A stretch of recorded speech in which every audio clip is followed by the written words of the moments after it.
Hey everybody, and welcome to the first ever Indie Ramble Steam Next Fest Mega Cut.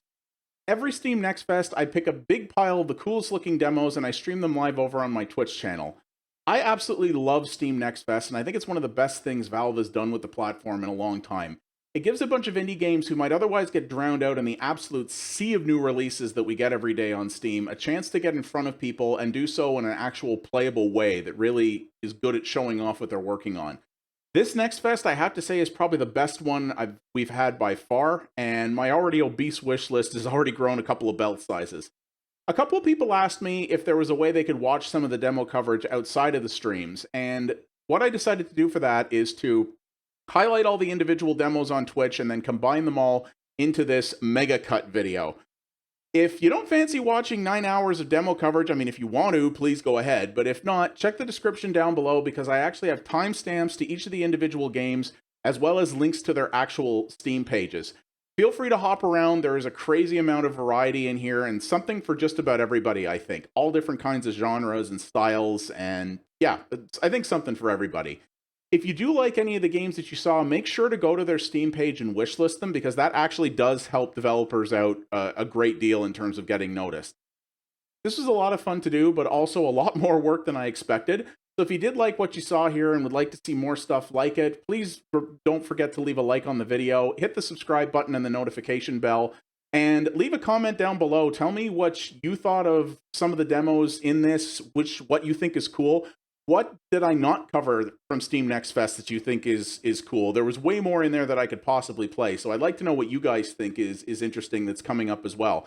Some of these games also still have demos available, so you can try them out for yourself if you want. And of course, you can always follow me over at twitch.tv/pxabstraction. I do mostly indie and retro content over there and a lot of stuff you won't see over here on YouTube. And of course, the best thing you can do is just share this stuff around because that's how we get more eyeballs on it and how we appease the YouTube gods. So thank you very much for watching, everybody, and I hope you enjoy. Have a good one, guys. So thank you very much for watching, guys, and I hope you enjoy. Take it easy.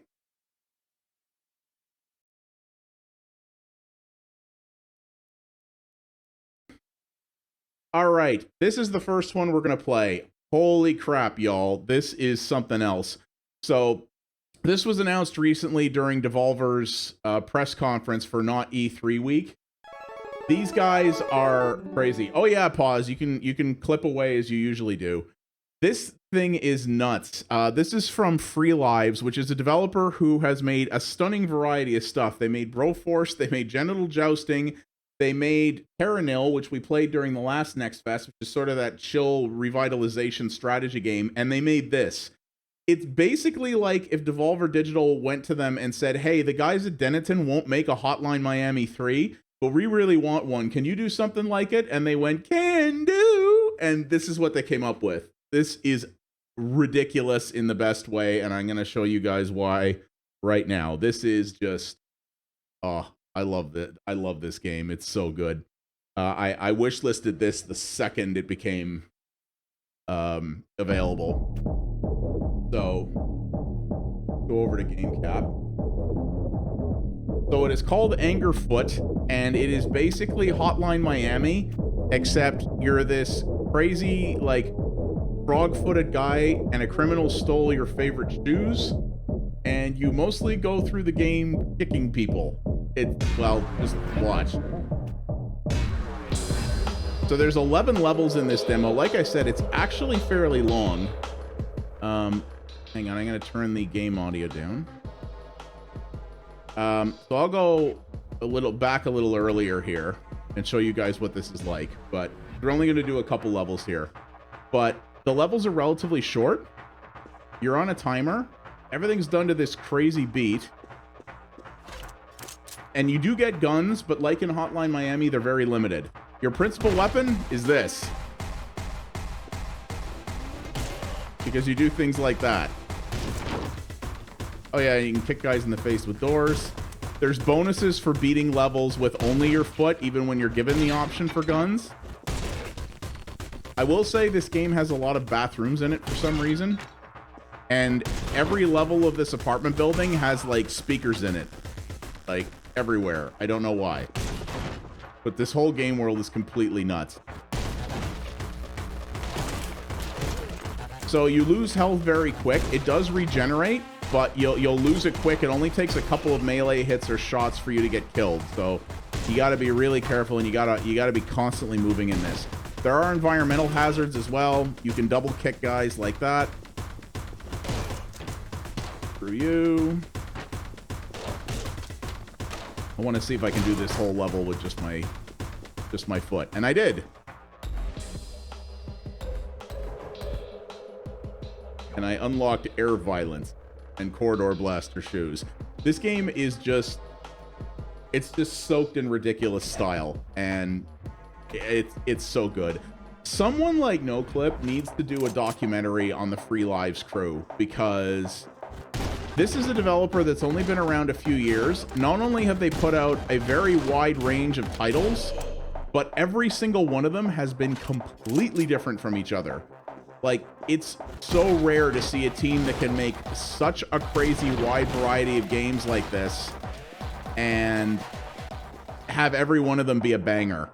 I really don't know how they do it. They're from South Africa, I think, this crew, and I wouldn't be surprised if they're Devolver Digital, shortly after they went public, bought Crow Team. I would not be surprised if this is the next dev they pick up, because I think literally everything Free Lives has done has been published by Devolver. So they had a 50% stock plunge the last couple of days, so maybe they won't be buying anyone anytime soon. I don't know.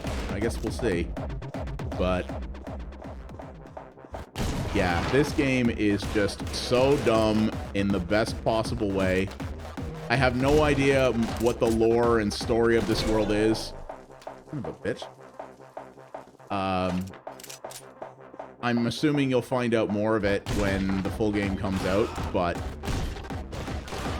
I mean, this is different than Hotline Miami in that it is first person and such, but I don't know if this is going to sell anyone on the formula if you didn't like it. You know, the Hotline Miami games are very hard, but they're hard in that cool kind of way where you, like, if you fail a level, you just hit a button and you instantly restart it, and you don't...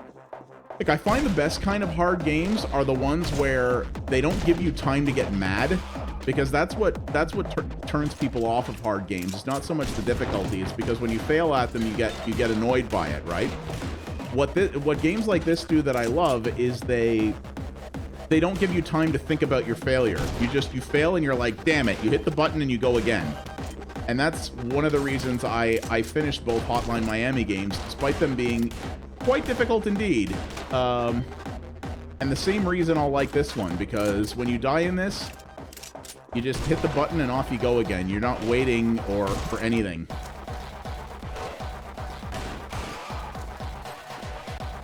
Where are you? And the pacing in this is just so crazy and frenetic, and it's just... this game just plays psychotically, and I absolutely love what it does. Oh yeah, and there's environmental stuff, so you can do things like that. Though I didn't catch that guy.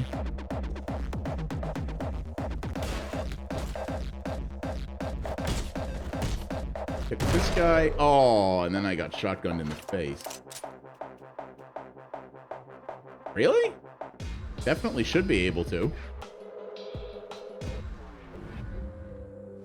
Oh yeah, this is the interstitial thing.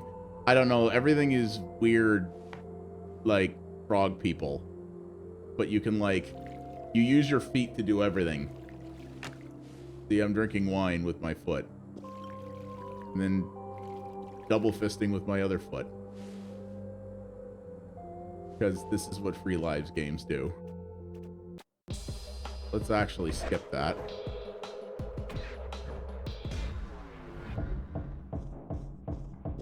But yeah, like, why does every level have toilets like this? I couldn't tell you, but, you know, nonetheless, the thing. Ah, here we go. Explosions! Yeah, this is what I love about games like this. Ridiculous, visceral fun. It's just... It doesn't make any sense, and it frankly doesn't even have to, really. Just, who the hell cares? It's kill crap because they stole your favorite shoes. What more do you really need, you know? Ah. I had that happen with a demo that just came out like an hour or two ago. I don't know, maybe Steam might be a little overloaded at the moment. Or it might be their maintenance window. Actually, that's what it is. It might be their Tuesday maintenance window. Steam still has to go down for a small period every Tuesday for maintenance, which I think is hilarious in this day and age. But that may be what it is. So give it a little bit and try again, and it'll probably work. And thankfully, I had all these downloaded already. But thank you, pause.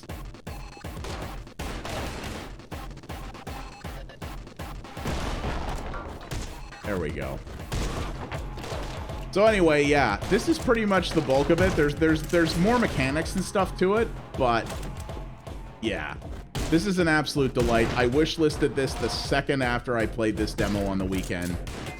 I am just, yeah, it should be, Ash. I mean, really, in this day and age, a service like this should have no downtime whatsoever. I don't know why Steam still needs to go down on a weekly basis, why they haven't addressed that, but they haven't.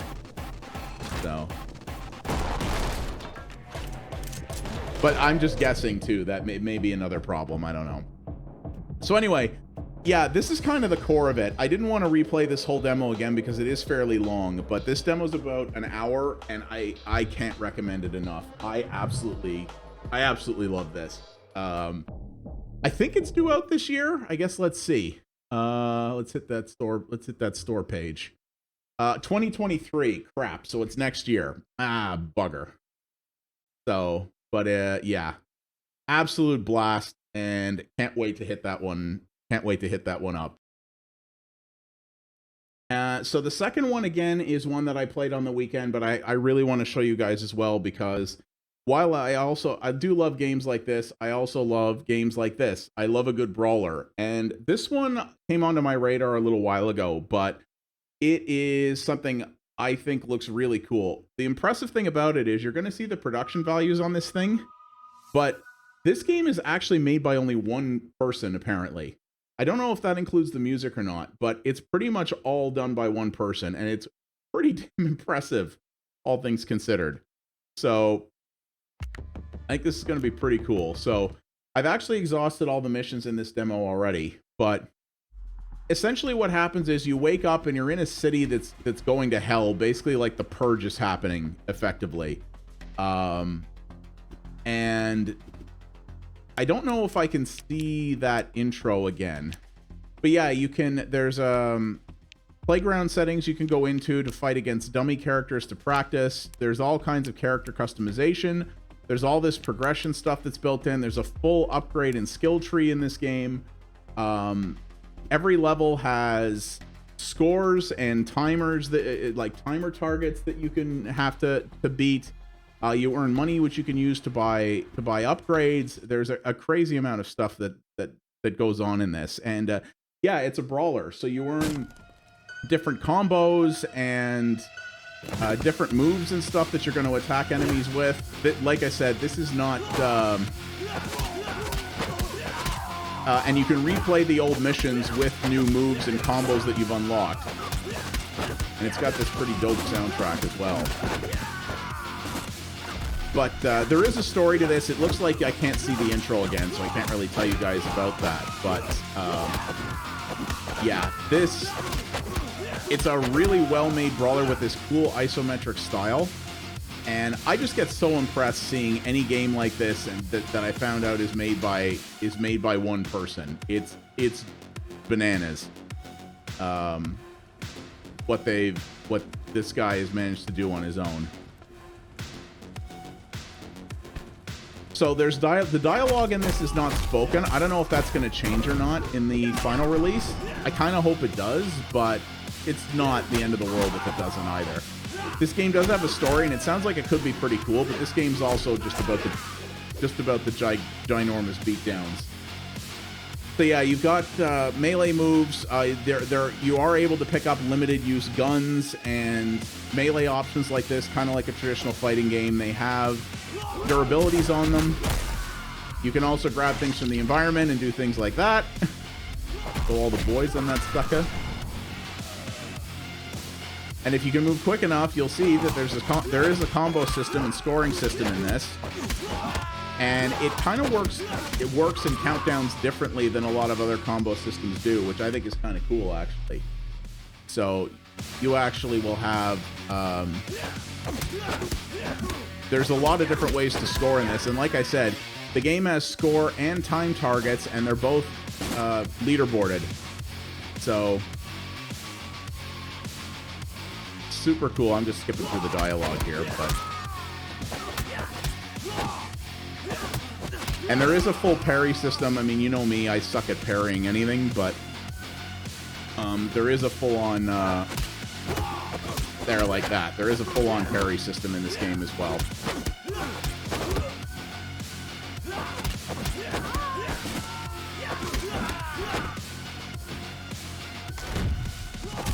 You also get bonuses at the end of the levels based on, I believe, how much you vary your attacks and basically the style that you use.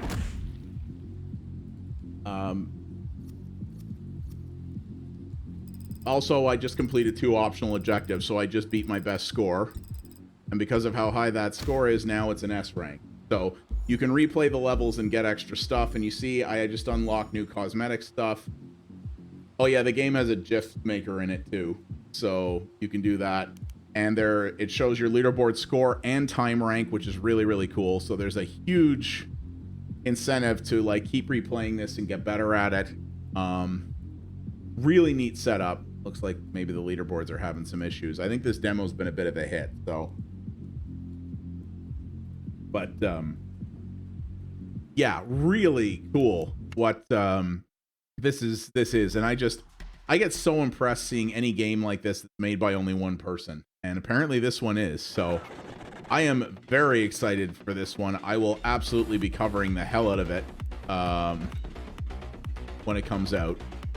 I think it's gonna be, this one's gonna be pretty cool.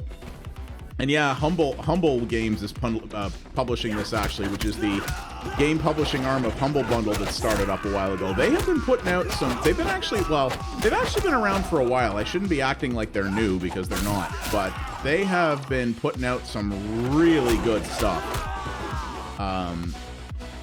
Of wide variety of stuff too. They put out some cool family-friendly stuff. I believe Humble published Temtem, and they've done a huge amount of stuff. Ow. Stop. Hey, Teddy, what's going on, buddy? How you doing? Good to see you, my man.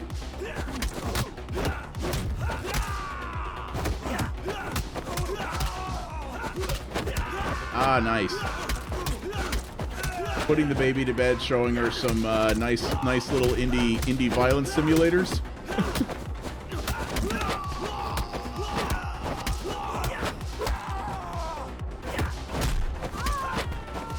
Crunchy.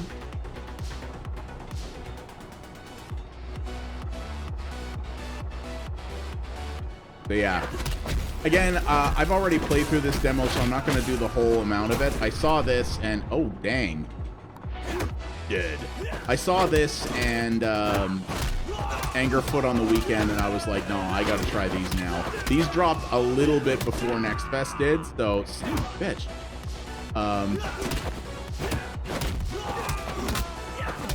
So it's cool, right? There's that sniper mechanic in it, so what you've got to do is stay out of if you stay in the range of the chopper too long, you'll see that bar empty, and that's when it'll take a shot. So you got to stay out of its way to make sure that it doesn't kill you, so you can keep moving.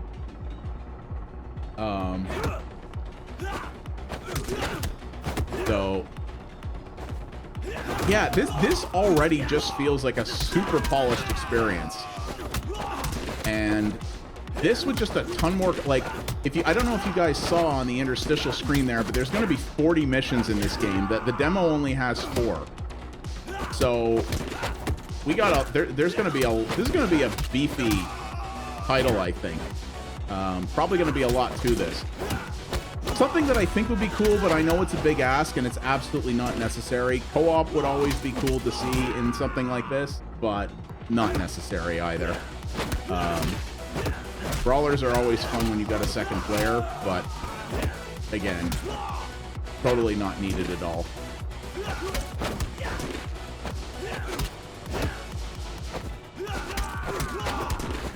But yeah, I gotta say, in the last couple of years, Humble has really stepped up their game as an indie publisher. They are putting out some pretty killer titles, and a lot of stuff that I've enjoyed, and I'm also just looking forward to in general. Don't you do it? And the chopper just blows up. Hey, Nam. Yes, there is a lot. There is a lot in this. This next fest, I think, stands to be possibly one of the best ones. So, yeah, I didn't rate too good on this one. So yeah, we're, that's pretty much the extent I'll show you of this one, but this is one I am very, very much looking forward to. When is it due out? It is due out August 23rd. Yeah, developed by one guy, Jacob Zvinel. I have no idea who that is. But yeah, coming out in August. This is going to be fan-freaking-tastic. Oh, God. That one's oddly fitting in a strangely weird way. So, yeah. This is Midnight Fight Express. There is a demo now. I think this is coming to consoles too. Maybe and a lot of Humble stuff shows up day one on Game Pass, like a lot of it. So we may very well just see this there as well, which would be fantastic. So I did, Nam, yes, and that was a hot burner. I really liked it. That showcase. There's a lot of good stuff coming in there. Xbox continues to hit on all friggin' cylinders with Game Pass. Best value in gaming, and I think it will be for quite a while now. So, and the stuntman of, wait, this game has the stuntman from God of War in it, apparently. Well, that's interesting. This one looks kind of interesting. So yeah, I came across this one, Dead End City, because it kind of looks like, I mean, look at this. It looks like Spy Hunter from back in the day. So yeah, well, just about every major Humble release of the last year and a half or so has come out on Game Pass. Same thing with Raw Fury, actually. So I think there's a reasonably good chance that Midnight Fight Express will just be on Game Pass. So that's going to be pretty cool. But yeah, I had to try this because this game basically looks like Spy Hunter, and we really haven't had a good Spy Hunter game since the original Midway arcade game, like a long ass time ago. And I had to know. So yeah, let's give this guy a try. I have a feeling this is one I'm probably going to get. This is one I'm probably going to end up getting, but this kind of looks like it was made in the engine of a shmup I recently covered. That's a liquor. That's a really weird logo, but I kind of like it. This is also not running in full screen presently, but we'll fix that. I already like the soundtrack and the art.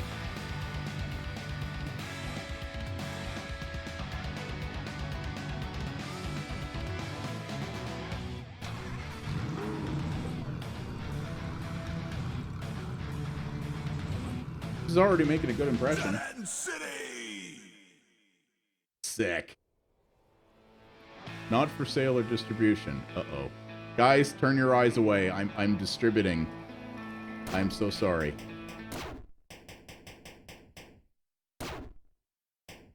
Full screen. This is one of these engines where you have to scale it. Okay, well, yeah. This is one of these engines that's designed for old school looking games, so that's fine. So, shot, special shot, options, and move. That's all there is to it. Not much in the way of controls here, which also is like Spy Hunter. So let's try this. Whoever did the music for this is on point. Oh my god, this is absolutely Spy Hunter. If this plays even remotely like Spy Hunter, I'm in. It's like a shmup, but on the road, which is pretty much what Spy Hunter was, really. Okay, it's waves.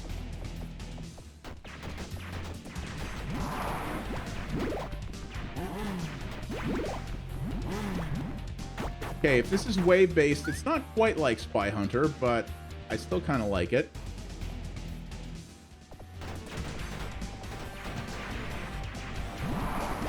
Oh, there's the special attack. Okay. Okay, so you hold it down.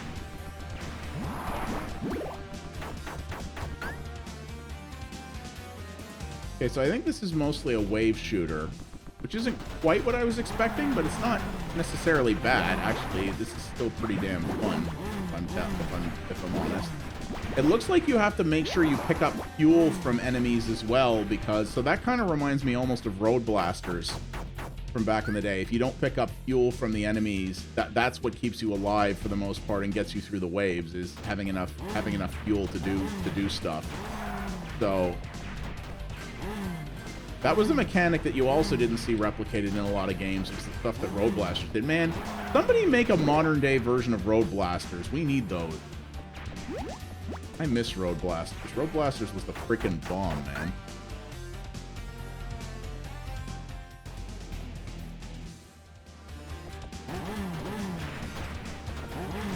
I really like the soundtrack, and the art in this is really nicely done.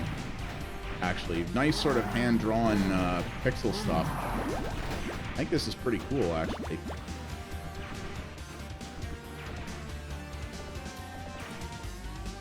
Hasn't been too difficult so far, but we'll see how this... I'm sure this amps up.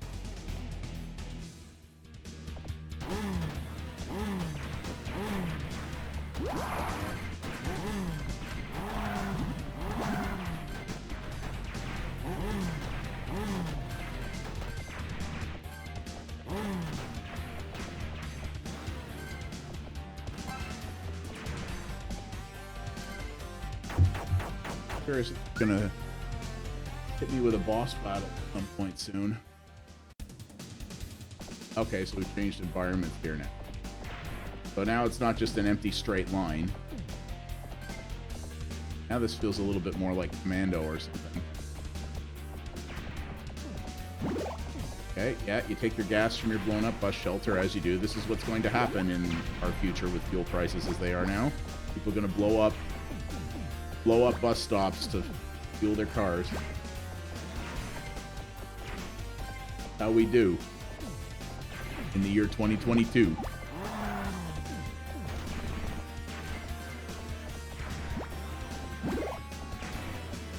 I also like that little explosion that sounds right out of the old Seibu Kaiatsu shmups. That's a nice little... I don't know if that was an intentional tribute or not, but if it was, good job.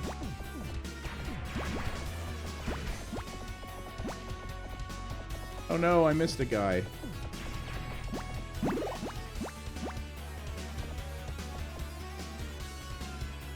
They're not doing so hot on fuel here. Did I make it? Oh, I did. Oh, your fuel doesn't recharge at the end of every wave. Every wave. You get a little, you get a little bit of fuel at the end of a wave, but okay, I didn't notice that. So I thought the fuel recharged at the end of every wave. So yeah, I'm gonna run out here. Now let me guess, if you run out of fuel, this is kind of funny. If you run out of fuel, your car doesn't stop. It just means it can only take one hit and you're dead. Man, I wish real gas worked like that.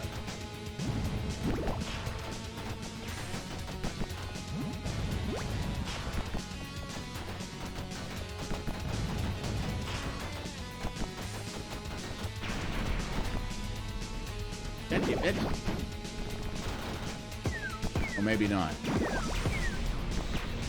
Okay, those little bits of gas I was picking up don't seem to be doing too much. Oh, crap.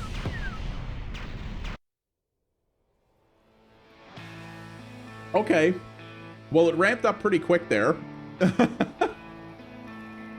But, when was Mad Max dead? I don't actually remember.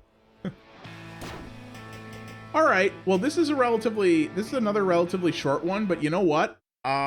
This one's gonna go on my wish list for sure, because it plays, of course, Van Alphen played it. Hey, Jay, what's going on, man? Yeah, this one's definitely going on the... Oh, it's already on the wish list.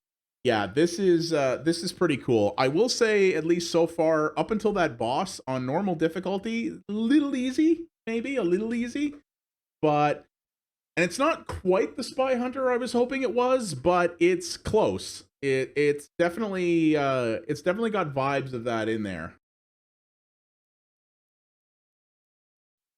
So let's try to shift gears here and try out something a little bit different. So thank you, pause.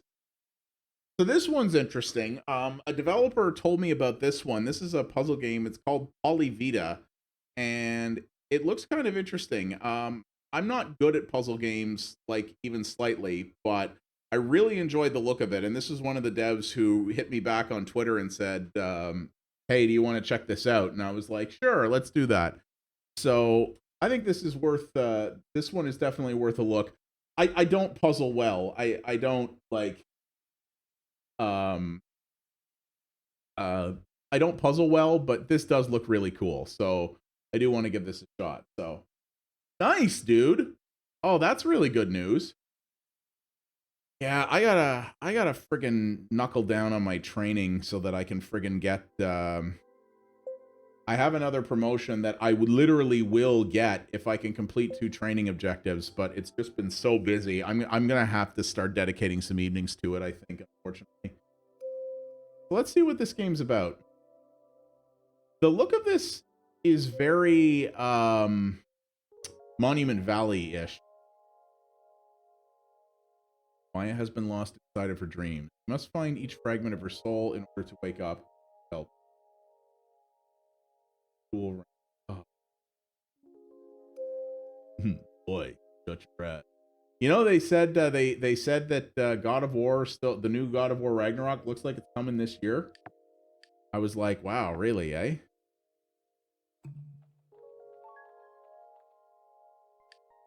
Okay, so you have so this is a little Monument Valley-ish in that, well, you didn't have to build the paths in Monument Valley, you just followed them.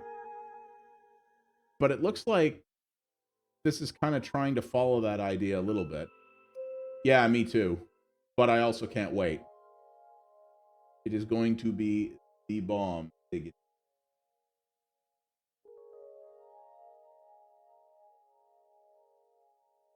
Wait. Yeah, well, okay. You can play the 2018 God of War now. You won't be able to play Ragnarok at launch, but it's going to come to PC. Sony has basically said that all their major tentpole franchises are going to end up coming to PC. Not day and date, of course, but they will. Okay, you know what this reminds me of? It's like if you took Monument Valley and kind of mashed it up with Hitman Go almost, in terms of like the movement and stuff. Oh, really? Didn't they add a whole bunch of accessibility options to God of War? I thought they added a ton to it. Like, what about it? What about the accessibility makes you unable to play it?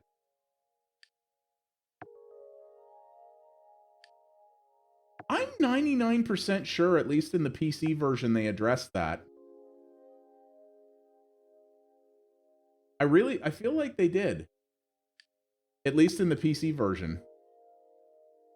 You should check that out, and you could always refund it if it doesn't work out for you. So this is cool. You put your pieces down, and then it actually shows you what your route is going to be. When you follow it back. This is, I gotta say, this is kind of neat. Okay, wait. So, no, we need one that goes this way. Then we need work. We need up.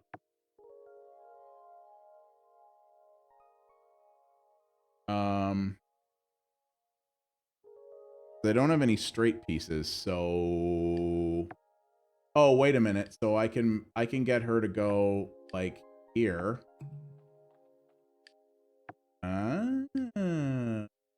Clever. Would you do that?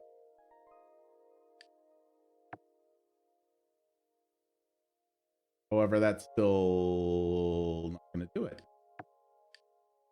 Don't do it. Wouldn't be prudent. Me overthink? I beg your pardon. Never would I do such a thing. Not never.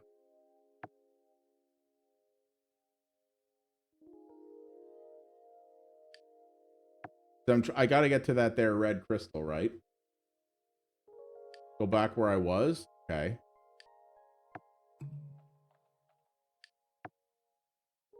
Right. I will say this interface feels a little mobile phone-ish. I get the feeling this probably was a mobile game or will be a mobile game, but that's okay. It actually does play well. To the... what now?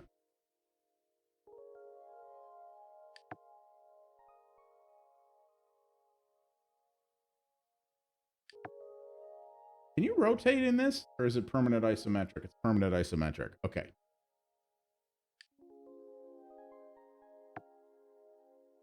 Hey, Dougie. Yeah, so what I'm thinking is, because I need... see, what I need is this turn to be over here, right? So...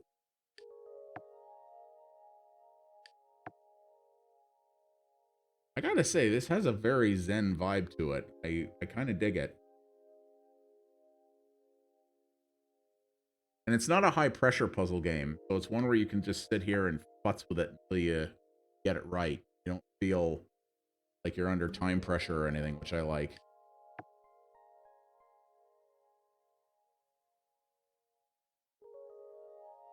So what if I... hang on. I got a thought. And that's a dangerous thing. So what if I bring myself out here? No?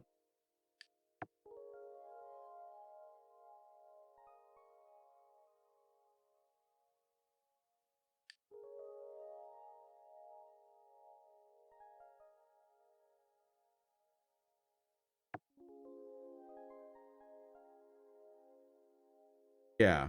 Okay. Whoops.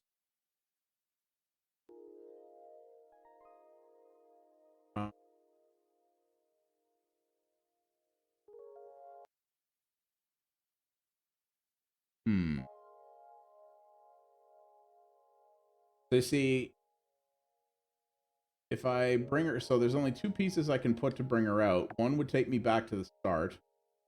The other would take me back to where I was. Okay, down to the start.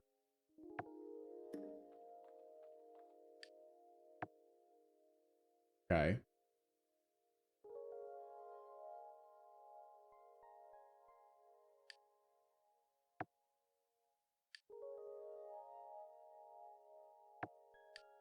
Yeah, I would need these two to be here. No, I wouldn't. Need... now go to the area to my right. So you mean... okay. Hang on. So you mean this one. God, I miss FTL. This is when FTL came in so handy. Hey, Doogie. Girl. Oh, so you mean this one? So like this. Or no, that. The other right, exactly. Okay, I get what you're saying. Hold up. So yeah, we go yeah, yeah. And then we go yeah. Ah, look at you. Puzzle man. Puzzle man. Then we go there, and then we do nah. Dang, dang. There we go. Nice. Hang on, I'm gonna fix something here real quick.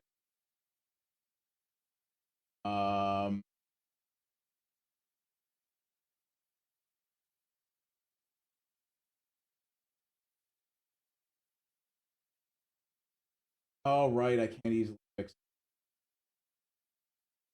I wanted to move the chat up a little bit so it was not over my head like that, but that requires adjusting my overlays in Pixel, which I can't do right.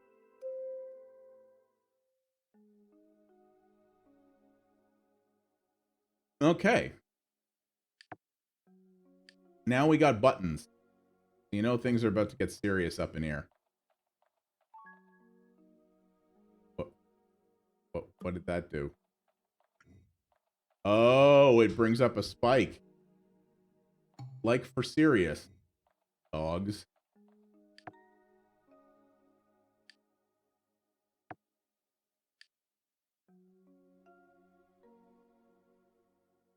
So, this is interesting.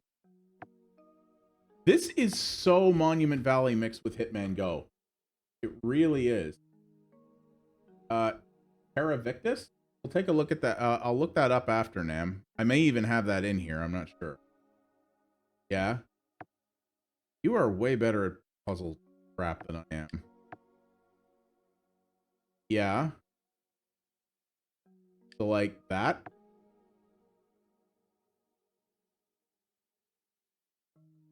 Or... Terra Invicta? Ah, I see. I got you. I got you. Yay, yay. That one was way easier for my brain than the last one. I kind of dig this game, actually. This is actually pretty cool. This is one of the games I probably would have missed if the dev hadn't pointed it out to me on Twitter. I kind of dig this. It's pretty cool. It's very zen but very challenging too. Holy liftin' lord. Okay. Yeah, I don't. Yeah, I don't puzzle well. Never have. My ADHD brain is too impatient is the problem. Honestly, when it comes to puzzle. That's really my issue with puzzle games, is my brain just gets, this is taking too long. And that's kind of what happens with me. So we got tree buttons to bring out. Document folder I just put on.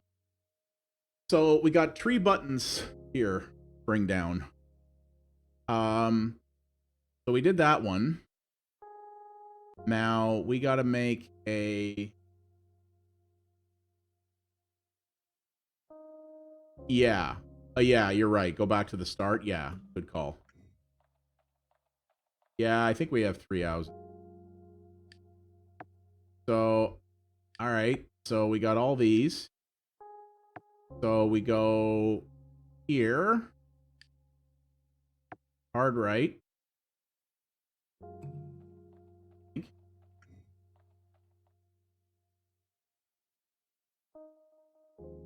Wait, why can't I go to the... Why can't I go to the gem? Ah, because I have to catch the gem as part of my way out. And now I can hit blue again. It don't matter. Yeah. Oop, no, that's the wrong turn. Oh, crap. Hold up. I cannot make this turn proper, like.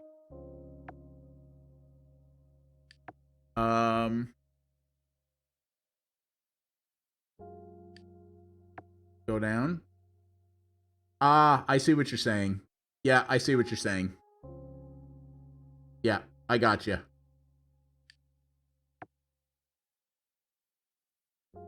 And then we go here. Wait a minute. And I screwed that up. I don't have any top-down turns. Ah, other than this one. Right.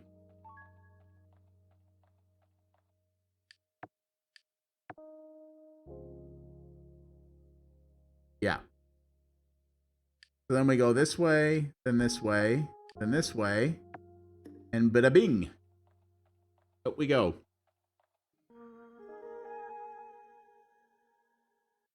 Nice. Puzzle Mang.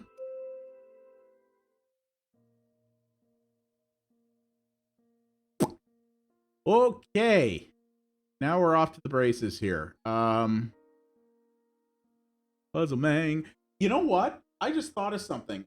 So I gotta have a chat with Driss about my emotes and stuff now that I think Bad Russian is probably on indefinite hold. That's what I need. I need a cartoon emote called Puzzle Mang. I'm gonna hang on. Excuse me a moment. I have to jot this down.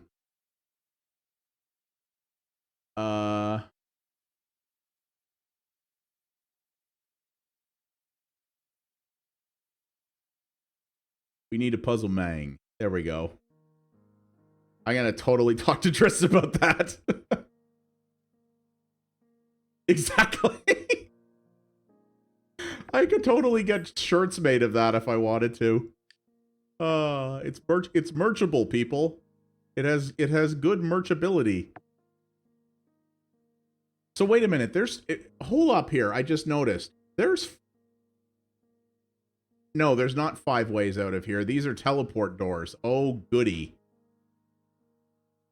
Just when you thought it couldn't get more madness.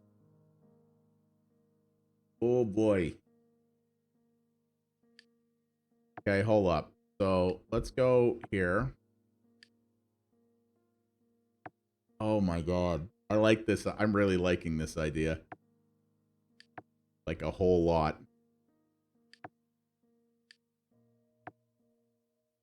No, because that doesn't include.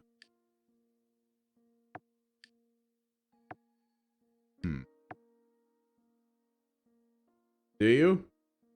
Oh, I think I do too. Hang on. Hang on a minute.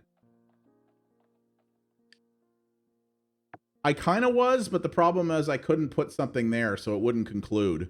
You can't take a path unless it's going to conclude somewhere. But here, hang on a minute. Check this out.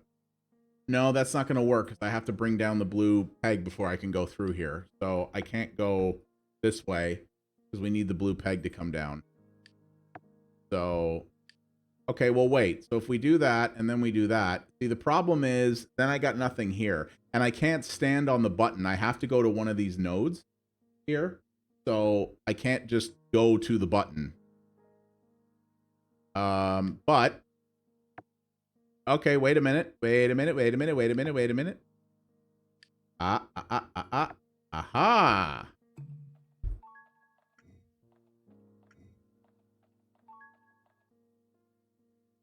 Now, hey, I have my moments.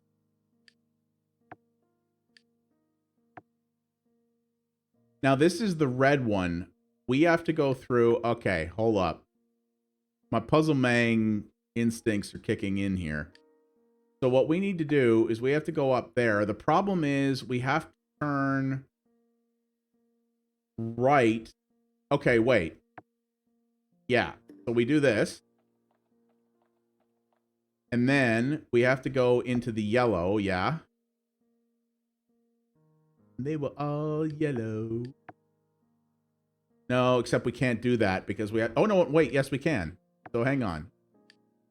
Oh, I might have to pick this game up. I think I'm going to have to wish list this. This game has got something going for it. It really does. And then we got to get... Okay, we got to go here. And we got to go there. And then we can go there. Oh, but that's not going to work. Because then I need to make a left, and I can't make a left. So let's go through here. No, that won't work either, because then I got to make a right. Yeah, I agree. Actually, if the dev is watching, a button to just... Well, there is a reset button. There's but that resets the level. It doesn't pull up that resets the whole level. Okay, so go through yellow and turn right. Yeah. So this would take me up here, through here, out here, and then I turn right. The problem is then I have to get in here. Right? So I could turn right here. Wait. Oh, this right. The other right. I get you. I got you, Pam.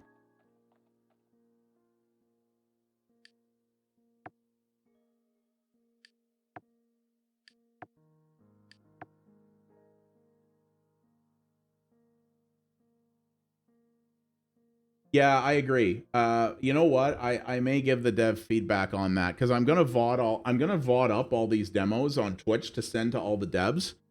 That's good feedback. Yeah, a quick clear button would be really nice. I don't know. Maybe there is one that it just hasn't tutorialized. I don't know, but you're right. Just a button that doesn't reset the level but pulls all the tiles back. That would be cool. Go straight, turn right, then left. Yeah. Well, okay. So, yeah, turn right, then left.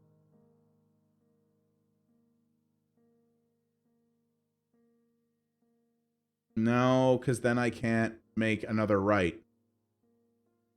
So wait. Yeah, so you see, we're missing a turn here.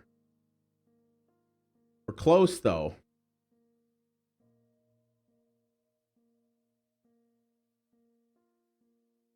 Turn right, then straight. Ooh, wait a minute. Wait a minute, wait a minute, wait a minute.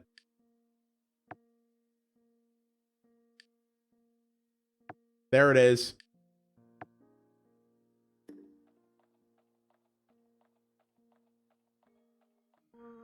Free justice!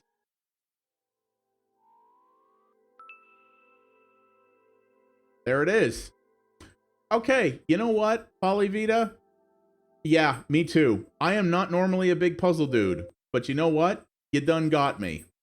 Polyvita. This is what it's called right here. Polyvita. This is super cool. Another one-person dev, Alejandro Zielinski. Yep, that's going on the list. Good job, buddy. This game is super neat, and I am not a big puzzle guy, but yeah. There you go. You got at least a couple wish lists there, bud. All right, so yeah, kick this one off again. So yeah, this is one of a huge pile of boomer shooters I got downloaded for this next fest. This one just looks psychedelic and ridiculous, and it's been on my wish list for a good while. The color palette of this alone just makes me really interested to try it out. It's interesting. So it's technically in early access now, but I've been waiting a little bit on it. But yeah, it's weird. It's developed by this thing called UK_Resonance and published by Dash Dash, which I find very odd. So I'll have to see about that. Hey, Star-Lord, what's going on? So, but I definitely want to see what this is. Like I said, the aesthetic on this alone is just super cool. So, oh, it's a Unity title. Interesting. A lot of boomer shooters have been getting made in Unity lately, which I find kind of interesting.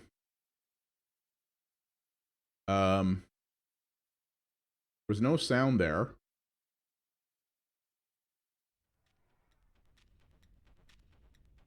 Okay, there it is. I was like, this has sound, right?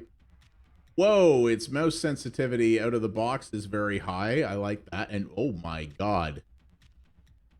Granular adjustment much? You missed a few demos so far, Star-Lord. A couple of interesting ones. I'm actually going to be dividing all these up in open and close mirror. What? I'm actually going to be cutting all the demos up into VODs on Twitch, so you'll be able to see the stuff that you missed. I'll probably do that either later tonight or tomorrow.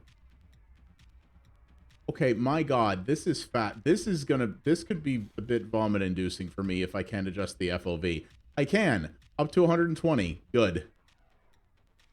Mouse left to fire forward. What? Mouse right to fire backwards? Oh god. Oh god. You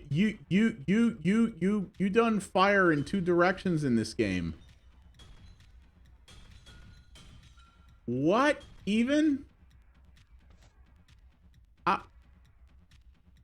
Okay. How do I open the door?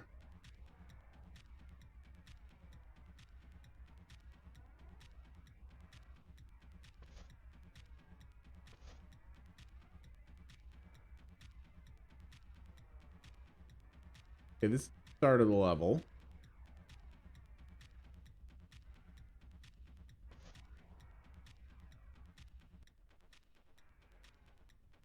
We go down here.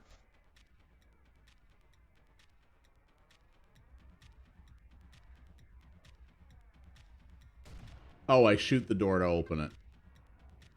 Moving forward does double damage. Find soul cores to unlock new maps. What? Press tab to toggle map. Wow.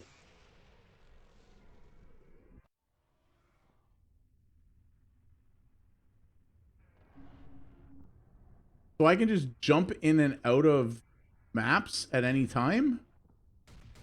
Also, that you apparently have to pay attention to this mirror thing to shoot behind you is totally messing with my head right now. Like, seriously. Like, the fact that you can press a button and shoot behind you is really weird. Like, cool, but super freaking weird.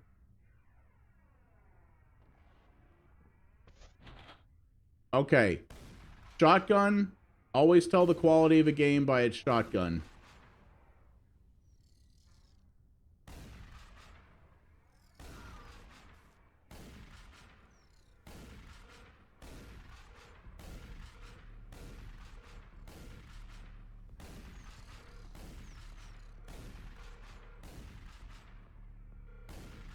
Yeah, shooting in two directions, that's gonna be a bit of a brain melter.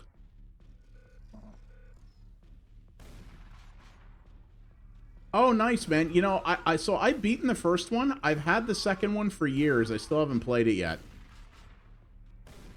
I do need to do that, though. Like, trying to aim in a rear view mirror, demons in the mirror are closer than they appear. Oh my god. Yeah, like, trying to aim out of a rear view mirror is just freaking weird. Oh my god. A cool, innovative mechanic, but also you're hurting me.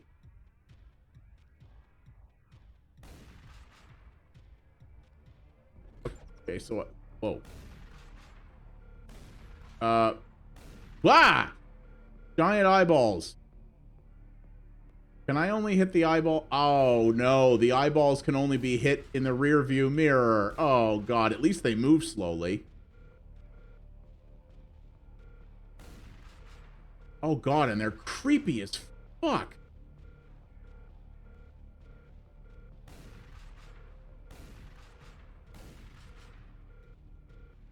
I don't know how I feel about this.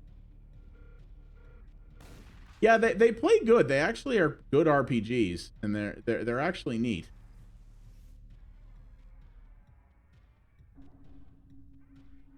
This game is weird, y'all. Like, in a way that's pretty cool, but also, what? Like, this plays in such a what is game kind of way. What? Why did I... What? Why do I occasionally lose light now? What in God's name? Oh, no. Oh, no, no, no, no. I can't with the...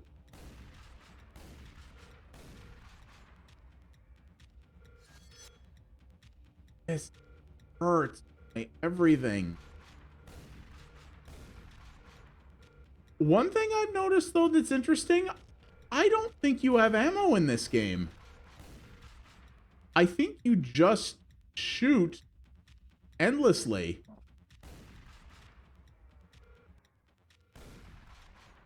I'm pretty sure there's no ammo.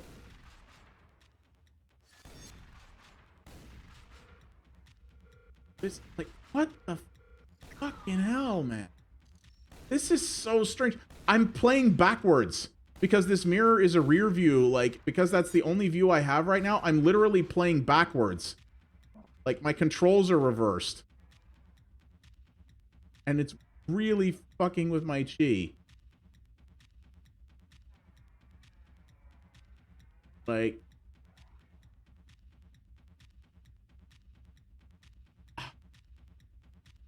I don't know if I could play this game all the way to the end or not, but I respect the shit out of this for just how crazy it's being.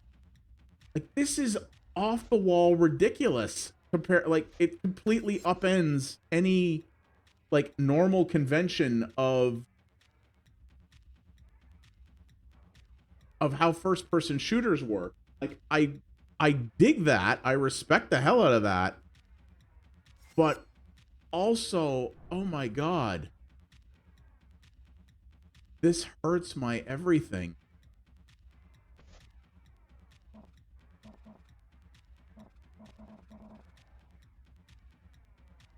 How do I... Okay, it showed me something to indicate that there was a way out of here, but I don't know where the thing was, what it showed me.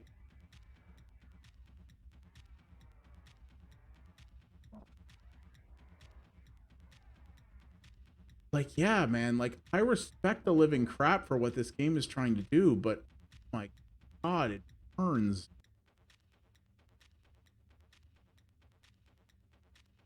I'm still trying to figure out how where the thing is, what is my objective.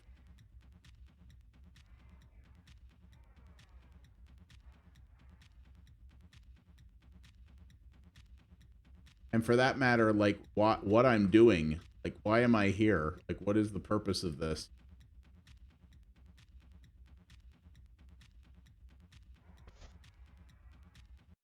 All right, hang on.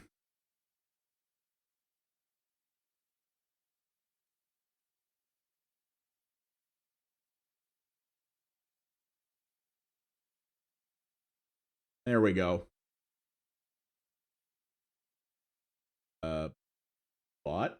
There we go. Wow, that was slow off the draw.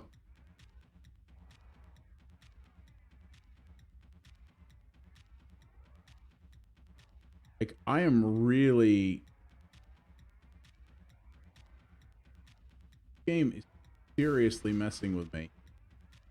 Do I go down here? I do not go down there, apparently. Oh, well, it spawned me where I needed to go, so thanks for that.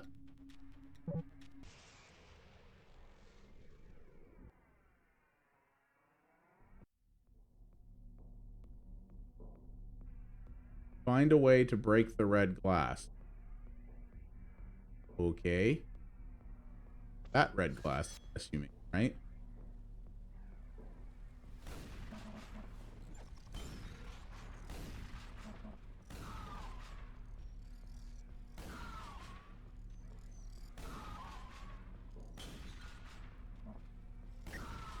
So yeah, there's also no ammo in this game, it appears.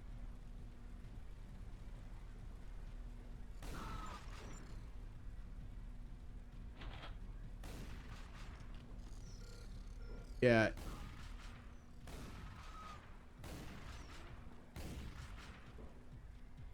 So if you get a gun in this, you just can spam to your heart's content. It don't matter. Okay, well, that's a key, obviously.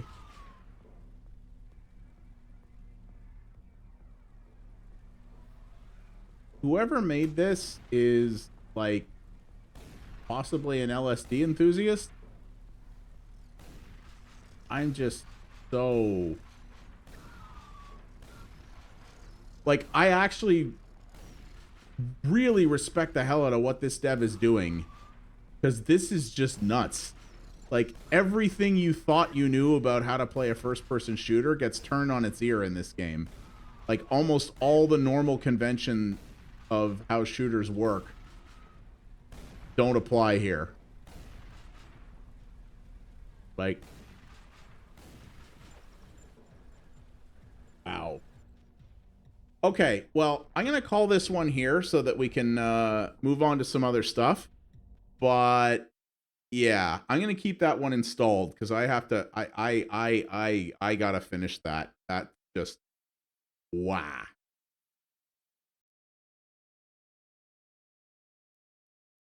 Okay, here's a good one. This I want to check. Yeah. So this looks like a new Punch-Out, but it's like also a rhythm game, which Punch-Out kind of is in its own way. But check this out. It looks like a friggin' new Punch-Out. So I was like, yeah, brah, I gotta.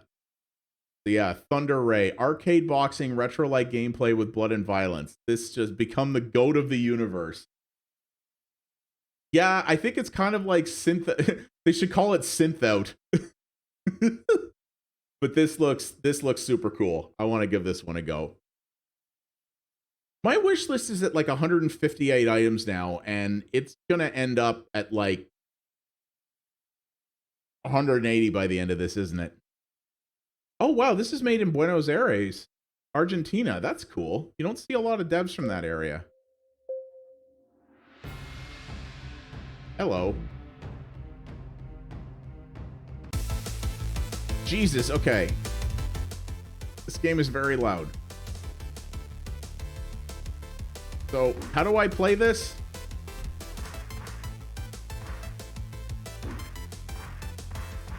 I mean, it feels a little bit like Punch-Out. Also, is his name supposed to be spelled Enemy, E-N-N-E-M-I? Oh my god, this is absolutely synthwave Punch-Out. Like, without a doubt. I don't know what any of the keys are. Like, literally, if you pause, that's all you get. So, also, why did this happen? I don't know. My super isn't charged yet, so.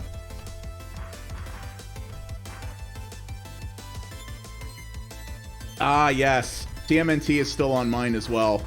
Also, guys, I haven't announced it yet, but it is on the calendar. I'm going to be doing a bonus stream this week. Friday night, late night, 11 p.m. Eastern. I'm actually going to be playing TMNT on 7 of 7 stream with him, Monstrous Rage, and like a bunch of other people. I think we're actually going to have a 6-player crew. It's going to be ridiculous. So that's going to be late night on Friday. I'm going to be tired, but it is going to be great. How does one get oneself up? Okay. Okay. I have not played anything with 7 in a long time. I played stuff with Mon, but I haven't played anything with 7 in ever, and that's gonna be fun. Oh my god, I am battered. I will say the music in this is cool, if a little bit loud. The sound effects are pretty muffled and pretty weak right now. They feel kind of placeholder, which I hope they are. But this is absolutely synthwave Punch-Out. And like I said, I can deal with this. I still don't know how to use my super, but I still keep in touch with some good people over there. You win. Was that okay? This demo is definitely not fully in English. I still know some people from there. I still do stuff with Mon sometimes. I still watch him.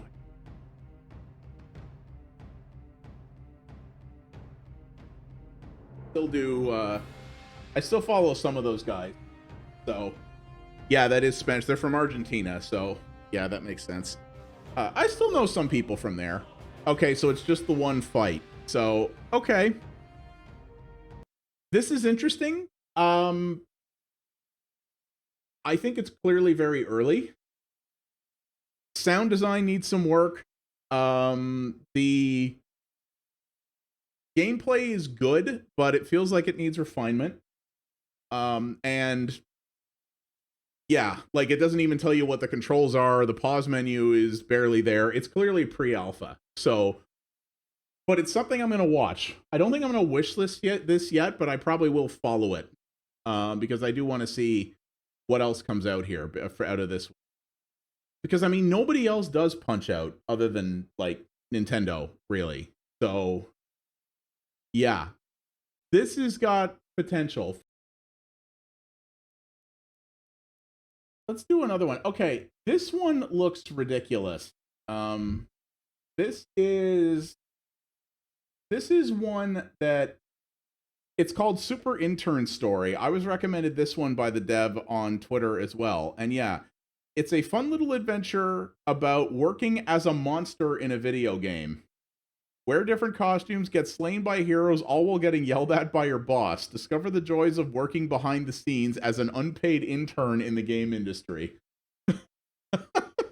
This just looks ridiculous. And I love games that do this fourth wall breaking thing. Like, you know, there's been a couple of those commerce simulator games that have come out, like where you have to run like an item shop or something like that. Oh god, hello Civ level of life ruining. Yeah, so that's a just one more turn type of deal. God. So this just looks, I love the premise of this, if nothing else. And why did you start on my second screen? Okay, there we go.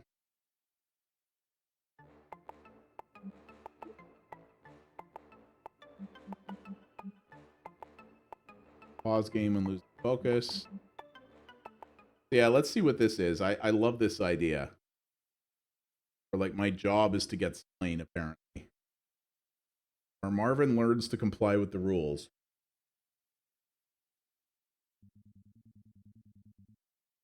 Everyone take your position. Heroes are coming. Marvin, are you ready? I'm trying to put my costume on.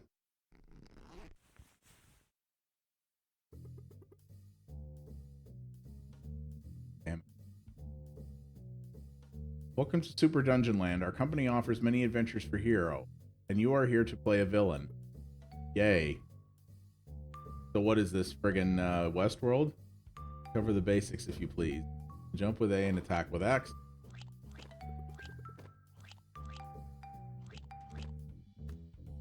Okay. Down and A to fall off small platforms. I'm not dumb, no, but you're an intern. Touché.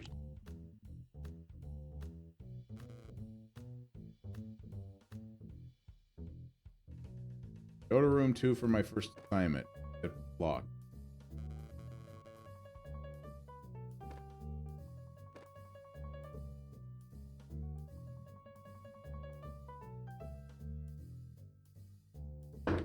Ah, there.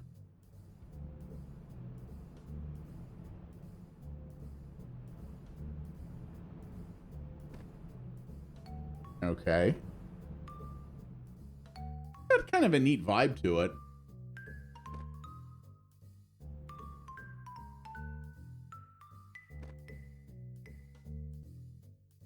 Well, now I'm just behind the scenes. I like this soundtrack. Hang on, it's a little quiet. Yeah, kind of, eh?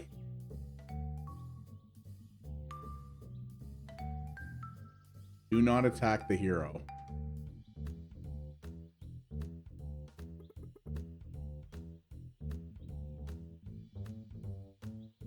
This is the tutorial, Marvin.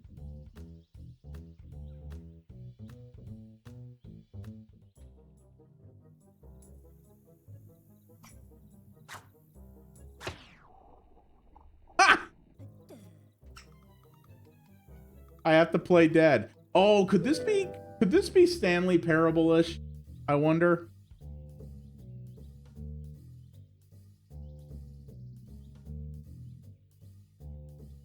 Okay, let's see if we can kill him. Fight the hero until he has only one heart left.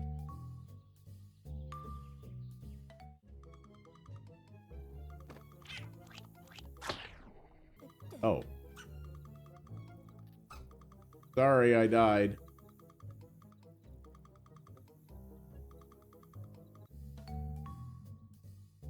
That was bad. Let's restart it.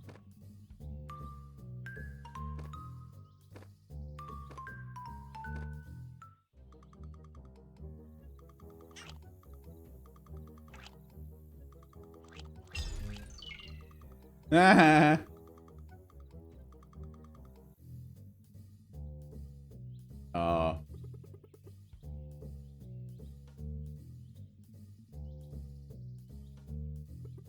I don't know if you can Stanley Parable this. You're the monster. Yeah. Don't kill him this time.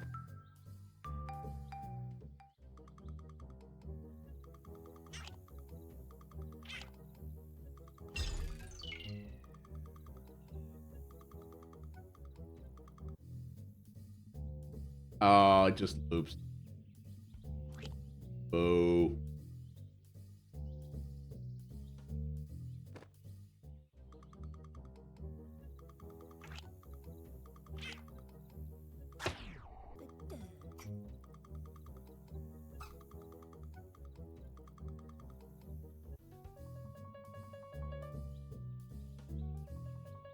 One more time, really?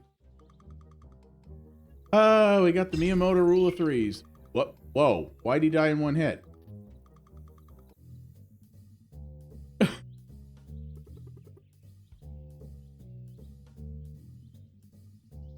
Oh, he had only one heart. Oops.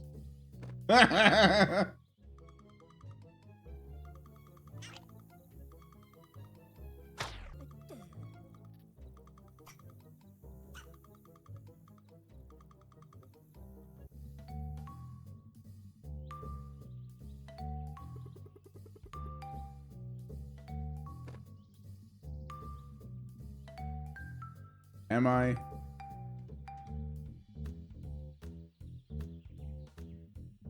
See that tree trunk? You can go there.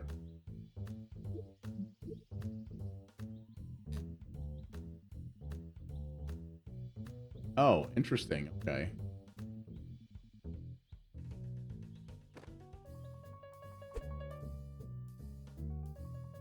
When a hero's health is critical, always drop a heart. Or drop one when the hero has full health. So what do I how do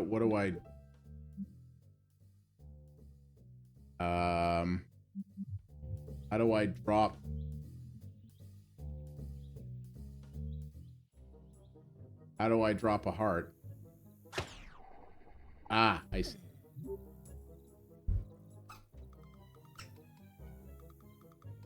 That's hilarious. Actually, I broke many rules, but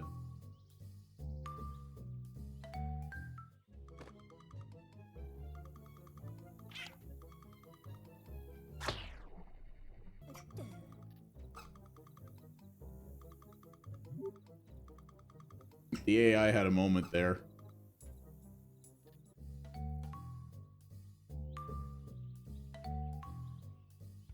Oh, it's the NPC is slightly happier with me.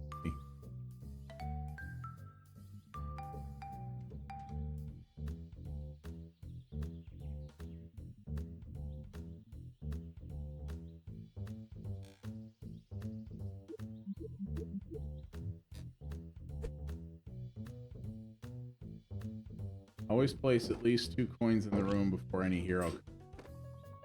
Oh, I see. And there's a place I can do that. This is technically the tutorial, but yeah. The premise of this game is that you're playing one of the cannon fodder enemies you would normally encounter in like an RPG or something. So, yeah, this is the tutorial. Oh.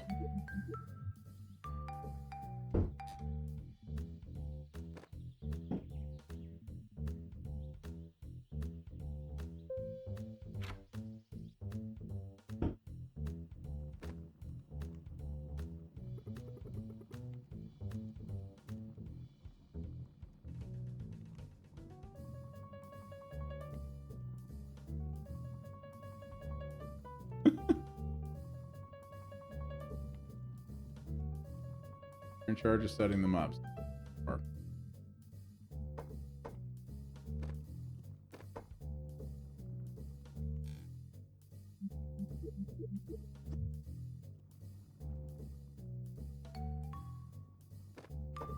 Oh, set up all rooms. Okay.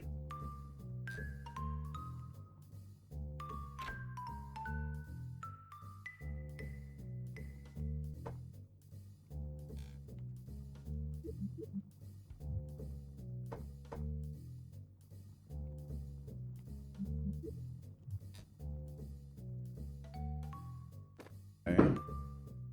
That's another way back to where I came from.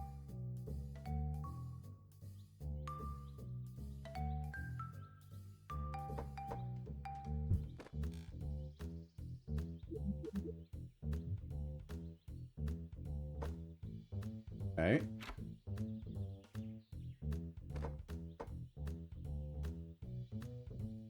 Okay, here we go.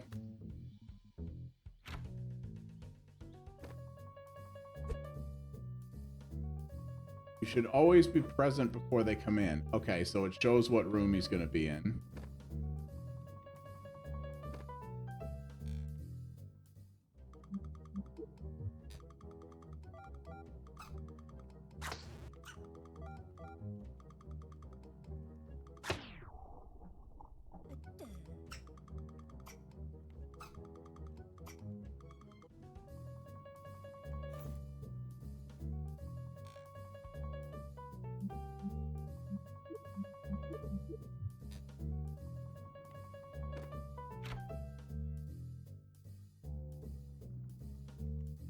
This is cool. I feel like it needs to step up, though. The pace could get a little boring fairly quickly if it doesn't get rolling, but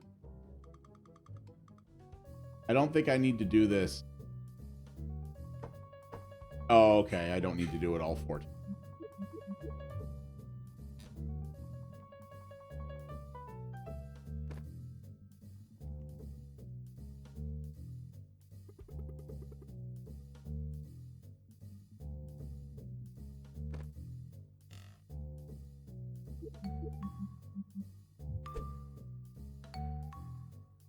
Oh, okay. I can put an item in a chest.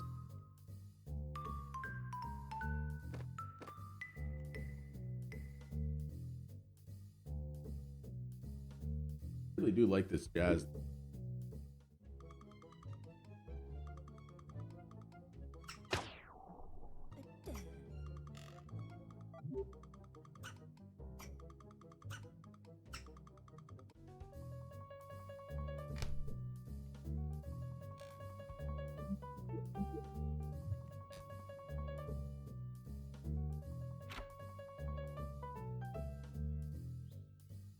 It's almost like a management game in a weird way.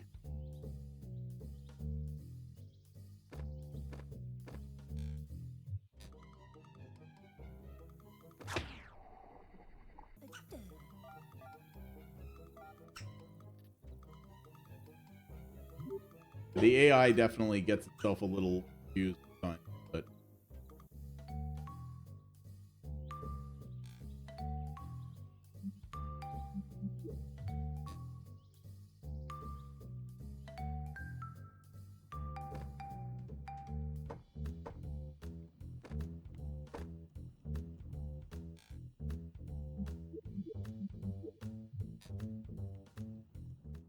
so I imagine as the game gets going, you're probably going to have to juggle heroes coming into like multiple rooms and stuff that you're going to have to manage, look after, right?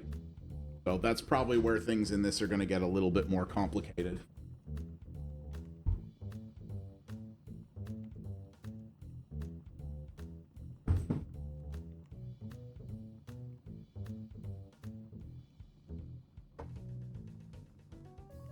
Crap.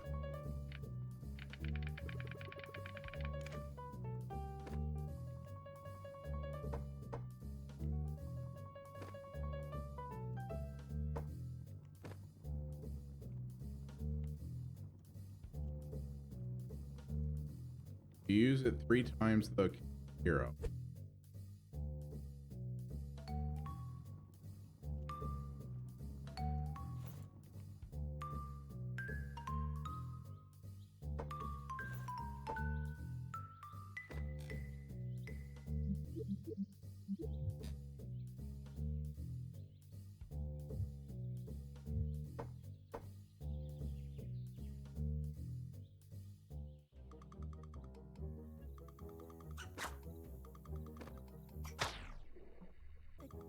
Okay, pick up the heart first. Oh, screw you.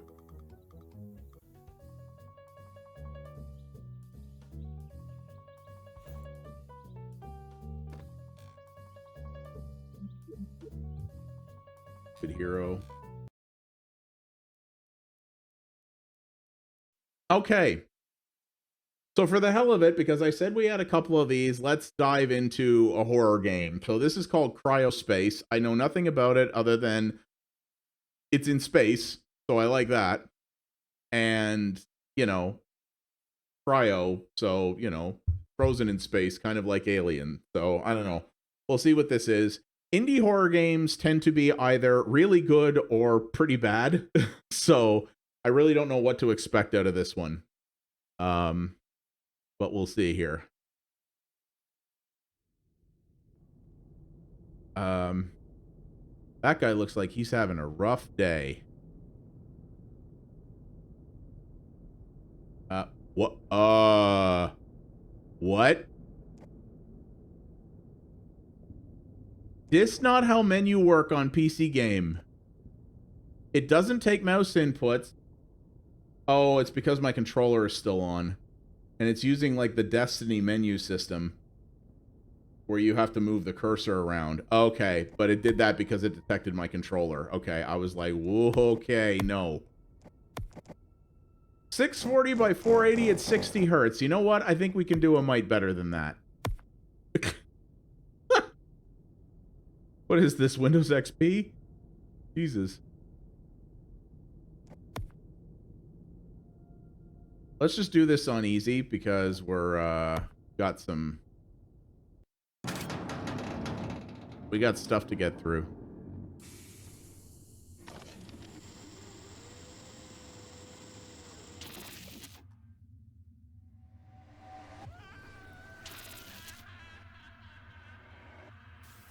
Oh yeah, this is a top-down game. I forgot about this. It's like survival horror, but it's a top-down shooter. Also, I have 2 mouse pointers. Is anybody here? Please follow the arrows on the floor. Medical staff will take care of you. Hello? Oh no, but it has tank controls. Why is it so dark in here? Oh no, it doesn't. You move with your mouse. Okay. You change your direction with your mouse. This is odd.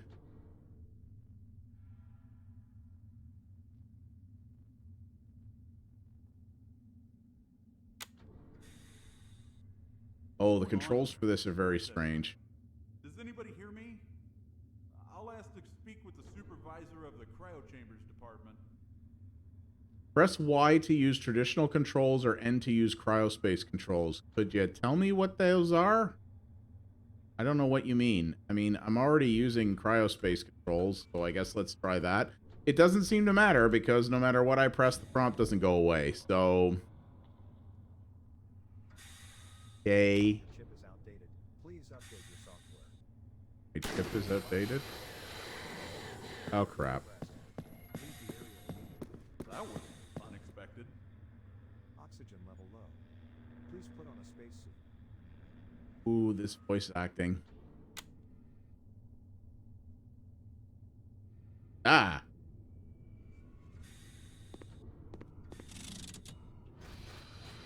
Okay, well, the lighting's nice. Floating debris detected. Okay, the low gravity is kind of cool.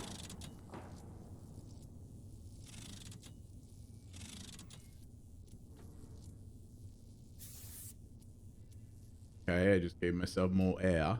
Give these people air! To go to the adaptation zone. Yeah! Undergo a personal scan. Oh, you're personal. Okay, it's making my character jump around in, like, really weird ways. Oh, is it? I thought it was... okay, hang on. I'll turn it up. I thought it was sounding loud to you guys, so... the voice acting is not loud. This is, I need something to fix it. little early, mayhaps? Shall we say? Come in handy. This feels like a first-gen Frozen Bite game. Should be fine. And that's not necessarily an insult, but... Why are we so far from any stellar system? And these ship parts, are these... is the Ascendancy damaged? Is it damaged? Gee, I don't know. It's really hard to Let's tell. go up.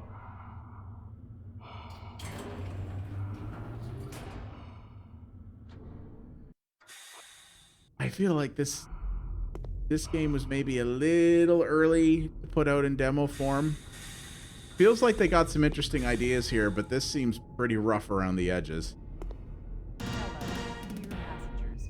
We have reached our destination and are almost ready to deploy the first team of colonists. Remember that long cryosleep can affect your cognitive abilities. We will start our orientation soon. We will start. Retreat. Hello? Is anybody here? No, nobody here but us space mutants. Oh, cool. Well, this looks healthy. You know, we're just carrying around the friggin' Chernobyl core here. You know, there's nothing to worry about. I do not understand. It was supposed to be an ordinary transport. No way back. Well, clearly that's not true. Because I just went back. What you gonna do They now? drove us to the adaptation zone. We're trying to survive in the medical center, looking for a way to get out. Tom, Oin, and Ray fell. Kenny is dead, and Vladimir, Ursula, more and more are taken. Kurt decided to just go out. He just opened the door and stepped out. We cannot get out. We cannot get out. We barred the gates, but we cannot hold them for long. They've been out. They're sucking away the air. The end will come soon. We're hearing their steps. Steps in the dark. They are coming. I'm following in Kurt's footsteps. Oh, yay. That voice acting, y'all. Maybe it's blood? Traces of blood detected.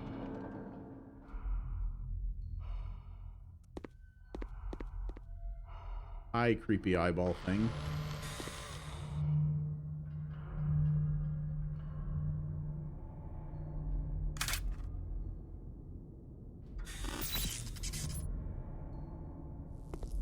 Huh? Hello? Is there anybody here? Hello? Wishing to be finding a way out? Can you help? Good sir. You have? One. New voice message. Have you seen what happened to the people from the cryo chambers? I don't even know Maybe what to it's call it. blood? For God's sake, Traces of what blood have we detected. done? It Someone was must not be meant to hurt. be this way. I would have never suspected it could lead to something like this. Be careful and shoot them on sight. Close the valve. I can close that valve. I need something fixed. Oh. It might come in handy. Uh-huh.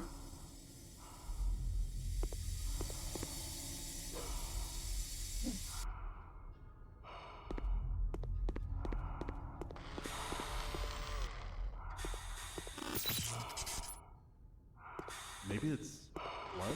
No traces of blood detected. You really like to theorize that a lot of things are blood, don't you, bud?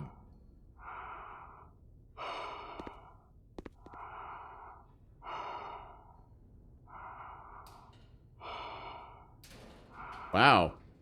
Those are some light steel girders. I can push them around Dark Souls style. What happened here? No life function detected. Who are you? Wait, it's locked. It's locked. I only have to find. Yeah. This is feels like it's got good, like, some interesting ideas here, but honestly, if I'm going to be completely honest, this feels like it shouldn't have this I don't think this was ready for a demo yet. Like, there's too much that's placeholder in here. It's buggy. The voice acting just burns. Yeah, this needed, I think this needed more time in the oven before they attempted to put it, out here. Oh my god. I have to play Minesweeper to open... I have to play Minesweeper to open locks? Really?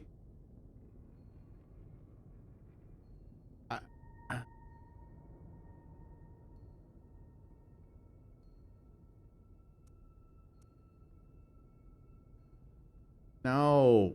No. I don't like I don't like these doors. Okay. I think I've seen enough. Some interesting ideas in here, and you know, they clearly say does not represent the final looks like it's Polish. Does not represent the final quality, but I think maybe you should have waited till the next fest. I'm just saying.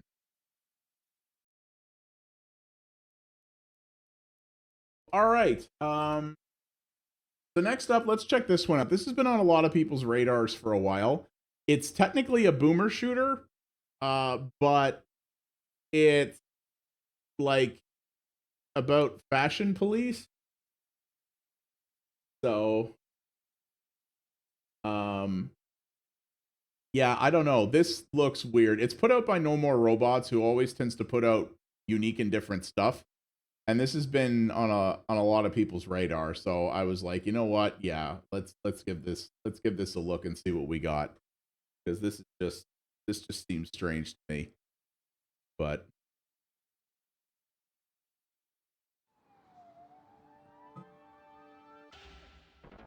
well, there's a vapor on the main title screen, so you already know he needs friggin' fashion.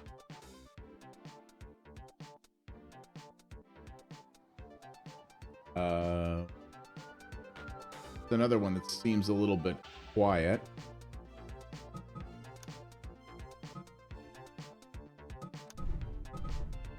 I'm too young to die.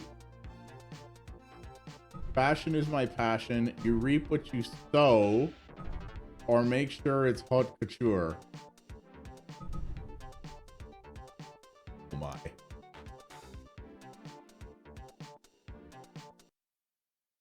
Oh my. Even at this moment, our fashionable city is under assault. Friendopolis. Baggy pants, dull suits, sightings Look and at that's socks some with baggy sandals. right there. Some hardcore baggy. A message needs to be sent, and it needs to be sent in style. Oh, behave. Time to serve some good old-fashioned justice. Fashioned justice. Oh, yeah, this is gonna be punny as all get out, isn't it? I just got it. FPS, Fashion Police Squad. Oh, I.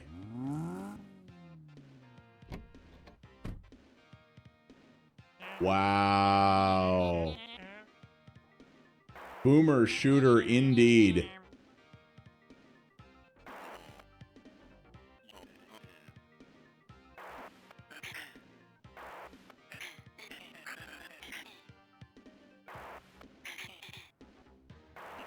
Better get your ass over here. Okay, hang on. The mouse sensitivity is way too low. Limit FPS to 60. What the friggin'? There. Still not great.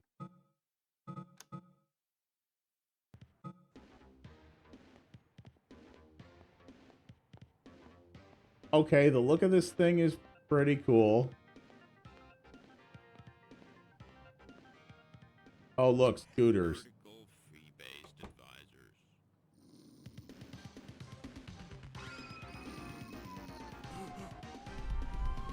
Are all your loans in order?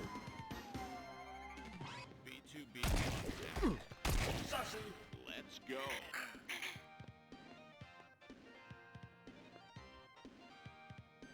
I mean, I kind of knew what this game was about, but also I'm shooting people with guns to make them fashionable, and I'm upping my fab gem. Thank you for your contribution.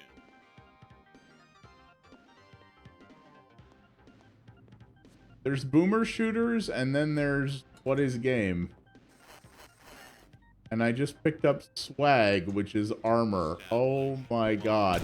The humor of that this game has going for it alone is kind of enough, because you're not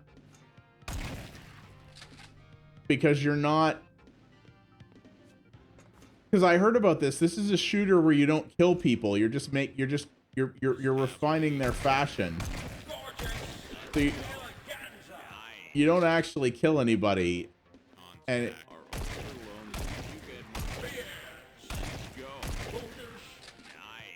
this is.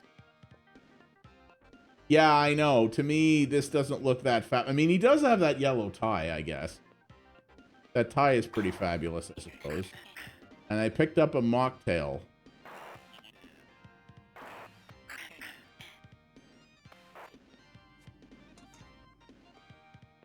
This is a hell of a thing.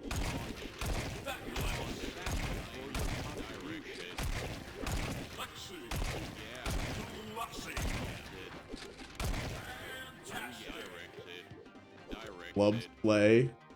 I love that it calls out when you like what they are.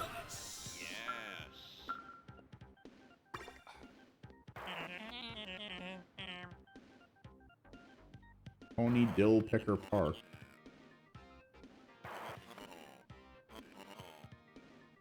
There's a thin red ribbon blocking my way. You're gonna need the corresponding colored scissors for the velvet ribbon clearance. So that's key cards.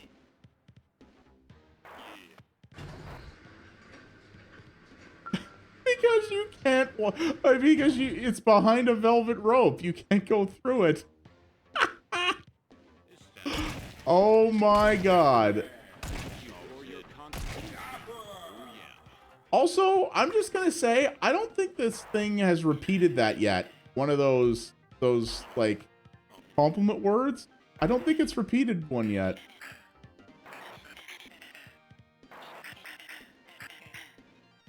I have to extract color from this fire hydrant.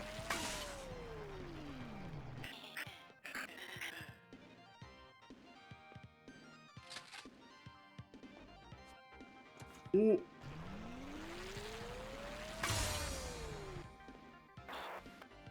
This is so weird.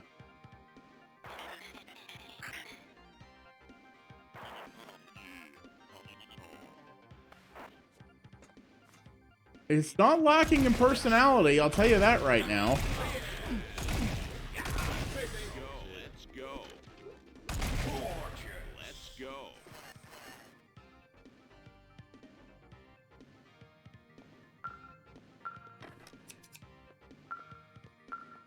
This just, oh my god.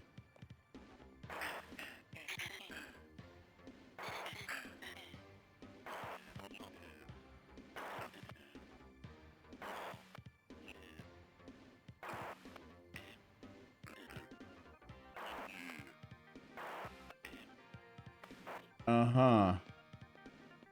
Contact. Launch.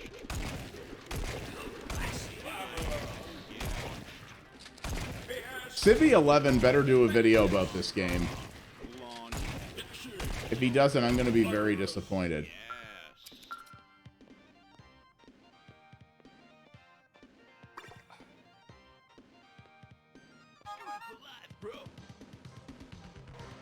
Whoa.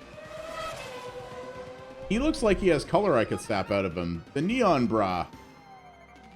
Wait, his fashion crime is too flashy? I don't know. Oh, I can, okay.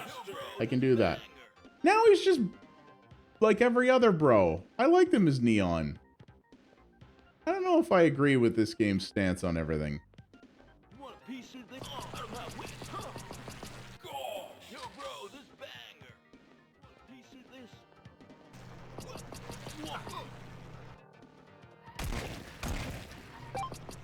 Ah, okay, I can't shoot him with normal gunfire.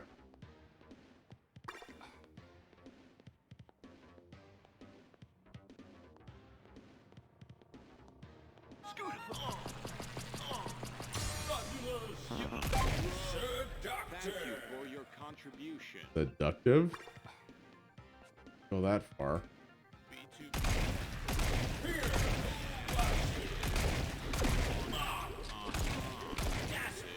I still don't know if this is repeated yet. Okay, yes. I'm not sure if it has. Okay, this guy's got at least some blue going on.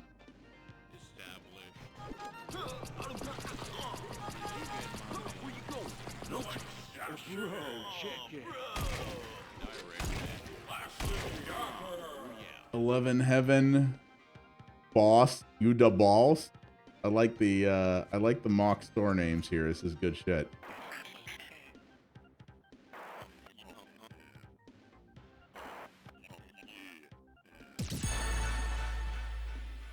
Activate the Fab Slap. Insert Oscar joke here. Aim at an enemy and press mouse to dash to it and press a fabulous slap.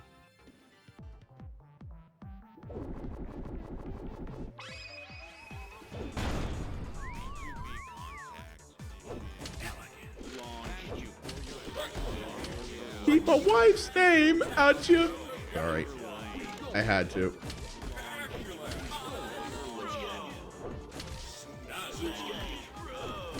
So this is God mode, basically.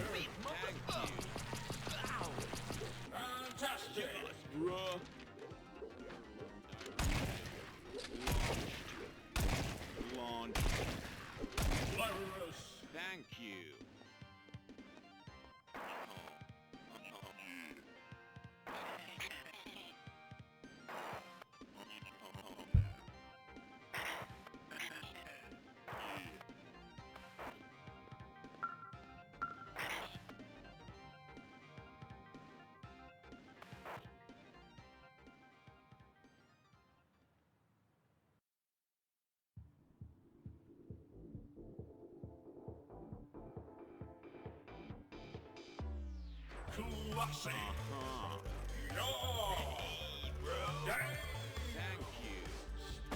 I am so bogus. Really? Swag confiscated. Secret. Okay, so there's secrets too. So it's got all the boomer shooter tropes in it. Thank you for your contribution. Classy.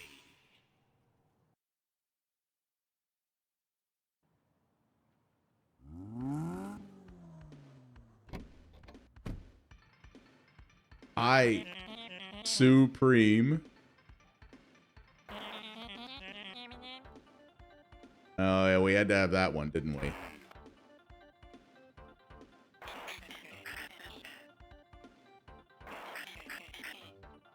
Virgin Mojito? What even's the point then?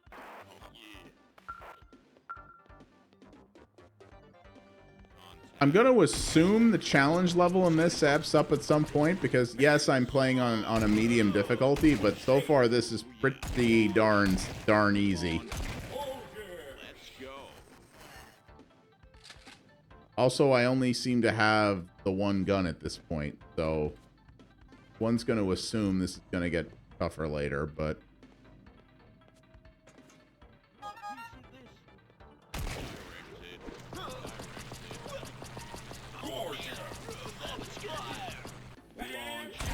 I could see crowd control being tricky, but...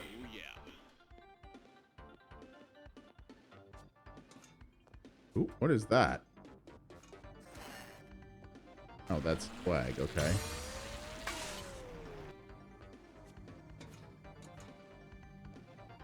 The level design so far is, I have to say, is a little bit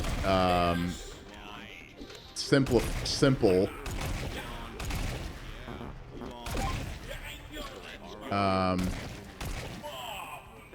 I do hope they up that a little bit because, yeah, at this point, yeah, the level design's pretty simple. Really just combat arenas.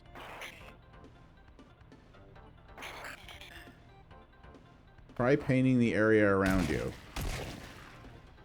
Taxes, taxes, taxes. Yeah, that's a pretty bland billboard. Now available every month.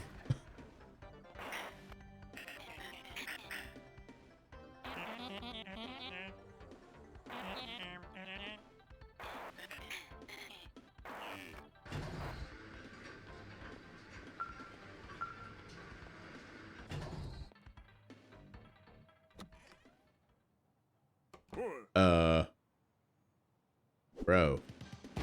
What is with those shoulders? Any room for growth? A loose suit? I don't even know if that's loose. Like, it feels like he's padding them shoulders. Pull out the tailor-made. Blast these clothes. Oh my god. I had to throw him.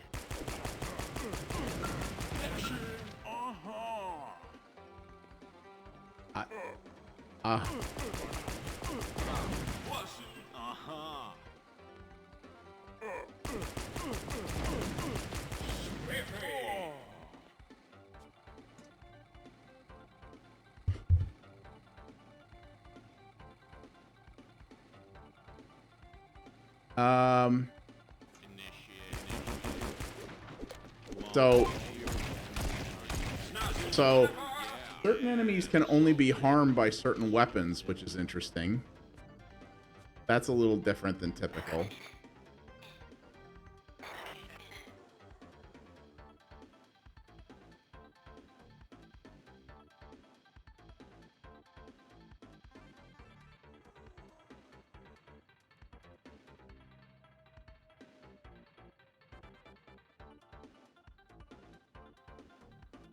Alright, guys. Ellie has decided to steal shoes this evening. I don't know why.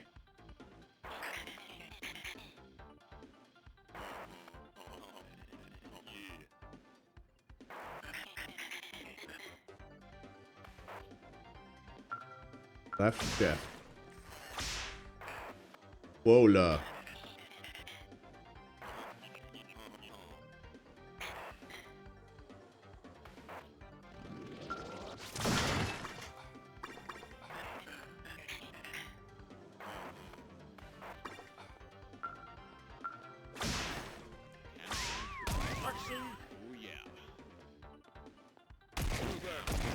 This is just... Oh.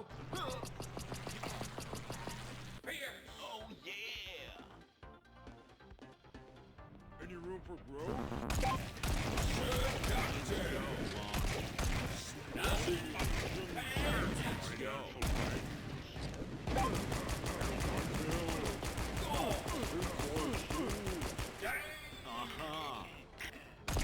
Dang.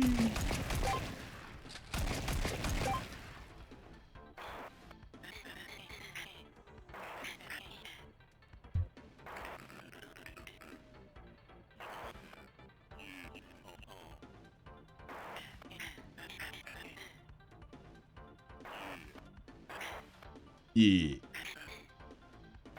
Oh, I'm sure it will. Pause. It's pretty rare these days when a game comes out that doesn't have Steam achievements in it.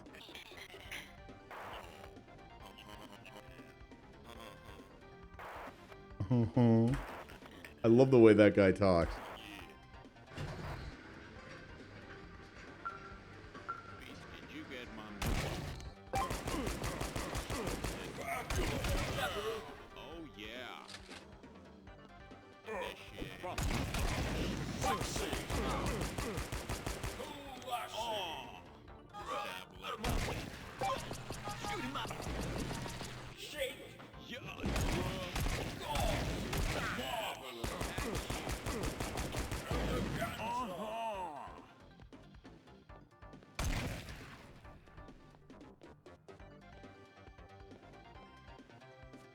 This is just... Man. You can't say this game has no personality, that's for damn sure.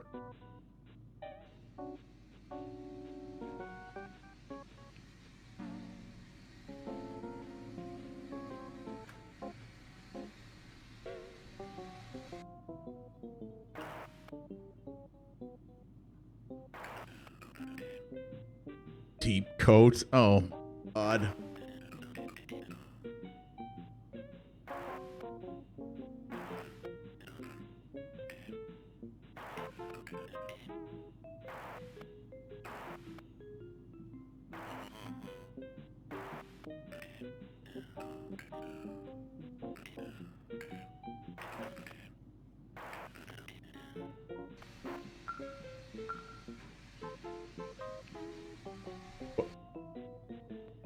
Why are you riding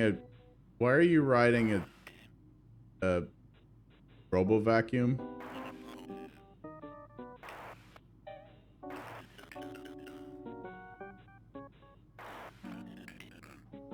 Hugo Bows.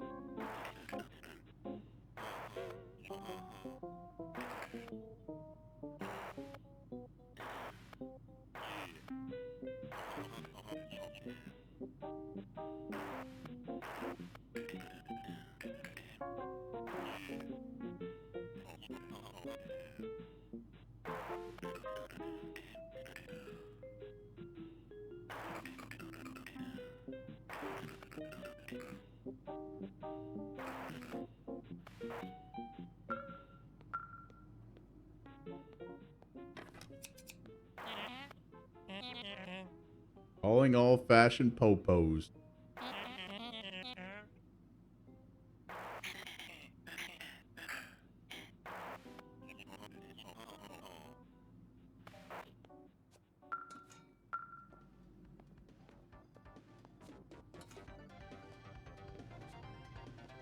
Yeah, the only thing I'm gonna say is that the level design so far is unfortunately pretty bland. That's the only thing I'm not a fan of. I really wish the level design was more interesting than it is.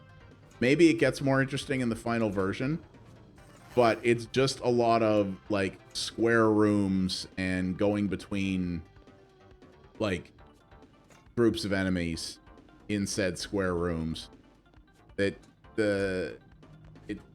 Like, I like the way this plays, and its sense of humor is, well, it's certainly something, but yeah, the level design in this feels a little flat to me right now. I know they're probably trying to go more for the humor angle than anything else, and that's fine, but yeah, it just isn't quite where I'd like it to be. Okay, so I'm just going back the way I came. Oh, no. Here.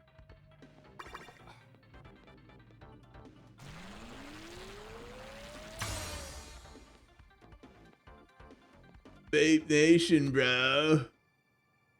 Oh, yeah, here he is. I think we actually have a store in Ottawa called Vape Nation. I mean, probably everywhere does.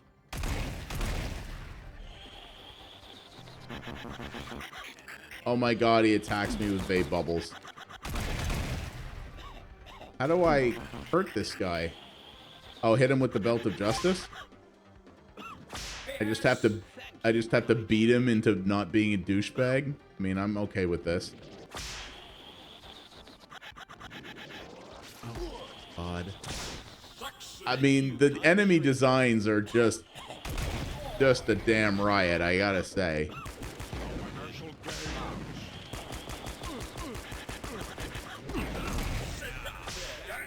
Thank you, kind stranger. Damn.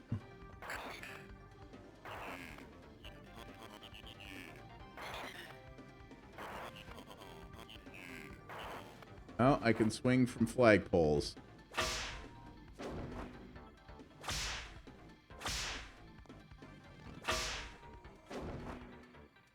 Yeah.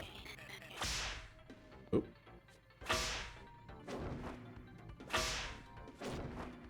Ooh, the platforming in this with that feels really good. Oh, I like that.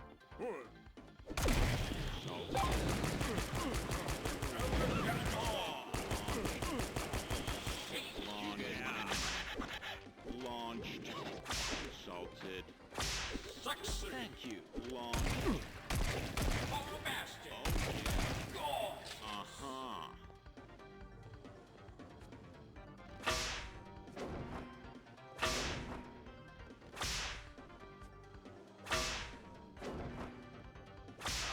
Okay, I don't have to charge it up, I just have to hit the button. Launched. Let's go.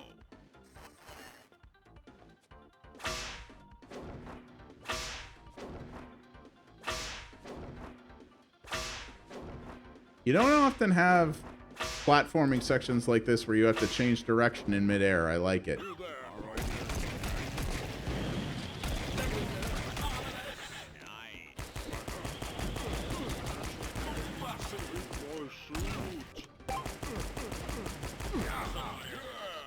Oh crap, I'm nearly dead. Thank you, kind stranger.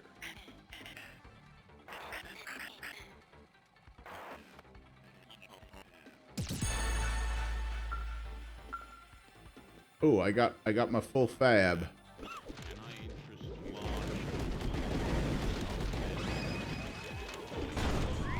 Slap you, slap you, slap, slap, slap you. Slap and you silly cause you disrespecting me.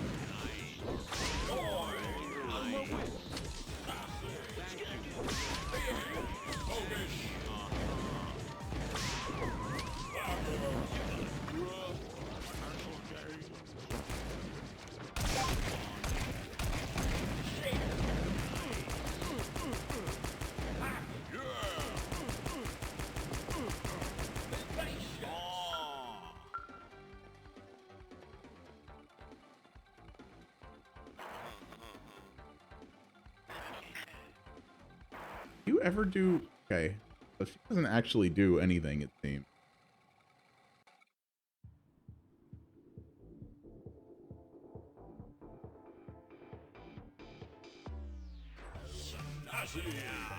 Fantastic! Yeah! Marvelous! Oh, yeah. Awesome! Whoa, bro! Okay! Nice! Dazzling! Yeah! Spiffy! Yeah! Sexy! Yeah! Yeah! Let's go! Elegant! Thank you, kind stranger. I just wow. Okay, this is going on for a while, so I think I'm gonna pick this up after on my own. But yeah, this is something. The levels need to be more interesting in terms of their design, in my opinion. But Yeah, that's not for me, dog. oh, I found a secret apparently. But man, this is a shooter unlike any other. No doubt about that. Oh, boss fight.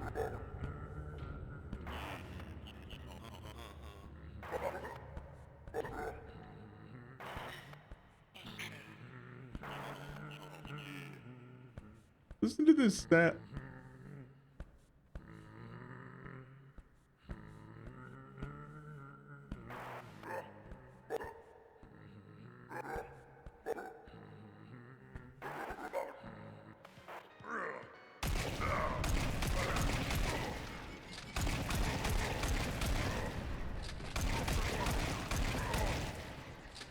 That's a South Park bit for those of you who don't know, the slapping you silly thing. And I haven't even watched South Park in years. I haven't even watched the episode that's from. I've just seen the clip on YouTube. I'm slap happy.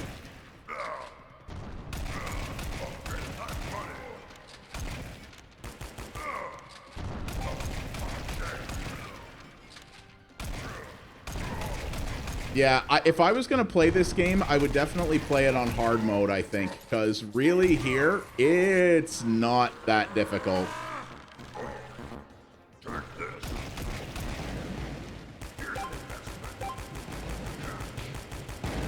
He's literally got badly tailored shields.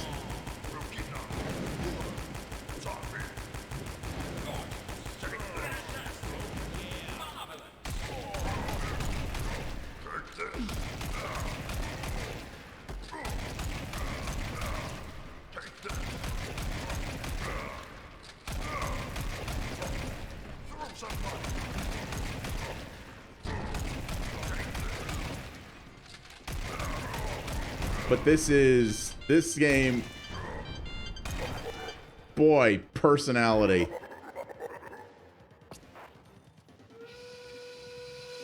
Holy crap. You there. Any room for growth? Are all your loans in order? And of course,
Here's an investment.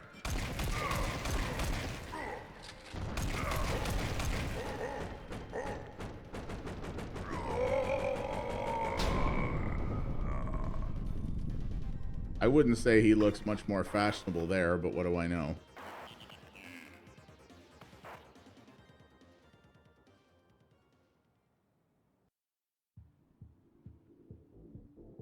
Man, what a thing.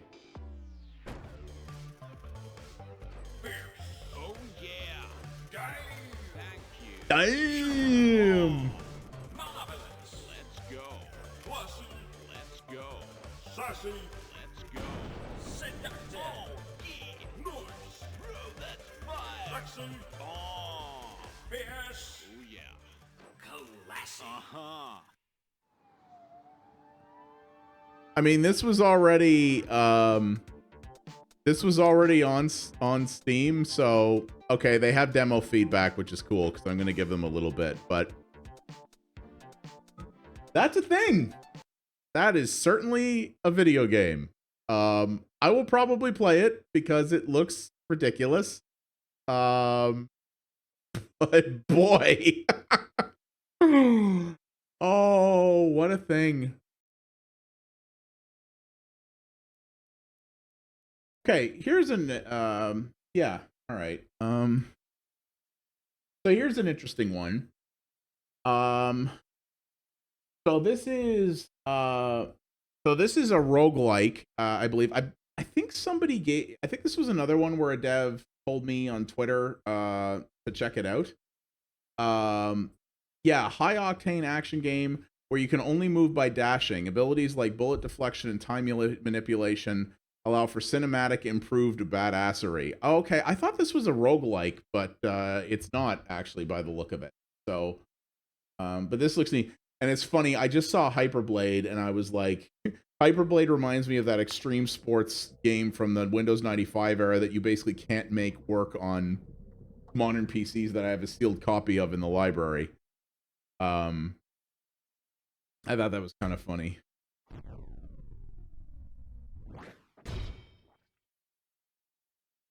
Hold a release, hold this or space, aim and release with deflect.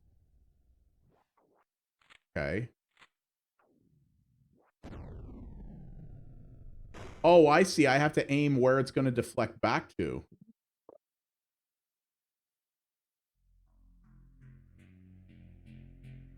Wow, this didn't waste any time.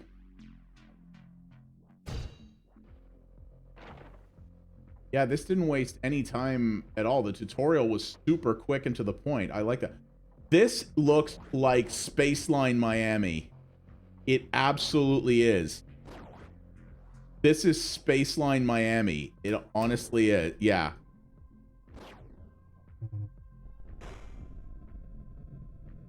Yeah, so you can only move by dashing. Oh my god, yeah. This is, yeah, this is Hotline Miami in space, basically. The only way you can move is to dash. They said that. So the only way you can move is by dashing, and the aesthetic looks like Hotline Miami. And you have to dash and then deflect bullets back at people.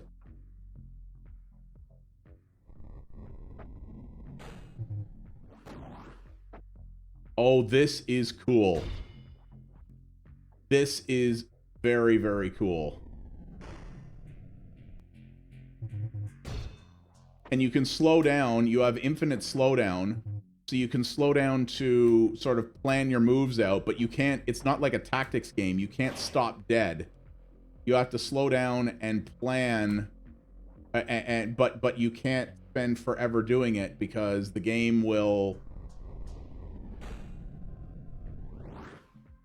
Yeah, the game will punish. Will keep going, so it'll punish you if you spend too long. This is cool, man. Not easy.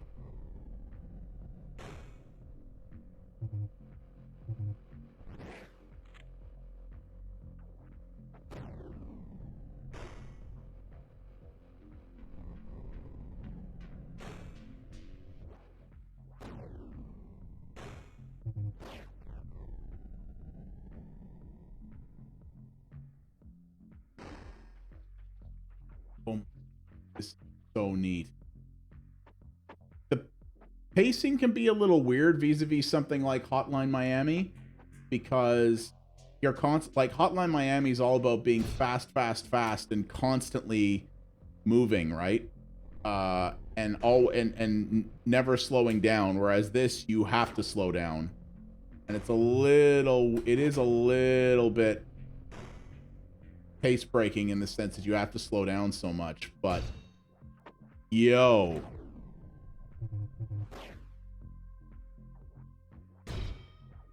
This has got some sick ideas in it.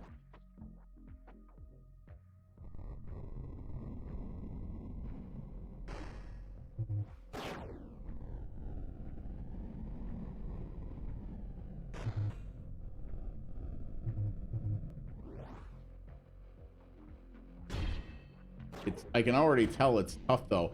It feels like a half tactics game, like it really does. Hey, Cowpie, what's going on, man?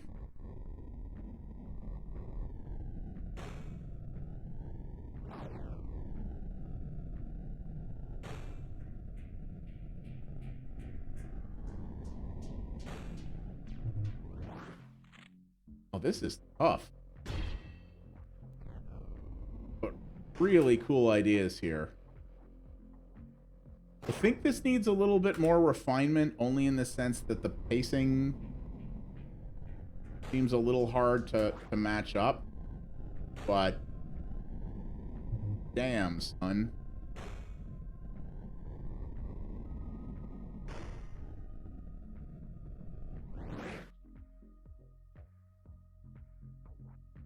Oh, frig, man, that sucks.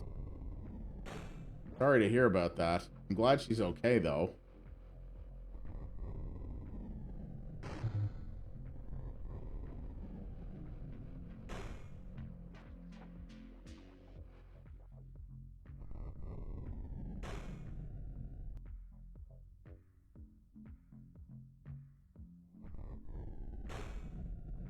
Boosh! Gotcha. A heat seizure. Ugh. You're in one of the parts of the US that's, like, undergoing nuclear hellfire at the moment.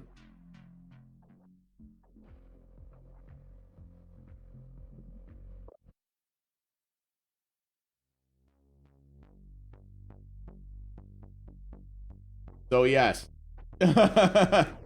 Then, yes, you are. Ugh. It's funny, up here, it's hot this week, but it normally would have been hotter for longer by now. Like, so far, knock on wood, summer's been pretty good to us up here.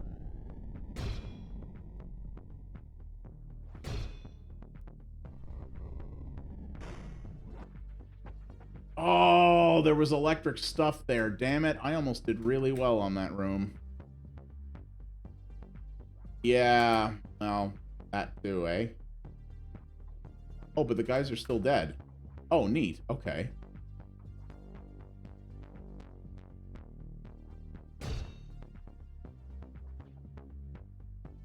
Just shoot your own comrade. Oates did.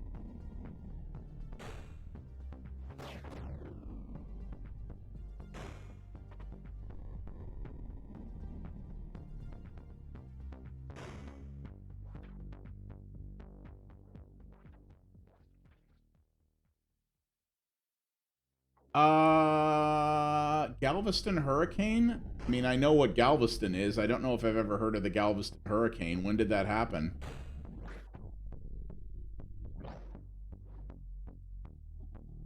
Oh god, oh god, oh god, this guy shoots rockets!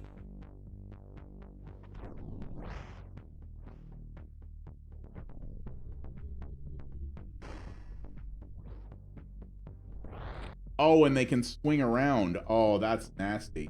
Oh, 1901. Okay, well then I probably haven't.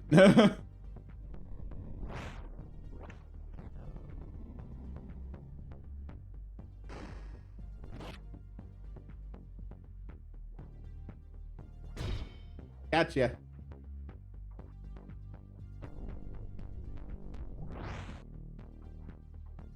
Yeah. Maybe a couple of little pacing adjustments, but honestly, this game is cool as shit, y'all. Oh, I had to push him back into the electrics. Oh, Jesus, really? Well, so I assume because it was called the Galveston Hurricane that it was a pretty bad one. I'm assuming. What did I just... Oh, God. What did I just send off? I don't know, but let's move on.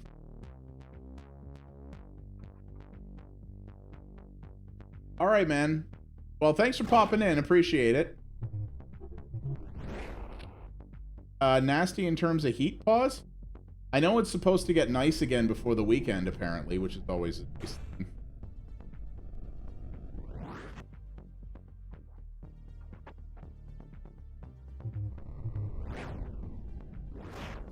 Ah, that thing can mold people over.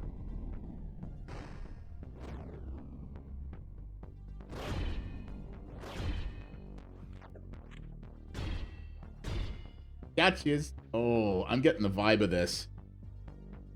Oh, this game's good. Feel free to join the Discord or wishlist on Steam. You know what? I will wishlist it on Steam, and I'm gonna bring up your... Oh.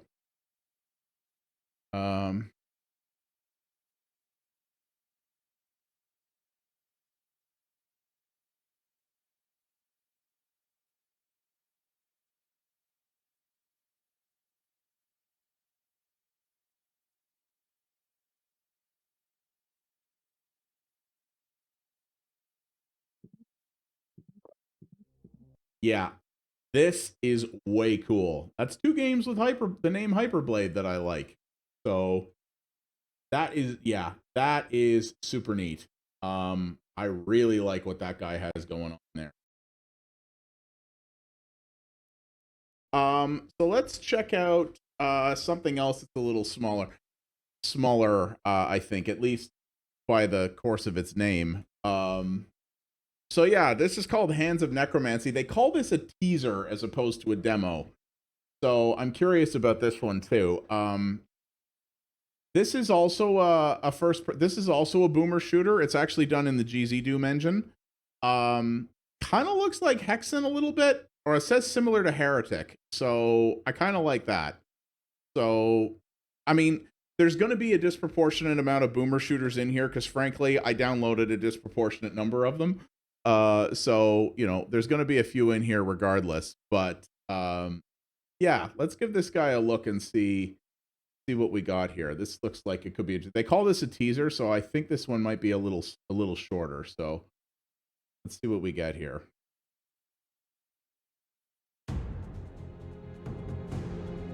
Yeah, this is running in GZ Doom, which is literally a modernization of the Doom engine, like the old school Doom engine. So...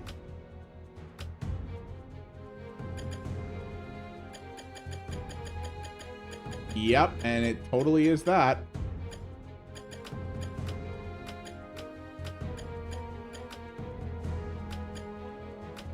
Okay, well, let's see what we get here.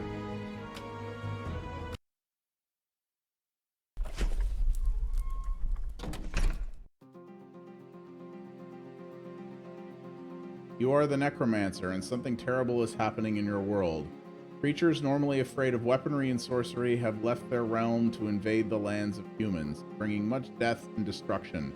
Somehow, these creatures seem much more organized than usual and in far greater numbers. You suspect something twisted at play, so you decide to investigate. Setting out armed with your magical sword and your fireball staff, you see this situation as an opportunity to show the populace how powerful you are. With your weapons and your magic, you will never hide from a fight. Across the countryside, finding nothing of particular interest until you hear screams from the other side of some ruins. So you enter. Ready your weapons, Necromancy. Why do these creatures disturb me? I must seek them and destroy them. Oh boy, yeah. Doom. Doom, baby. Oh. Feel the need for speed.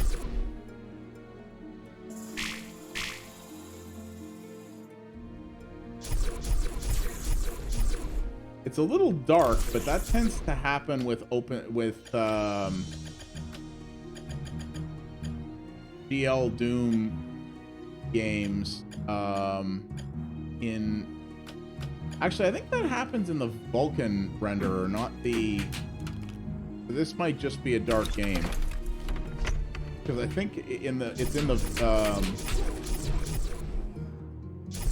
I know one of the renderers in GZ Doom tends to run a lot darker, so music's pretty good.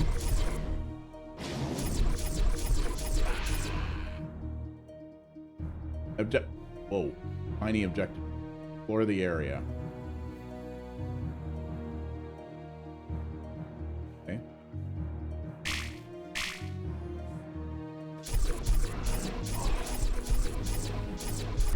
Yeah, this definitely feels like they're trying to make a new heretic, and believe me, I'm not gonna say that that's a bad thing by any stretch.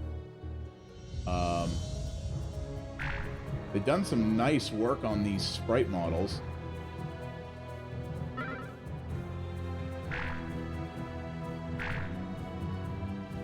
Very nice work, actually.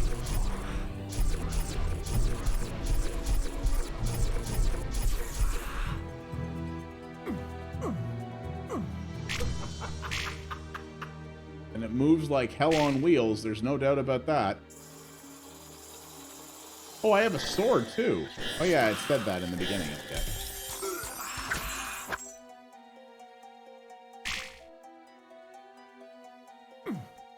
Looks like it's gonna have. Whoa, yeah, it's got the big map. So this looks like it's gonna have the levels that are gonna require some exploration and probably a little bit of confusion and getting lost.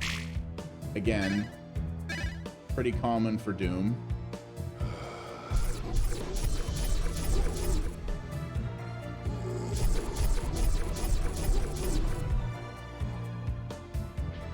I have to say, I am liking the way this plays right now. It definitely feels like Heretic.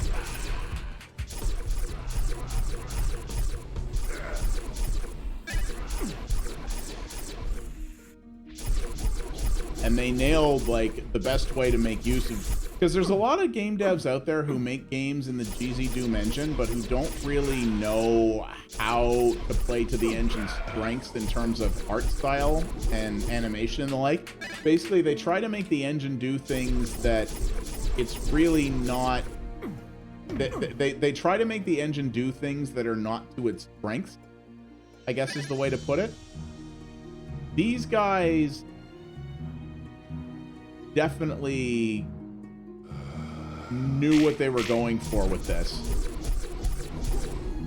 Like, they knew that they were using an engine designed to make games like Doom, and they made it look a lot like Doom. I learned the tornado spell. Okay. Take that. And it totally makes tornadoes. It turns enemies into little jibs.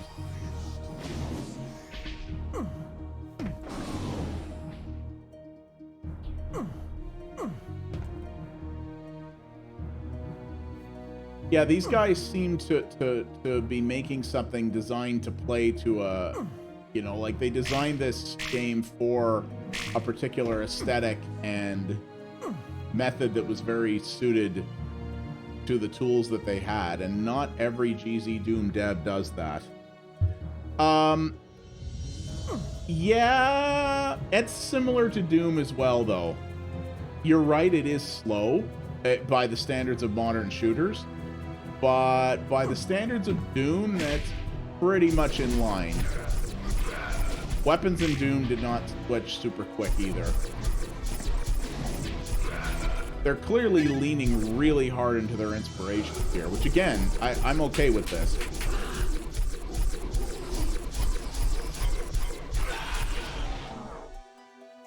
Oh, hi. Take my tornado. Because, you know, a giant rock monster totally don't like high winds.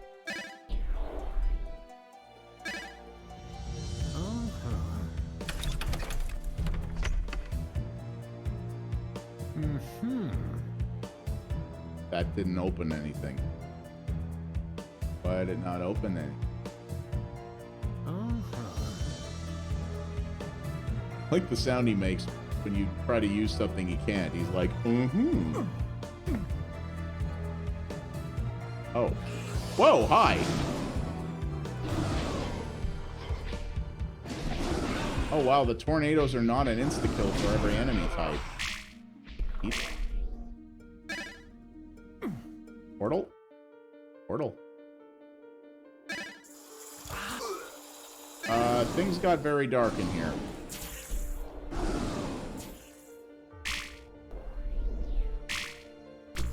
I assume this is where I was supposed to be.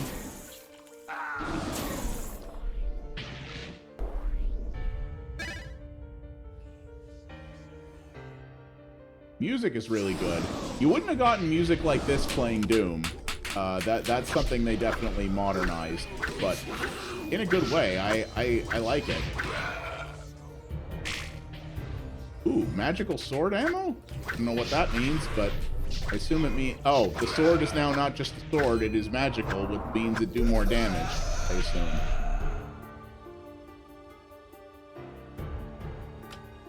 Okay, well, I died, but that's to be expected.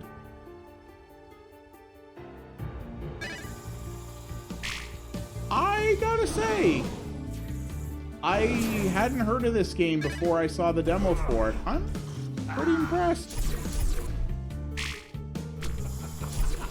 This team clearly knows what they're doing, and they know what they're trying to make. I like what they're going for here.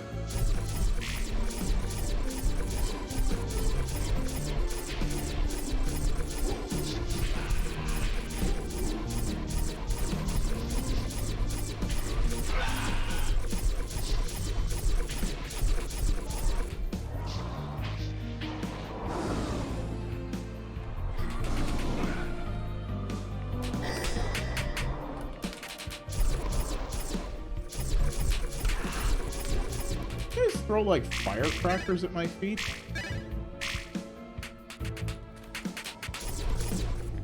Pretty sure they do.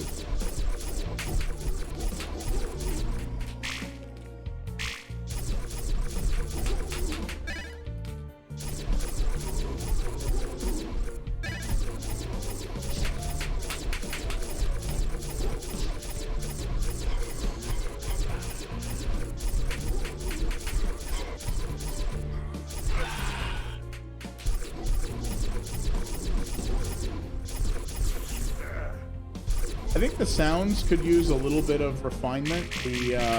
Like, for example, the fact that every time I fire this fireball weapon, well, A, it's kind of a weird high-pitched noise that it makes, and also there's no variation.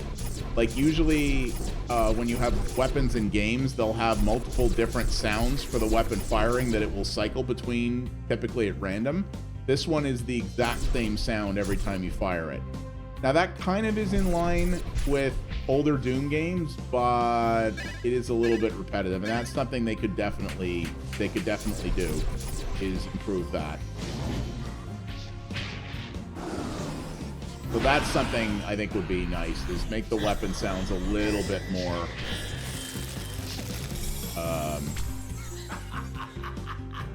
a little bit, add just that little bit of variance to them to make them not great on you.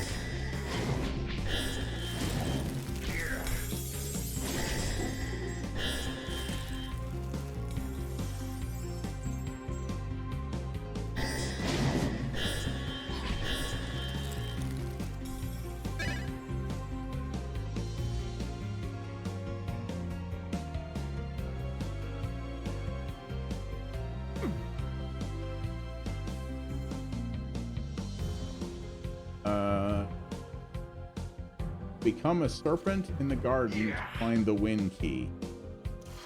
Okay. Wow.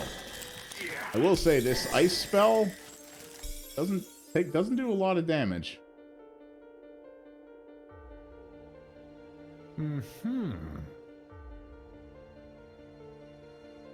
Sure where I haven't been. Yeah, this is like old school Doom in that it's totally possible to get lost in the levels, and you got to make a point of exploring everywhere you can. Find everything.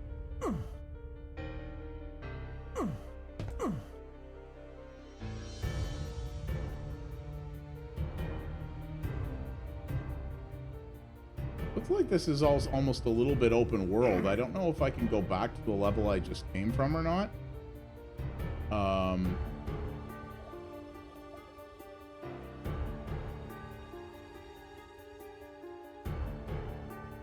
Yeah, I can.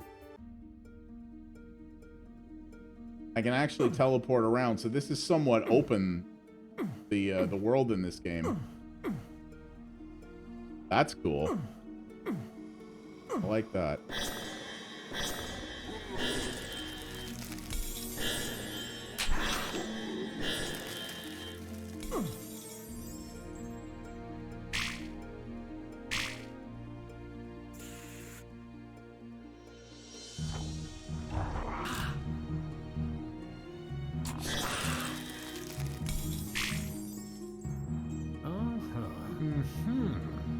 Yeah, this is going to require a lot of exploration stuff.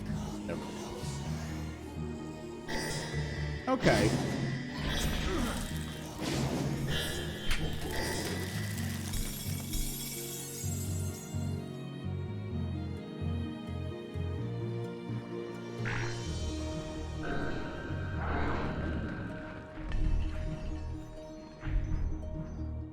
Yeah, these guys definitely have my attention. This is very interesting. So I don't want to spend too much time on this. I'll probably pick this up later on my own time, but yeah, there's some cool cool ideas in there for sure. I'm gonna wish list that one.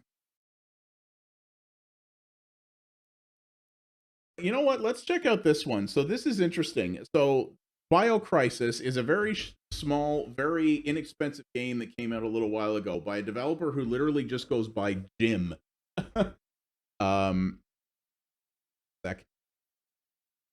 Yeah. So BioCrisis 1 I actually own and have played a bunch. It's a very, very quick game where you're doing kind of a, it's not really a wave-based shooter thing, but you're kind of coming through this group of enemies. It's a quick score attack game is what I'm saying. So you're supposed to you're just trying to get through this hallway to escape this facility. And it was really interesting because it's a really cheap game, but it's really fun in very short bursts as a score attack thing. As I understand it, that did so well that Jim decided to make a sequel, and this looks more like a House of the Dead style thing, so like a rail shooter kind of deal. And I just saw that and I went, well, that's a cool evolution of the formula. The original BioCrisis, yeah, it's $3.39 Canadian. If you like score attack stuff, give this a go. It's good fun. I actually quite enjoyed it. So let's check out this one. This probably won't be a super long demo, so this will be an interesting one here.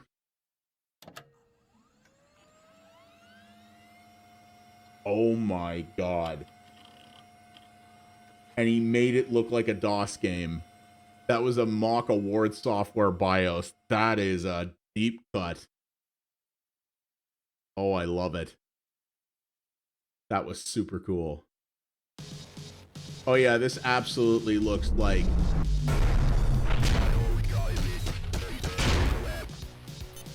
This absolutely looks like Sega, like Naomi Arcade ridiculousness.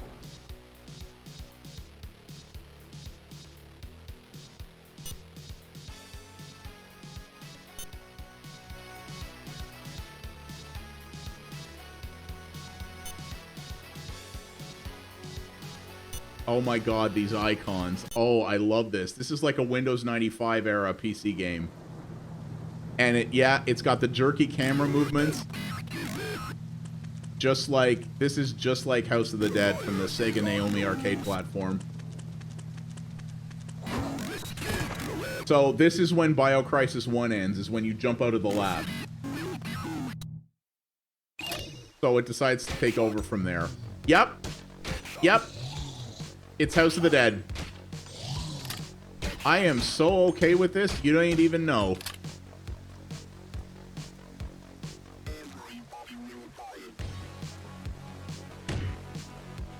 Yeah. It's like PlayStation 1 type stuff. Actually, what this really is like Sega Saturn style graphics. That's really what this is. He took what he did with BioCrisis 1 and just went, yeah, let's bump it up a generation or two and make a totally different thing out of it. Yeah, I really hope he has Sinden light gun support for this. This game needs to be able to be played with a proper light gun. And it even takes the same amount of shots for each different color zombie as it does in the original game. The different color zombies took a different number of shots.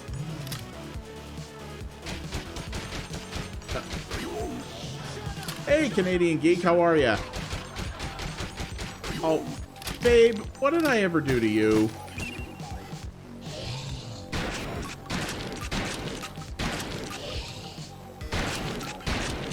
That's mean.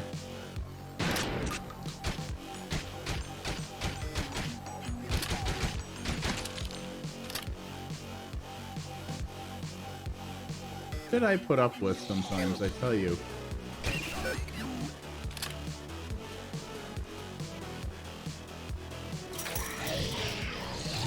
Why would I want to hold my fire here?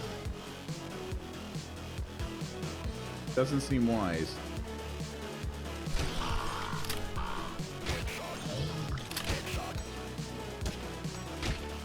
Oh, I lost my combo.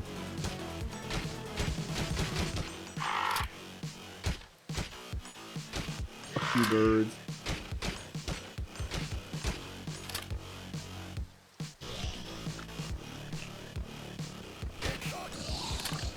Like, BioCrisis 1 was good, cheap fun.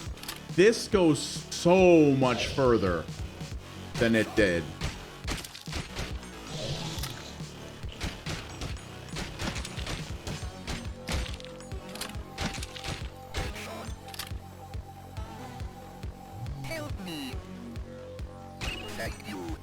You gotta be into rail shooters, but if you came up in an arcade in the 90s and you don't like some rail shooters, what are you even doing?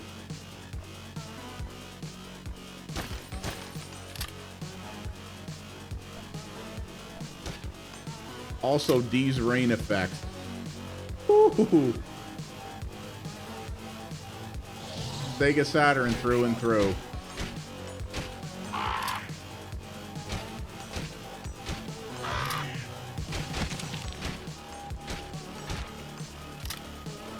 Combo 24, baby. Let's go. Oh, and then the camera jerked and I lost it. You suck.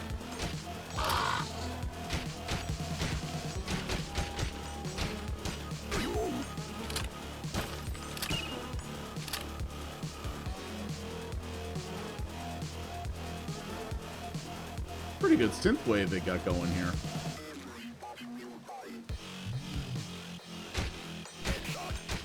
Oh, drop the bass.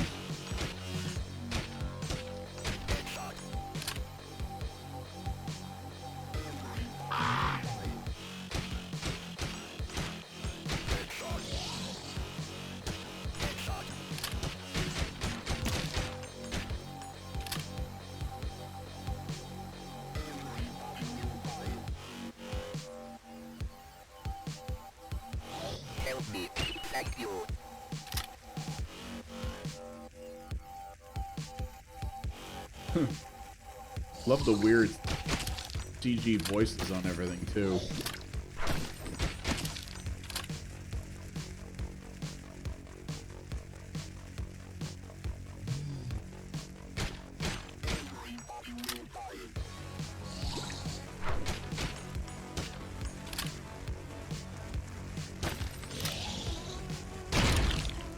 There we go.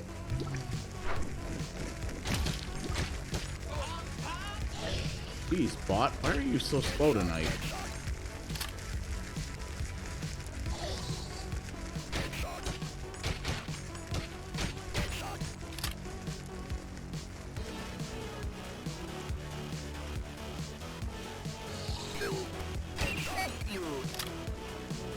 Thank you. Come on, give me a box with some cool stuff in it.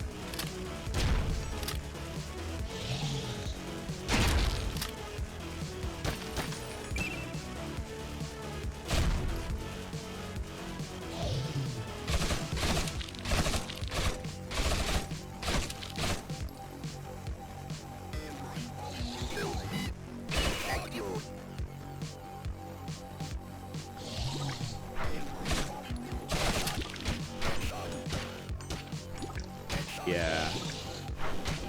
Jim, if you're watching this later, you gotta put Sinden light gun support in this.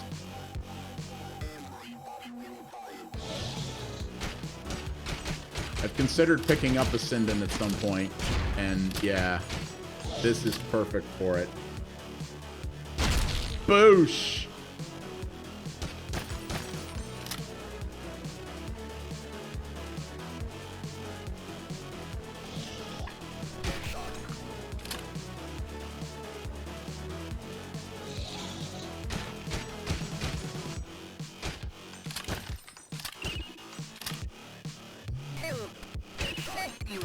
Usually the NPC characters in the House of the Dead games are a lot harder to rescue than that one. These ones are all pretty easy to get. A lot of them you gotta aim really carefully.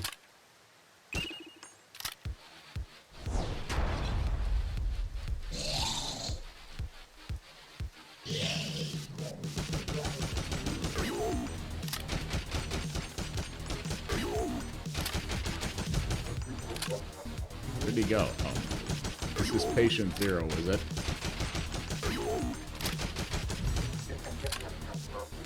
This is the first boss, so he's pretty easy.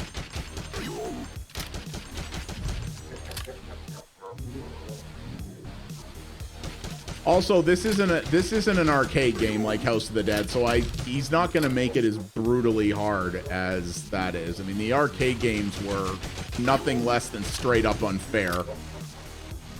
He's obviously not aiming to make it that just petty and mean. Gotcha, bitch.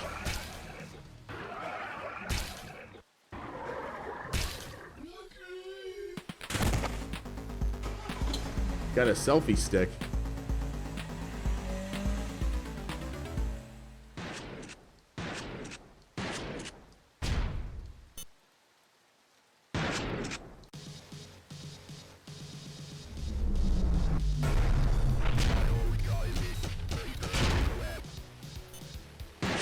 Yep, I'm totally in. He made a new House of the Dead game. Jim, you're doing God's work. Yeah, all over it. Absolutely in for that one.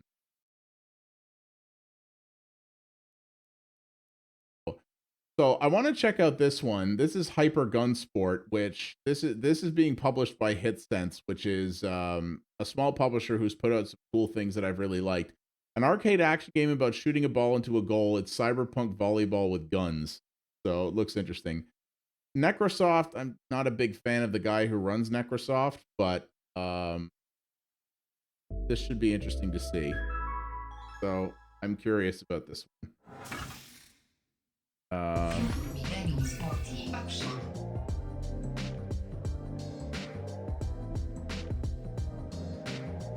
All right, here we go. Okay, it's got some funky, fresh menu music, though.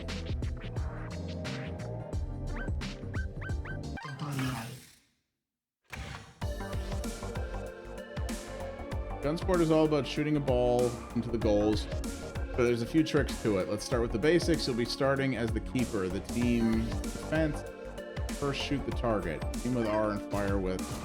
Oh, okay, it's like a twin stick thing. Hit a moving target, you're going to automatically reload shot by shot. The dot above your laser indicates how many shots you have left. Oh yeah, okay, I see.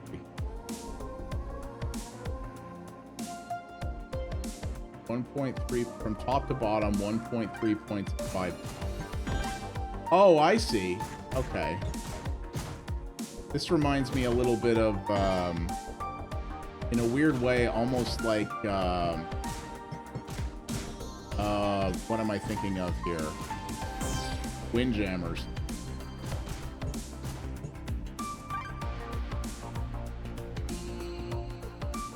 Striker, they have fewer shots per magazine but can move and jump and shoot at downward angles. Try striking first.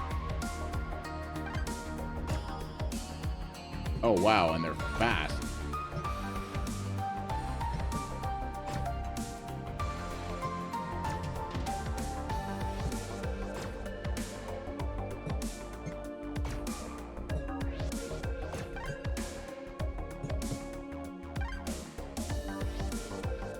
If your teammate hit the ball at nearly the same time, you'll perform a focus attack. It propels the ball much faster than normal and is harder to defend against.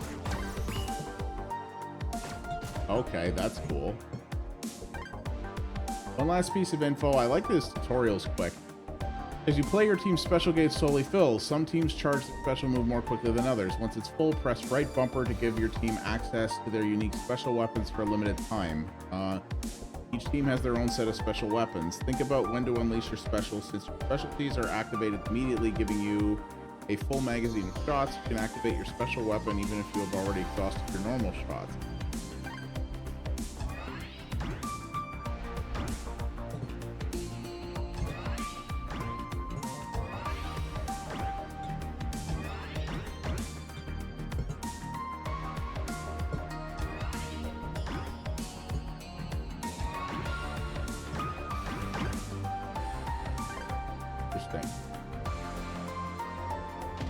In an actual game, each time the ball crosses over the net, its value increases by 1 point. Whichever team scores the goal is awarded all the accrued ball points. Oh, interesting.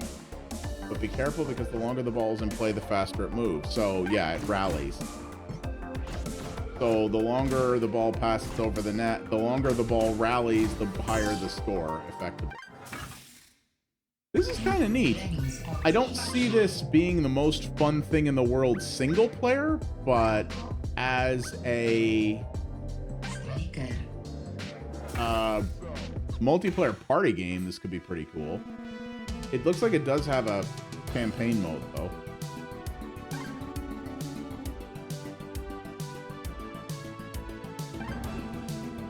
People's Republic of Oakland?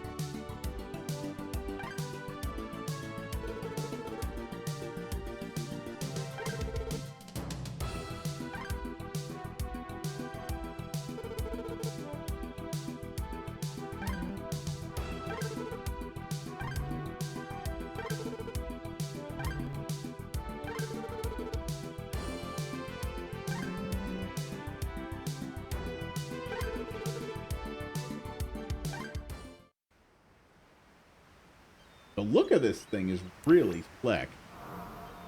I am a big fan of that.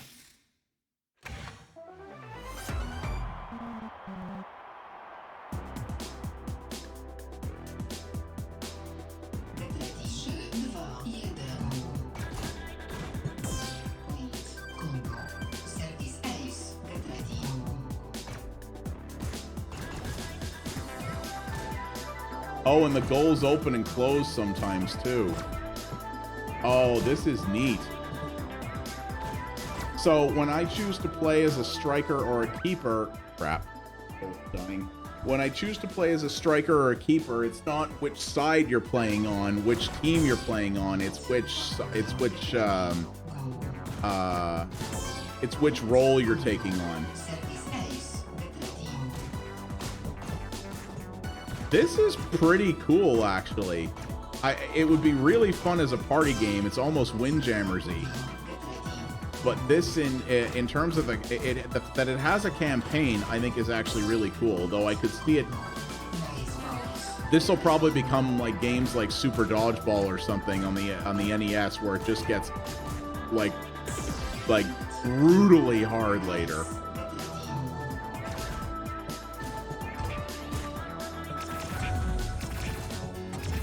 I need to get better with the super shots, though.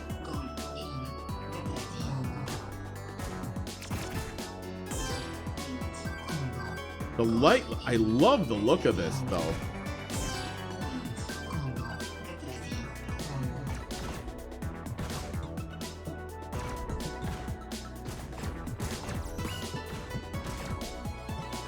Oh, you little buggers. My match, suckers.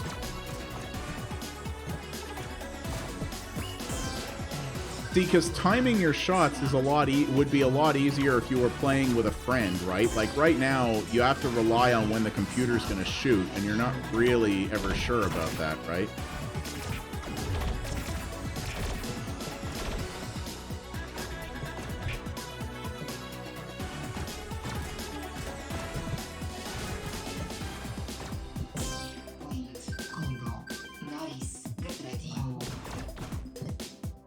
I like the announcer voice, too. She kind of sounds like Christina Avasarala from The Expanse.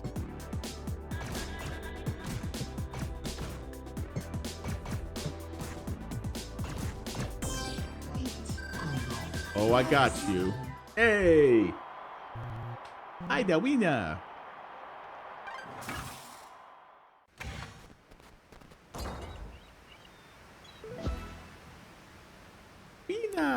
And we're going up the tower, kind of like Mortal Kombat.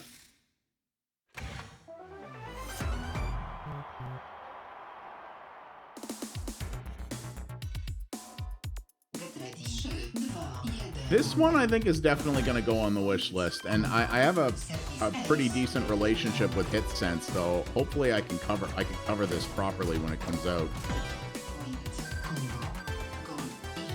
Oh god, the goal moves. Oh, there you go. You got wrecked, son.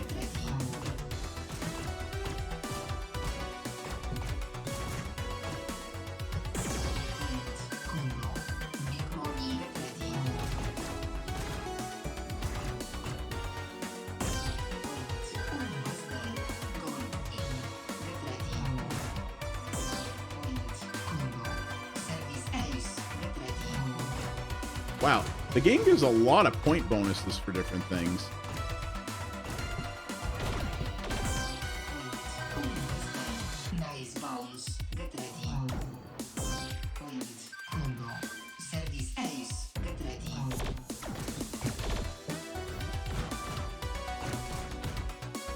Like, it plays, like, the core way to play it is very simple, but it's deceptively deep underneath.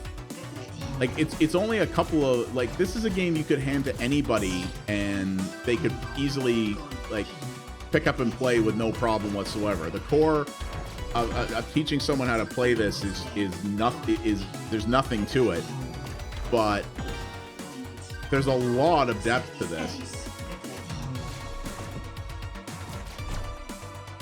I hope this has online play. This really needs to have online play. Like, really needs to have online play. I know online's not the easiest thing to implement, but seriously.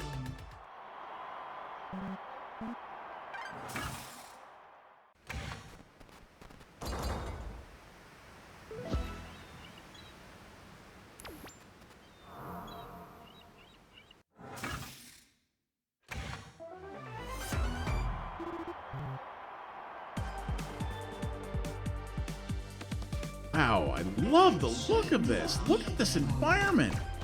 This is gorgeous.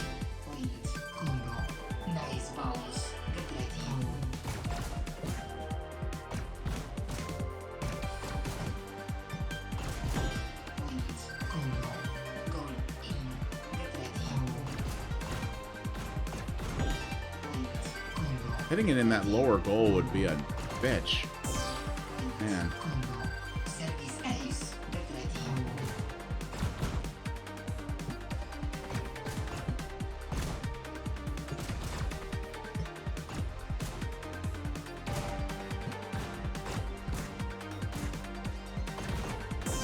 Boosh. Oh, almost had a flawless victory, you dick.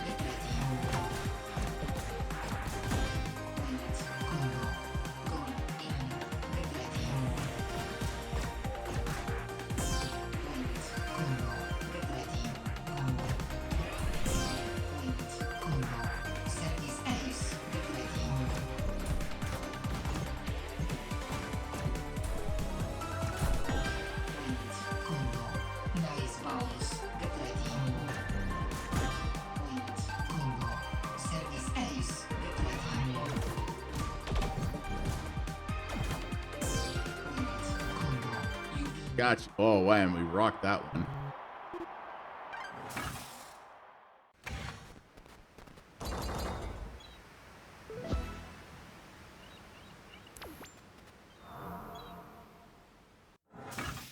Fuck off.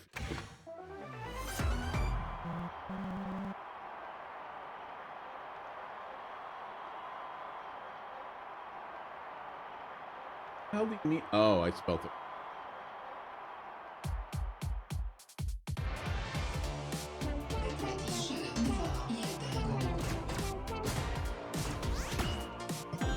Oh wow, and now the goals are moving. So the environments actually change a lot in not just in appearance, but the mechanics actually change.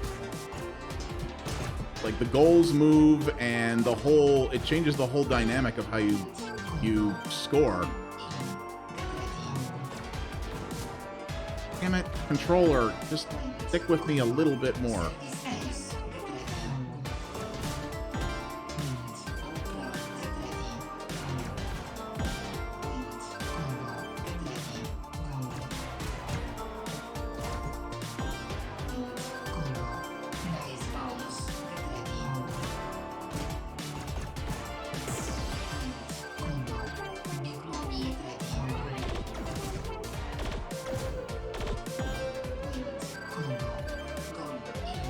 I'm gonna guess at some point the AI is just gonna get super mean because it hasn't been too bad so far, but I feel like it's early.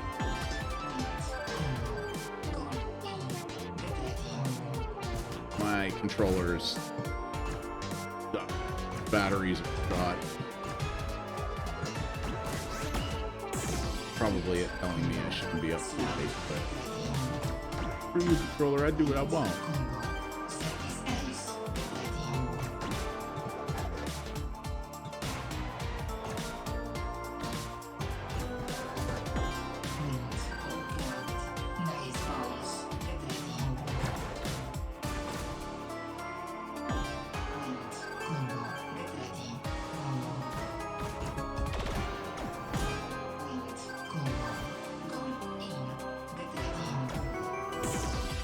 Boosh. Go.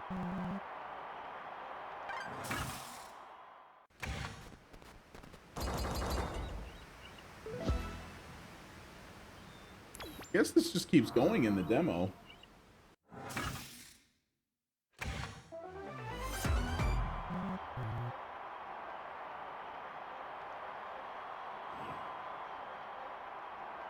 Big bounce, bouncier ball, higher gravity. Okay, I don't know how to play this with a keyboard, but my controller's dunzo, so.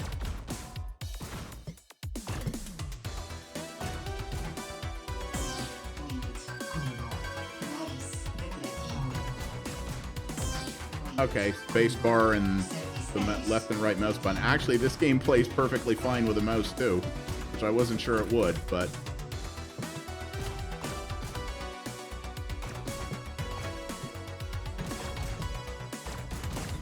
I don't know how I activate the special, but because right mouse button is actually jump. But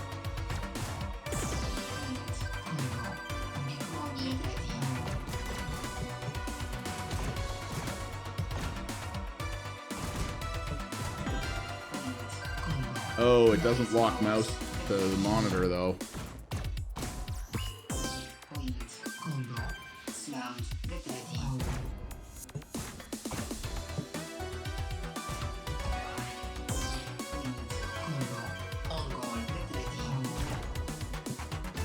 Own goal. Nice. Yeah, what is the, Okay, I don't know what my specialty is. No mouse, maybe? Oh. I have no idea. Oh, potentially Q.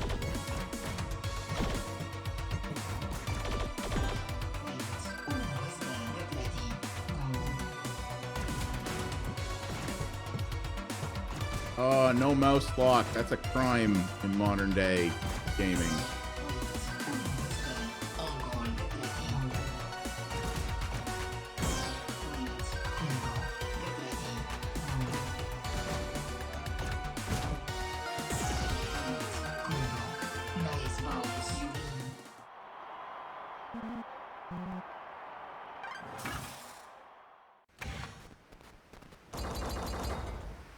Okay, well, you know what? I think you guys have seen the core of this, and you know what? This is really cool. Like, really cool. Something I could enjoy single player, but also with people on the couch. This is really cool. It feels it feels like a mashup almost of like Windjammers and also it feels like a mashup of like Windjammers and like Super Dodgeball from the NES. And those are two really good things. So, yeah. Pretty cool. Yeah, this one is absolutely going on the wish list. Without a doubt. And I'm gonna have to talk to the fine folks at HitSense and see if I can maybe get a code to cover that when it comes out, because super cool. I really like that. Yeah, as promised, let us start off with VergeWorld. So as I said, Dave Retrobones in the chat is actually one of the developers behind this. And this is being published by Retrovibe, which is a publisher that I've come to really like. I did a video on their release Biota earlier this year, not that long ago, I guess a month or so. They are putting out really cool stuff, and their idea is that they're supposed to be games that have a retro vibe to them. You know, newer games with sort of retro inspirations and aesthetics. So, hey Tech, what's going on, buddy? So, yeah, this looks pretty cool. So, post-apocalyptic high-speed combat racing roguelite. I mean, there's a lot of buzzwords in there that I dig. Tech, you actually got here at a very good time, because I think you might like this as well. So, I don't know if Steam is right about this. Similar to Carmageddon Max Pack and Raze? Maybe. I doubt it, but maybe. Steam is sometimes a little funny with what it does. But you never know. We'll see. So, okay. So I'm just going to time mark this so that I know how to do this. Okay, so consoles later. All right, cool. That's a good, always a good question to ask. So, all right, let's do this thing. See what we got here. So, now one of the things I think is cool about this is that it's being advertised as having PS1 aesthetics, which is cool. There's a lot of games these days that are, you know, pitching themselves with a retro aesthetic. Not a lot of them actually go for the PS1 era. A lot of them do pixel art or something like that, you know, 8-bit, 16-bit, which I love as well. But seeing something with that sort of PS1 sort of chunky 3D is not something you see very often. So this is one thing I'm definitely curious about. Okay. Ooh, I like these. This is almost like Amiga artwork in this cutscene here. Ooh, I like it. So, I'll just call you Dave. So Dave, how big is your team with this? Oh yeah. Anything that I think would be better with a controller, I play with a controller. I'm a PC guy. I love my mouse and keyboard, but certain genres, especially racing games, they're just better with one of these. So 10 people. Okay. So is this your first? This isn't your first game. I think I looked at your website. Yeah, I looked at your website. This isn't your first game, right? Yeah, this art reminds me of like Amiga or late DOS era. I like it.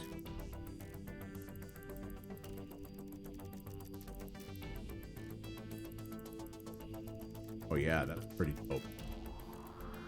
I love this. I love basically all kinds of pixel arts, but I really like this one.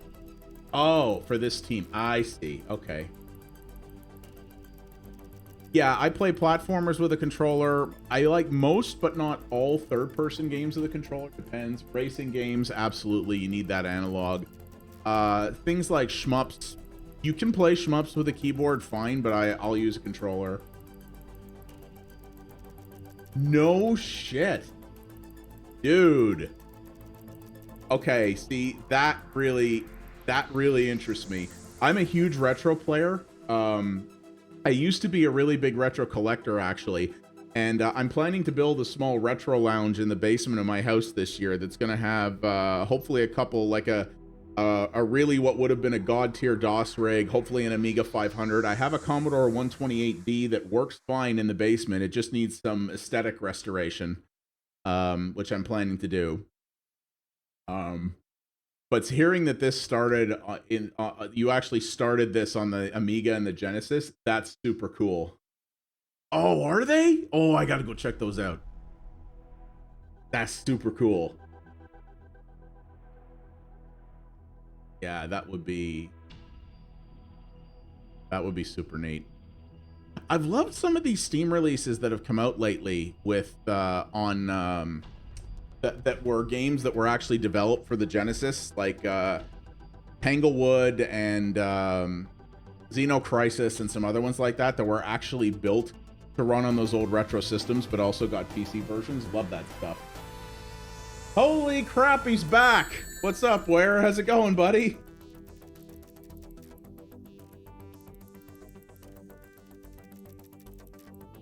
Not yet. But I'm going to. My credit card was a little weepier than I wanted after a bunch of stuff for Ellie and some other things lately. So I've decided. So I will be ordering it though. Oh, were you? Yeah. Well, those guys. I have. Yeah, I own XenoCrisis. Just the modern version. I don't own it for an old system, but still good. Yeah, on Etsy Infinite, somebody released like a kind of like a coffee table book of like the Vita complete history that looks really, really cool. It's just the shipping's a little expensive.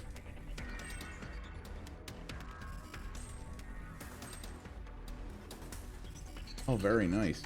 Dot matrix. I did a lot of school reports on those.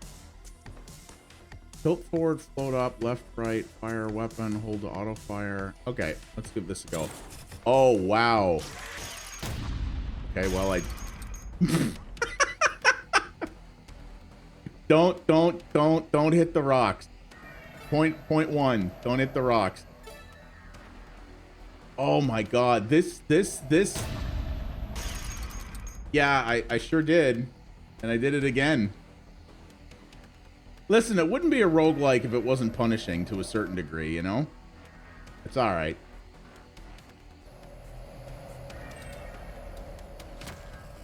Yeah, sorry, I gotta pay attention here, so, okay, hang on.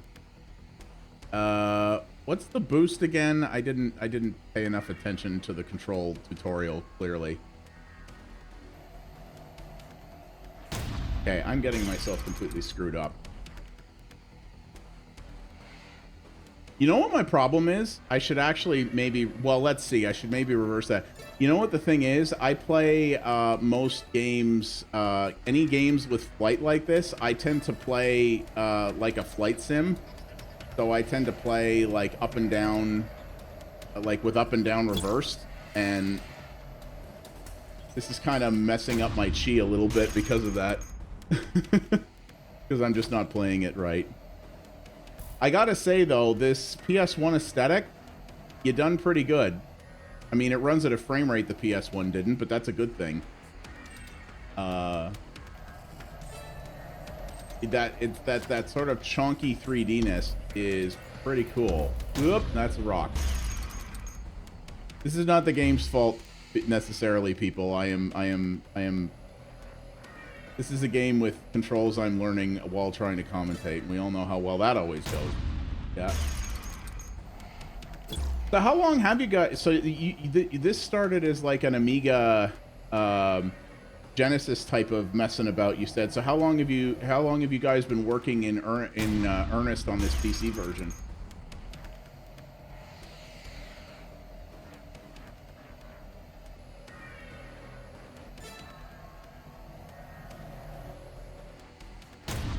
My God, Parallax. This is making a bad first impression. I really am not as bad at games as I seem. Oh, okay, not that long. Wow, you guys have already made a lot of progress for just over a year. That's pretty cool. How did you guys come? How did you guys come across Retro Vibe? Did you meet them at like a trade show or something like that? I just always find that stuff. I find the business of indie games almost fascinating as the games themselves. I just find that stuff kind of cool. Retro Vibe is interesting. They kind of blew onto the scene sort of out of nowhere not that long ago, and they have been doing some pretty. They've been putting out some pretty cool stuff. You did well. No, I didn't. Don't lie to me.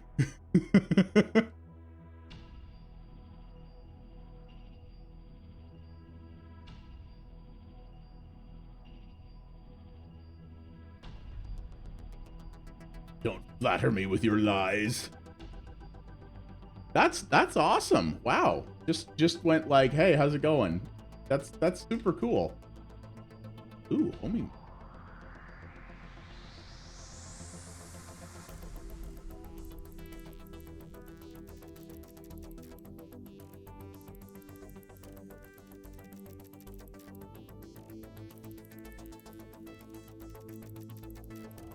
You know what, Reeton, it's funny. I've had that happen too. And I've had small creators, like other streamers and YouTubers who've talked to me and they're like, how do you always manage to get like press codes for so many things when you're when you're so small? And I'm like, honest to God, 99% of the time it's either email the dev or DM them on Twitter, and most of them are like, sure.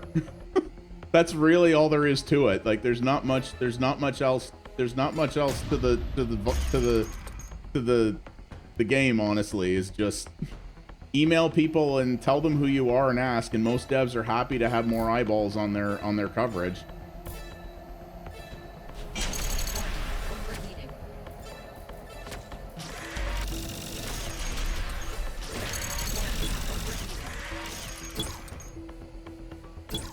God, control bad I do.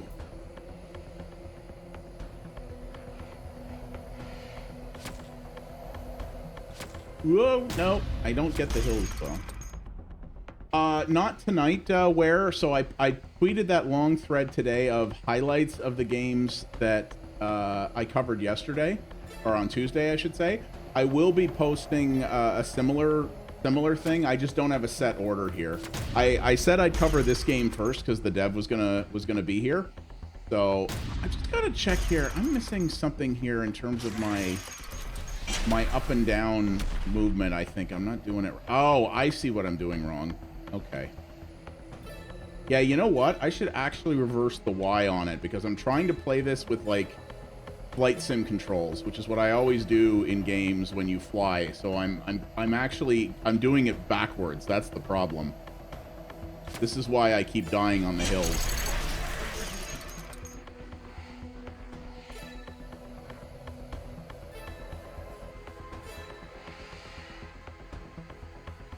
So, yeah, but where I've got, I have more, yeah, I didn't invert the y-axis, so I'm going to do that. Or rather, apparently I did, or rather it was, so.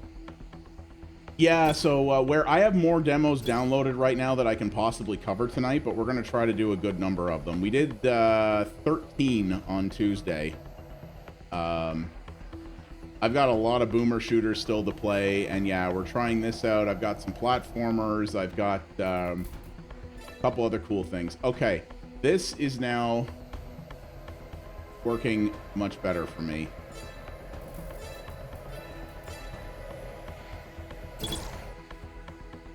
Yeah, okay. Yeah, now I'm playing it half decent.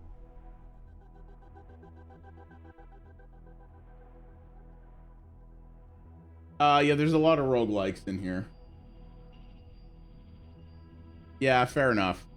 I wouldn't mind checking out WrestleQuest just because it's MEGACUT Studios. Like, I'm not a wrestling guy, but MEGACUT Studios looks super cool. So, when are you guys aiming for to put this out? Do you have like an idea, or is it just kind of a when it's done type of deal?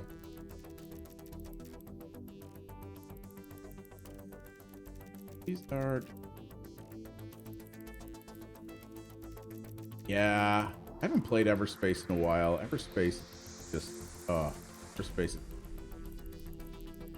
Fall this year. Oh, okay, cool. Well, I definitely would love to see this when it arrives, for sure, because I mean, I love futuristic racing stuff, and you definitely have something unique going on here, both in terms of...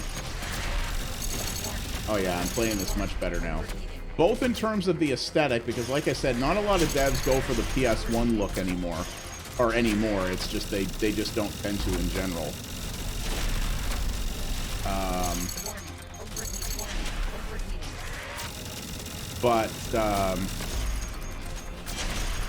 Come here, you. Oops, that was the thing. The 2 more biomes? Okay. Yeah, like, this PS1 aesthetic is cool. The idea of a racing roguelikes, like, there have been a couple, but not very many. And just this idea of...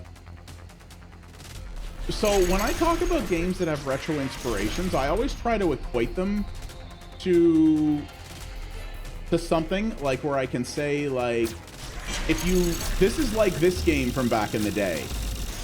I'm having a hard time placing this with anything, to be honest with you. That's not a bad thing. Like, it's not really Wipeout. It's not really Twisted Metal. It's not really Mega Race or Carmageddon. It's something... I mean, I guess the closest thing I could say is Wipeout because it's got spaceships, but it doesn't move... It's not as fast as Wipeout or nearly as punishing. So I don't know if that's a good analog either. I'm trying to think if there was I don't know why I get a slight Mega Race vibe from this. This really isn't like Mega Race. Mega Race was more of a tech demo. Mega Race was barely a racing game.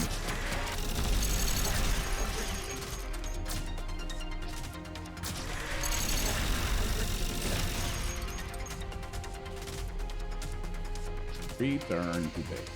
I just have to figure out where that is.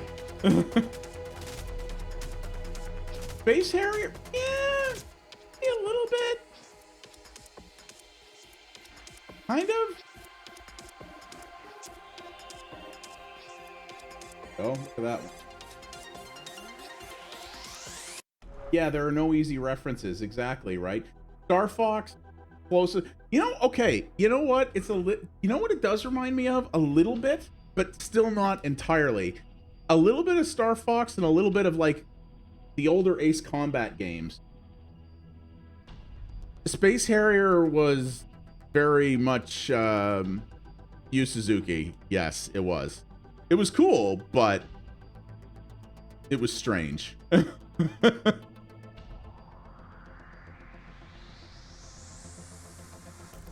I'm gonna try to swap out.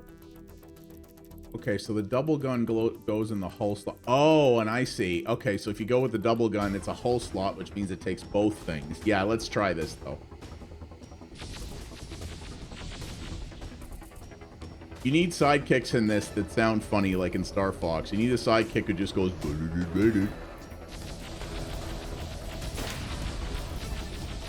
Falco, best voice.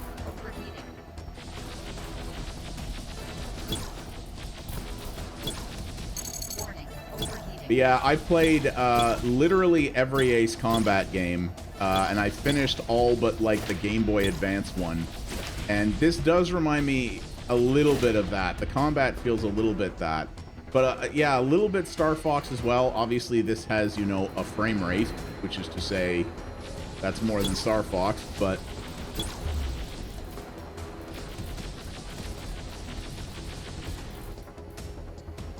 And it's got like this Mad Max kind of vibe going on,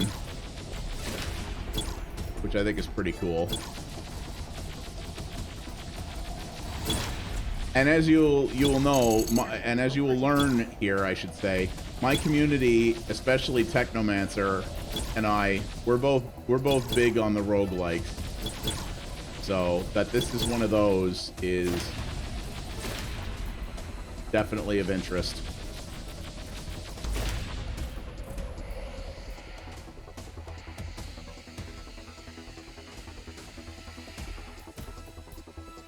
Kill the mini-boss. Where is the mini-boss?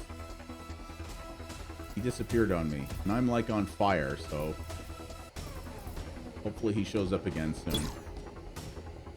Ah, well, no, that's not the mini-boss.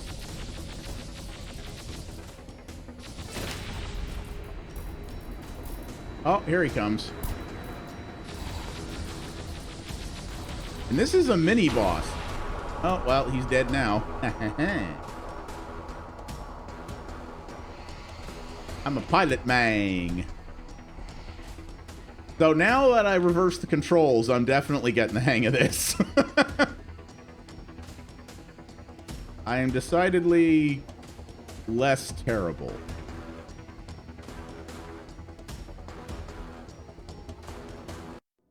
Only reference we had was Mandalorian mixed with Mad Max at high speed. Now you see, that is a cool set of inspirations. So, have I tried Everspace? No, Cassiopeia, it's installed. I'm a backer of it, and I still haven't played it yet, I have to say. But, yeah, you know what?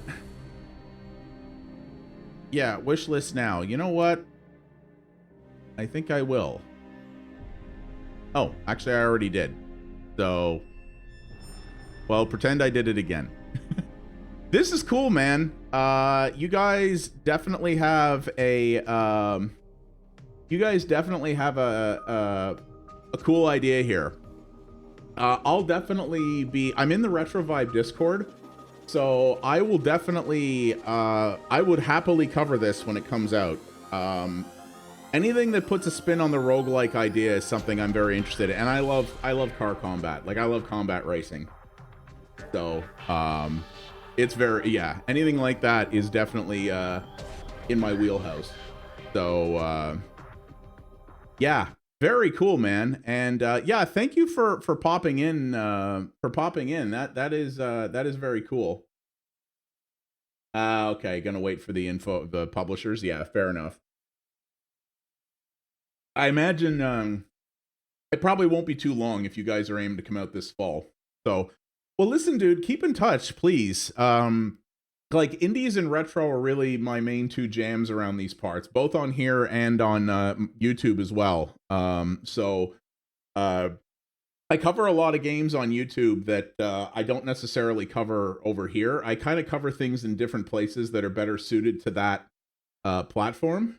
This is probably something I'd cover more on YouTube, but I might put it in both places for sure.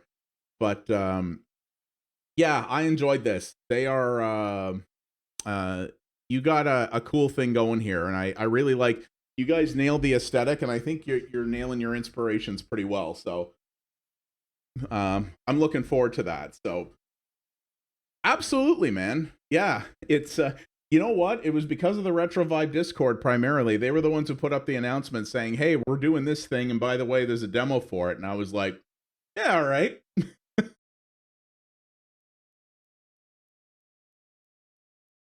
Yeah, I think we still have Cheeky Lions here. So this is their game that they've been talking about. So this is Quiver Quarrel. This has almost this is like a DOS look to it, or almost a Commodore 64 look, which I think is kind of cool. So guide 5 knights across increasingly treacherous terrain and through hordes of deadly monsters to save the royal children from marauding aliens, collecting as much precious goldfish as you can along the way. That is a sentence. So yes, it is. So this definitely looks interesting, and we've got the dev here for this one as well. We didn't get too many devs on Tuesday, but we've had several tonight, which does Atari color palette. Yes, there we go. That's what I was looking for. I first machine I ever played on was a 2600, so I can appreciate it. Uh-oh. And now our character's dead, isn't she? Not a lot of people aim for the Atari aesthetic either, which is kind of cool. Oh, there you go. It got them scan lines, son.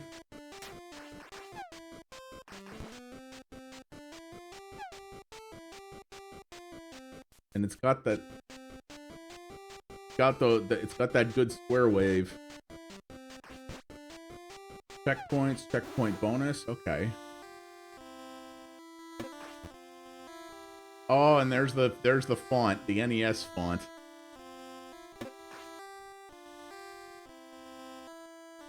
Yep, exactly.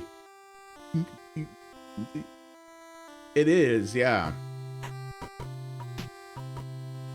Funny enough, I'm covering a actually, this isn't so much the NES font. This is much more a Commodore font. I have a working Commodore 128D sitting in the basement, actually, that just needs some cosmetic restoration.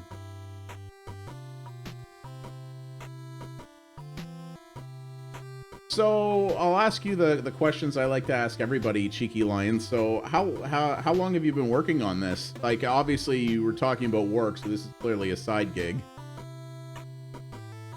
Yeah, that's what I'm talking about. So you must be in the realm of the old person like me. Okay. I am so the first computer I ever used, so the first console I ever used was a 2600. I still remember the first experience I ever had with a computer, which was a Commodore 64 in grade 1. They took us down to the computer lab at school to play some educational stuff and to teach us about computers. Yeah, I'm 43. So, and that was still my first experience with a computer, and I still remember that day vividly. I don't remember much from when I was a kid, but I do remember that.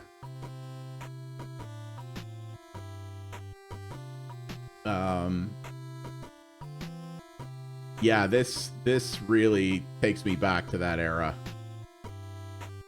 2E, yep.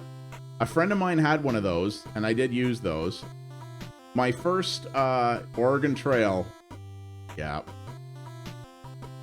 I did, so yeah, I used my friend's Apple IIc. I think it was a C that he had, not an E. I used the Commodore 64, and the first PC I ever used was that same friend who had an Apple. His dad later upgraded to an IBM 5150, so an XT, that had a hard drive and the Amber plasma monitor. And we played through Police Quest 1 on that thing. where it took about 10 seconds to load each screen.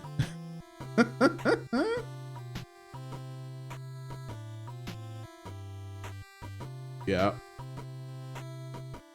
Oregon Trail's not famous because of the ending. Oregon Trail's famous because of all the creative ways you could die.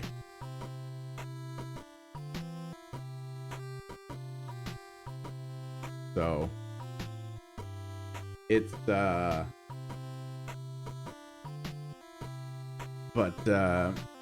yeah, that I still have some of my most famous memories. Oh, the end of the Oregon Trail. There's actually end of the Oregon Trail. Wow, that's hilarious.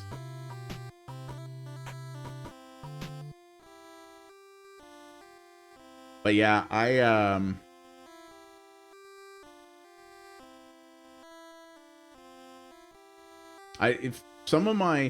don't actually remember a lot of things vividly from when I was a kid, but some of those things are the most memorable things for me. Some of those old sort of computer and retro gaming memories.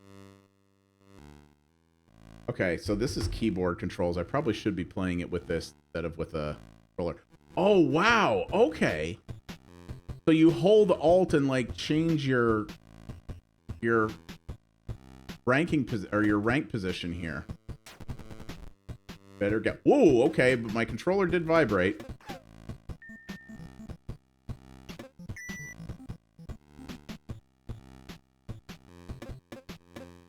So what? I don't know what you do for a living, Cheeky Lions, but what possessed you to? What possessed you to like? I guess. What possessed you to think about making your own game, and what possessed you to make one like this with this Atari 2600 Commodore type of jam?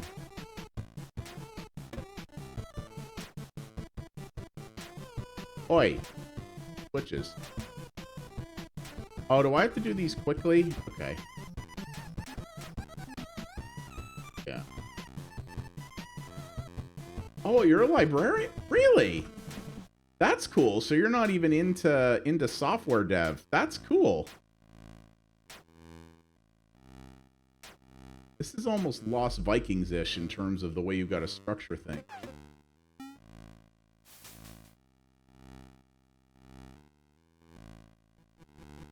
Click and play. God, click and play.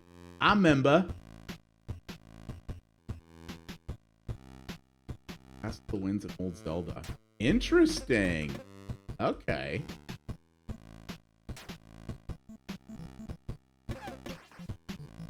This is definitely neat. Like, not a lot of things like this out there. I don't know why the snake reminds me of Adventure a little bit.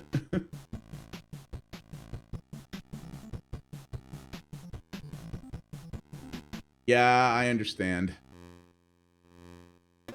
I mean, when I was younger, back before, you know, off-the-shelf game engines and other things like that were ever a thing, you know, I dreamed of making video games, but indie game dev as it exists today was really not a thing back then. And honestly, like, with everything you hear about what it's like, I'm glad I never ended up in the AAA industry. I think that industry, with the way I am, I think that industry would have chewed me up and spat me out very quickly.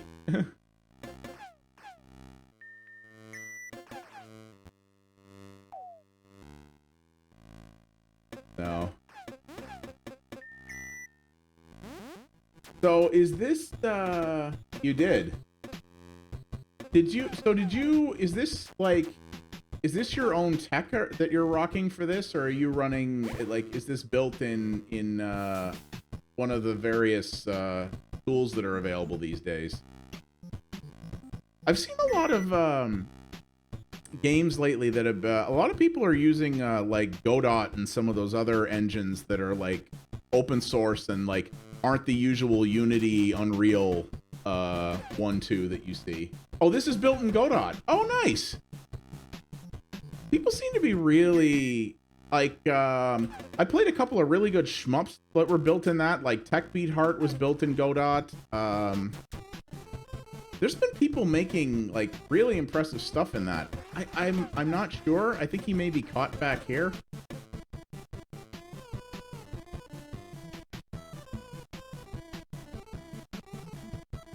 Let's see. I see a picture appearing on the screen, but did he die?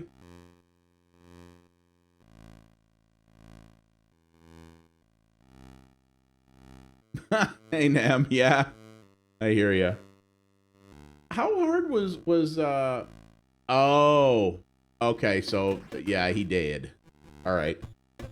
So how long? I'm curious. Like, did you have any programming experience when you started working with Godot, or were you learning everything from scratch? Like, how long were you poking at it before you learned? Oh my God, the puns! I can appreciate these. Like, how long did you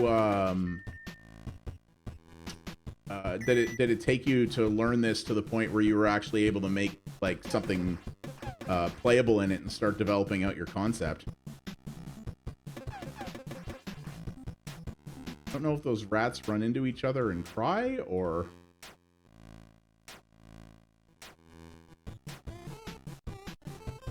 Oh, okay. So you picked it up pretty much from scratch. Interesting. Aha! There we go.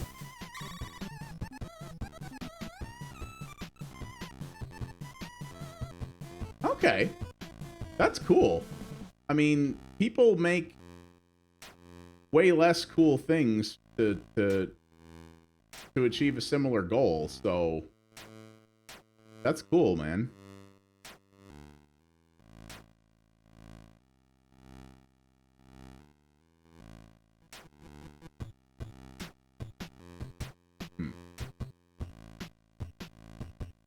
Yeah, Godot, I wouldn't even really know where to begin with something like that, especially with the amount of time I have these days, to say the least limited. My job takes quite a bit out of me right now, but I have some fairly lofty milestones at my job right now that will lead to a very nice promotion if I hit them. So I'm working towards those.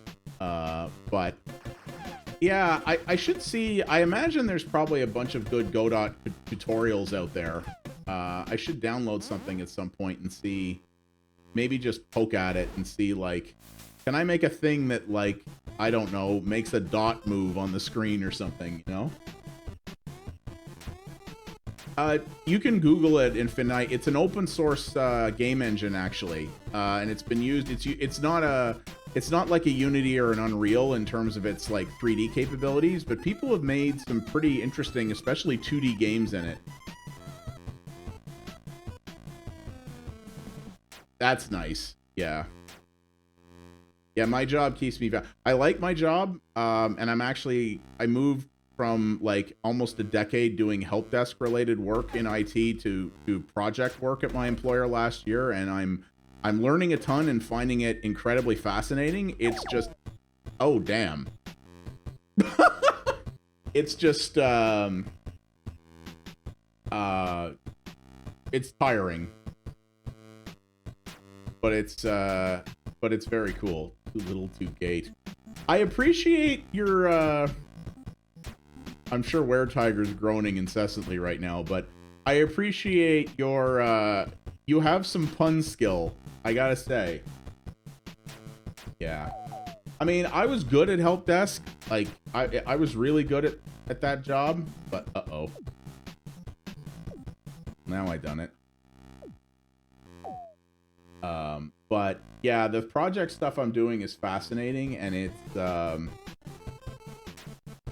it's very tiring, but it's also I'm kind of like you in that I really just love, like, it's learning new stuff, and I just love like absorbing new stuff. Like, I thrive on that, right? How you doing, Star-Lord? What's up, buddy? Oh, I see. I gotta hit and run. Oh, sorry, bros.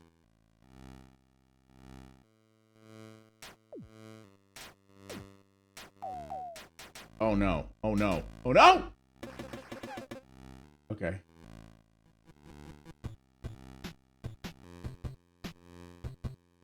Drive 5 hours to do updates. I hope you get paid for gas, because holy shit, dude. 5 hours equates to like $100 these days. Or maybe that's just us at our $2 a liter gas.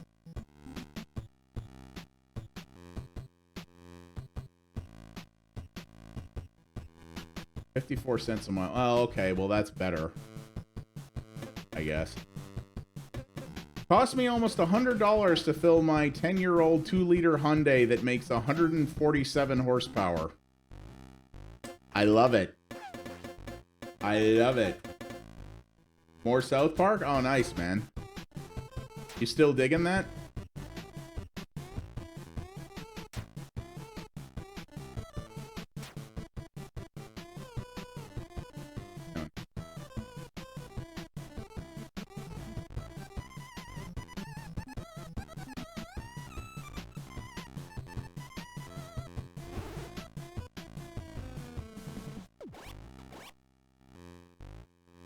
Hotel for the night. Oh, okay. Well, you know what? That's not so bad. Yeah, it is.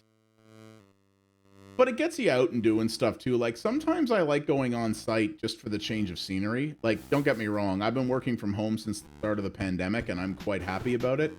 But traveling, like,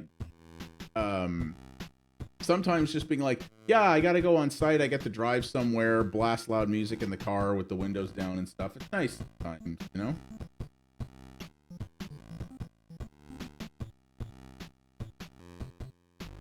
Yeah, my employer is going, we are committing whole hog to remote. We actually, we're moving, my employer's moving out of our office, which has been like empty for 2 years, and moving into a smaller environment, not a co-working space, but like one of those offices that's like shared by multiple businesses. Just because most of us are still at home, and they're like, yeah, y'all are doing fine from there, so if we don't have to pay this hefty rent for an empty building. Oops. Yeah. That was Ireland's fault.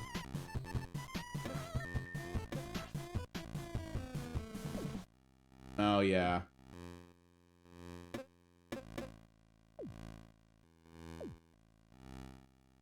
I have 2 people trapped in spider webs. I can't seem to move the rest.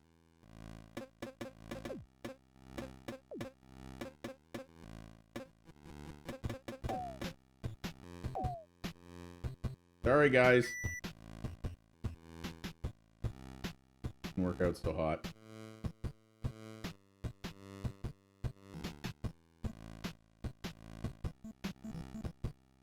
Oh, that's a bug? Okay, hey. I am often known as PX the Bug Magnet because, as was also the case with the last game, I find weird bugs that no one else ever runs into.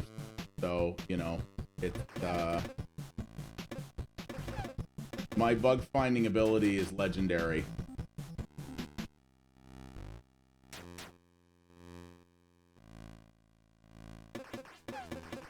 Which is not always great when you work in an industry focused on troubleshooting problems, but, you know, you roll with the punches.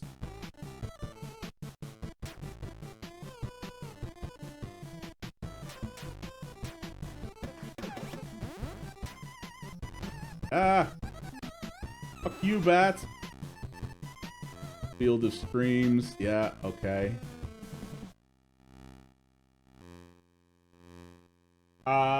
Who? Yeah, me? Yeah, this is this is running at 60, but this monitor will do 144.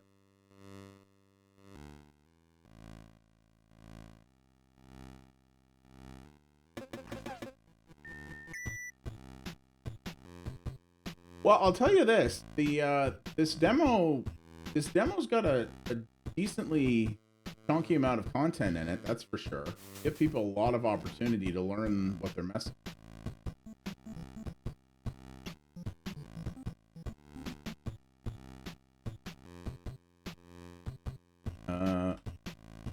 Okay.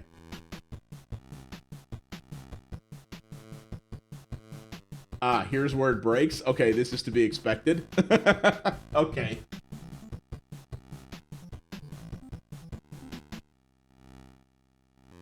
So, oh, Bionic Tadpole. Maybe that's why. Though that was locked at 62. So, fair enough.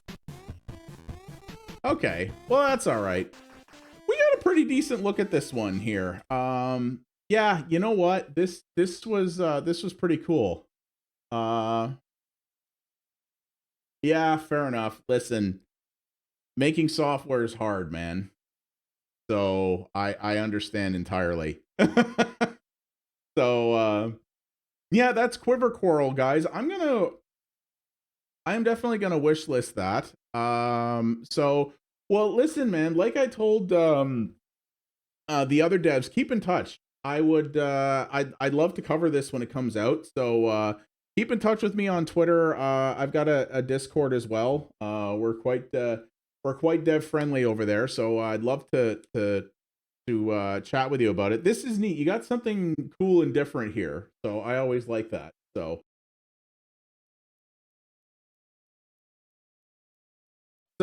all right, so let's check out this one next. So this is CyberCorp, which looks cool. It says it's a top-down game. It's a looter shooter set in a cyberpunk world. So I mean, cyberpunk, I had to check it out automatically.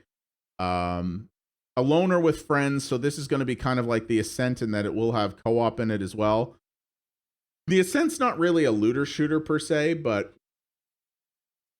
I should go back to the Ascent. It was so buggy at launch, I didn't get to play it very much, but apparently it's quite a bit better now.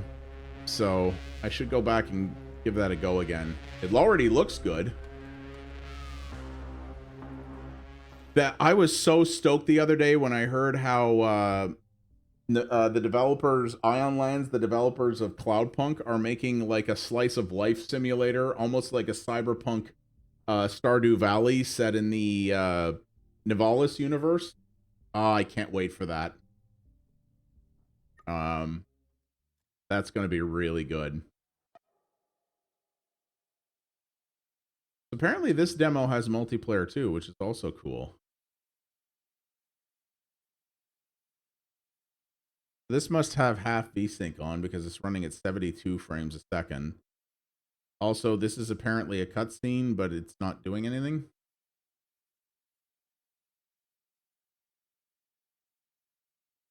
It says press A to hold to skip. Oh, there we go. Okay. Get to the police station. Okay. Oh, wow. It's got like the cell shaded art style. It's well, so they call it a cyberpunk slice of life sim set in the Cloudpunk universe. And it looks like you're trying to run like a restaurant, but you have to like grow your own ingredients and stuff too. I think the game is just called Nivalis, Nivalis. It looks good. It looks really good. Yeah, I don't know if they said when it's coming. I don't think they did. But yeah, it looks pretty sick.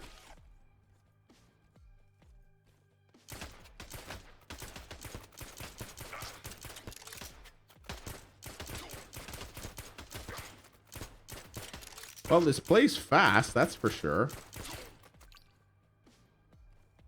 Yeah, okay, it may not have been yet. Look up, they did a video about it on YouTube, the developers did.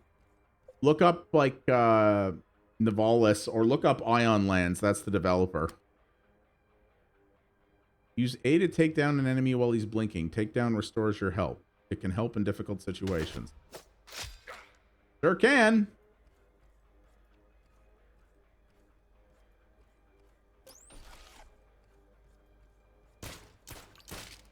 Oh, I can shoot the box.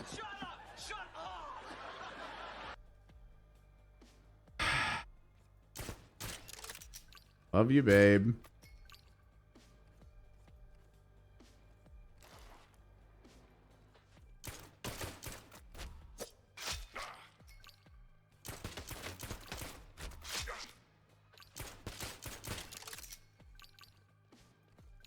The gameplay doesn't feel too bad.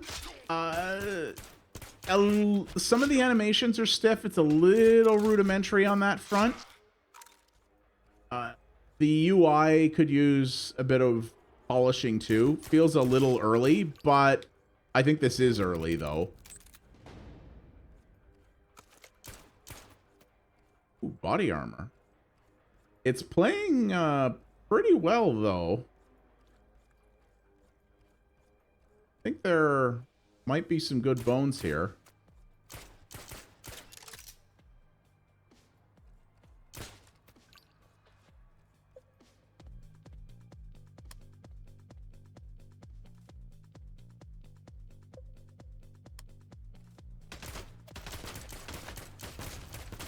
Oh, there we go.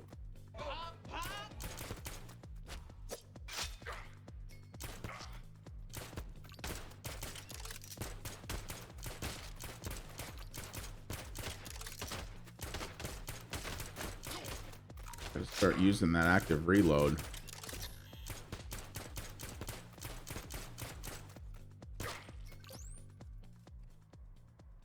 Why is the timer stuck? Oh, because it didn't. There. You get some bonus time on that. Hey, Infinite, what's going on? No, if I say the word or talk during a silent stream, Infinite, I have a button that will add a minute to the timer.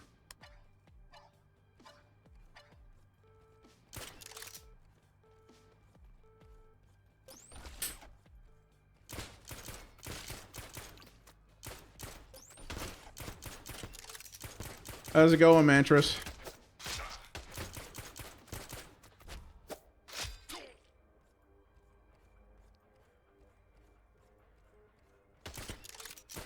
Soundscape is a little bland too at this point, but this definitely feels like a demo based on pre-alpha. A lot of these demos are pre-alpha. So it's pretty much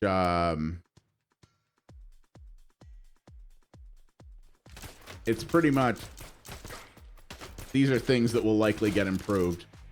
Certainly better than Cryospace from the other night. Whew. That one hurt.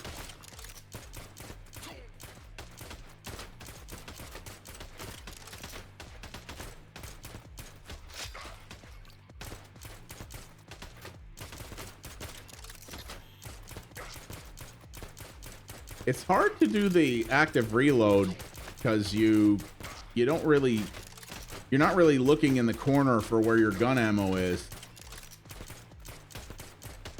Yeah, it was a cooker today, and I did it.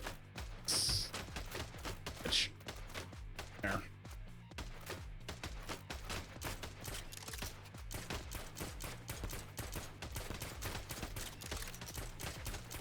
Yes, it can. But at least we didn't get another derecho, eh? Was looking like we might for a bit.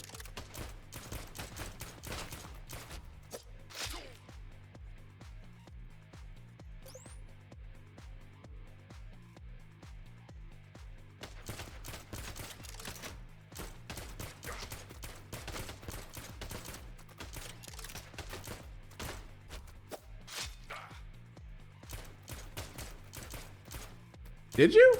I didn't hear. Interesting. Dark Space Rogue?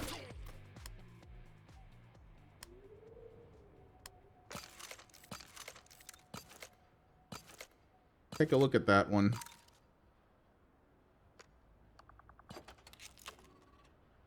Ooh, my gun upgraded.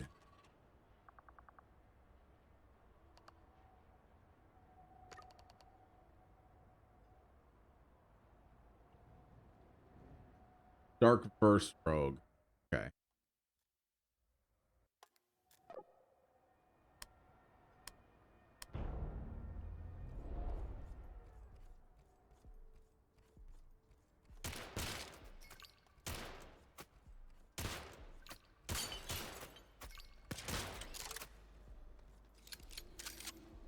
Ooh, that is a long reload. But it is a shotgun. It is, satisfying.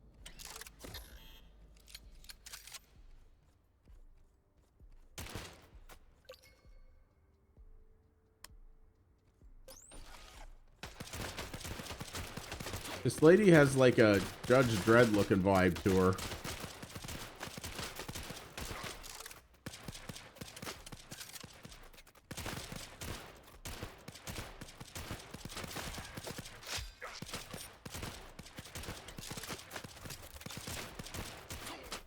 Gotta really nail the active reload on that one. It does. It absolutely does. This demo is definitely pre-alpha, but it's showing that it has good bones in the gameplay department, which not every demo has.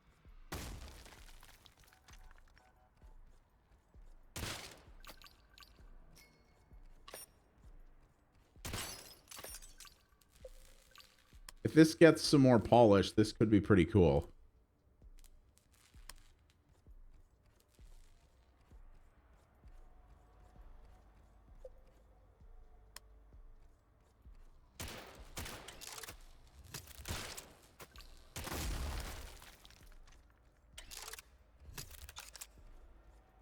Kind of reminds me a little bit of Neon Chrome, that 10 tons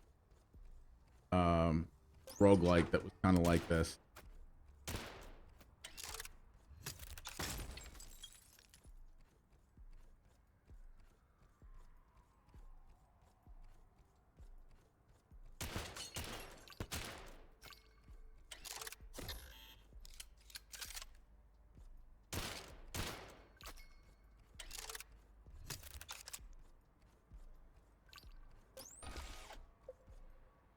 What's up, Brat?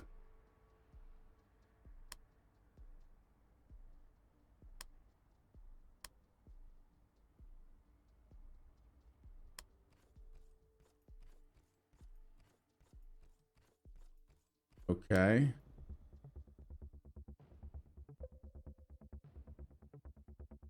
That is very acerbic.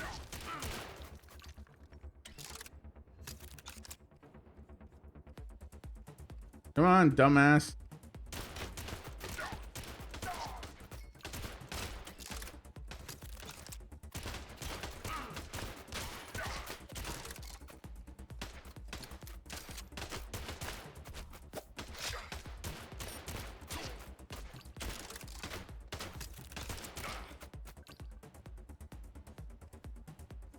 Is it though?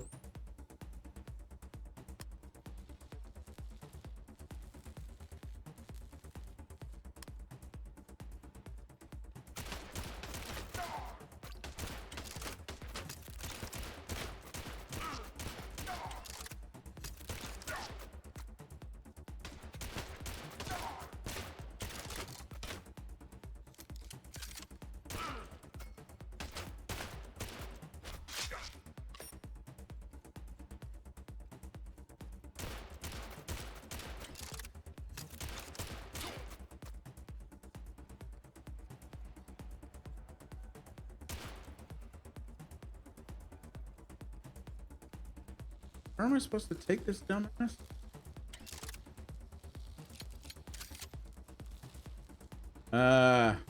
Yes, the evil within. Yeah. That game inspired a lot of anger. Evil Within 2 less so, but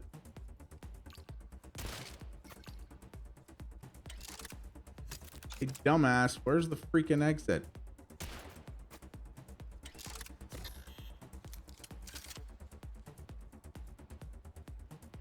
It's pointing down this way, but over and around this way? Here we go.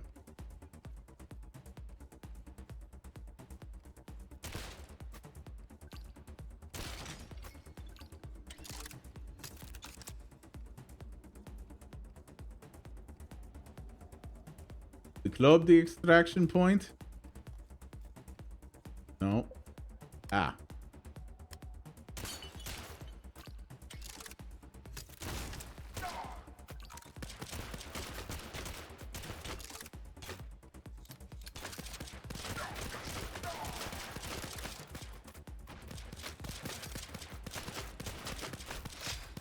That one was okay, but there's been better.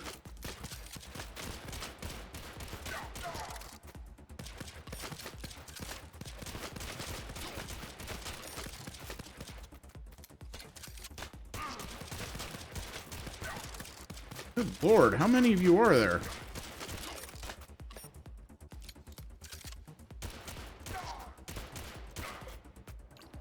Jeez. Oh God. Oh dear Lord.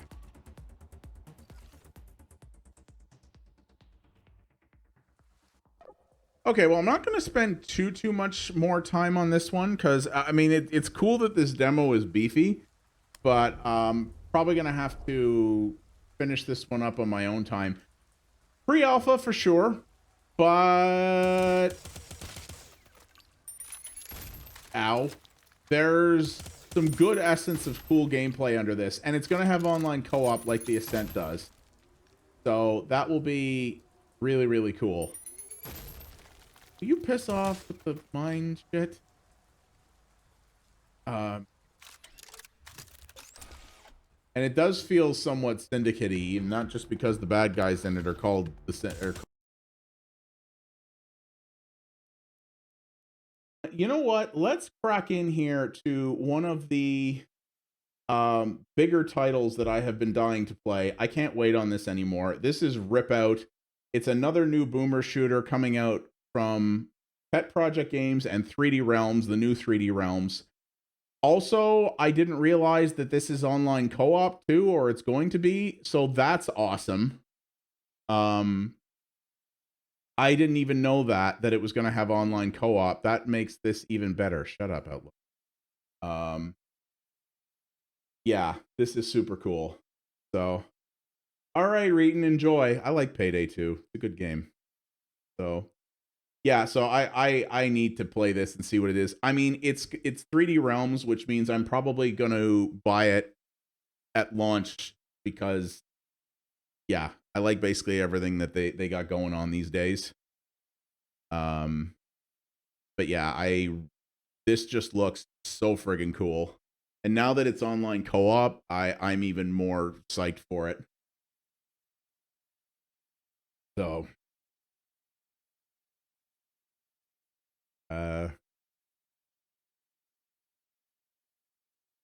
you actually installing this thing that I've had installed for 1,000,000 years already?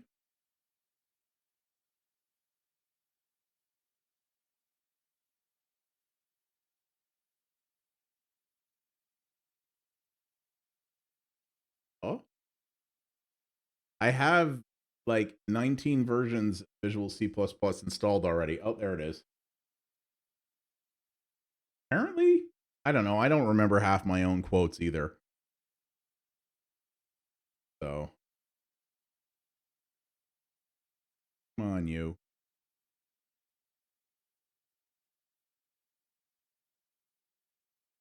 I have the C++s,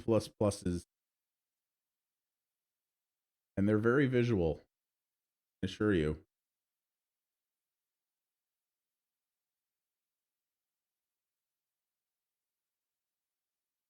I don't remember. I mean, you know, early in the game, Kratos has a little bit of dad bod going on. So, you know, maybe that's what it is.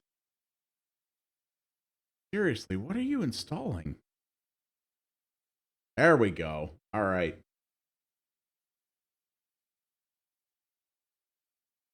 Yeah, this looks so good. Hang on one second. Hey, Ellie.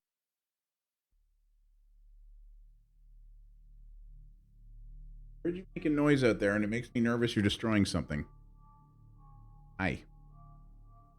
Okay. Let's check all this. Max FPS, everything ultra detail, except for the motion blur. Fuck motion blur. Wolfstar's the only person I know who likes it, and he's crazy. So. Okay.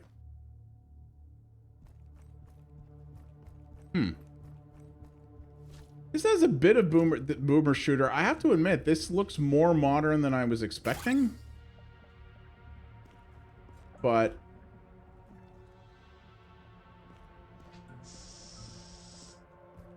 this kind of looks Doom 3-ish. Oh, wow. It's got damage numbers like Borderlands. Whoa!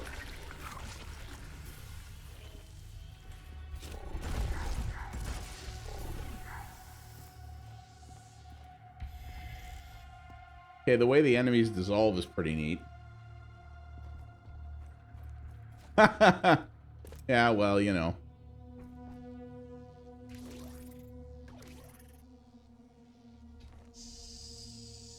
Yeah, Doom 3-ish is what I'd call this. Avoid hazards, shoot, or interact with the switch. Well, of course I'm going to shoot it if I have the option.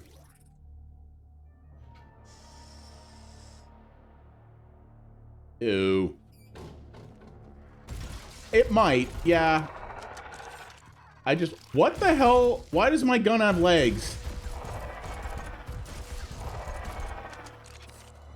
My gun totally is like an insect.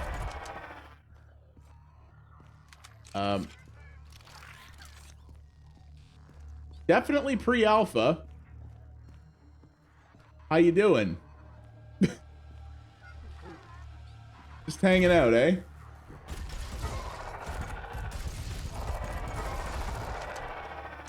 Yeah. It's like the end of... Wah!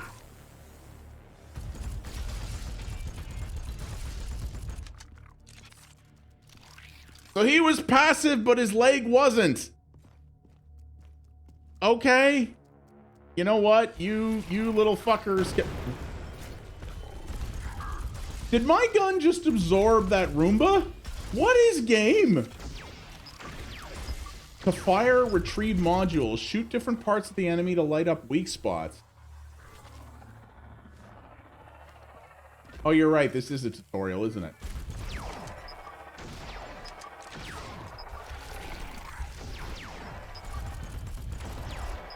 So, my gun can pick up bits of other things. And... What?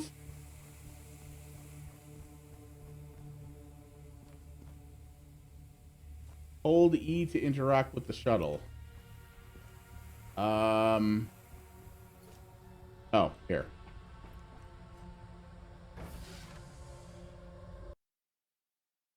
Interesting. Yeah, the game. Oh, wow. This has co-op in the demo, I think. Oh, wait. Oh, well, I hit new game and it took me to the tutorial anyway. I wish you told me that. I do. I saw that. That's pretty cool. I guess I have to do this again. Yeah, my gun totally has legs. Really don't know how I feel about it.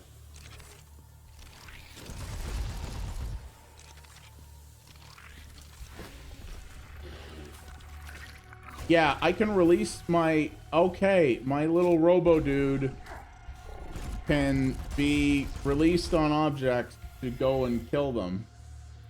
No, I finished the tutorial level, but then I told it start a new game, and it decided to make me play the tutorial anyway.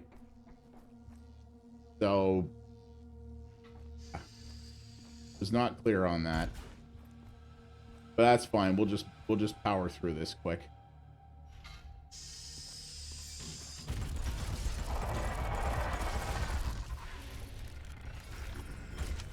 So when you set your little pet, which is your gun with legs, after an enemy, you can still fire your pistol.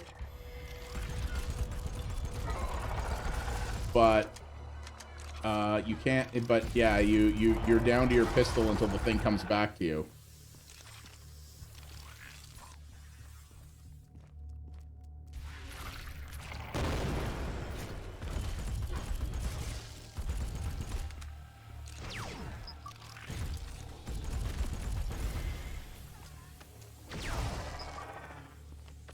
Oh, is this one actually fighting me? It is.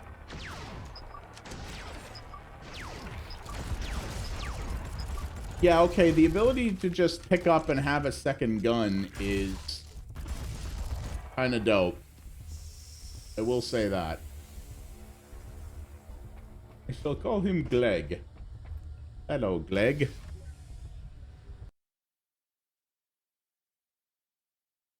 In 2080, Earth created a biotech weapon, the Cell, for combating alien forces. The weapon could fuse organic matter and machines to spawn deadly life forms. The Cell became sentient and turned on us. Damn it. 2084, the remaining population has escaped Earth on board a massive refugee fleet. The Cell followed. You were part of a special combat unit dispatched to do that. Okay, there's clearly going to be, I'm sure there'll be, like, cutscenes and things like that.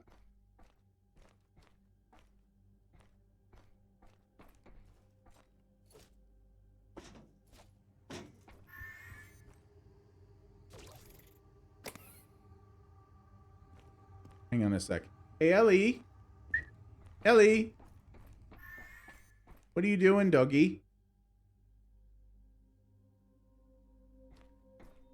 Ellie. One quick second, guys.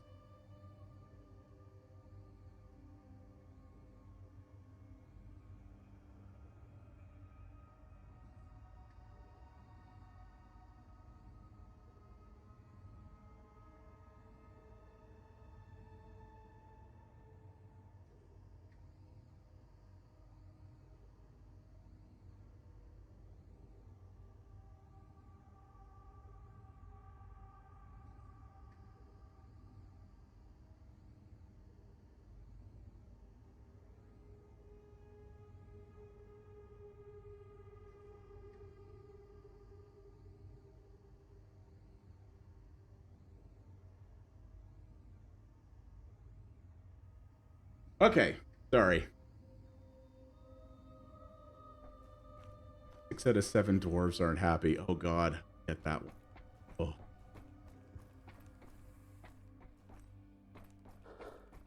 I gave her one earlier, Steph. I guess I could give her another one.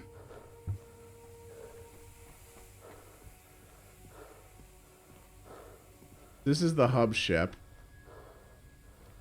Can I leave the hub ship?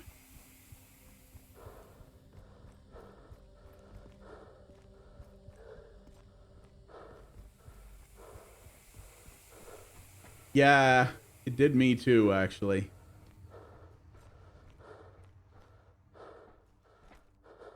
Okay, so where does game wish me to go? Like, you look suit. Locker available in full game.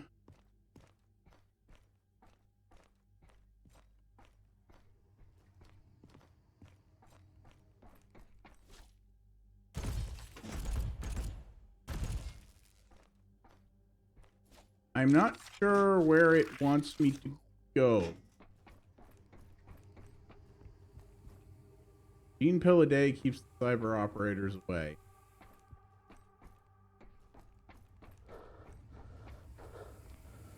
Like, I can go back out here, but I can't... Okay, well, it wouldn't let me in the ship the last time.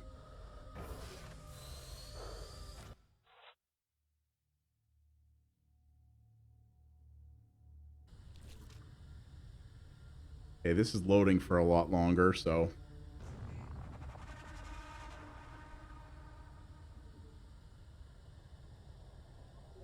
Find and retire the mutated officers. Uh-huh.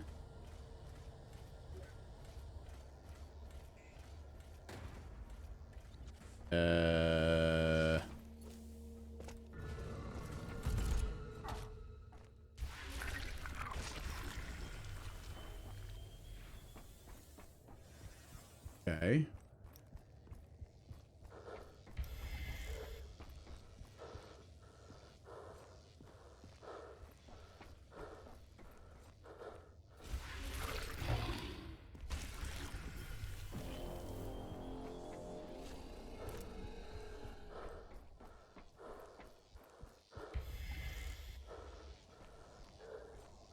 Okay, random noises are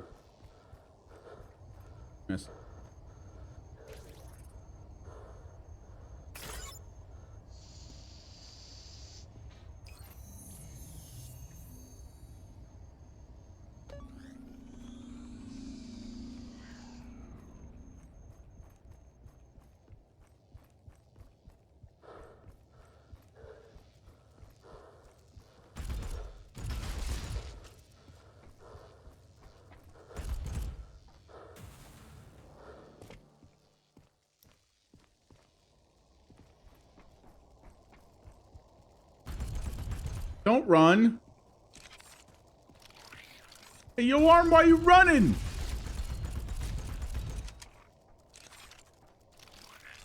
The Arm is like, fuck this shit, I'm out.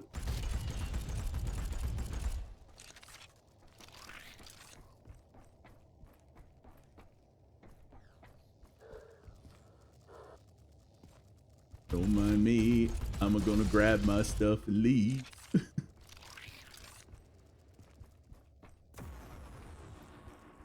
I'm looking for mutated officers that I have to quote-unquote retire. I guess are over here somewhere.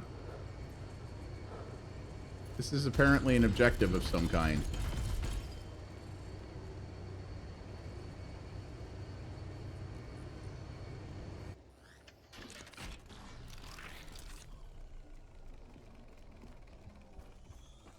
Okay, we turned off a thing that sounds like a lawnmower.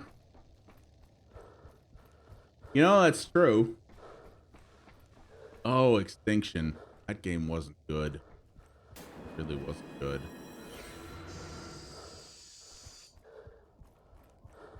So I will say, I mean, feels like there's some interesting ideas here, but this also feels very, at this stage, I know it's pre-alpha, but what's up? Raid corpses. Oh, you're damn right I do. I played all the Dead Space games back when you normally couldn't pay me to play horror games. So, yeah. It looks bananas. Like a game that is totally not Dead Space, made by the OG Dead Space people, made exclusively for next gen. Like, yes, please. Looks, whoa. Okay. It looks delightful. Yeah. Rainmaker, geez, I'd forgotten about that. I forgot that was still a thing. Okay, well, I'll probably try that. If not, I'm just gonna buy it anyway, but so I will say, like, I kind of like what the, like, this is showing off some cool concepts, like the fact that your gun is a thing and you can have it like jump on creatures to either attack them or like take additional weapons that you can fire. Very cool idea. I will say this is clearly very pre-alpha. It's got a good ways to go.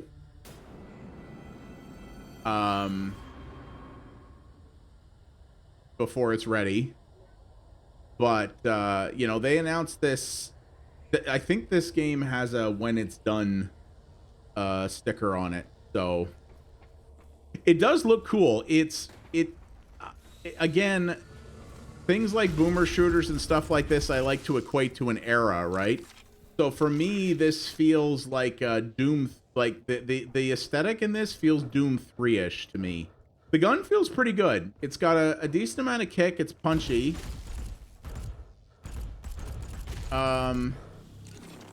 The fact that you can send out your critter to like pick up modules from other things and use them as your own is pretty neat. Don't step on the hydro wires. And the thing that excites me about this is that it's going to have online co-op. This, I did not know this was supposed to have co-op in it. Finding that out is pretty damn cool. I definitely like that. So yeah, this is, like I said, proof of concept game for sure. But I don't think they were really trying to pitch this as anything different. So I'm okay with that. I'm sure they're going to flesh out a lot more in terms of the story, and obviously there'll be a lot more weapons and ammo content. Performance will probably get optimized. Like during that shuttle sequence there, I was dropping to 40 FPS, but then it sort of picks up again as soon as I get out of it. Just little tweaks and improvements like that, right? That'll always get made closer to launch. Games like this never... that's always one of the last things that optimization like that's always one of the last things that happens in game dev, so.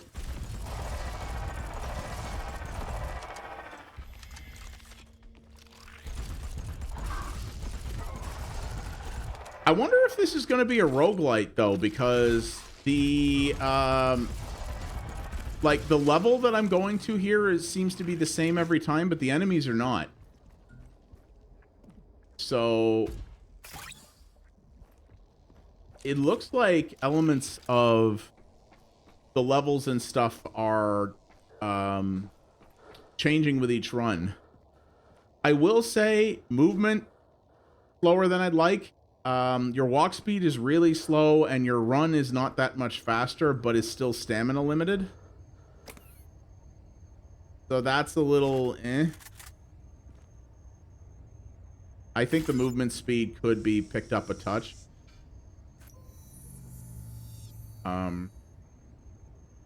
But I do like this Doom 3 type of art they're going for. I think they got that look pretty good. It's like, it's a boomer, this is a boomer shooter, but not really, in the sense that it's taking after definitely something a little newer than like the 1990s types of games that most of those are trying to emulate. Oh, piss off. Fission mailed. Okay. Well, you know what? I'm not going to spend too much time on this. I'll admit I was hoping for a little bit more out of this demo, only because I figured, given that they were putting this out, it would have been a little bit further along than this. This is very much more of a proof of concept at this point. But the concept is cool. That, you know, they're going for a Doom 3 aesthetic game that's got really weird weapons, and it's going to have online co-op in it. Yeah, I'm down for that. So I'll swing back around to this. I'm sure it will probably have at least one more demo before launch, because it has a ways to go. And we'll take a look at that. Okay. So, all right, I think I know what my next two are going to be. Let's check out, where is it? So this is Moons of Darsalon. Now, I played this demo last year during a Next Fest. I don't know if this is the same demo or not. So we'll take a look. But Dr. Cucho, the developer of this game, has actually been in my streams a couple of times before.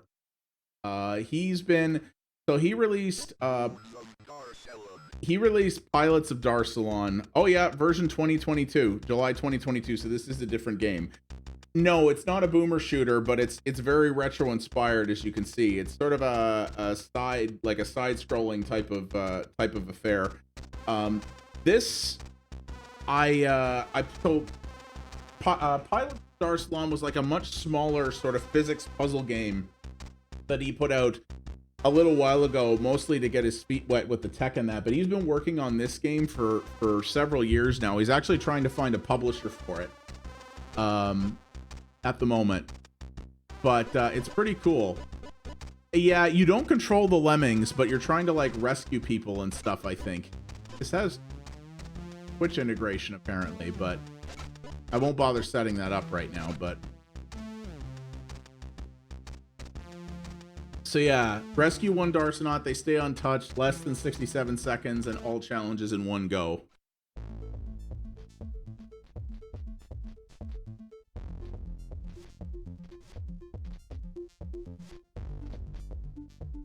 But this is okay, I am playing one of them. I know that you have I know there's vehicles and stuff in this because I've seen them in the trailers. Fun fact, I'm also actually, a little reaction clip of mine is in a trailer that Dr. Cucho did.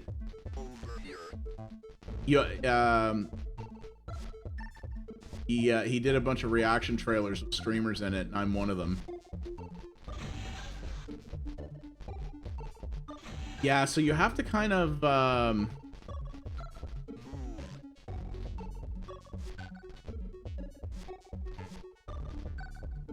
Yeah, so you actually have to, I guess it is a little bit Lemmingsy. You do oops. You have to sort of guide your guys around and instruct them to follow you, but it's not like Lemmings where you're setting up the levels for them. You actually have to sort of tell them what to do and follow, and they have to follow you around. And you have to try to lead guys out of the levels.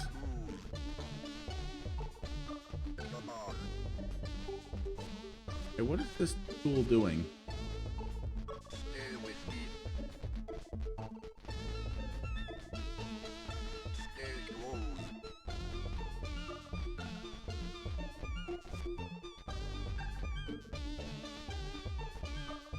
Give me your tool.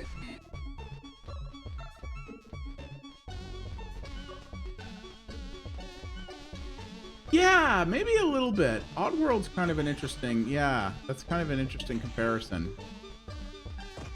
But you have to, ow. But you have to navigate guys through these environments. But if I remember there's like vehicles and stuff in this too, or there will be later. I follow.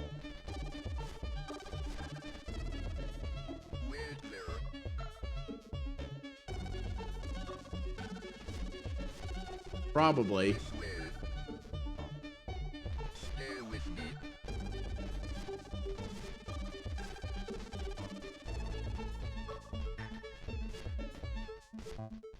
Wow, and the par time on this is 57 seconds. Or 56 seconds. Yikes. Okay, well, how am I supposed to get up there?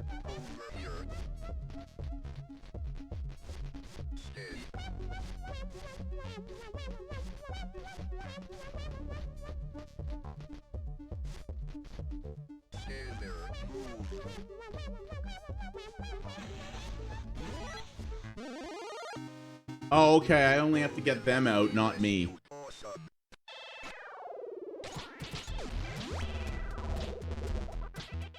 They stay untouched. Yeah, well, screw you.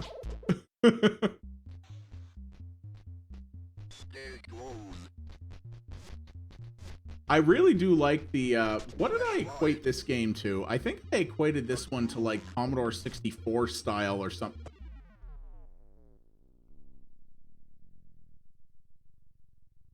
Oops. I think I equated this game to, like, Commodore 64 style or something. Is what I said when I played Pilots of Darsalon. This is cool though. This is sort of the big game that Dr. Pucho's been working on, and yeah, it's neat. It's not Lemmings, but you can obviously tell it has the DNA of Lemmings, but it's not Lemming. Way to go, dumb shit.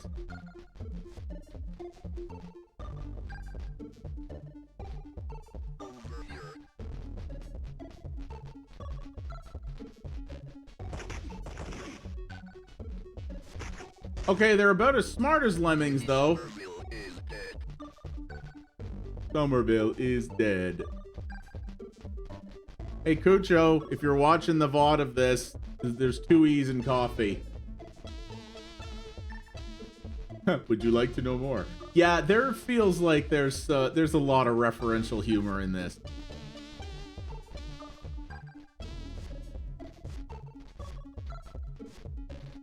But I can dig it, the way he's doing it. It's very ironic. To be fair, so was Starship Troopers. Yeah, I need a coffee. Coffee and a shower. Yeah, Cucho, you gotta fix your spelling there, bud.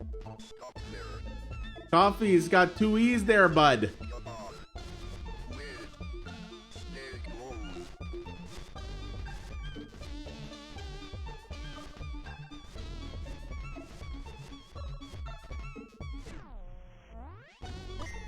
Oh, okay. You can grapple.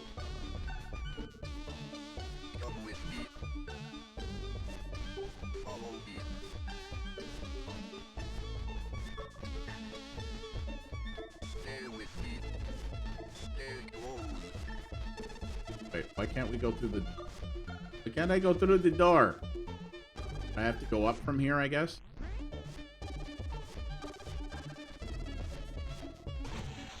Ah.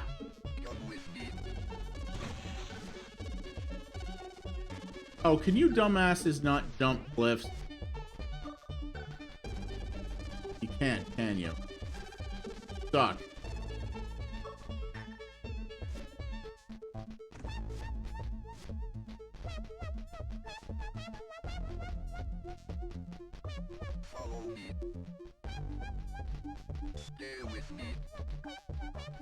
Wait. How did you get through the door the first time? Oh, right, because there's a button.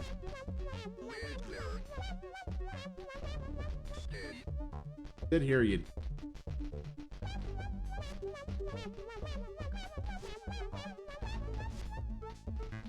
Keep up that home.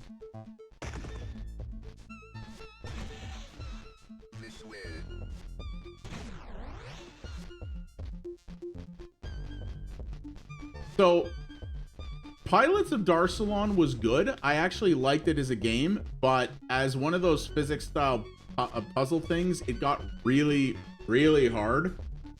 As they probably should, but... Yeah, this one and the... With just the goofiness of it. Like, trying to lead around these sort of moron scientist-type dudes. Pretty funny. Okay, I jumped down and I was fine. Well, I wasn't, was I? I got these idiots out of there and then wasn't it directing? No, it wasn't directing me over there. Shut up. I'm fine. I'm a puzzle man.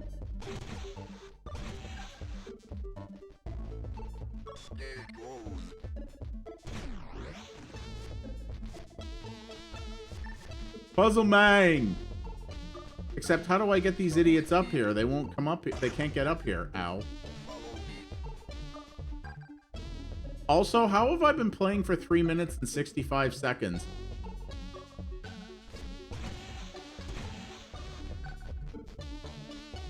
That was weird. You saw that, right? What do you mean up the way I just had them? Yeah, okay, go through here. Oh, yeah. I know what you're...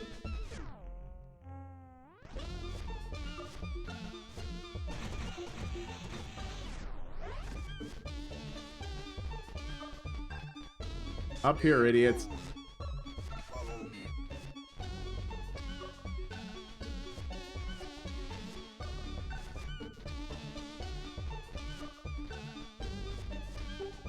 Medkit. Use a punch in the face.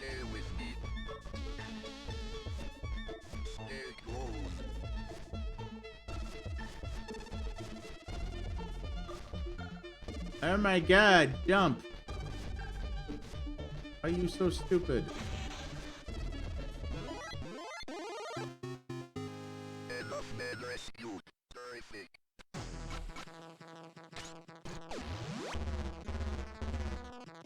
Less than 1 minute and 67 seconds.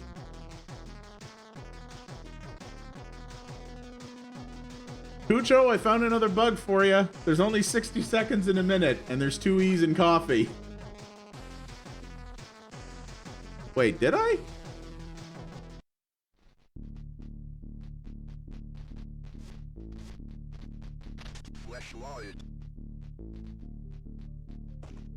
Aim to send directional command.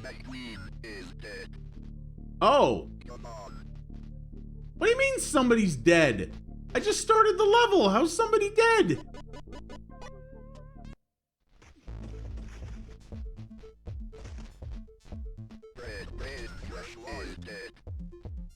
Yeah, literally somebody died the second I started the level.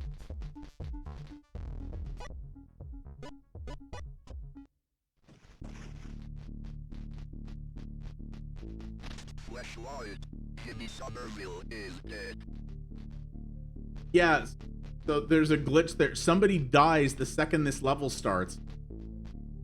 Like, listen, if I go restart...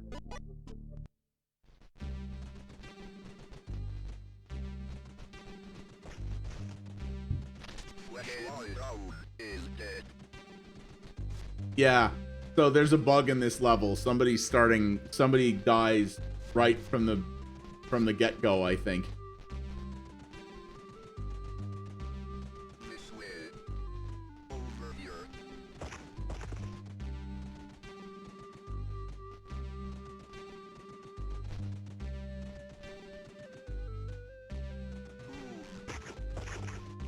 Come on. This way. Over here. Come on. This way. Over here. Come on. I don't care. I'll beat all your ass.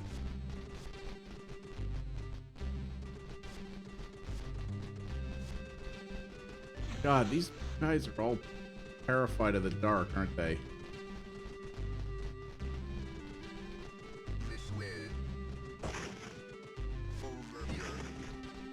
Follow me. Move.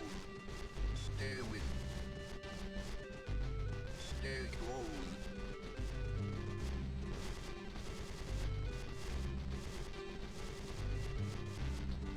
Well, I think it's also supposed to be kind of dumb, i.e., kind of like lemmings. They're supposed to be idiots. I think you're part of the idea is that you're supposed to babysit them.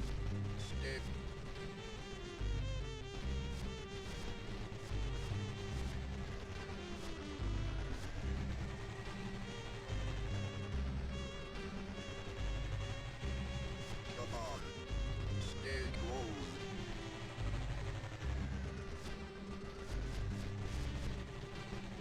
Oh, for fuck's sake. This way. Over here. Come with me. Asses. Follow. You're all idiots and should all just die bleeding in a cave. Stay with me. Stay close.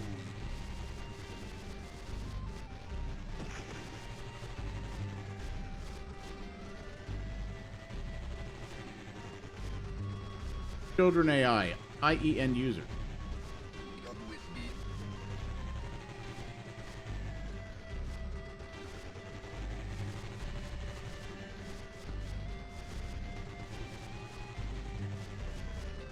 Come on. God. Here you go, you idiots.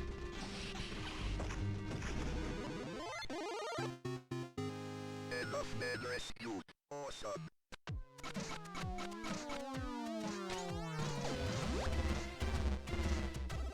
The one that died, I cannot help. Excuse me. Oh, and to get to the next level, I need 10 stars minimum. Yeah, well, you know. One thing I see here that's cool too, it actually says level by Dr. Cucho, which means I assume he's planning to have a level editor in this. That could be pretty neat. The ability to like Steam Workshop your own levels and stuff. Very much, again, akin to Lemmings, right? In Lemmings, you could do that kind of thing. So yeah, see, in the full game, there's like ships and stuff. This was the part that, if I recall, this is the video he put me in, was a bunch of streamers reacting to this trailer. There's a clip of me in here. Oh, wow. You can build your, okay. You can build land. There's aliens to shoot. So yeah, there's a whole, this isn't just a puzzle game. Like, look at this. There's combat in this. Pizza and PS4. Might want to update that. Ha! Guy laughed at him and he shot his own dude.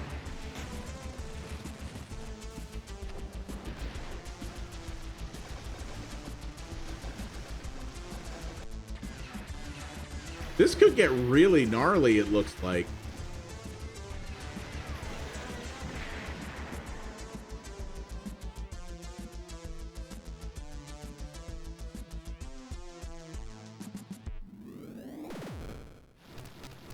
Yeah. Nice job, bud. I've had this wish listed for a long time already, so I think this is going to be pretty cool. Dr. Cucho's a pretty good dude. He's actually been in the stream before. Hey, pause. Yeah, Dr. Cucho's come and hung out in chat before, actually. He's a good dude. So yeah, I think that's gonna be very good. So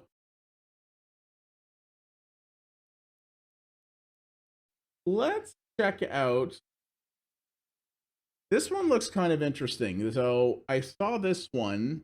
It's from Raw Fury, who always likes to put out really weird and different stuff. Yeah, so this is called Dome Keeper. Mine for resources, choose from powerful upgrade paths, and fend off waves of alien attackers in this innovative roguelike mining action game. So it's another roguelike, but mining action game. I'm like, a roguelike, but also SteamWorld, kind of? I don't know. But yeah, it looks neat. And the Raw Fury name on something pretty much automatically interests me in it. So we'll figure this. Oh, look, it's another Godot game. Like, Godot seems to be getting much more popular. I'm guessing part of the reason is because it's open source and you don't have to pay royalties on it. But like, in a world where basically everything these days feels like it's friggin' Unity or Unreal, it's neat to see more games coming out in this. Some of them are pretty impressive. So what is this? Dome, laser dome, standard mining dome equipped with a powerful and precise laser. Okay, looks like I'm pretty limited. Yeah, it's only one of everything. Okay. Difficulty, hard but doable or brutal. Ha! Okay. We're not messing about here, boys.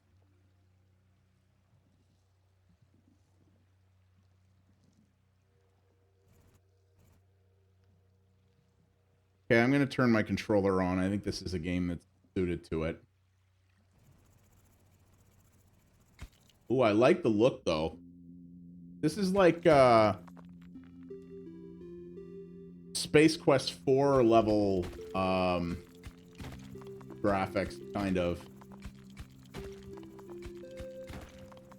Is this seriously SteamWorld Dig, but in space and roguelike? Because I'm kind of okay with that. Oop, what did that say? Oh, so I have to pick up things and what? Bring them back here? Bring them back here. Throw them into my masher that's totally not unsafe at all by being just in the middle of the room.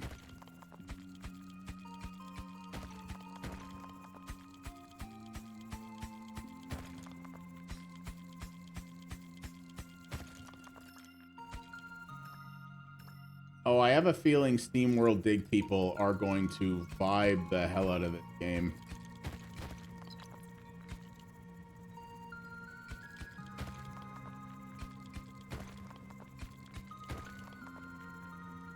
I never finished SteamWorld Dig, but it was cool.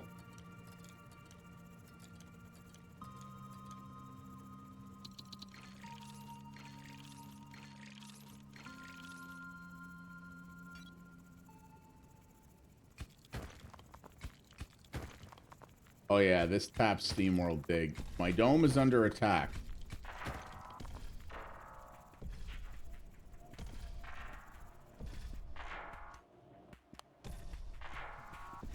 Okay, this is telling me to hit a button, but it's telling me to hit keyboard buttons.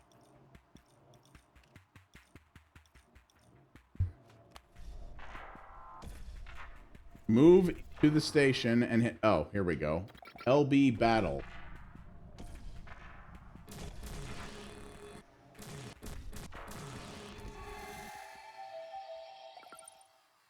Yeah, take that. This does look cool. Like I said, reminds me of SteamWorld first propellant fruit. Yeah, this reminds me of SteamWorld. It gives me SteamWorld Dig vibes a little bit, but with like, yeah.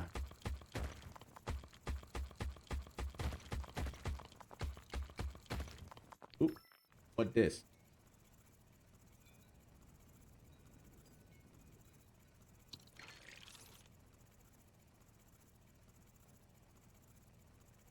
I'm I'm vibing with this. Because people just love SteamWorld Dig because it was just so satisfying to dig out stuff and find resources and craft things with it, right? It had that very simple gameplay loop that just was really compelling and gave you sort of instant dopamine. And I don't think this game's making any bones about what its inspirations are, but that's okay. Oop. They look like they're doing it differently.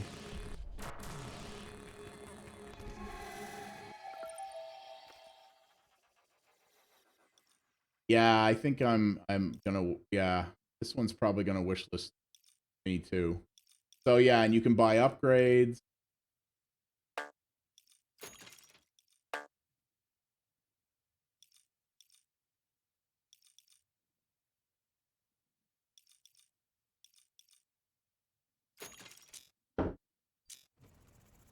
Neat.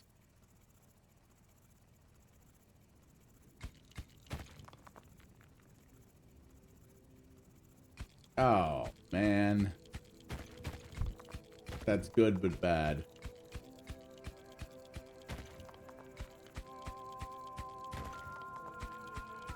I mean, it's perfect dad joke, but ow.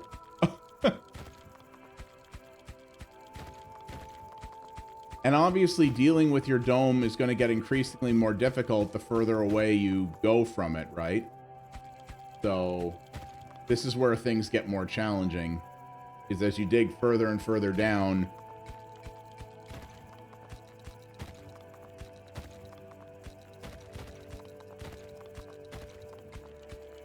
I remember that Disco Elysium stream. I do not remember what drove me to say that.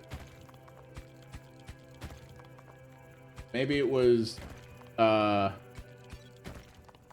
maybe it was, or it was just a piece of dialogue from the game, because that game is crazy. Oh god, now I got two of you. Laser! Sweet justice! I hope I can do something to, like, you know, repair the ever-growing crack in my dome.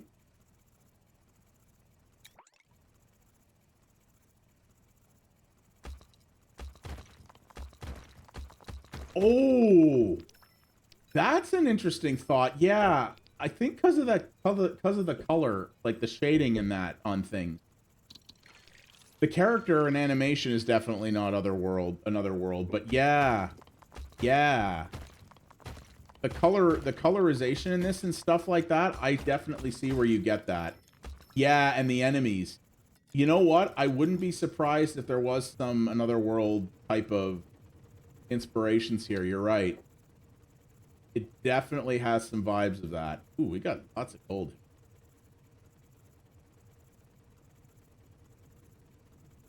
Yeah, this could get rather addictive.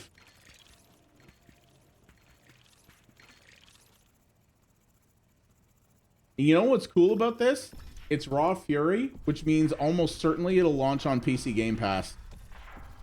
Almost everything Raw Fury and almost everything Humble from Humble Games come out on Game Pass.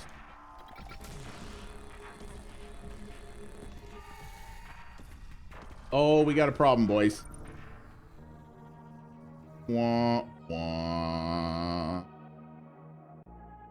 I would assume you could, but I never found out how. Let's check it quick and see. Yeah, fish and mailed. You know what, Cassiopeia? You are onto something. Looking at those enemies, and especially this environment, like, you're right. This does look like, this is very another world. You're totally right. I don't know if you can repair the dome. Maybe not. Maybe that's part of the challenge. And I mean, I am playing on the default difficulty of brutal, so... I like how the environment changes on subsequent runs. You're not always in the same environment the whole time. That's cool. But I think you're right. This really feels like you are playing this like on the planet from another world. That's a good pull. Yeah. Those monsters in this environment really feels like it. Oh yeah, it is. It's just, yeah. And the thing is, in roguelikes, right, it's usually very difficult to get your health back. If you can at all, you only can in very small increments. So that's probably the idea. If I dig up the outside. So you mean, well, yeah, so anything solid like that, you can't dig. So like, see this? I can't dig that.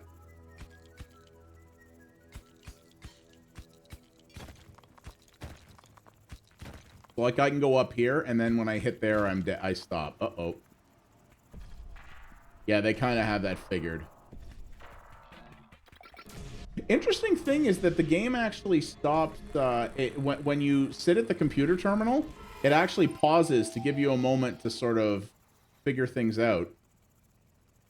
I think is kind of cool.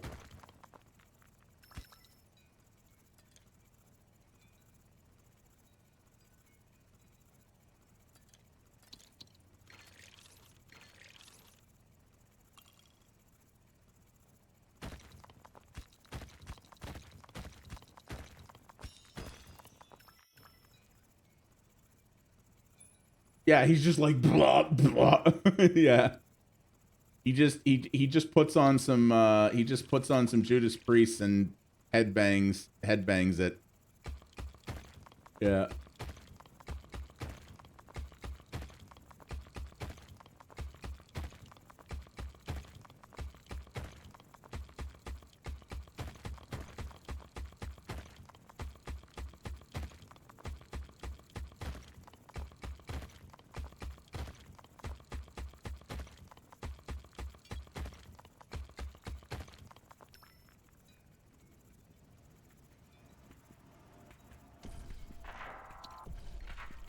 Nah, son.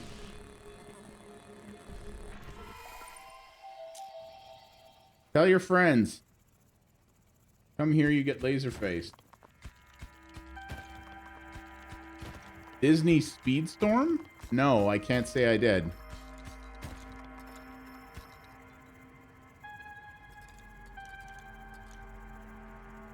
Oh, I know what we're gonna play next too.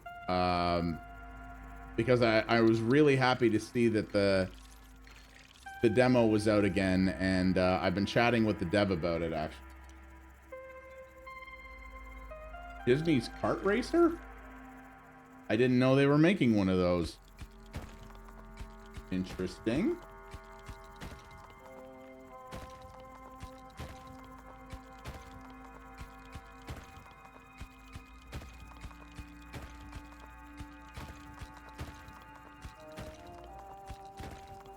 Oh, buy to win stages? Ah, so it's like Tron Runner. Which is a bummer, because Tron Runner was cool, but...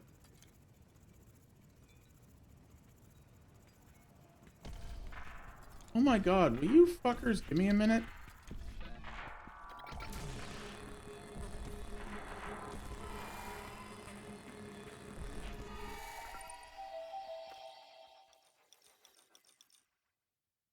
Play the dome's structural integrity.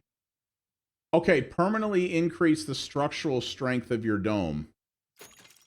So there's one there.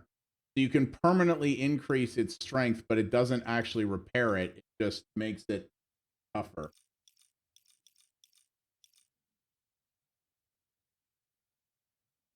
Improve the jetpack to move fast. Like, oh, game loft? Ugh. Now the pay to win makes sense.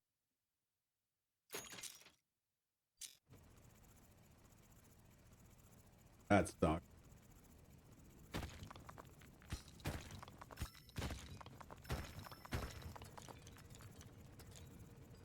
Yeah, game loft. That's too bad. Yeah. But yeah, because that means it's mobile first.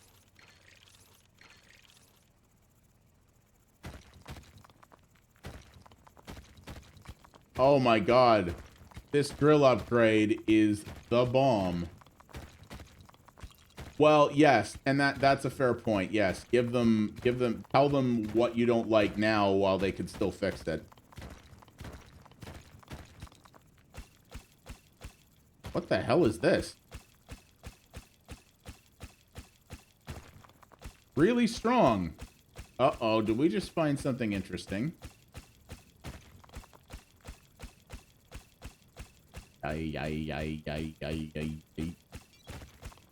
Hang on.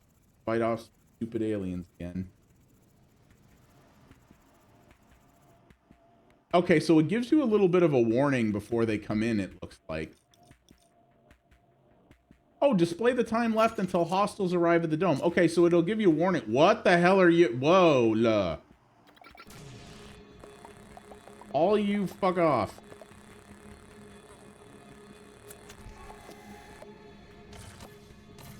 Ah! I don't approve of this.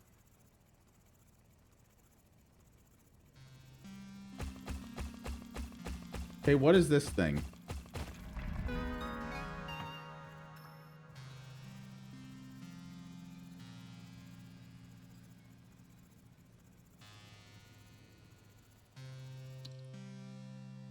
Ooh, gadget upgrade.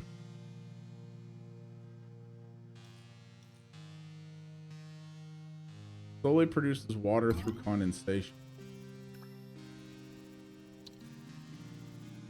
I don't know what water does for me. I guess that's a resource for me.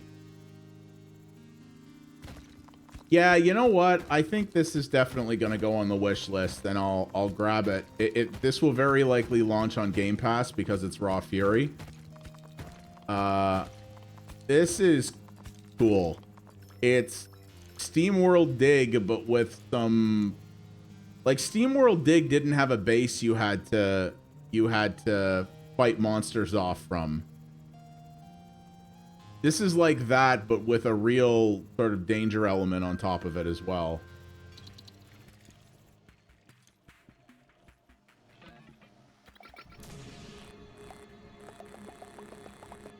I like how these guys just go pop. Oh god, but the laser is slow.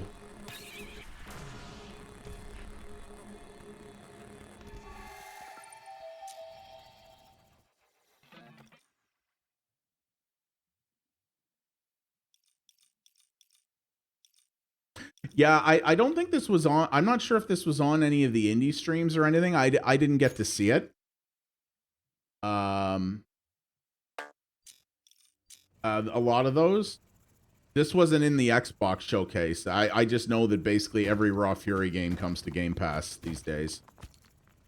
Anything by Raw Fury and Humble Games.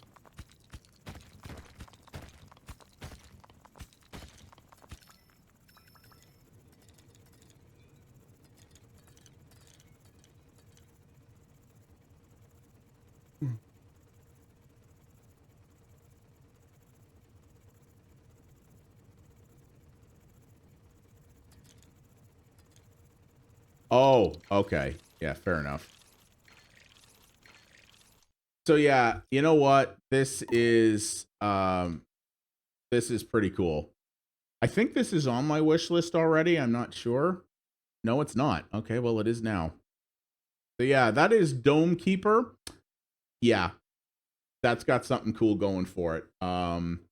It's Steam World Dig with like a roguelike thing that clearly takes place in a place inspired by another world. So I like it.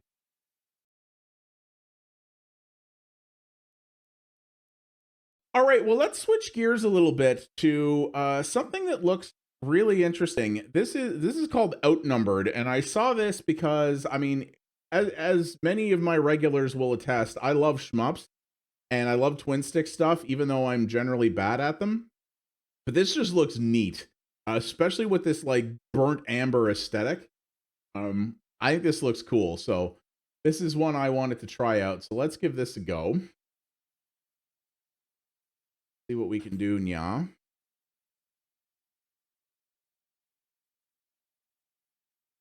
Very curious. Is that a loading screen?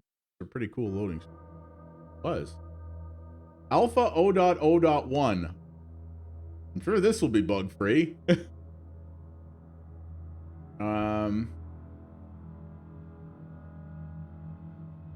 Don't know if this, oh, okay, this does use a controller, but a little weird. There we go. Target frame rate, I guess, oh, this is because it's in full screen mode, it's just syncing to the monitor, so, okay, well, that's... Right. Okay, seizure warning. So if Bright Lights Big City is a problem for you, just be warned. Current alpha focus time survival performance test. Check back later. The demo will get an... Okay, so this is keeping its demo out. The demo will get an update every 1 to 2 weeks. Check out the community hub for feedback, reports, and giveaways. That's neat. So he's almost early accessing it without people buying it. That's kind of interesting. The current build will make sure that you won't survive after 10 minutes. Now, we'll see about that. 10 seconds in. So it said to collect these. Okay, so this is like the active level up type thing. Where you have to collect orbs and you're gonna... It's like... some other roguelikes are like Vampire Survivors or something like that, where you're collecting upgrades as you... you're collecting the currency to get upgrades as you go. And then you choose your upgrades on the fly.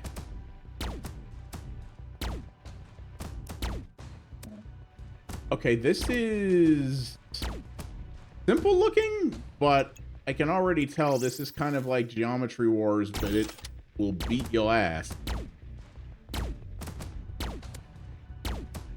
I mean, it is alpha 0.0.1, so I'm sure he's still got a ways to go in terms of what it's going to do, but this is an interesting concept, having the evolving demo instead of just installing it in or instead of just selling it as early access. Like, no, I'm going to update the demo so you can play it for free, and then we'll sell it later. That's interesting. Oh god. Okay, this... You bastard. He can talk. He can talk. He can talk. He can talk. He can talk. He can talk. I can sing.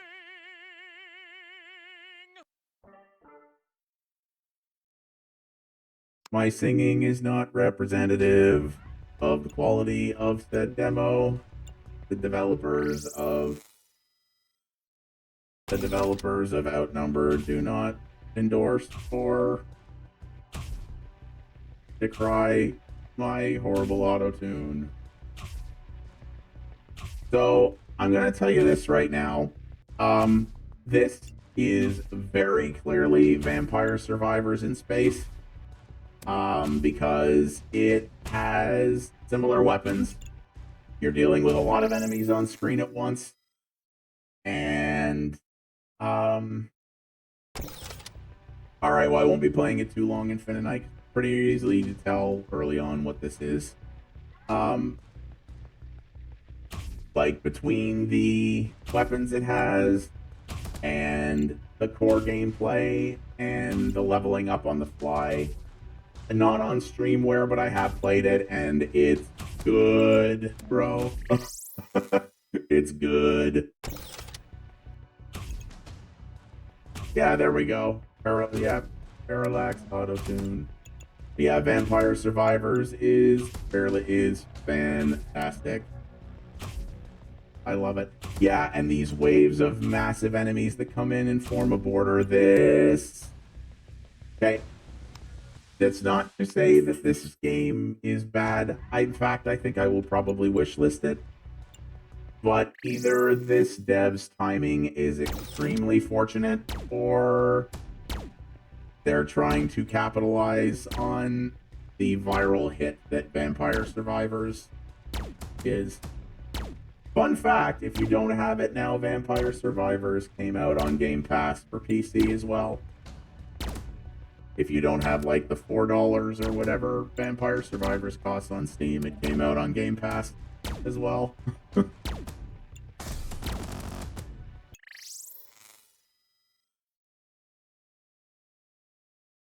Yeah, there is.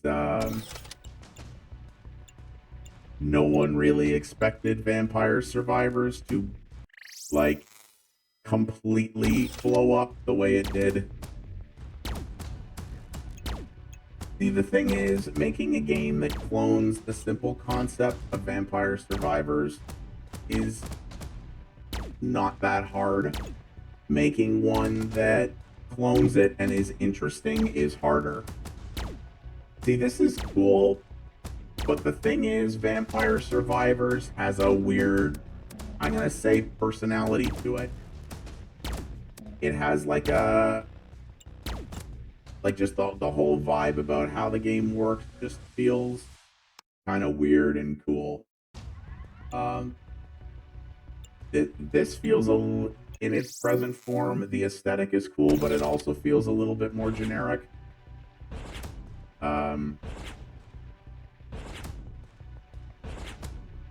In that it's like, here's Vampire Survivors, but neon shapes.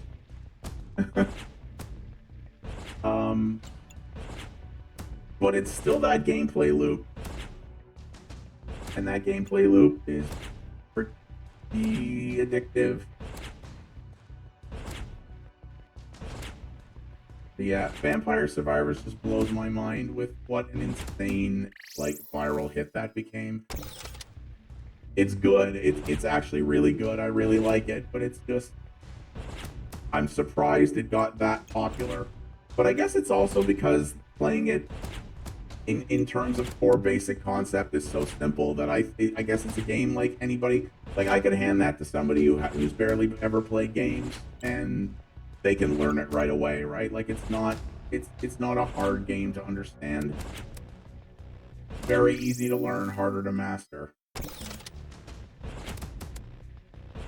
Okay, when you only have one gun that auto fires and you can't control it, that's kind of a problem. But yeah, this is interesting. I kind of just want to play more Vampire Survivors now.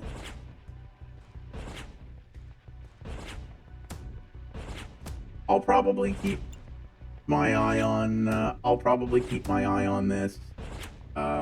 But because it is like 0.0.1, so it clearly has a lot of evolving to do.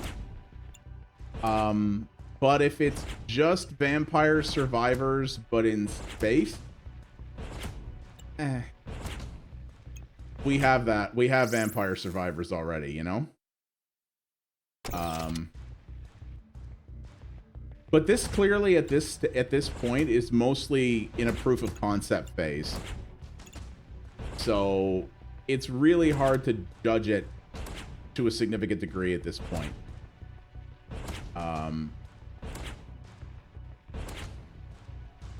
So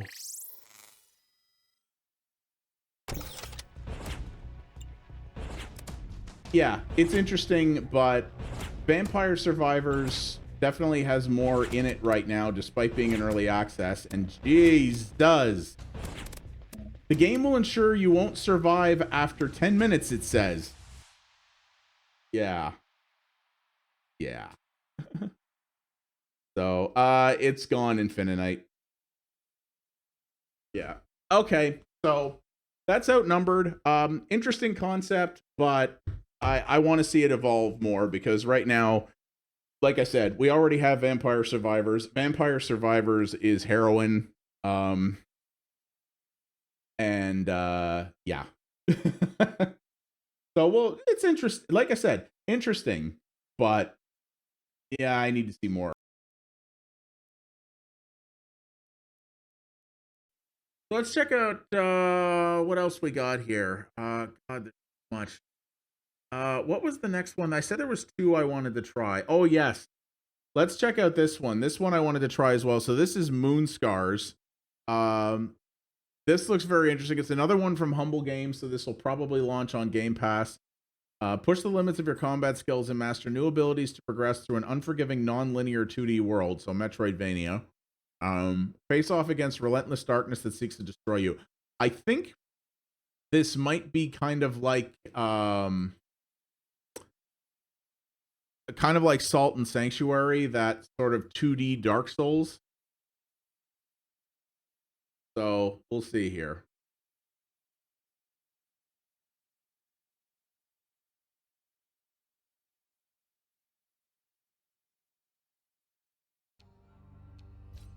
See what we got.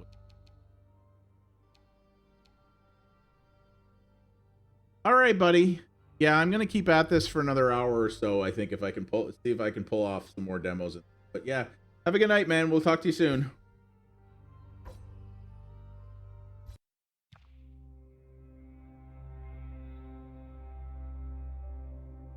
Ooh.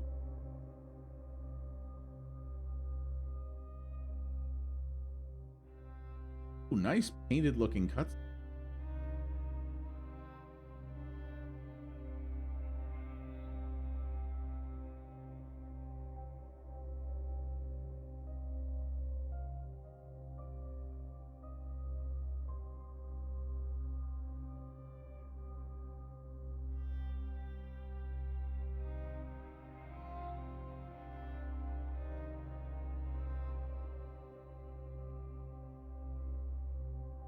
Well, this is happy.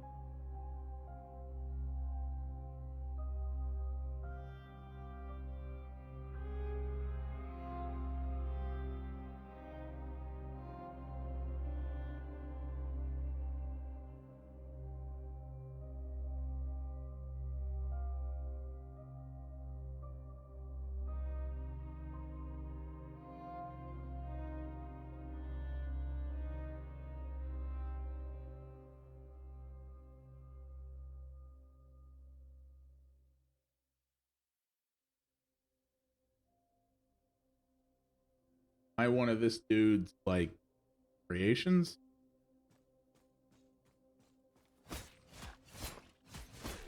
Okay, this is much faster than Dark Souls styles of combat. I was thinking that myself. That cat was like very large. Is this like 2D Dark Souls, but it's a lot faster?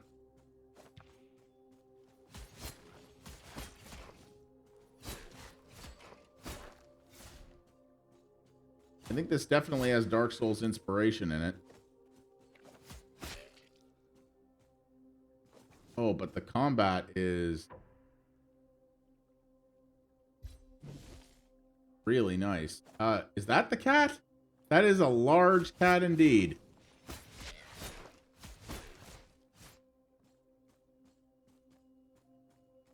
I still haven't played Blasphemous. I have it. I haven't played it yet. I really should. I've been told it's good, just really, really, really hard.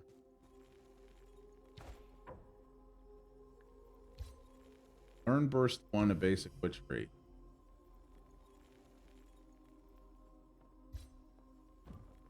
Okay. Witchery.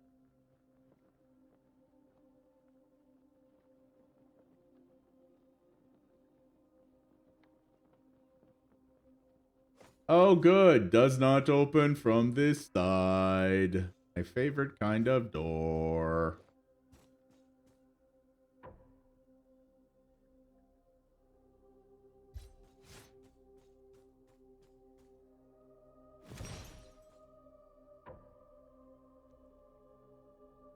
Witchery spoils Ichor. Irma can purge spoiled Ichor by hitting foes with her sword. Interesting. Okay, so I have to hit enemies to get my magic power back, but I can still heal with it. Interesting.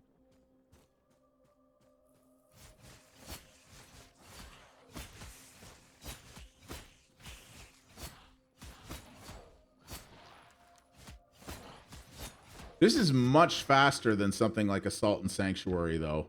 Moves a lot quicker. And she loses bone powder if she perishes. In other words, souls.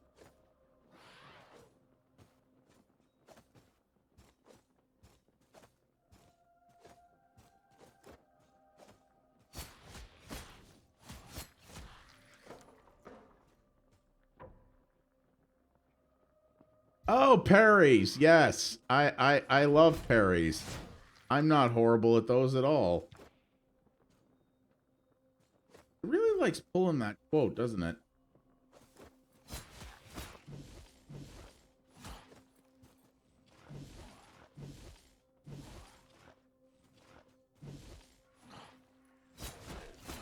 I don't know what that move is.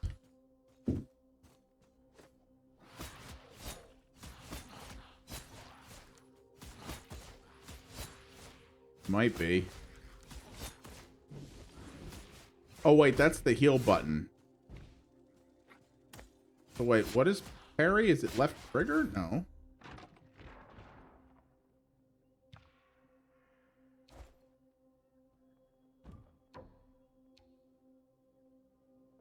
Oh, and it's got these one-time bonus things, too. So is this a roguelite? This definitely isn't just 2D Dark Souls. This has some of its own DNA in here, clearly.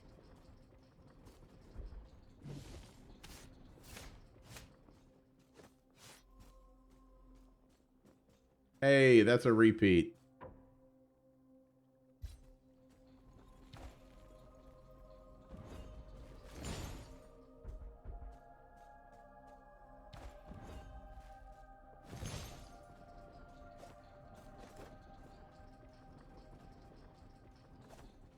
Down in.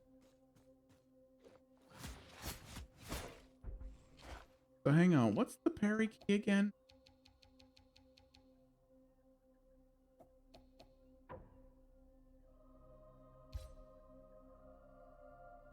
Don't know, it doesn't have a control menu.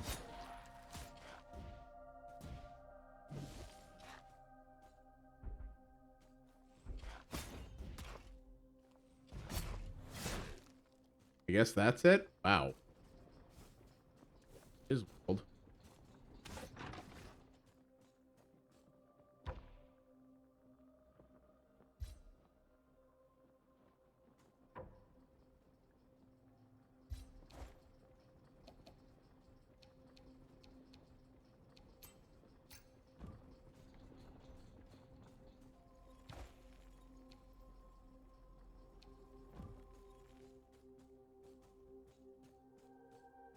So I opened the does not open from this side door. Now what?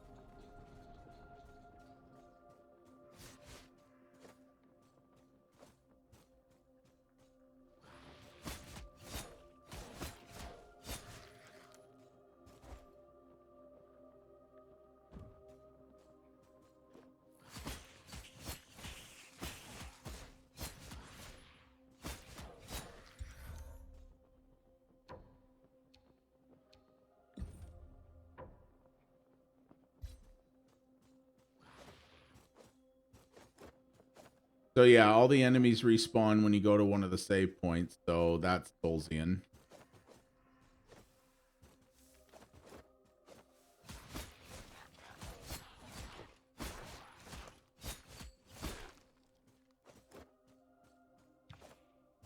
Ah, this.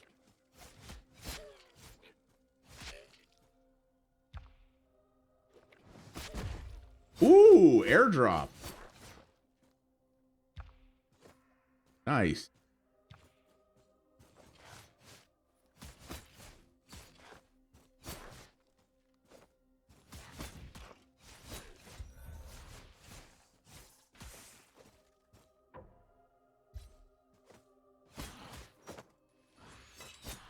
Oops, then I died.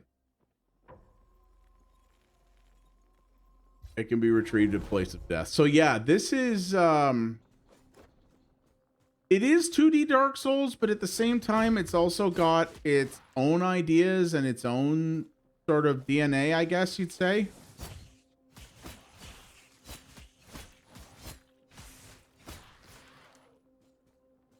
Yeah, this definitely has its own.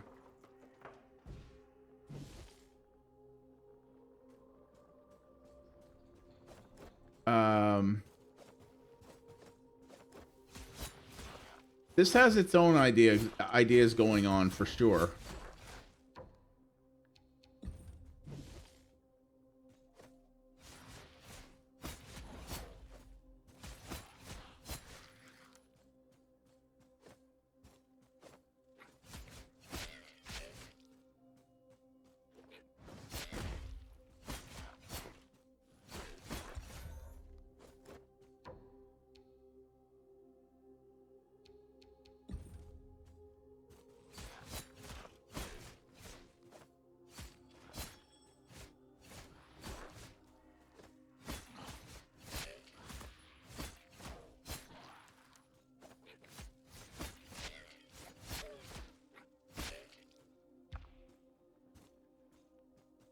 Yeah, this one I'm definitely going to keep wish listed, and like I said, it'll probably come out on PC Game Pass because it's Humble Games, but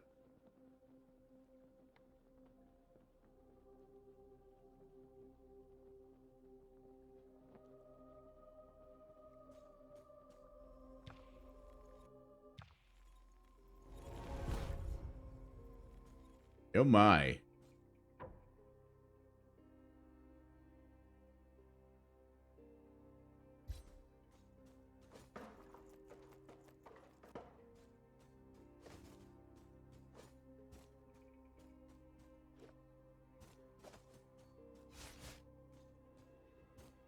Hey. Oh, hi, old dude with your massive cat.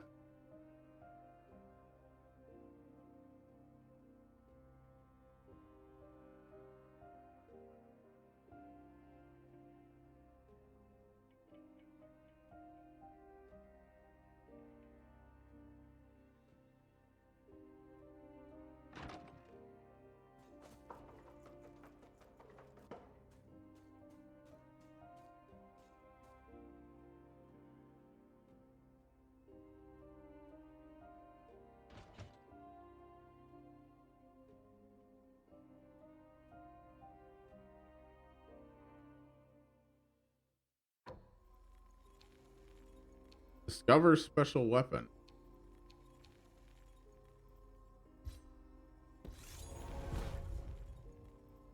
I love how this whole game kind of looks like a watercolor painting almost. Ellie. Here.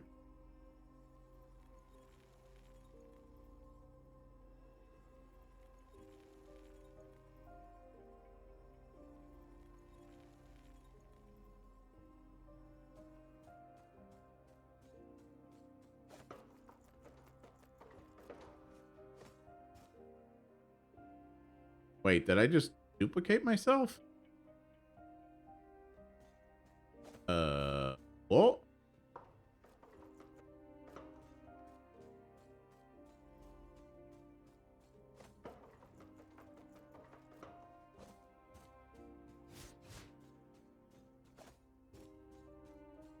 Yeah, but it's basically I think Raw Fury and Humble Games have some kind of standing relationship with Microsoft because they seem to put out every release on their services day one.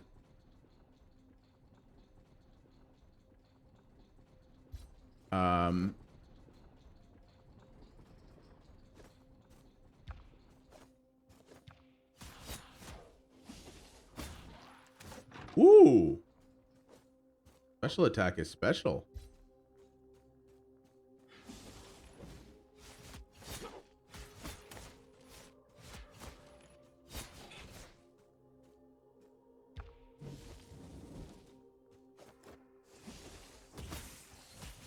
Oh, get fucked. Yeah, this is cool. It's given the temporary level up things, I'm gonna guess this is might also be a roguelite, but it is a Metroidvania, and I love the art style. The combat's pretty cool. The world seems intriguing. Yeah, that okay. I think that'll cover that one. But yeah, this has cool things going for it. I will be keeping an eye on this one for sure. That's Moonscars. Yeah, very interesting indeed.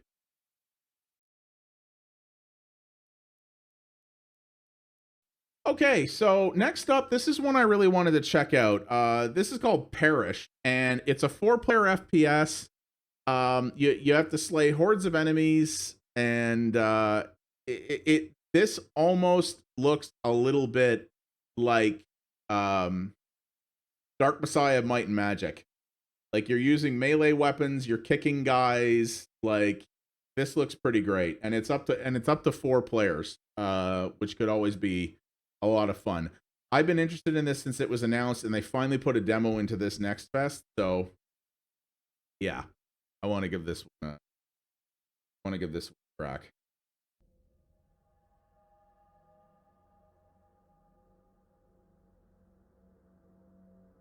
I've never heard of the developer before, but Handy Games put out Chicken Police, which you guys may remember I played some time ago and thought was an absolute blast. Oh wow, this has DLSS and ray tracing mode.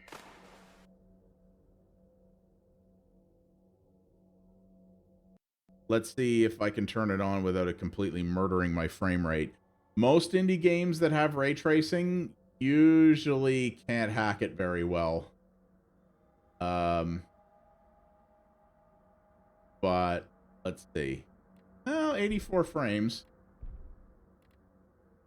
Difficulty, punishing, tough, or forgiving. We'll do tough.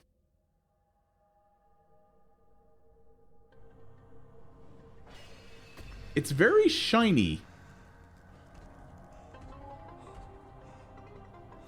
You don't belong here, pariah. This world exists in a liminal space between life and death. There is no way back, and only one way forward. The perilous path to Elysium. If you fall, Lady, you need a little bit of moisturizer. I will furnish you with great weaponry, and you must fight towards your true end. Ah, nice. That's all right. Roger, Roger. You are new to this realm, pariah. I am the priestess of this crumbling catacomb that we call Pantheon. I will guide you to the temple proper, but first I insist that you perform a few tasks for me. Then I will know if you are ready for what is to come. Okay. Excuse me, ma'am. I need to turn the mouse sensitivity up.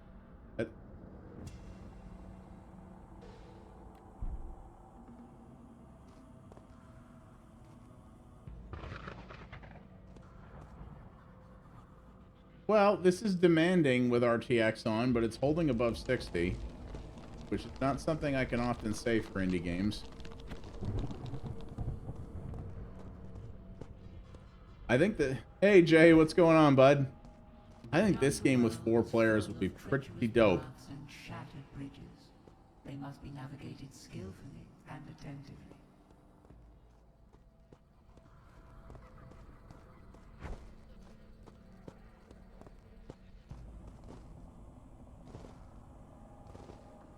Very floaty jump.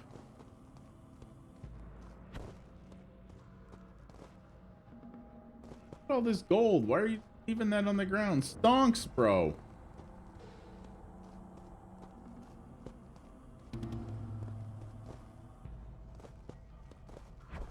Okay, we just did that in the last game. Apparently I didn't do it properly, though. Yes, I finished that on Game Pass a little while back. That game is a goofy delight.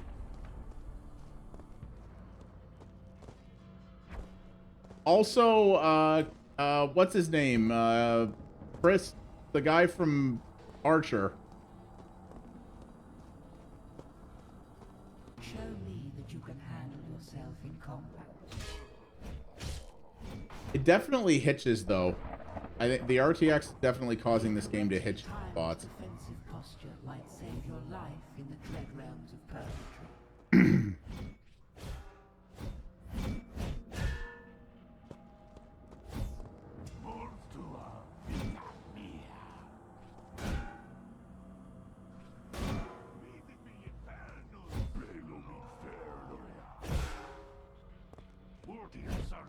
Okay, I get it.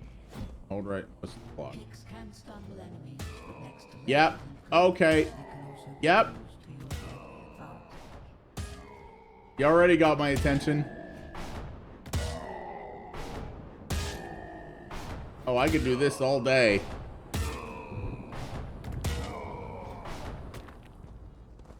Totally all day long. Daggers are an You got that might and magic kick real good there. reach objectives or use them to Sorry, bro. Upgrade daggers to eke even more uses out of them. That is a ping. To help you navigate Purgatory and reach Elysium, I require you to reactivate lodestones. They are my conduits to reach you.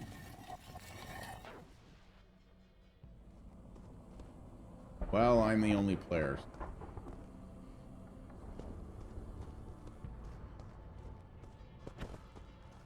Keep yourself appraised of the situation, Pariah. Information is invaluable. One cannot reach Elysium more easily than with powerful armaments. Oh, sweet. I've got aim down sights in this weird, like, ancient Greek thing or whatever. But they can be refilled with consumable tokens found throughout Purgatory. I believe you are ready for admission into Pantheon. Alright, see what happens.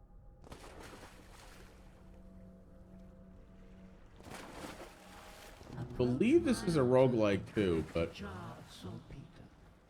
My altar is a repository of tools and items recovered from Purgatory.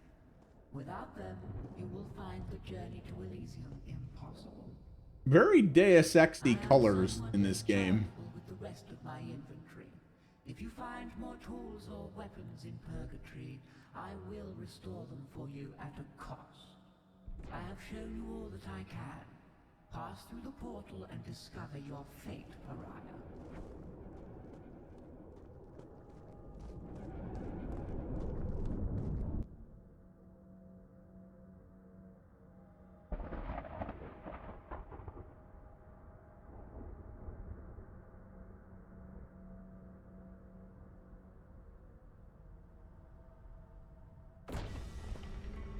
Come on with floating. Oh, there goes the frame rate. The Athanati have long filed the peaceful purpose of this temple. Yeah, there's the frame rate drop. Oh, yeah. This is where RTX starts to murder this game.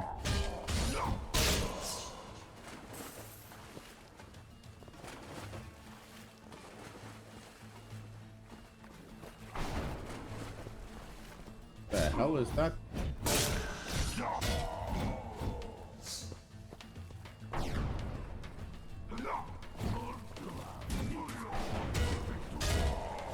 Whoa, and major hitching here. Yeah, okay.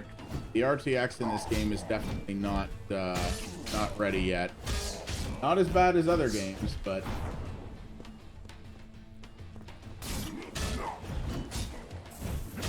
yeah, these early enemies at least do seem to sort of do the whole Bethesda thing where they kind of charge straight at you. But we're also very early here, so.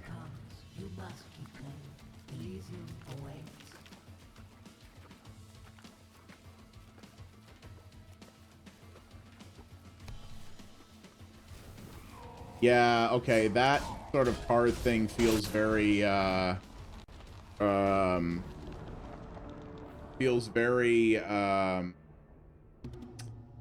my god, brain.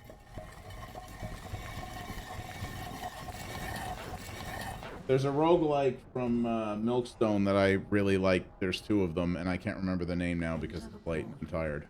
Your odyssey begins here.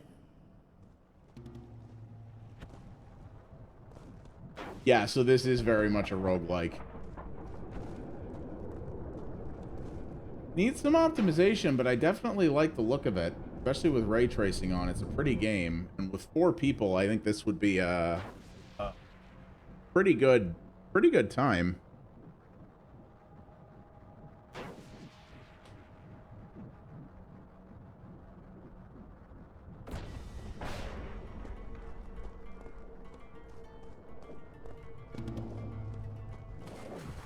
I hope it's not all just wave-based stuff.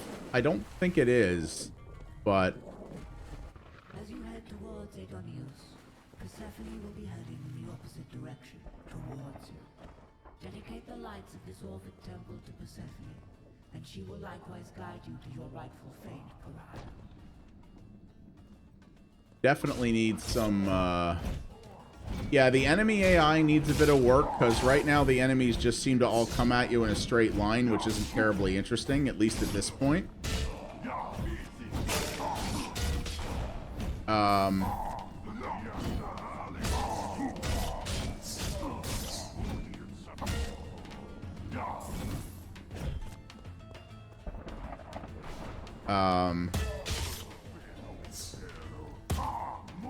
And yeah, it obviously needs some optimization, but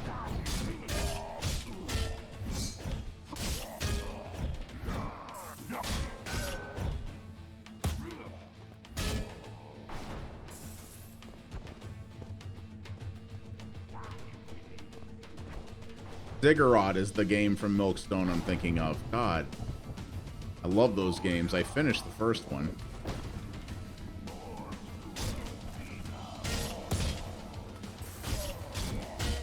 Yeah, see, the AI just seems to have kind of stalled there.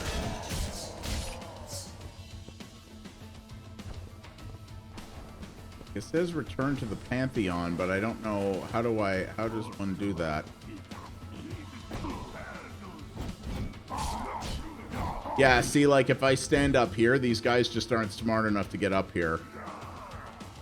So the AI's pretty dumb at this point.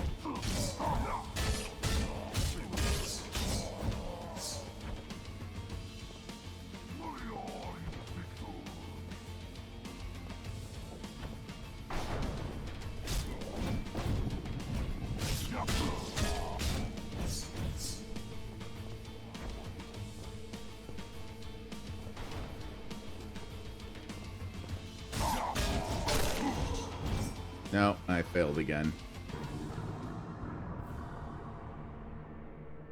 Journey has failed.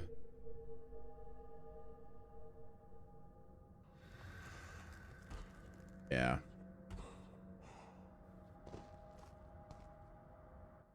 Yeah, this is interesting. It definitely is. I think this with 4 people would be really cool. It does have Dark Messiah Might and Magic style combat, which I really like, but it also, yeah, it needs some optimization, and that enemy AI really needs work. Just fighting a bunch of like zombie-like guys who just run straight at you, that's not terribly interesting to me. But yeah, good idea. Definitely needs more work, but I've been watching this one for a while, and I'm going to continue to because I think it looks cool. So, yeah, that's Perish. I think I've got what I need out of that one for now.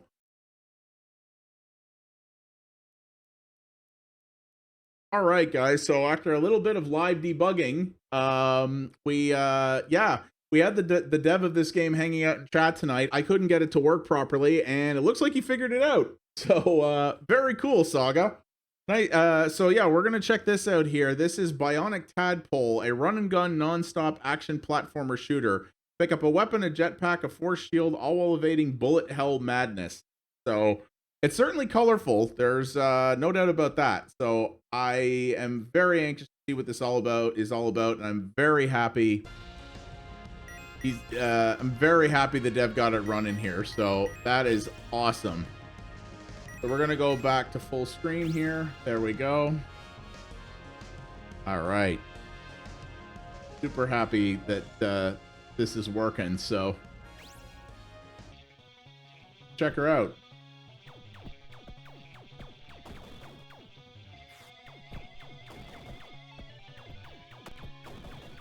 Okay, well, I already like the music.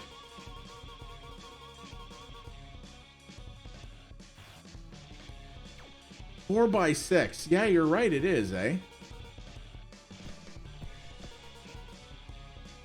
Do not shoot the tropals. Too late. The music in this is very interesting.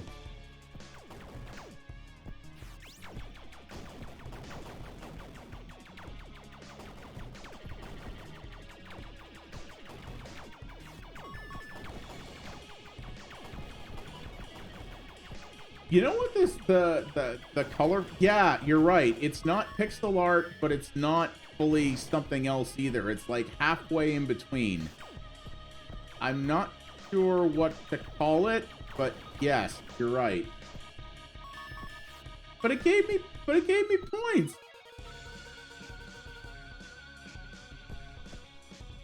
For shooting the tadpoles. See, and they hurt me. Like, fuck those little bastards. They hurt me first.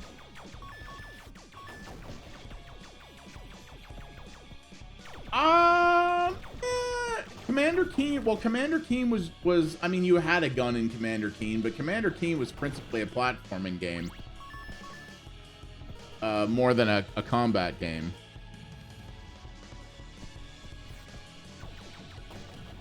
See, look, I have to shoot these tadpoles to open the door. So, sorry, they're just in the wrong place at the wrong time. It is a little Commander Keen-y. Yeah, a little bit.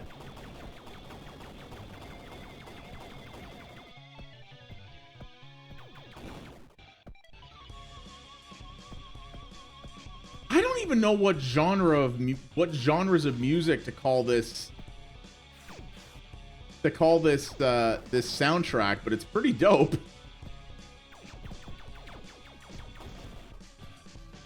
Screw it, I'm shooting all the tadpoles.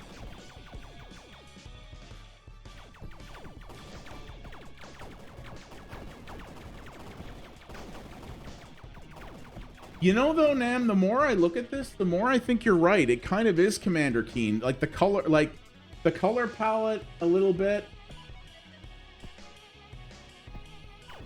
Remember when Bethesda was supposed to make a free-to-play Commander Keen mobile game that quietly got canceled? Pepperidge Farm remembers.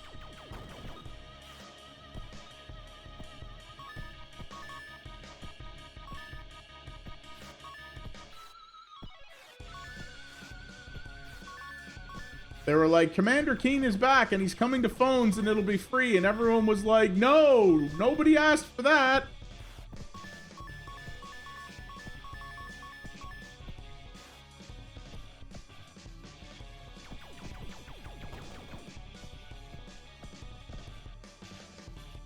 But yeah, this is kind of like Commander Keen a little bit, but something else. And also, you know what it reminds me of a lot is the like all this the crazy cycling like RGB in this reminds me of old Williams games, like games like Robotron and stuff like that, or Narc, where all the stuff in the UI was constantly doing that color cycle effect. It was their way to like try to draw people towards the machines by having all the text do this crazy color shifting. That's really what that feels like in a lot of ways. It's really giving me some Williams memories. Oops.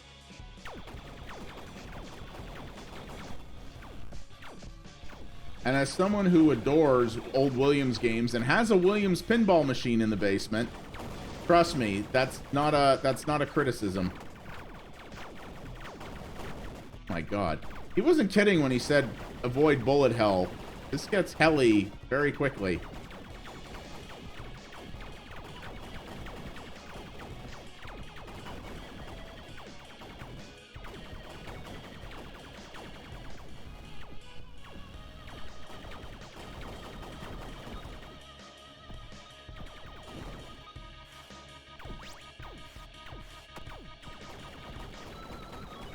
Through the tadpoles. I'm shooting all the tadpoles.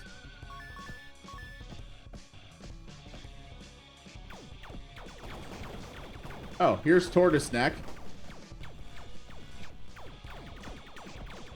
Phase 1. Oops. Maybe a little graphical glitch there. Looks like his gun's kind of just floating in the air.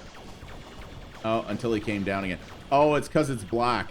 The little module it sits on is black, and so is the sky.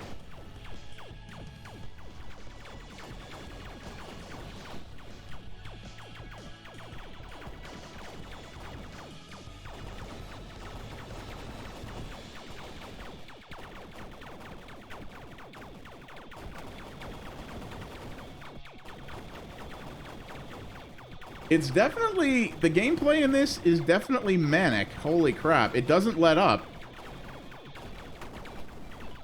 Like, I kill one of these enemies that he spawns, he immediately spawns another one. And this is supposedly phase 1 of this boss.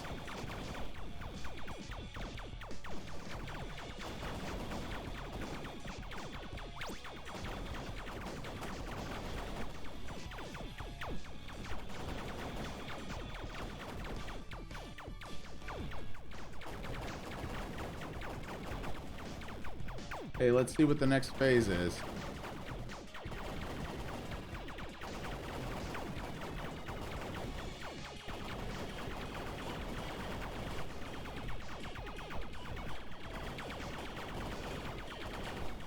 Oh god, and now he's just rapid fired his gun.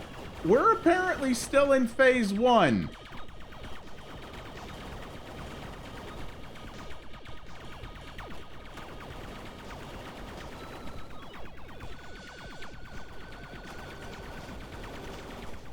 How do I hit this son of a bitch?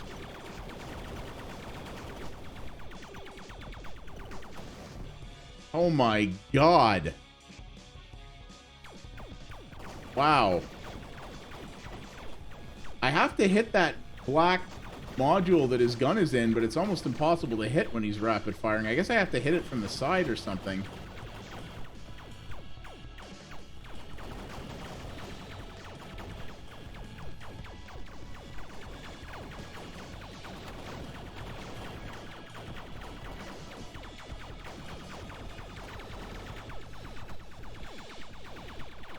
Okay, well, I did a lot more damage to him that time in a much shorter period.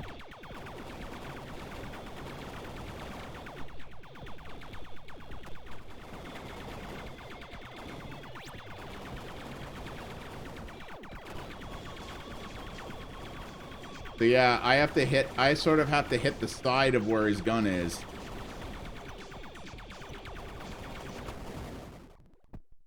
Ooh! Oh, I ran out of lives? No. Okay, well, I can continue here, but I lose my score. Okay.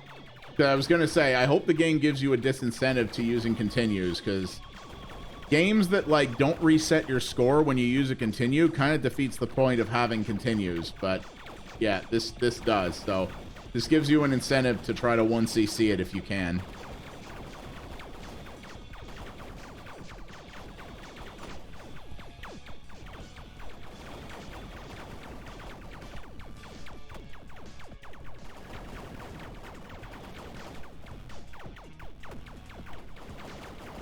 Come here, you bastard.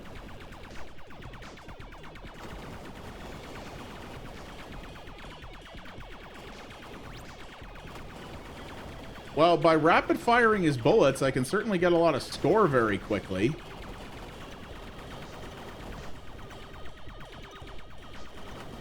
Oh my god. When he gets to that last phase, though, holy crap, he's a bastard.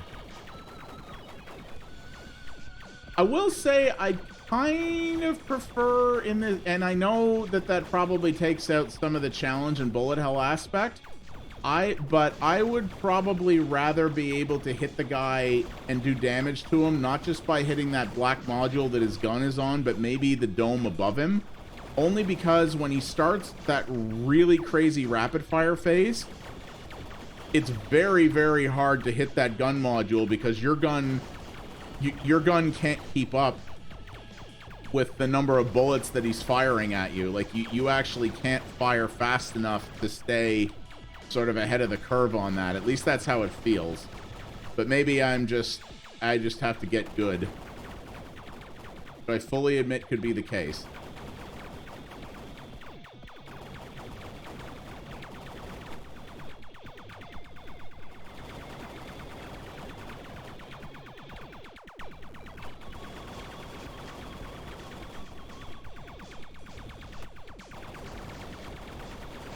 Well, what are you doing?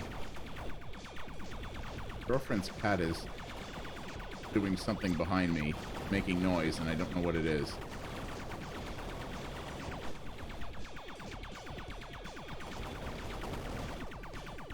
See, when he's doing this fire phase, I can barely get through his bullets to hit him. Yeah. Well, you know, I still gotta talk to Driss. I haven't talked to Driss in a long time. I have to get stuff back on track there, but since Bad Russian is probably going to be, unfortunately, retired probably for the foreseeable future, if not permanently, I gotta think of some other options, and I did think the other day that I should get a Puzzle Mang emote done to go with that meme. So... All right, listen here.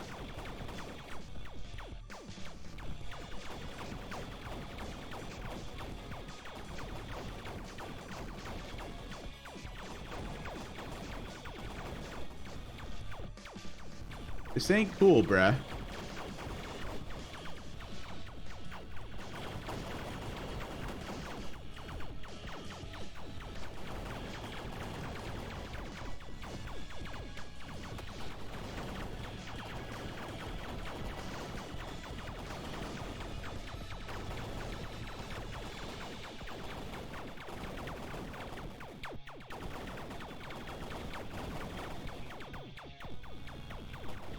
No, Opal, I'm not letting you out in the garage.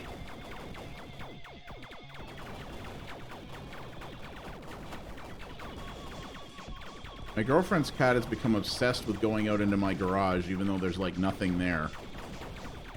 And it never changes. But she's always desperate to go out in there.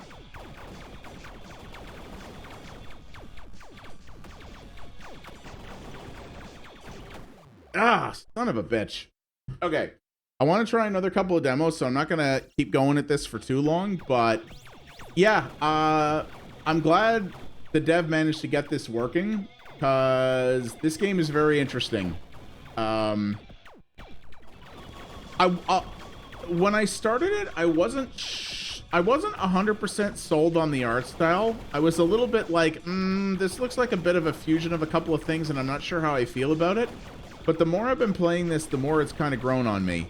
And when people brought up the Commander Keen reference, I was like, yeah, I see that. And it definitely doesn't play. Like, it didn't feel that difficult to start with, but this don't play. And especially with the fact that you don't keep your score if you continue, it definitely has that incentive for people who are score attack junkies. And this is clearly not a pushover, you know, shooter platformer. This game demands things of you.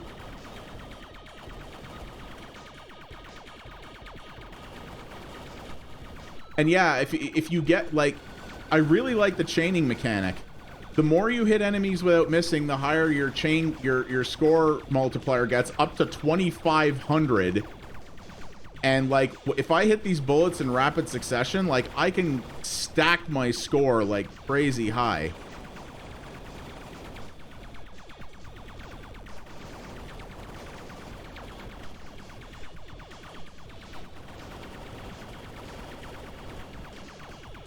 Yeah, fair enough.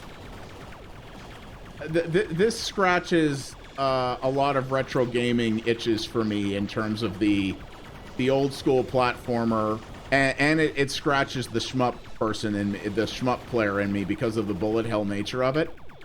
I could definitely see this not being everyone's cup of tea, but I think this game would keep me engaged / infuriated enough to try to finish it.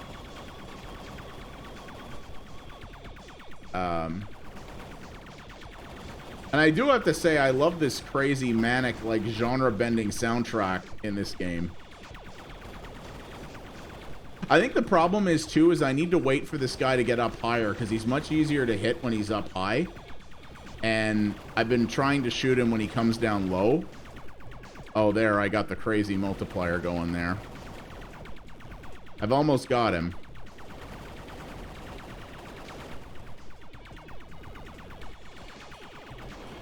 There we go. I guess he did only have one phase.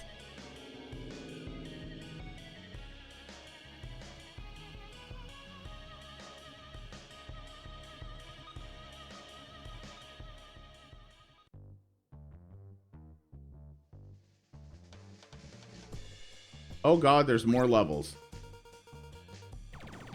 And now I have a jetpack. Oh yeah? Not sure what one that would be. Oh god, and now really brutal platforming with instant death. Yeah, okay. But you know what? I am really glad that, Saga, I'm really glad you got this working, tonight, because this is pretty cool. I think I'll be honest with you, and this is just honest feedback. I don't mind the art style. I could see some people thinking it's a bit of a turnoff, just because it feels like a bit of a mix of some different things.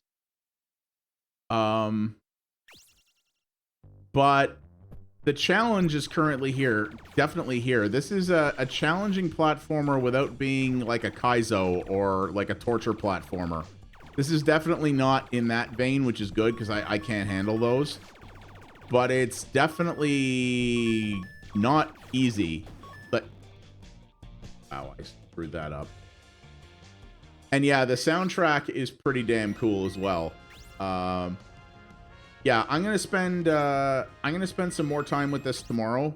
And you definitely got a wish list from me. So keep me in mind for when you're getting closer to release. I definitely like to cover this. So you can hit me up on my Twitter or my Discord if you want to do that. But yeah, I'd certainly give this a go.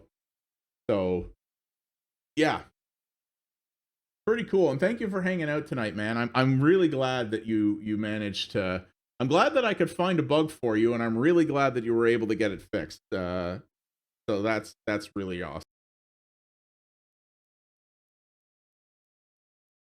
There's the one here. Yeah, this one I was interested in. So this is called Starless, and it says it's a sci-fi stealth game. There aren't a lot of proper stealth games anymore, and I like those. And this looks stealth like Metal Gear Solid stealth, like the sort of top-down kind of interesting thing. Coming out in August, single-person dev, single-person publisher too.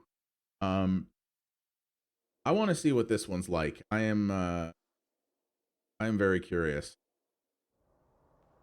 because, yeah. Sci-fi stealth, cool idea.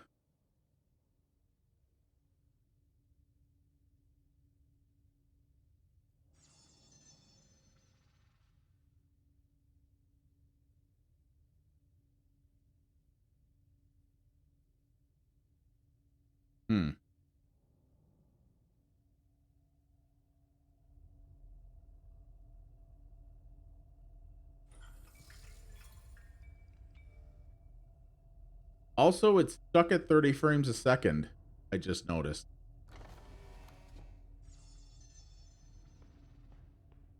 Well, that's weird.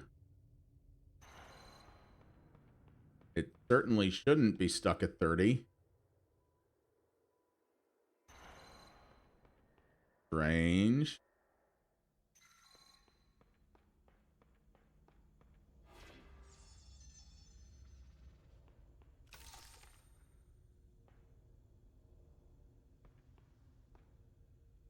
Font work in this UI is a little oof.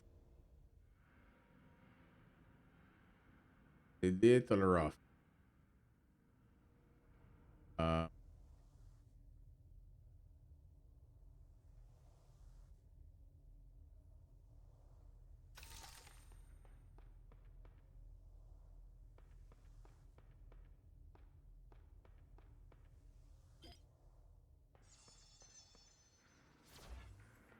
Ooh, teleport.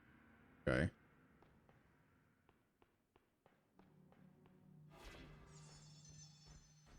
Oh, well, there's the not alien.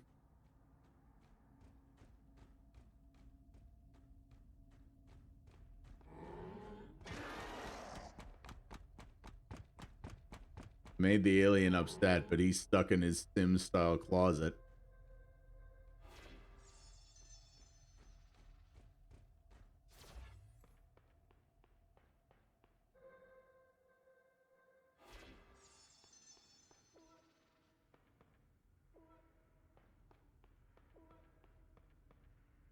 Unlock the airlock to get to the shuttle. Okay.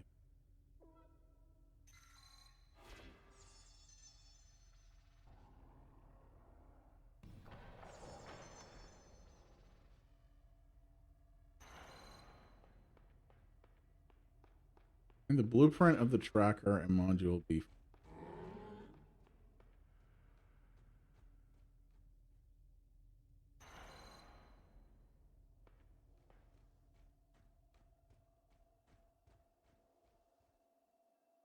The enemy patrol patterns in this all seem very arbitrary.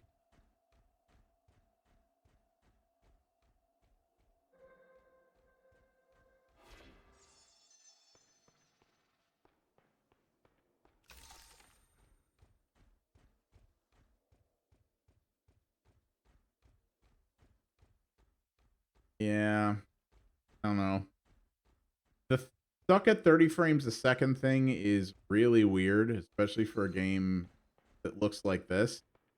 This honestly kind of feels like, and this is going to sound meaner than I mean it to, but this feels like a game made in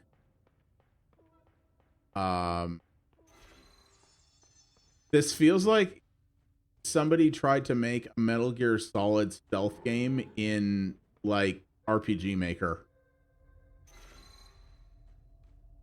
Based on some of the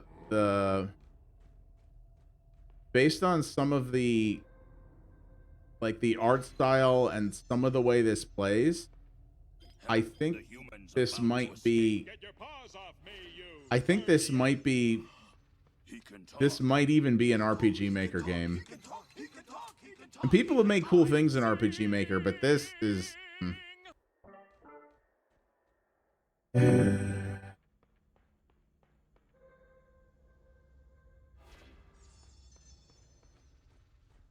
yeah, between RPG Maker and the 30 frames, this feels weird to me. Peace.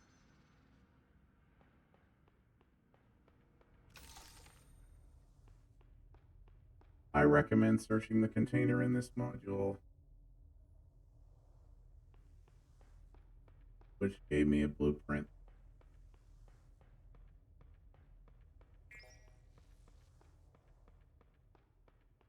Also, I can't teleport because reason.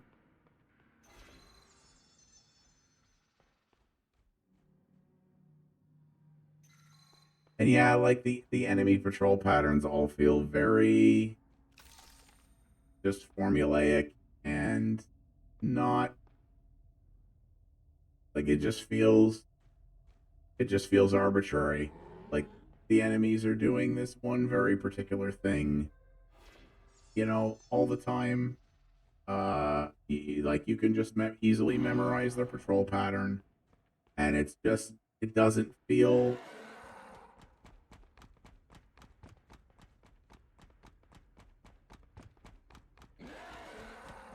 like, you see what I mean? Like this just feels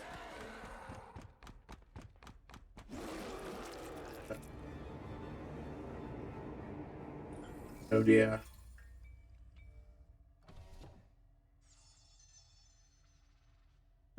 Shell Metal Gear Solid. Oh my god, you're right. This does look like Shell, with the exception of the fact that he has two actual legs.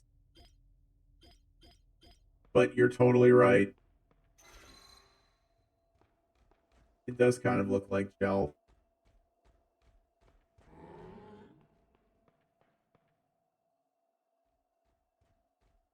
Yeah. Like, I like the idea of a Metal Gear Solid style stealth game in space, but this just 30 frames a second, no. It absolutely shouldn't be running like that. And yeah, it just, like I said, it just feels like this feels like a game made in RPG, like a stealth game made in RPG Maker. I could see some people being interested in this, but especially when games like Unepic and things like that exist. I just think there's better options for this kind of thing. Or Unmetal is the one that I'm really thinking of, which is basically a tribute to Metal Gear Solid.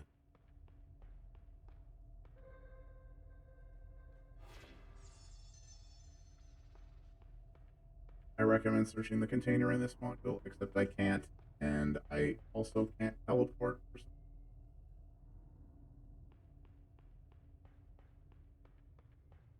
So, yeah.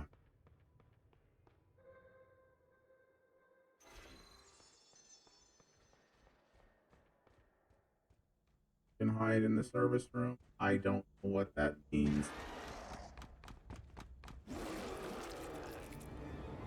And I got wrecked again.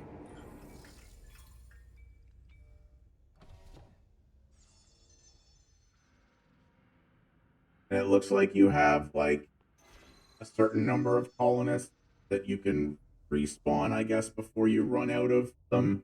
But it's 1400, so is a lot of attempts. Yeah, so you're telling me to go to Module B4. I've done that, but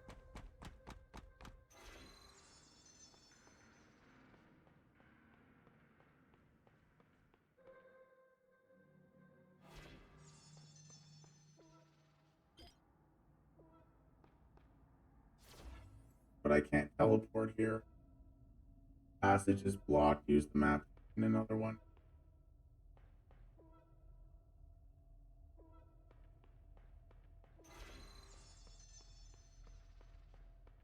Yeah. Yeah. Interesting ideas, but not what I was really hoping for. I don't really like the way it plays, and yeah, I don't really like the way it plays, and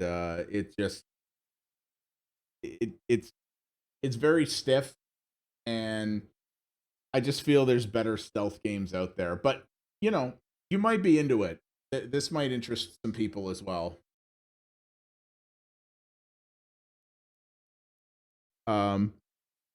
This is one of the games where the dev actually hit me up. He didn't get to come in. He was hoping he could come in and hang out, but he didn't really get the chance. But let's check this out, because I did tell him I'd give this a look. So yeah, this is Nobody's Quest, another sort of lo-fi type of RPG thing. He puts it as a cozy sandbox RPG adventure in a mini pixelated open world. Explore the realm of Hubbington, collect crafting materials and resources, save the citizens so they can help you in return, defeat evil spawns, and face your ultimate foe. So this looks kind of interesting. So yeah, let's give this one a go, and I think we'll call it here for tonight after that. But we'll see if we can do maybe I can play some more tomorrow before we do the TMNT thing. Apparently this is keyboard only. It doesn't seem to work with my controller. It's also, I don't know if this is due to its resolution scaling or what, but it's a little blurry.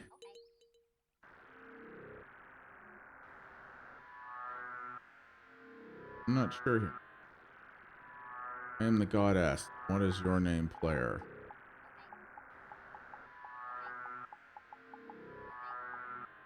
This sound all sci-fi.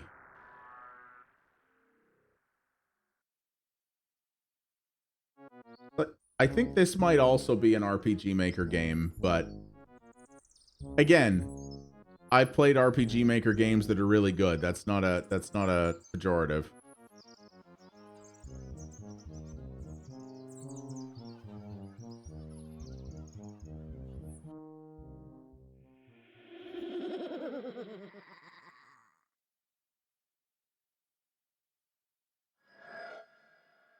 Well, this doesn't seem cozy at all.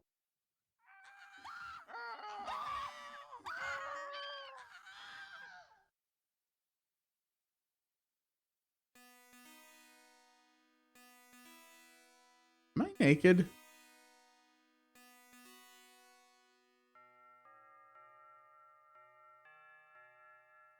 She looks like she applied her makeup with a paint sprayer.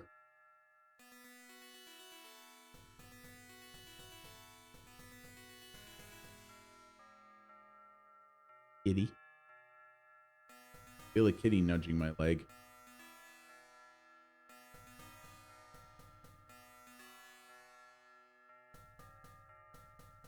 Okay, so this does say it supports controllers? Fly once learned, jump once learned, interact confirm, close menu cancel, dash once learned. Yeah, weird. It doesn't seem to work with my controller, but also it doesn't seem to be doing anything now.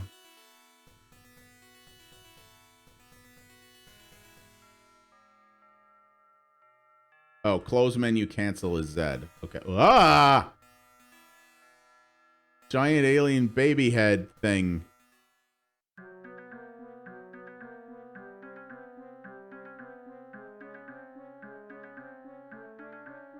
Some evil spawns are still lurking around in town. Their numbers and colors represent the total of your stats needed to defeat them. But since you have 10 of each left, they shouldn't be too much trouble. Approach them, and when the victory icon is displayed, press the interact button. That's your cue to make them disappear. If the battle zoom isn't comfortable for you, it can be deactivated from settings.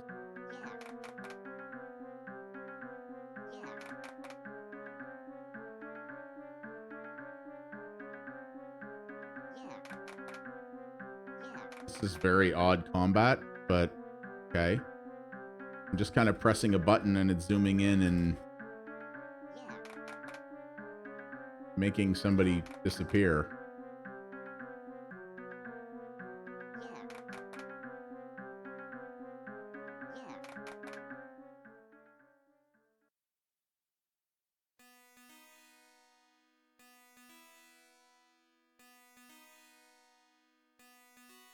Yeah, I'm a little bit too, but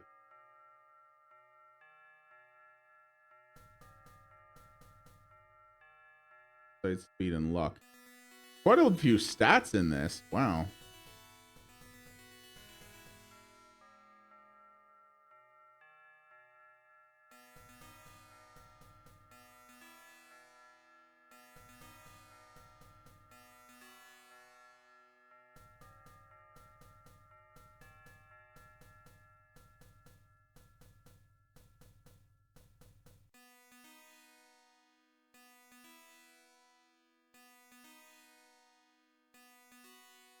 Please choose an accessory. Okay.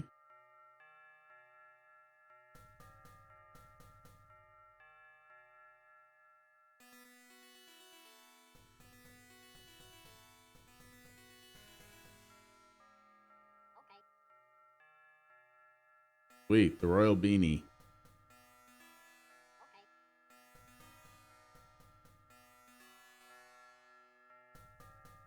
Yeah, I know. There's a few things. I haven't started Obi-Wan yet. I'm partway through the first part of Stranger Things 4, which I have been really enjoying. They pulled out all the budgetary stops for the last season because boy, oh boy, oh boy.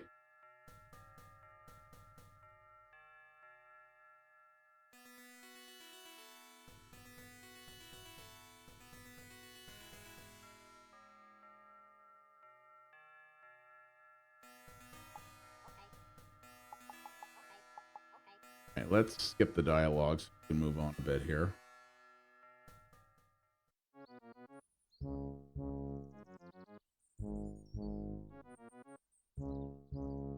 So I think the purpose of this game is, like, it's listed as a cozy RPG. So I think this is a game that isn't really about difficult combat encounters of anything like that. I think it's really built more for, I think it's kind of a chill experience, right? I think that's kind of the idea.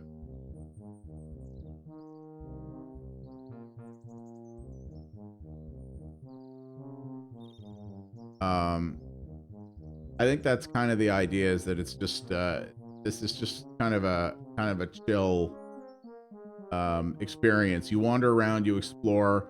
There is combat, but it's really just if your stats are higher than the enemy stats, press a button and you win.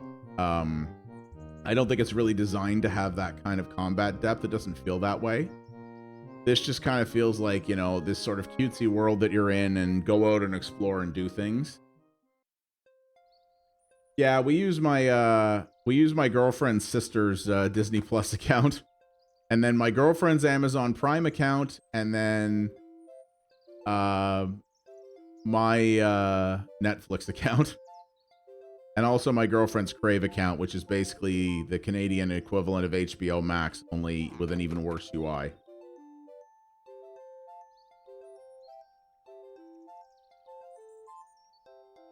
Yeah, it looks like it's literally just a question of you go up to the enemy, and if you have a higher stat than them, you press the button and you win. So it's not about difficult combat.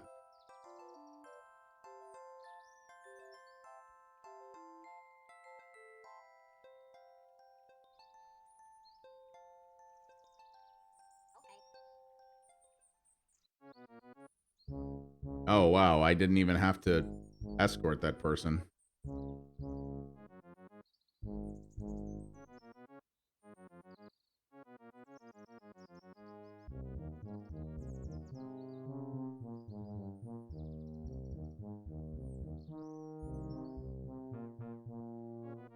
Well, Netflix is account sharing is not what's hurting Netflix.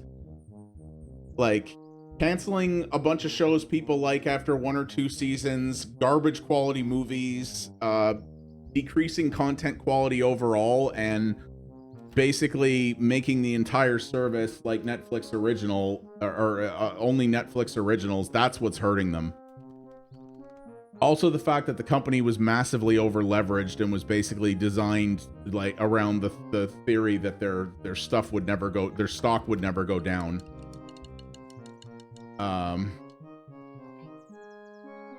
So account sharing is not what's hurting them. They have millions upon millions of subscribers, and we're getting millions and millions more per quarter up until that one quarter where they dropped just a little bit. They're doing just fine.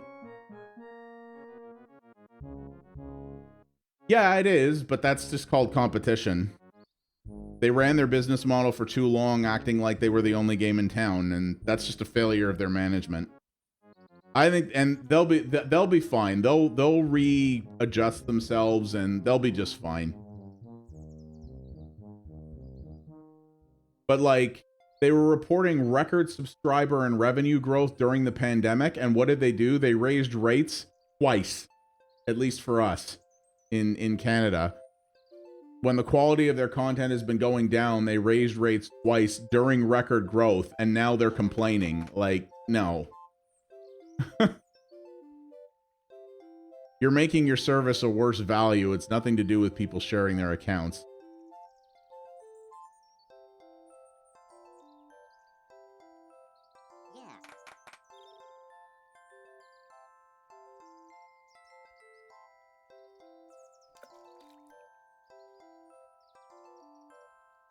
Looks like you could swim here. You'll need to learn how to first.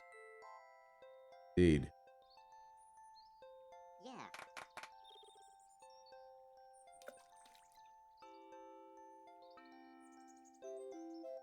So, yeah. Well,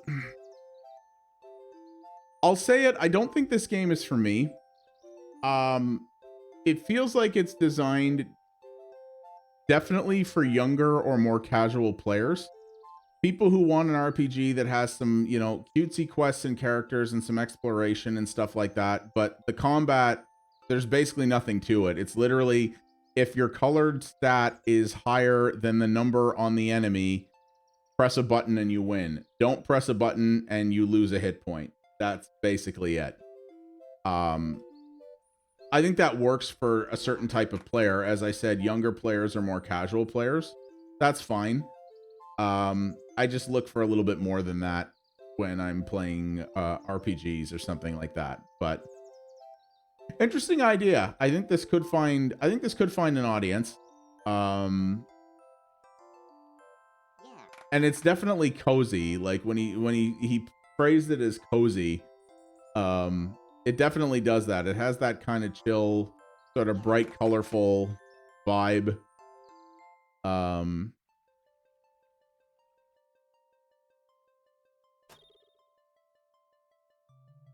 But there's literally no threat to you. Like, if you don't try to attack an enemy you don't have the skill to beat, they don't hurt you. Like, they everything's passive. So they leave you alone unless you try to attack them first. So, at least at this point. So, yeah. Potentially interesting concept, but this in its current setting is not really for me. It's just not my cup of tea, which is fine. Not everything has to be. So, yeah, that's Nobody's Quest. Yeah, you can, it's listed as coming out someday. So, it doesn't actually have a release date at this point. But it might, I'm sure it'll come out, at some point in the not too distant future. So, check this out here. So yeah, this is WrestleQuest. I mean, take a look at it. It's, I assume, well, it's put out by Skybound, who actually has some money. So I assume it's licensed because, you know, these look pretty accurate. But it doesn't say WWE WrestleQuest, so I'm not sure, actually, if this is licensed or not. I guess we'll find out. But yeah, I think it looks neat. So we're going to give this a go. Yeah, it definitely is, right? Star-Lord, it's dead easy. There's a Game Pass app that you download from the Windows Store. Has been approved by luchadors and professional wrestlers globally. Yeah, Star-Lord, you download the Game Pass app from the Windows Store, and then it's another launcher. You search for the games you want, you download them, you run them. That's all there is to it. And yeah, this is developed by MEGACUT Studios. They made a couple of newer but like 16-bit inspired brawlers, like Coffee Crisis and things like that I've really liked. Okay, we're starting this right off the bat, ain't we? He can talk. He can talk. He can talk. He can talk. He can talk. He can talk. Looks like it.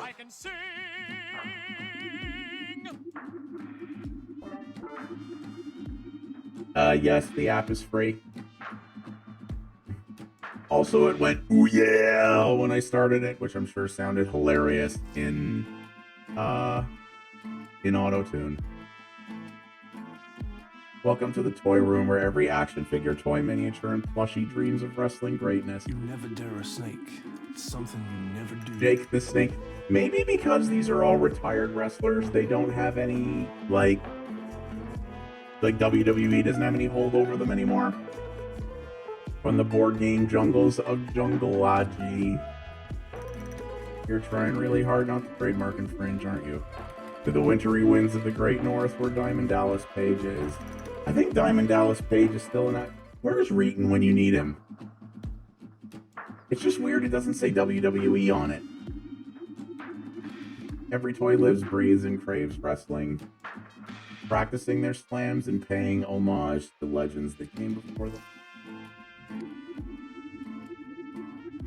Uh-huh. Oh, did he? Okay. Well, someone here understands wrestling at least. Many tales of creativity and imagination have been sprung from the toy room, and many fabled battles have taken place here, both in and out of the ring. One such tale, hey, that looks like my mic. And its many battles, both of the plastic and of the heart, is about to begin, and a quest of this size takes not one hero, but two.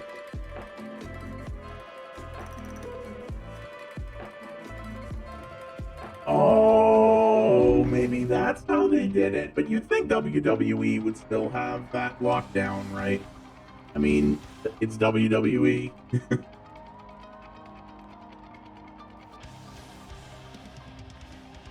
I mean... The next match is set for one fall. From Columbus, Ohio, he's 6'2", 237 pounds. The Macho Man, Randy Savage. That's not Bruce Buffer. Yeah. I love these caricatures, though.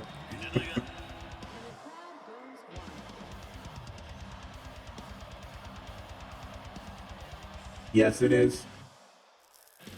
Yes, it is, Star-Lord. Why is that dinosaur sitting on TNT?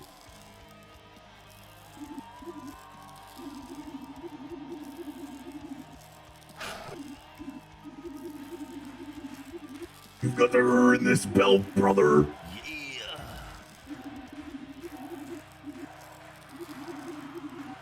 Oh, yes, of course. Just like these wrestlers are toys. The ring to blow.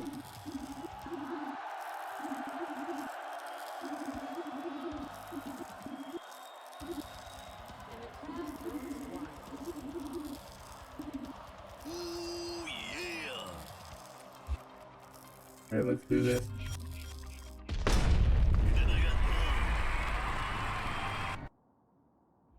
Okay.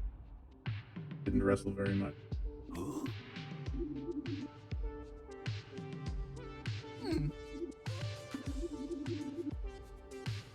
Are they little kids now? Oh my god, well that guy's a Lego person.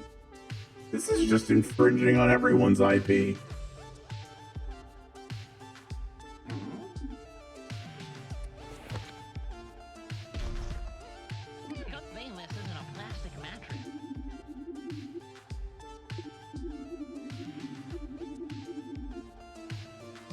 It's got a bit of a slow burn start here.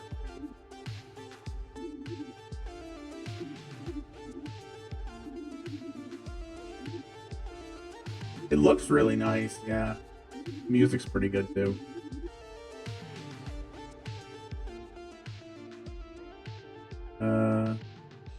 See here. Shut up, bud.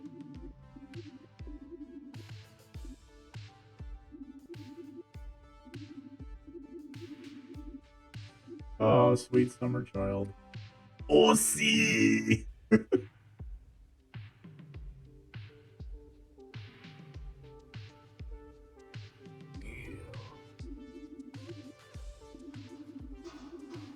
So he's Randy Savage, but Mexican?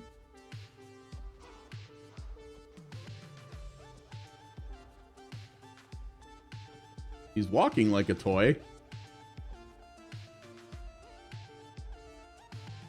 This is my place. You got it.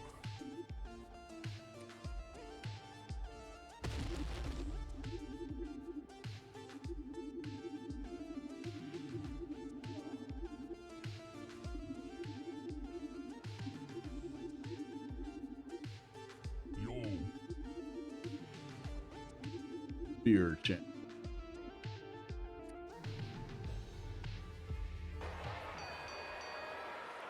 Okay, here we go. Oh, on your turn. This is turn-based.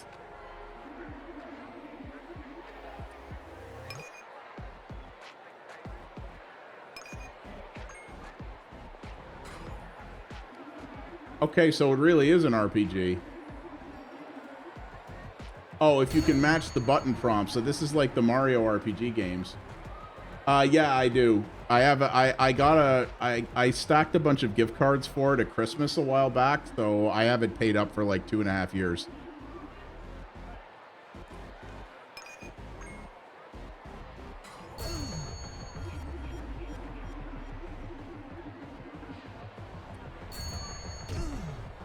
Okay, so you can follow up if you put him into the ropes.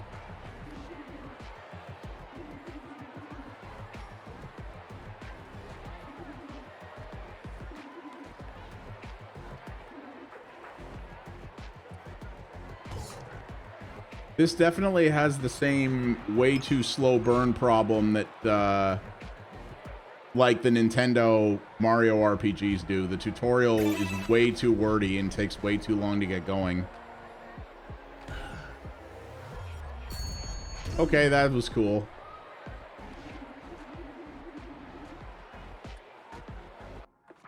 And at his ass. Ultimate is both. So there's Game Pass PC, and there's Game Pass Ultimate. Ultimate is both. What are you talking about? So if you don't have an Xbox, just get Game Pass PC.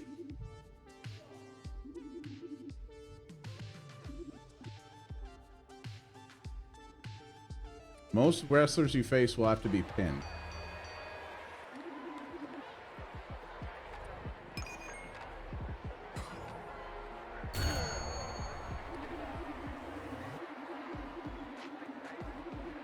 Also, Star-Lord, if you haven't had Game Pass before, look around because Xbox often offers between 1 and 3 months for $1 if you're a new subscriber.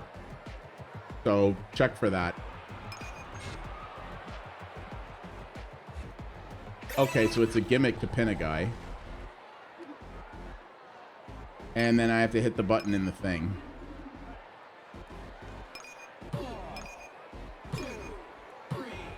Oh, that's cool. Oh, I like that mechanic.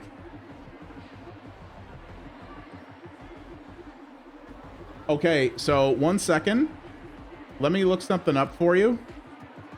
Just a sec.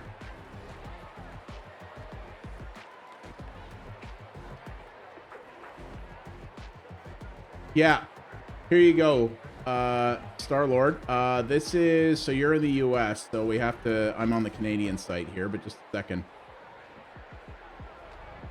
Here. That link is gnarly, but go there. 3 months for $1 if you join, if you're a new account.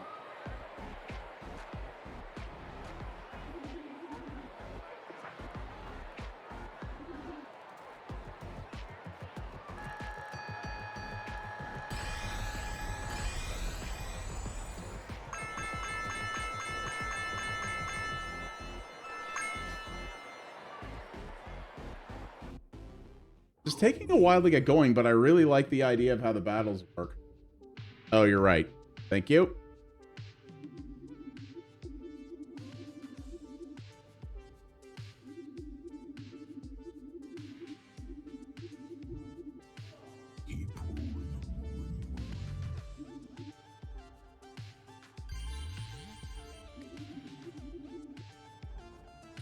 Oh, good. There's a run button.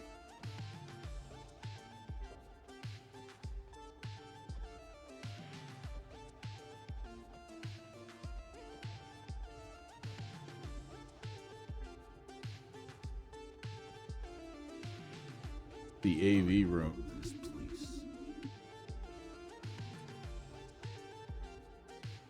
Simply put, the more things change, the more they stay the same. baby oil is not the answer to everything.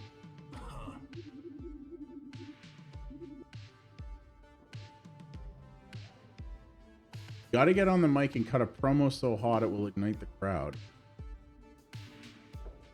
So I have to make a promo?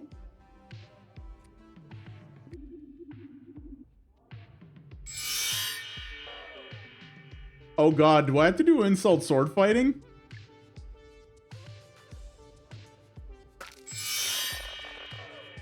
I have to do insult sword fighting! Oh no, it's all good, Star-Lord. Happy to help.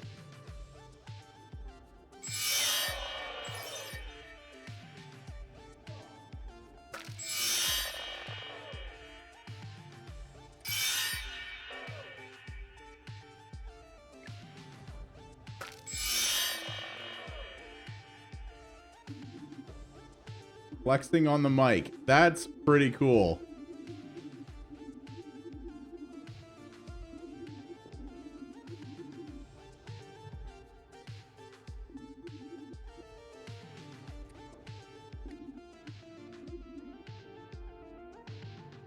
Boxwood Extreme Wrestling.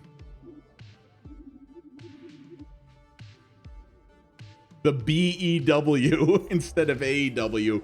Man, they are just squeezing that line.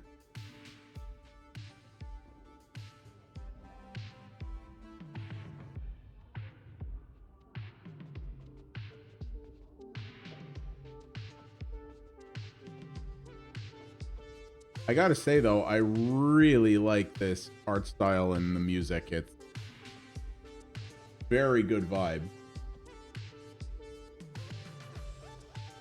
what she said.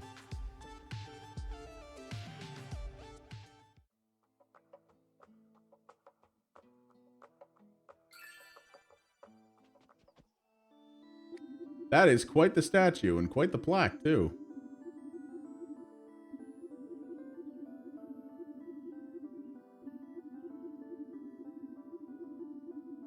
Really had 29 title reigns? Holy crap.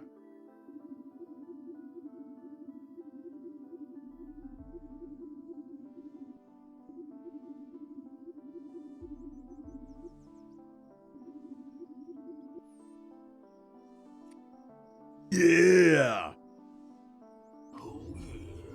This is pretty cool. I really love the look and sound of this. I mean, MEGACUT does really good 16-bit style stuff.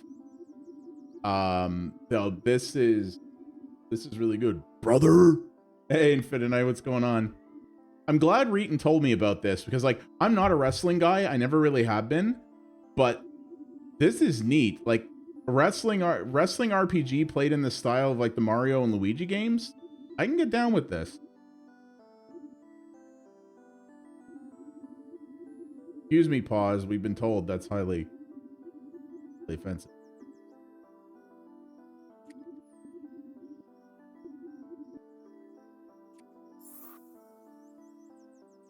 To the face paint shop, okay? Definitely has way too long a start, though. But again, just like the Mario and Luigi game.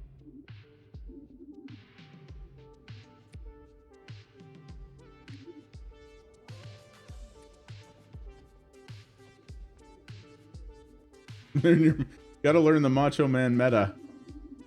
Macho meta.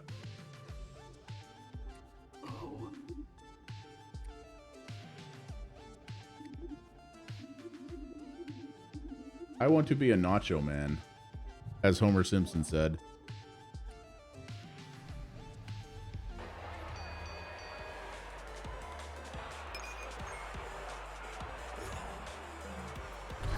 Whoops.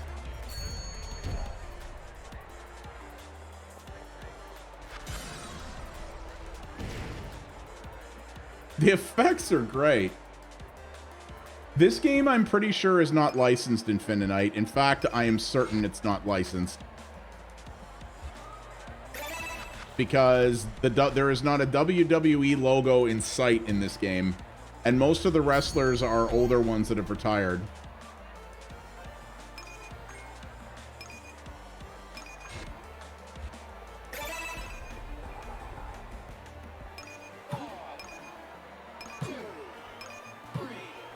That's such a cool minigame. The pinning mechanic, that's totally how you do that.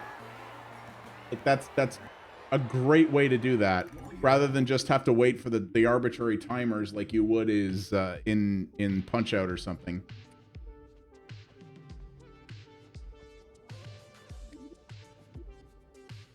A table! There's only one way through one of these. Unlock the table with a table spot token. Once you find one, reapproach the table to throw a wrestler through it. Table locks and table spot tokens come in 3 varieties: single, double, and flaming, with each table corresponding to the appropriate token. They've figured out a way to do, like, everything in this. This is hilarious to me.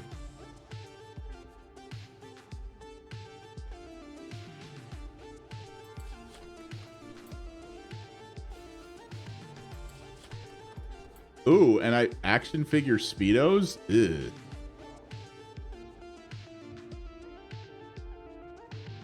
I don't know about that, man. Yep, I just picked up a wrestler and I threw him through it and he blew up. Oh my god, this game is so charming.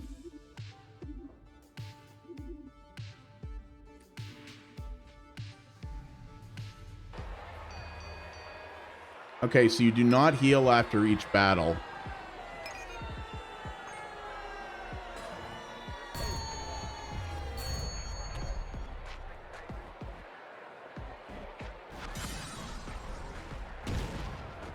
Yes, it is. I'm doing a couple of hours of this, then I'm taking a break for an hour, half an hour to an hour to take Ellie out and stuff, and then at 11 p.m. it's going to be TMNT with Seven and his crew.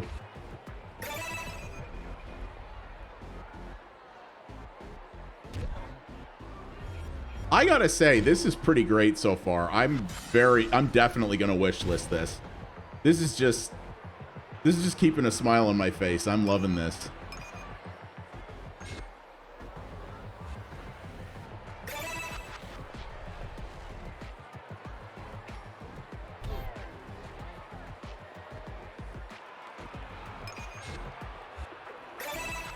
I don't know if I'd call pinning a gimmick, though, is the only thing.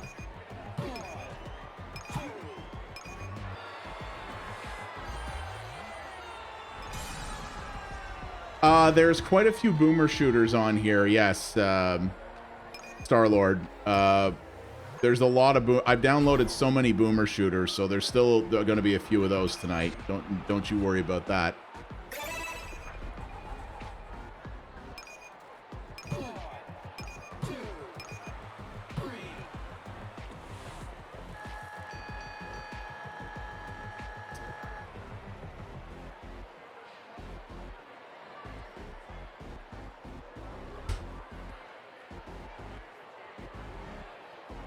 Should be off now. Oh, on Game Pass? Nine Souls is in the list, Infinite Night. Yes, we'll take a look at it. There are some retro-inspired titles on Game Pass, yes. Actual retro titles, no. That's not a thing they do. I mean, there are Xbox 360 games in that, but you need the Xbox console for those. There are some games that go back a few years, but nothing like old console games and stuff, no. The furthest back it goes is the original Xbox, and you need an actual console for that.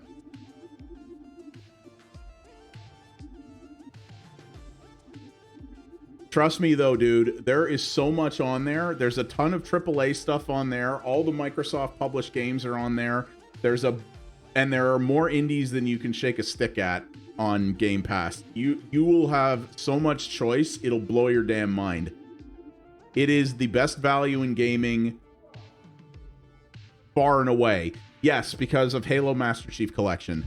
All the Halos except Halo 5 are on there. The Grim Fandango yes, okay, Esva, you are correct. The Grim Fandango, Day of the Tentacle, and Full Throttle remasters are on there.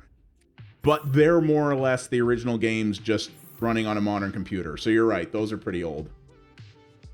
And those I highly recommend if you haven't played them. They're great. Yeah, and you can play every Halo game except Halo 5.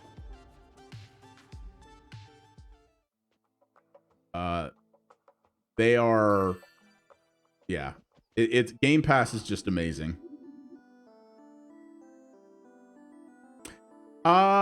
Some of them.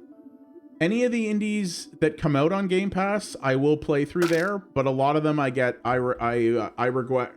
either request Steam codes from the publishers, or if they don't give them to me, I just buy them on Steam.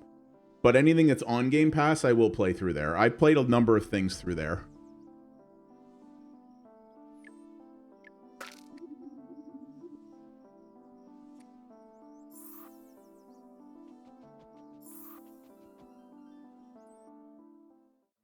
Oh, of course they will. I mean, fanboy's gonna fanboy. This is I like my PlayStation 5. I like a lot of the games Sony puts out, but at the present time, the new PS Plus does not stand up to Game Pass. I think it will eventually. It was. It is not anymore, unfortunately. It got taken... It left Game Pass. But it was on Game Pass, and it may come back at some point.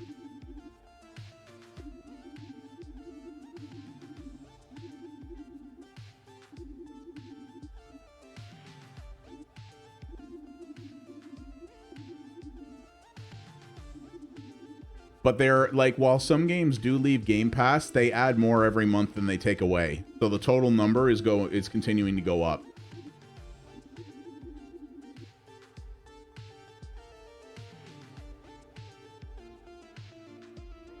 Yeah, well, there's more people like that than you'd think at Finite. Why? As long as the launcher has decent features, I have no problem using multiple launchers. Steam is still the best one, but the Game Pass app has come a long way, but it still uses the Windows Store infrastructure, which means it does dumb things once in a while. Yep, and you've got it. So, the MNT is on there.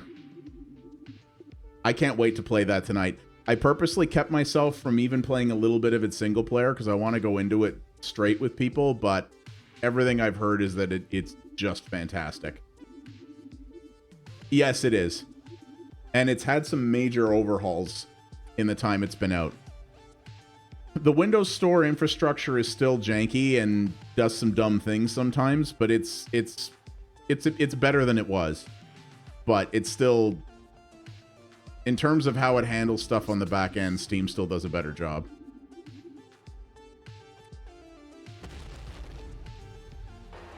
I have that installed. I haven't played it yet. I think it was Nam told me about it. I have to fire that up someday.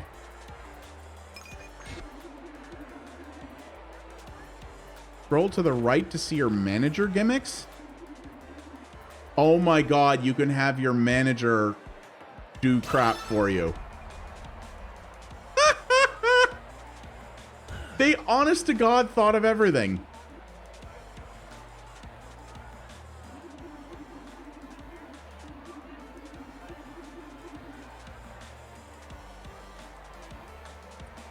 If you don't have any healing abilities, use a manager who does.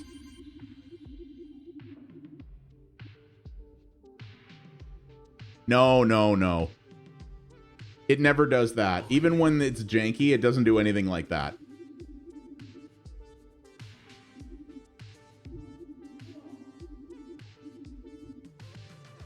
You'll be fine. If you just open the Windows Store on your computer, search for Xbox, and you'll find the app. It's actually not bad. The worst that happens is if your Windows Store acts up, occasionally a game won't install properly or something, but that honestly hasn't happened to me in a long time. This is my place.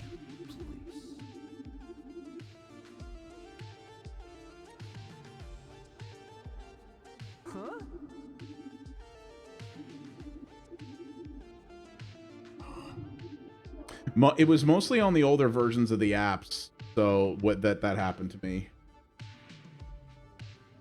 It's been 105? Jesus Christ, Espa. Yeah, bro, go to sleep. Man. Well, I'm happy you popped in, dude.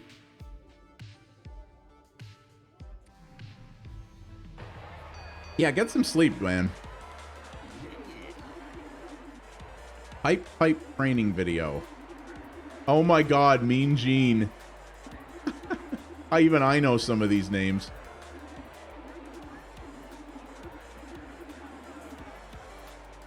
Ew. Isn't really good insulation also supposed to help keep the heat out?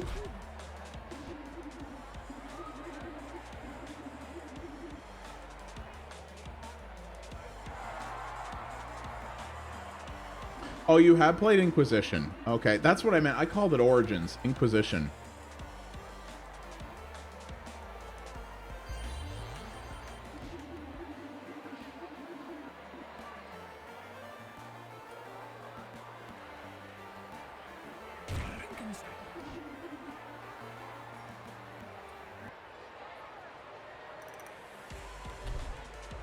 Is this a luchador with Cthulhu for a face?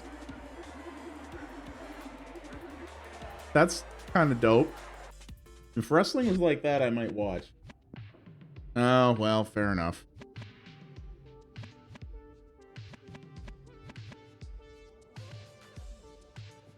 Oh my god, so I can pick a class.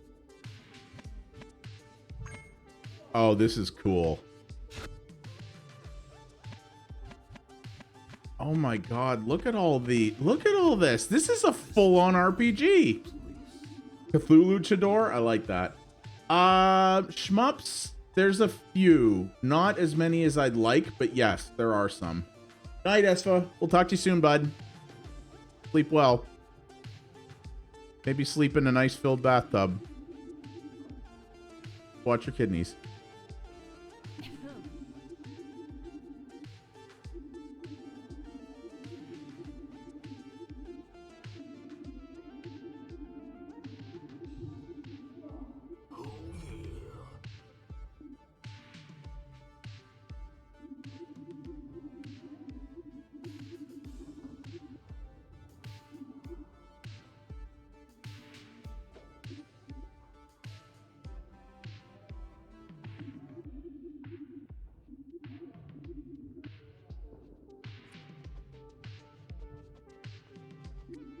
Oh, you will find a million things you like.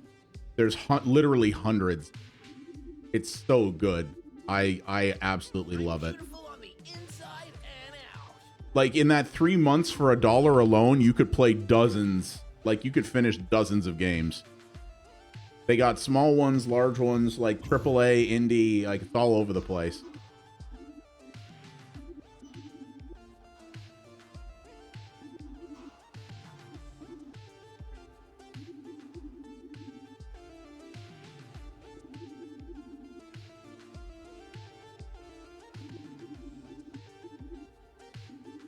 Yes, they do.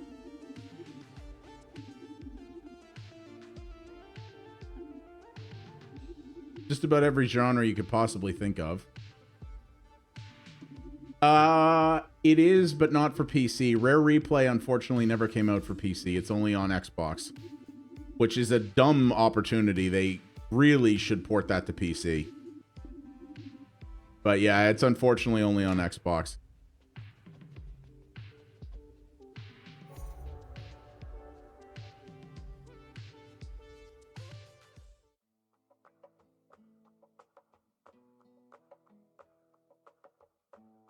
That's you again. This does have way too slow a burn start, which I mean the Nintendo games do too, and people love those. So, but I'm wishlisting this for sure. I really like this. There's some good stuff in that collection. Rare Replay was a fantastic deal. I actually own it on retail as well. Man, does this look good.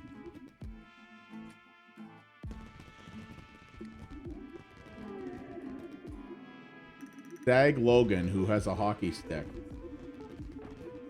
Like the console? I mean, I own all of them, so I'm not really a fan of any of them, but I like my Xbox because it makes it easy for me to play stuff on the TV, like switch between the PC and the TV, because the save games sync between the PC and the Xbox versions of Game Pass stuff.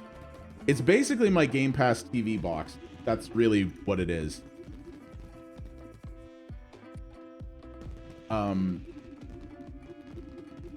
But if I couldn't afford a console, like if I couldn't afford the consoles, I'd just have Game Pass PC and I'd be fine. Okay, we are totally in a different part of the world now. Go to Pond Fork.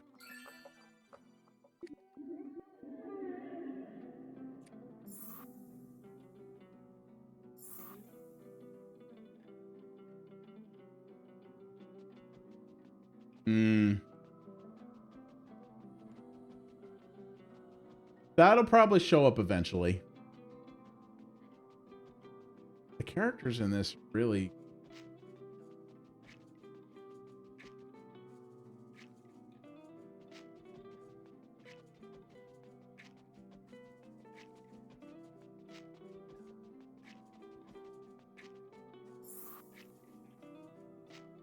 And you have to do your walk-ons too, apparently.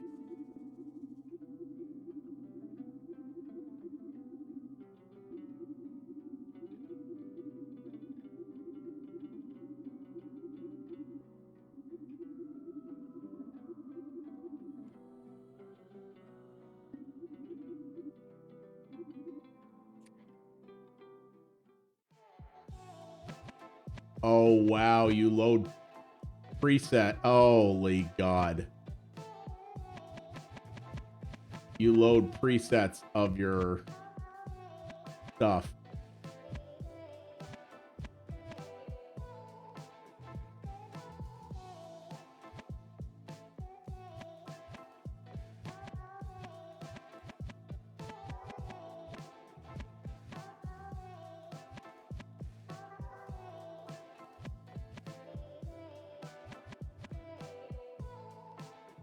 when you're building your intro and outro, because you set music and visual effects and stuff, you can have pre-made ones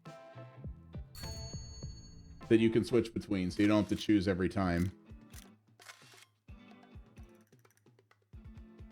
They covered literally every part of the wrestling experience and figured out how to gamify it. This is crazy. I'll never go in guns a-blazing.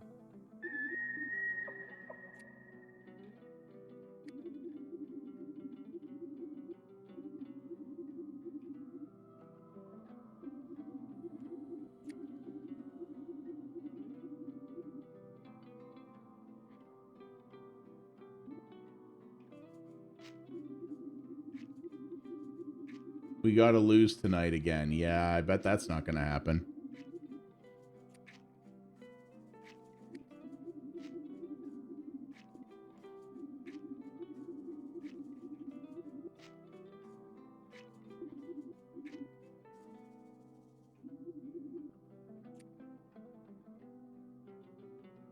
I'm kind of jumping through the story a little bit, but it's a 16-bit RPG with a 16-bit RPG storyline that's based around using wrestling for the combat. That's basically what it is. When the chips are down, I'll take my shot.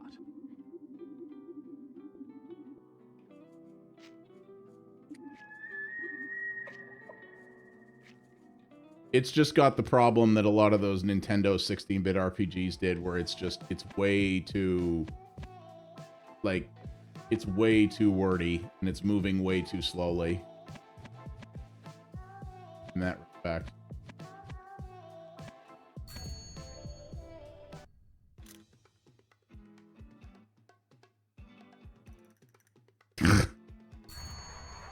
Wow, that's a long one.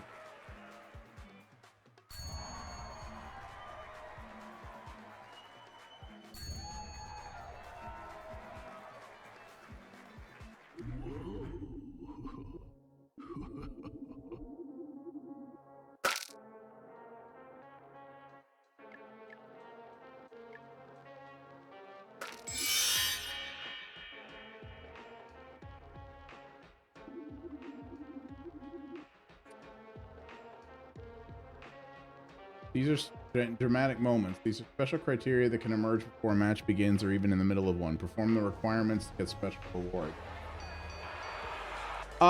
They did, but I ended up talking to another one who had like a 45-minute conversation with me on the phone and didn't even charge me for the time. So, yeah, she ended up getting really busy and then her time kind of got screwed up after the storm. So...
Oh my god.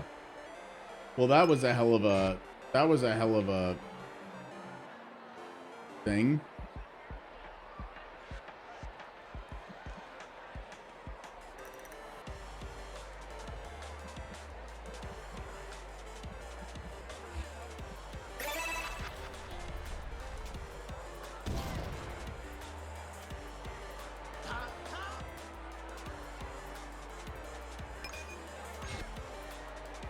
Yes, I have, actually. I'm hoping to do a video on it soon.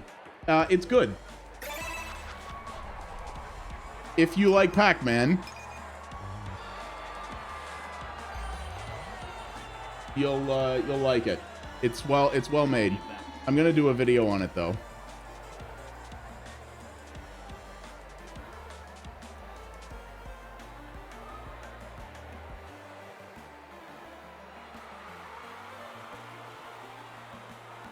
Oh, they got us. I murdered a healthy number of people.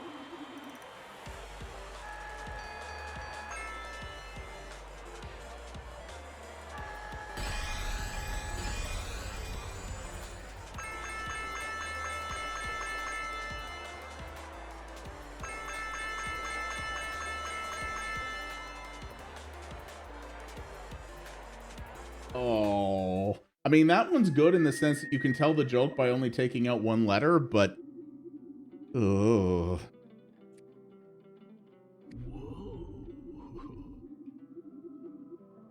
Yeah. Are you not a fan of like the, did you ever play the Mario and Luigi games, Infinite? That's very much what this is like. I love those. So I actually really like this.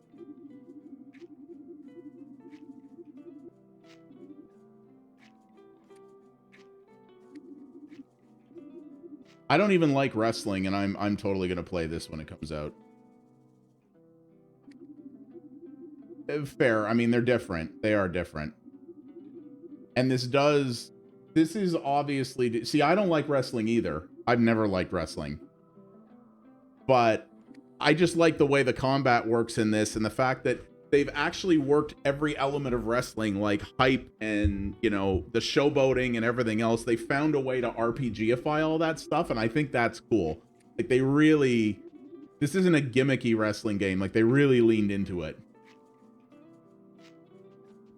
And it's these goofy characters and everything else. It's cool.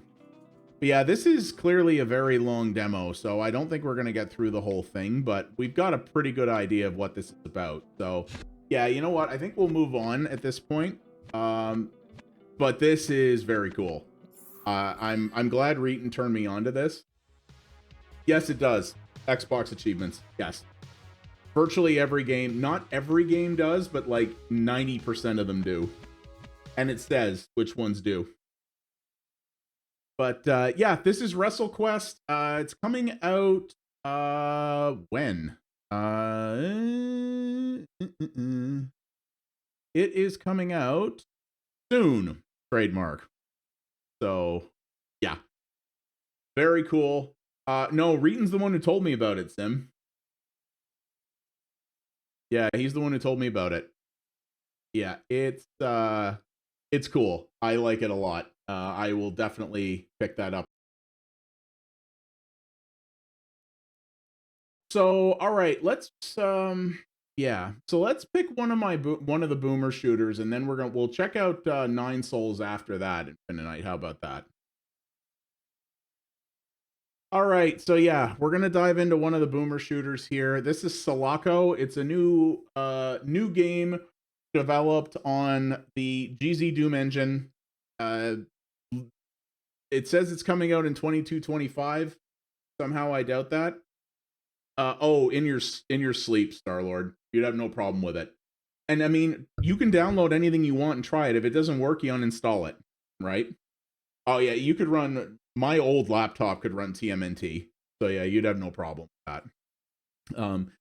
So yeah, another boomer shooter. I want to give this one a try. This looks really, really cool. People are doing amazing things with GZ Doom. So let's give this a try. And then, ooh, it's got Vulkan support too.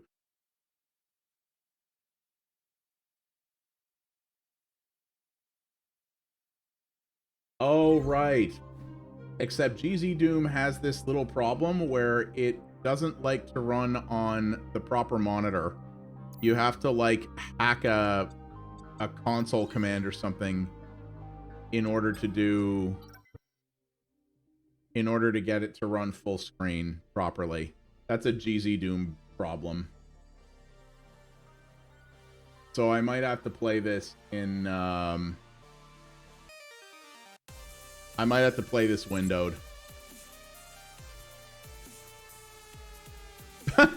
This is a friendly reminder that you have previously set one or more graphics options to ridiculous. Please be aware that this setting is not optimized for any computer and may cause performance and visibility issues. Indeed. I don't know, man. I hope it's not, but the dev has completely gone quiet. He was complaining at one point that he was really getting discouraged by the lack of response to the game. And his Twitter has gone completely quiet. I haven't talked to him in months. So I hope not.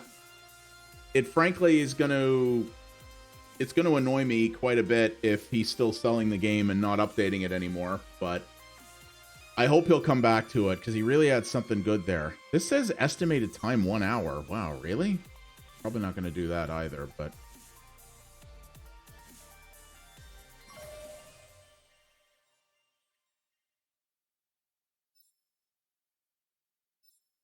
Traditional mode, hardcore mode, or randomizer mode. All right, we'll do traditional.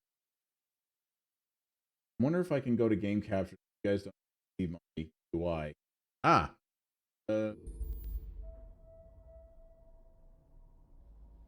Most story elements will be absent until a later demo update.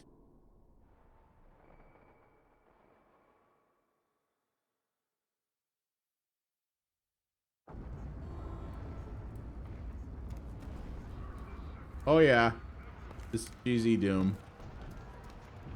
Absolutely GZ Doom.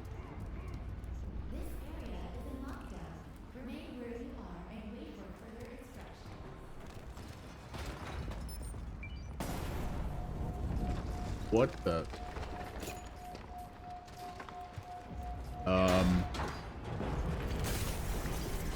Well, this isn't good. Evade soldiers and locate a weapon. Evade. Lock purple door added. This looks a lot like System Shock 2. The color palette and the chonkiness of the objects. This looks a lot like System Shock 2. Yep, it is. That was Microsoft published, so yes, it is on Game Pass.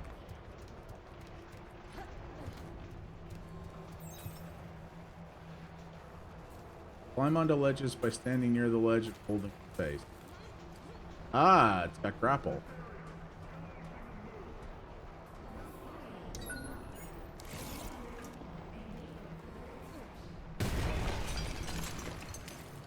Jesus, it's like a Half-Life open. Ah!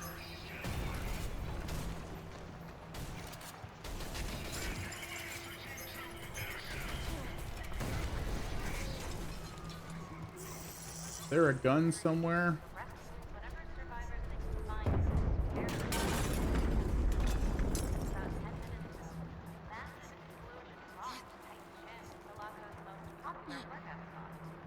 So Selaco is the name of the town, I guess.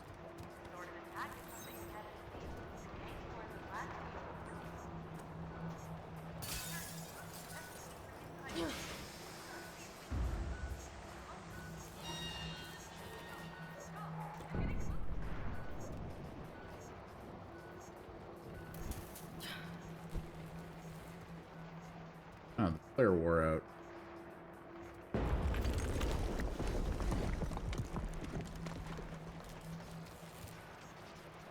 Isn't this where I just was? No, it's not.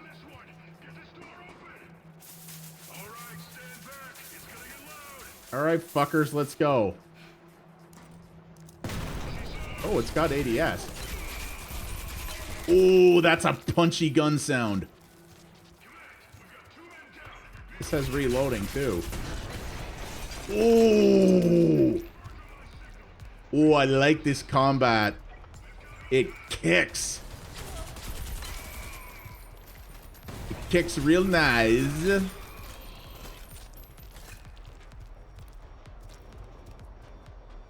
Yes, there is Star-Lord, or it's the Xbox friend system, actually. It uses the same friend system the consoles do. They actually cross-pollinate.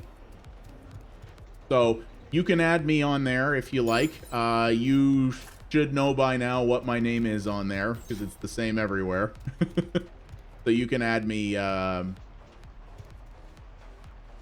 You can add me to it. Oh man, and this has like an updated. It uses the Doom map system, but it's updated and it's got some quality of life improvements on it. I gotta say, this doesn't feel like the GZ Doom engine. Like this doesn't feel like a Doom game. Not in a bad way. I'm just kind of impressed this isn't like in Unity or something, because it kind of feels that way. The Risk Codex. Is there a code in there? 432. Should be 15400. God damn it.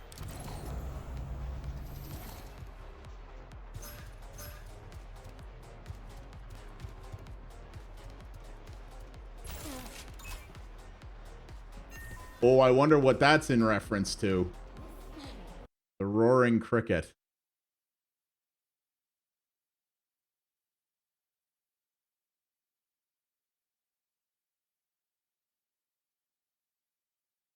All right.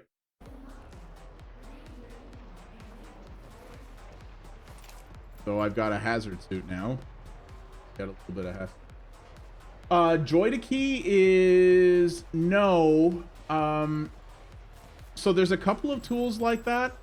And the way it works is, so what it does is oh yes, slide attacks. Oh, this is good. This feels really good. So the way Joy to Key works is you install it and you bind buttons from your controller to keyboard movements. You might want to look and see, because I know you want it for Dragon Age 2. There are a couple, I'm not sure if Joy to Key is one of these tools or if there's another one, but there are some where people have made like preset templates where you can like just download and open a template for a particular game. Like someone would have, for example, made a Dragon Age 2 profile, and you just load that up and you have everything configured. So you might want to look for those or for a utility like that. I can look around later and see if I can find you one. That would be the easiest thing, because that'll save you having to set everything up yourself, right?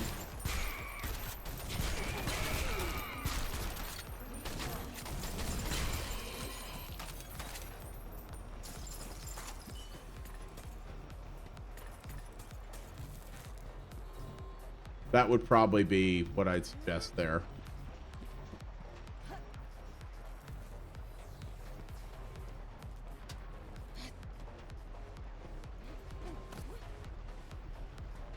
I've already come out here. Where is it that I need to go exactly? Well, down that way, but...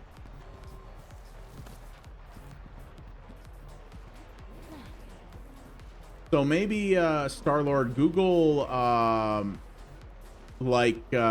Google Dragon Age 2 Joy to Key profile or something like that and see what you can find. Because I can almost guarantee you there's somebody out there who's done it already and can save you the time. Guessing that was a secret.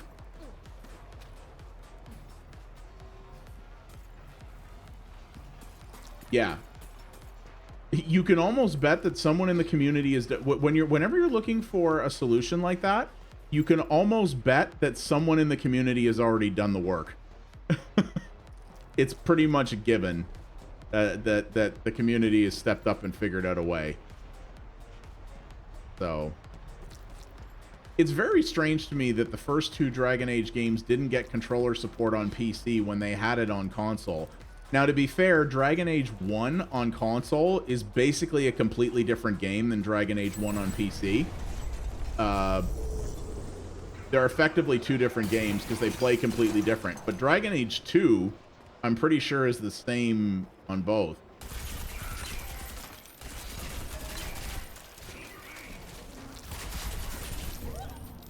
Oh, shit. That didn't go as well as planned.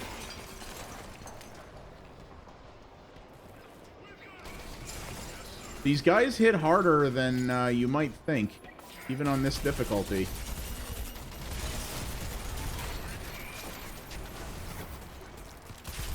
Oh, the destruction in this, though, is really good. Like, this game, this combat is punchy as shit. I really like it. I actually really like it.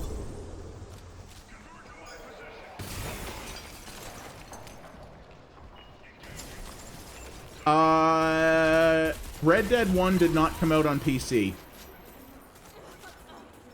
I'm not sure if it is or not, but Red Dead 1 has never had a PC version. It only ever came out on console, and I don't know why Rockstar keeps leaving money on the table by not releasing a PC version of it, but it's Rockstar, and they're gonna do what they do. Red Dead 2 was on Game Pass for a while, and then it left, and then it came back, and I think it might be gone again. I'm not sure. And I think that was also console only. Actually, it was console only. Yeah. You unfortunately need either an Xbox 360 or an Xbox One to play Red Dead 1.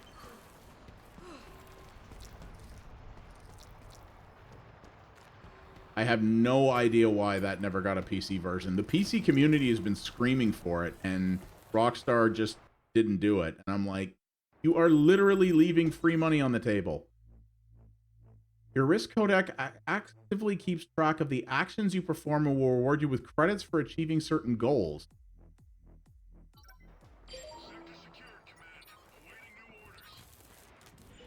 Okay. I really like this, like, a lot. I really want to play this. This gives me the same kind of visceral fuck yeah-ness that Ion Fury did. Speaking of, Void Point, where the fuck is our Ion Fury expansion? I want that in my eye holes right now.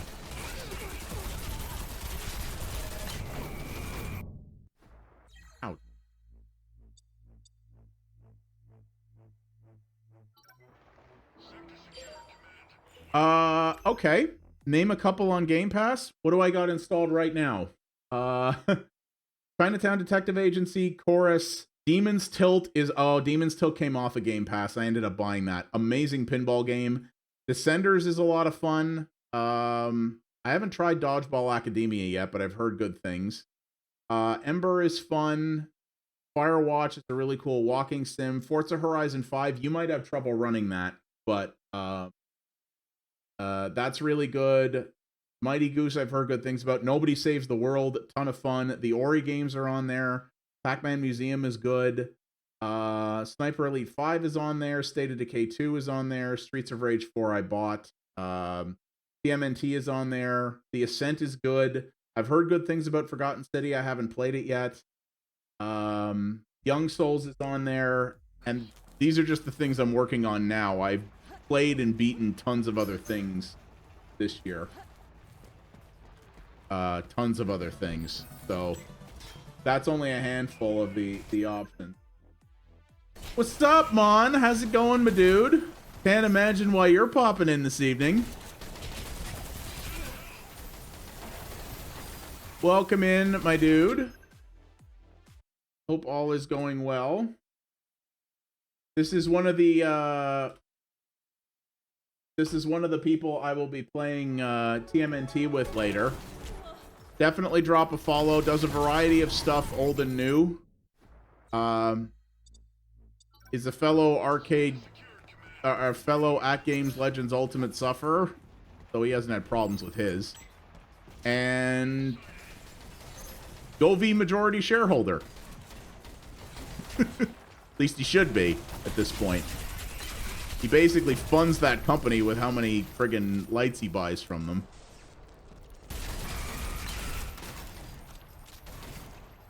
Well, yeah, they're just Xbox Store games. So, like, I own a couple of games on Game Pass that came off of Game Pass. So, like, games I wanted to keep playing, like Demon's Tilt, for example. when it came off of Game Pass, I just bought it. Anything that's on Game Pass, you can buy to own if you want. As well as any Xbox Store games that are not on Game Pass.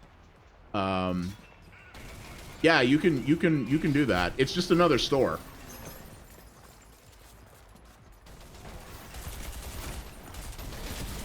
But if you are unsure or a little paralyzed by choice, Starlord, there's a few websites out there that do like best of Game Pass this month list.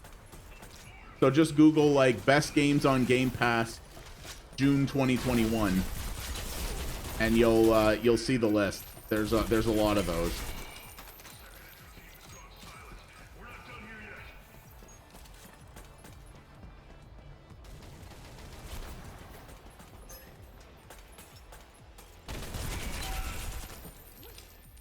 Rifleman kill. Nice.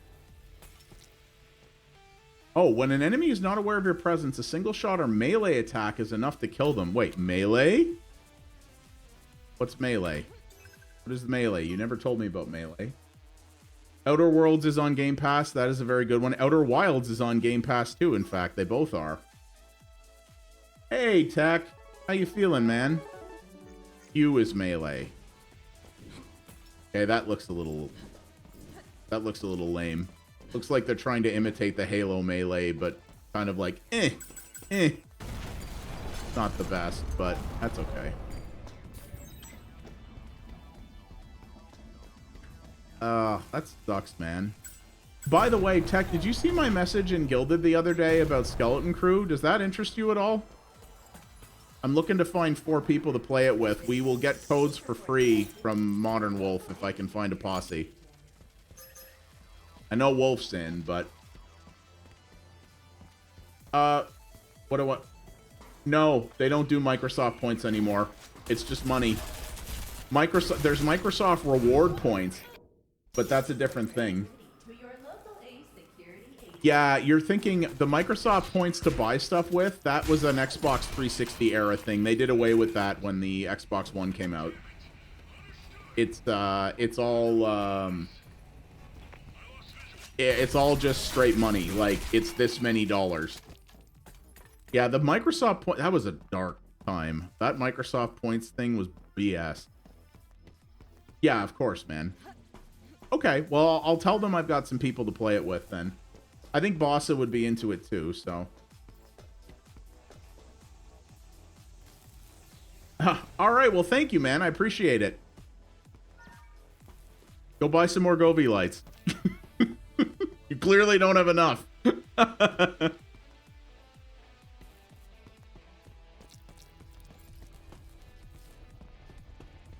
Always more. Always more.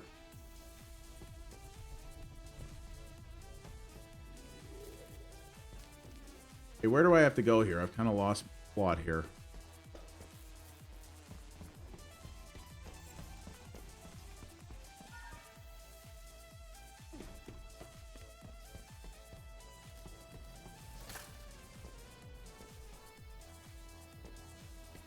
Fair enough, man. That won't be... Yeah, fair enough. We'll hit it up on our own, too. Trust me, I'm going to want to play that game multiple times with multiple people. So don't... Oh my god, it has a third-person mode. And it says placeholder above my head.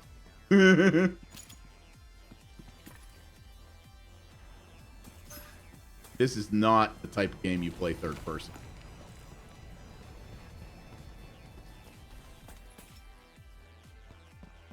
I hear people shooting me. Dude, okay.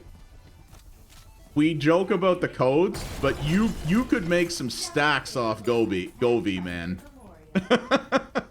I mean, I have a Govi strip on here, and when my new shelves show up for my background here in the office, it's going to be Govi stuff that I use underneath it. So, get yourself a promo code, my dude. I'll make you some referral bucks. Then I just got to get you to sign up for cloud backup through backblaze.pxa.ca, and we'll be even. Govi is one of those LED smart light companies. They make LED strips. If you've ever seen Mon's stream with like the crazy lighting, RGB lighting he has in the background, that's all Govi. Yeah, pause. I bought that custom metal hanger. So they'll be there. Absolutely. I earned that shit. You goddamn right.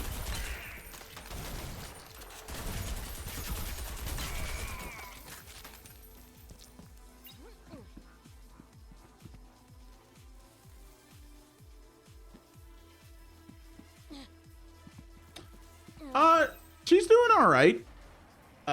Star-Lord, her back is bothering her back is bothering her a little bit again, but she's doing good. We are both so looking forward to our trip to Newfoundland, which is less than a month away now. I can't wait. I have not had a proper vacation that wasn't like a trip to PAX in like a decade.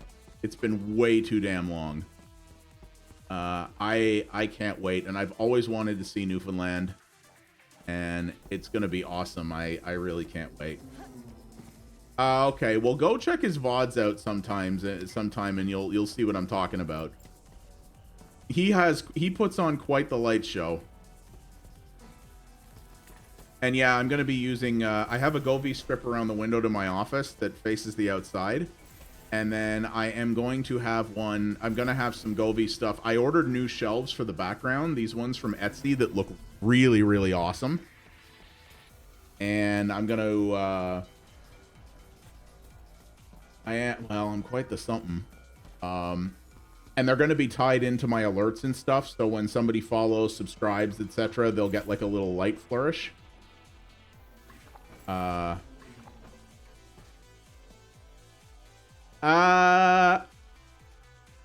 I get this joke.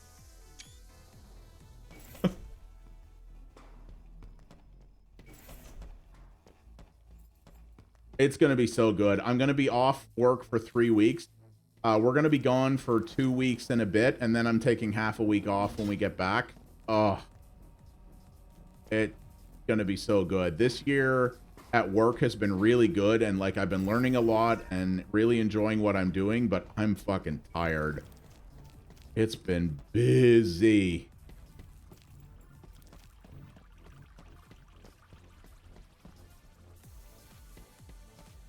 "19 days, yay, yay."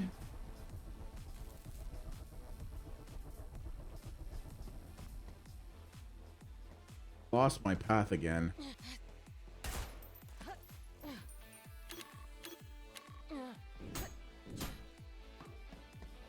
You know, people have suggested that. I don't know. Seems tricky. I don't know.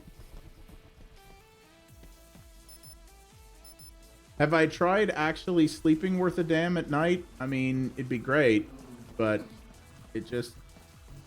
yeah. My body's just like, nah, man, that shit's a waste of time. You don't need to do that.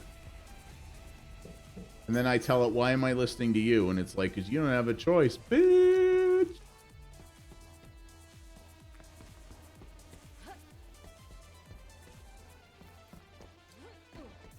I think I've lost my path here.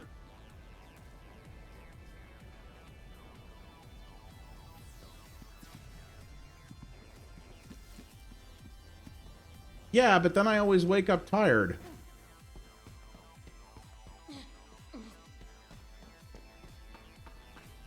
So I fall asleep very quickly, which Steph does not. Steph unfortunately has a lot of problem falling asleep. But I fall asleep quick. I just wake up earlier than I want to, and I'm always tired, regardless. Which I think is just a symptom of being... I think I'm just burned out from working too hard. Which is exactly what I think this vacation's going to help solve. Bloody well hope so, anyway.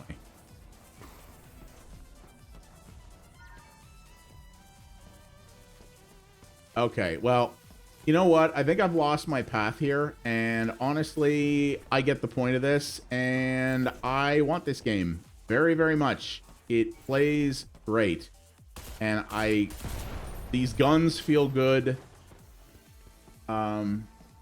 I do like the combat. I love the System Shock aesthetic of this. I love the environmental destruction. yeah, it's going to be cool, without a doubt. So yeah, that's Selaco. It doesn't have a release date yet. It's been on my wish list for a million years, and it's going to stay on there. So way cool. Very good quality boomer shooter. So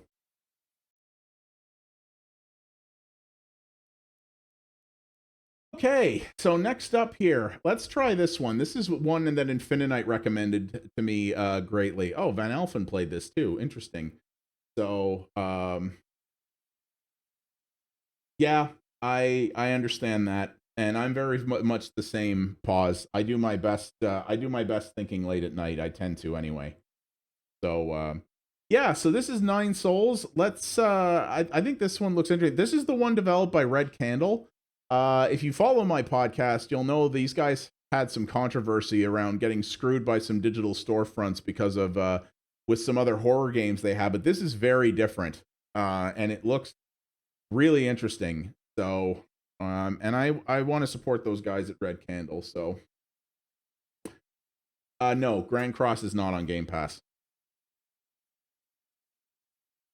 That game surprised me. It's weird, but it's actually pretty good.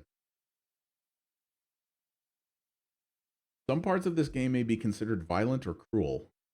Okay. Product not yet ready.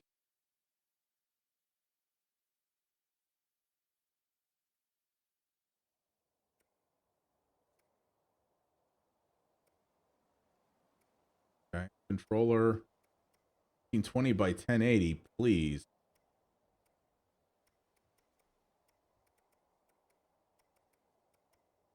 Okay.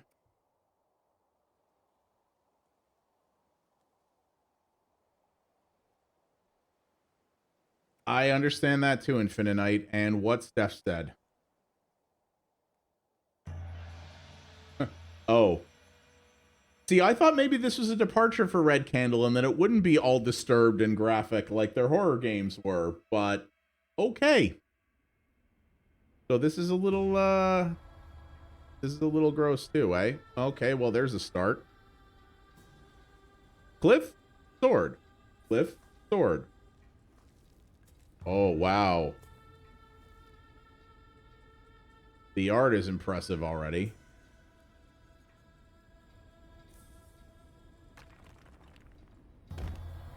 Okay, well, I fell. True, you know, Star-Lord, I couldn't agree more. Yeah, all right. Gore. Check. Tentacle porn. Check.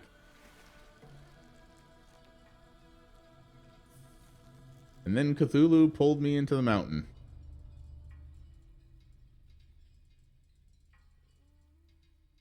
Yeah, pause. Didn't you say in Discord one day you wanted us to bring you back something from Newfoundland? Because we totally will.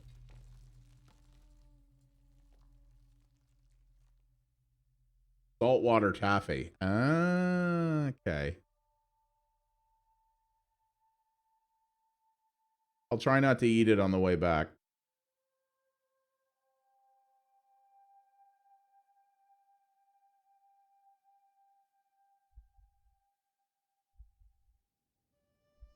Yes. Not a guarantee. Okay, wow. This art.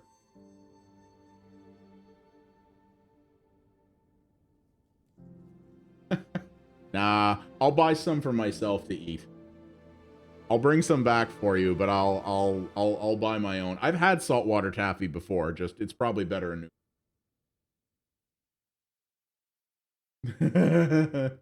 I called Will to Live. This is gorgeous. Yo, smoking my peace pipe.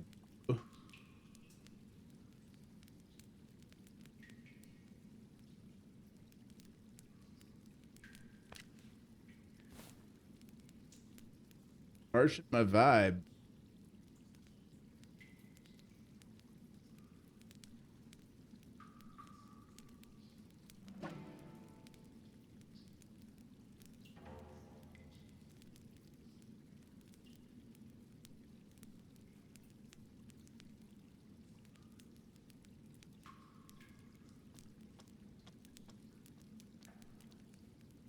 I'm looking forward to trying a lot of things in Newfoundland.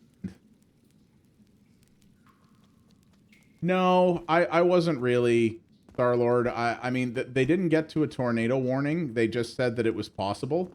And even if a tornado happened, the chances of it coming, like, coming to me or you know, or crossing my house is not very high. So I wasn't really worried, to be honest with you.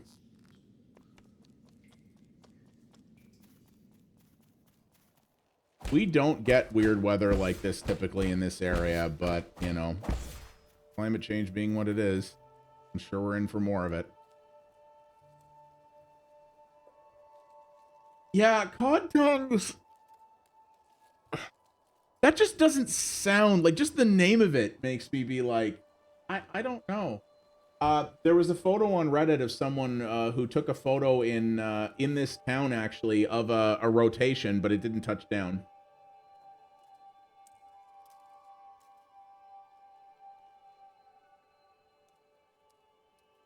I don't know, just eating anything tongues just doesn't sound appetizing to me. But I mean, I'll be there, so when in Rome, you know, I'll try it. Whoa, that boar has peacock feathers.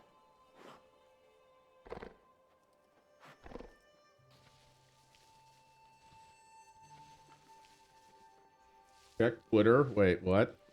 What did you do?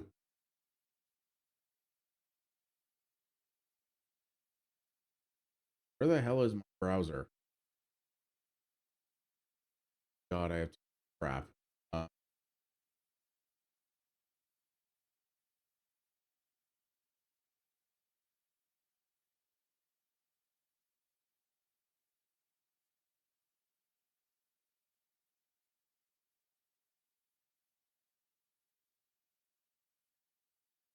You post something? I don't see it.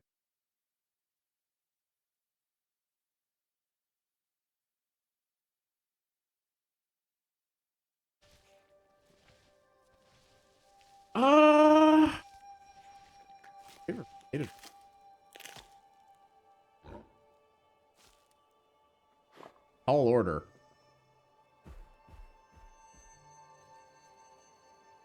Probably.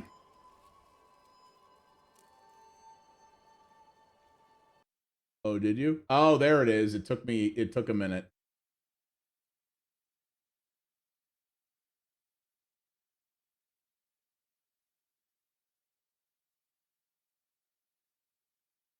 There.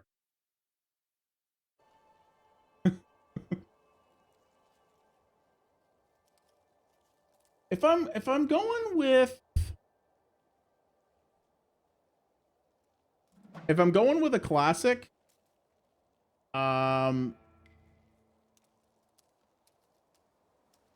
probably sour cream and onion. That's sort of a good staple for me. I like a lot of the new sort of gimmick flavors that they come out with, especially in Canada. We get a lot of those up here. I like, you know, like cheese chips, like cheddar chips, and that are really good too.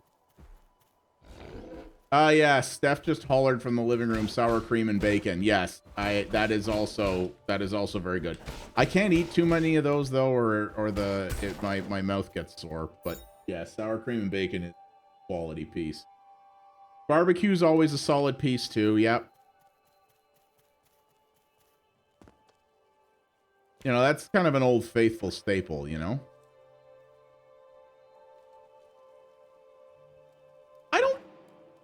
I mean, you would eat Cheetos at the same time you're eating chips, but I feel like that's kind of a different snack. That's like a chip adjacent. So I think many of us can attest to that, Sim.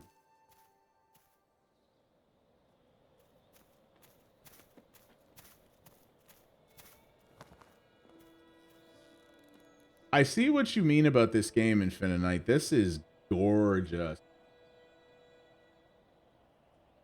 Steph and I lately, it costs more, but we've been substituting chips with the crispy minis, which are those flavored little rice cake things. They're actually pretty good.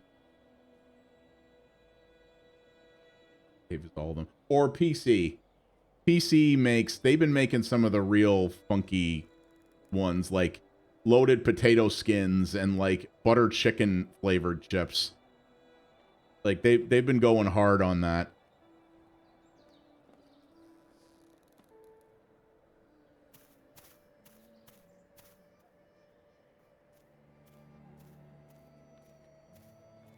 This absolutely beautiful. Oh.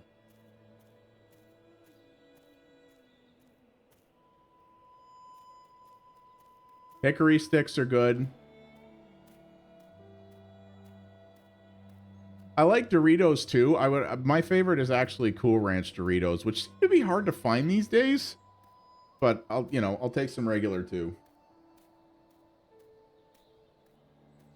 Wait, really? Oh yeah. But yeah, the flavored crispy minis are supposedly, they're actually pretty solid. Well, wouldn't that just be ranch in general? Nacho cheese Doritos, yeah, I will pound that shit back without a doubt. Yeah.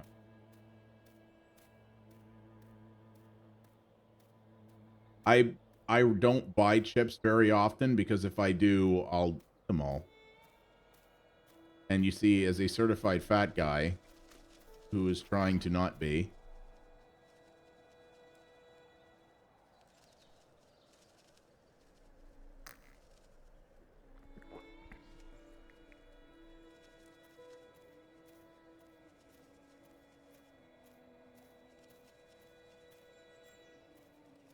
I don't know. So Steph, having grown up in Newfoundland, she's really my travel guide. She knows all the good places to go, and she's been trying to sort of plan out the best way to maximize timing. So we're flying into St. John's, and we'll be flying out through Gander, and her parents live in Botwood, Peterview, which is, I forget how far away. It's a couple hours, I think, from St. John's, like an hour from Gander. But we're going to be seeing all kinds of stuff there. It's going to be a busy vacation, but a really good one. I can't wait to see much of this place.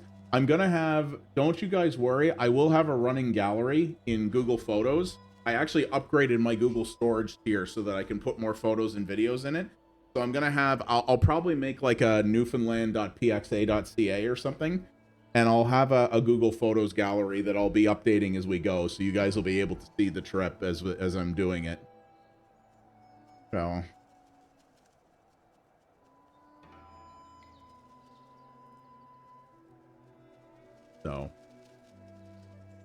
Yeah, it kind of do, don't it?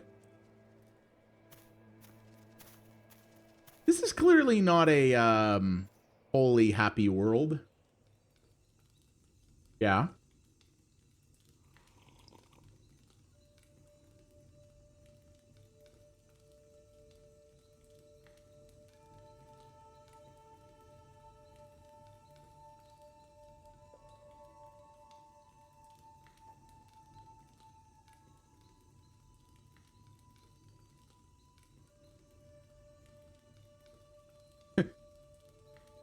I didn't count on seeing someone buried in the side of the mountain. What, you've never seen that before? I mean, I saw 3 of those this week.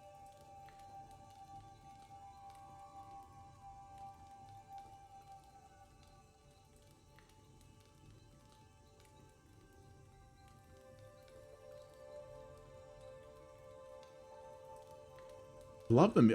I could just sit and listen to this soundtrack too. This ambient, like, really chill, Asian-inspired, like, ambient stuff. I love it. If when this game comes out, it better have the soundtrack available.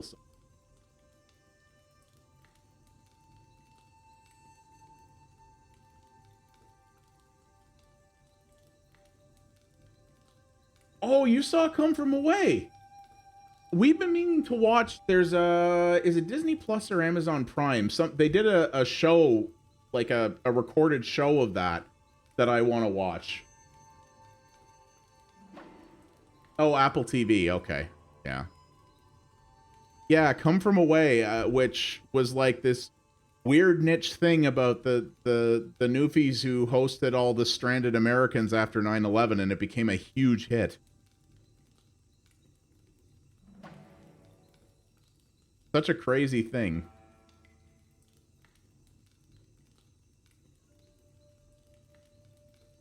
Yeah, I need to check that out. My TV keeps nagging me that I can get a 90-day free trial of Apple TV Plus. I should just sign up for that.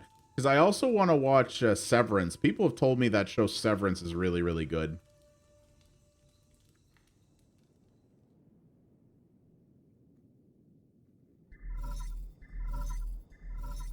Wait, incoming signal?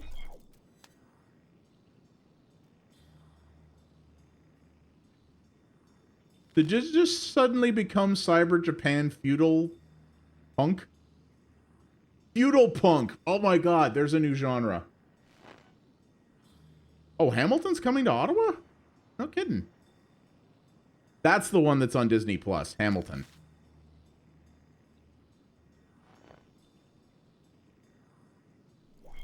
I assume you're going to the, yeah, right? Like, did they just invent a genre of feudal punk? Because, yeah. I'm into that.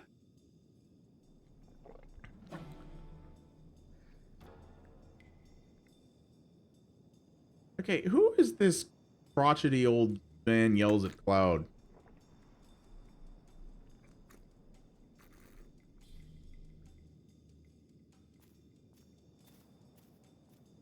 There hasn't been much action yet, but just looking and listening to this game is enough. Like, wow. Oh, well, yeah, as were many things. Steph got us. We're going to see John Mulaney in November this year, which is a comedian we both like. I'm looking forward to that.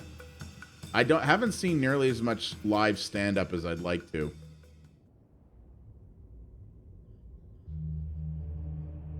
Yeah, we're going to see him at TD Place in November. Tickets went on sale today, I think. Yeah, the guy who plays Andrew Glauberman. Yeah, he's really funny. I really like him. Yeah, here we go. Get the kid. Time to sacrifice him to the feudal punk gods.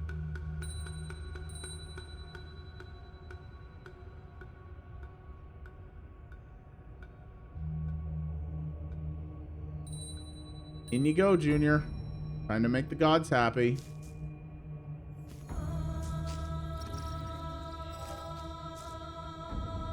God, the soundtrack is so good.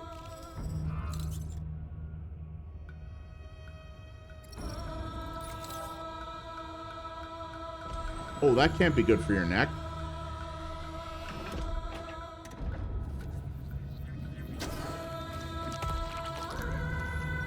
Okie dokie then.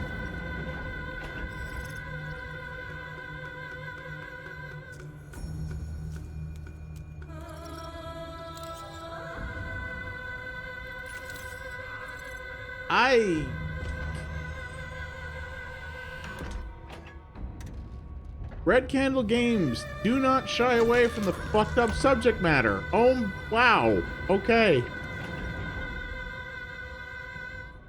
Your gods are kind of fucked up.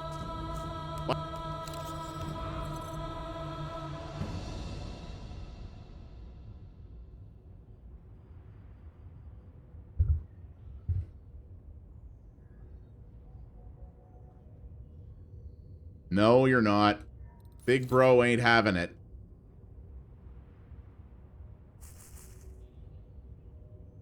Swoosh, swoosh.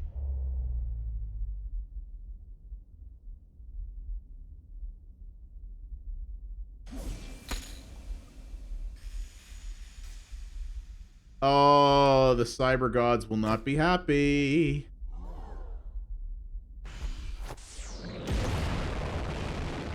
And they were not. And on the seventh day, God nuked the place.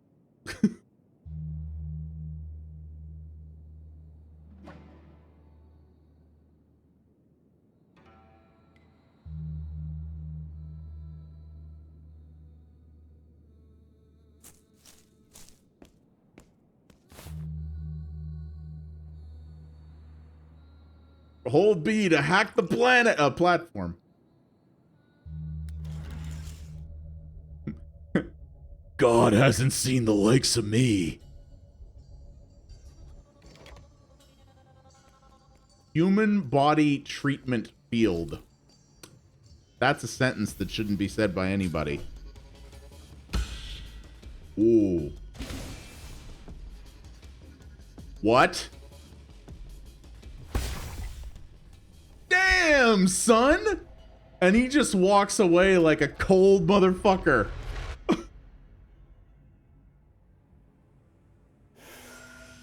And then he smokes his friggin' bong to heal. Cool guys don't look at explosions.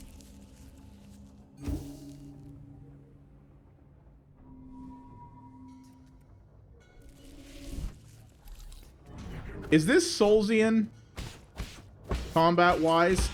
Or is it more like Moonscars in that it's Soulsian but fast-paced? I think this is a little bit more like Moonscars. Holy shit. Infinite, I'm really glad you recommended this, because this is sick. Ugh! Ew!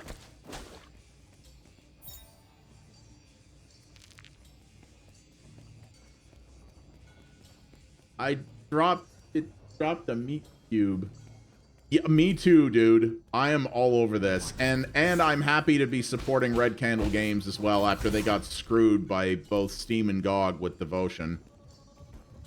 This looks so cool. Like, just the look and sound of it alone are amazing to me, but this the combat and the crazy story and just how good the dialogue is, like, I am super impressed.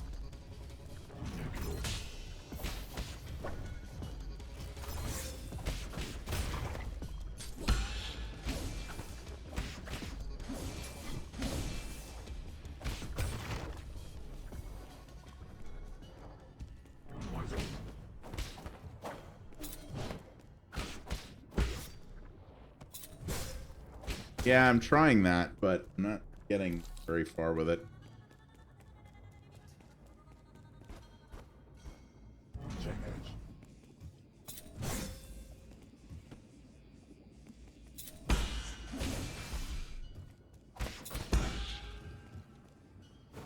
Hang on, let me try again. Oh, I see what it is. You have to... Oh, okay. You have to hold it to both shoot it and detonate it. Okay, I thought you had to like, press the button to put it on him and then press again to detonate it.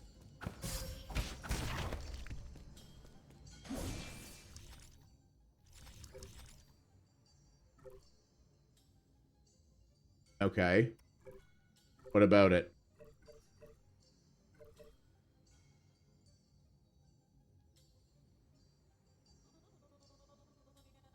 A crimson hibiscus soaked with the villagers' blood. The breeding facility regularly gathers up ape men bodies, dismembers them, and sorts their body parts. Unusable resources such as flowers invariably get mixed in, stuffed into bags along with ape men body parts. Zwan certainly wouldn't want to see his flower end up like this.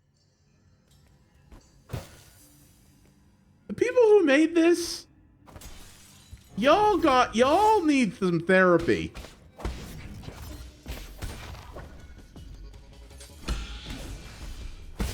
Y'all need Jesus.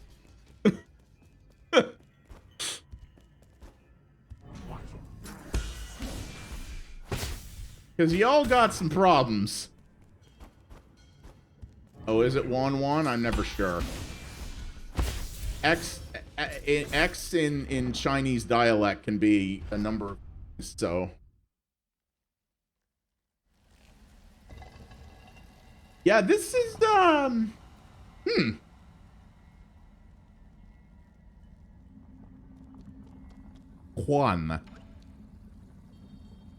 What's up, Catman?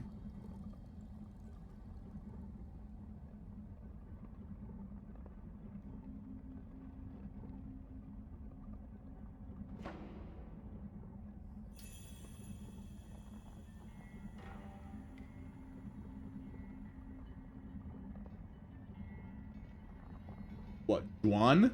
You mean Juan is how I say it? Hey, is he king? Is he a king? Juan. Juan? Who whip? Who whip?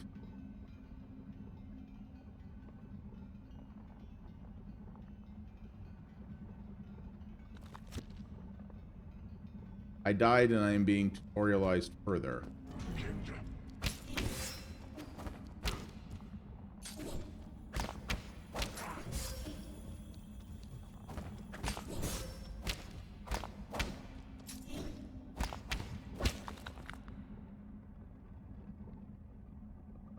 One.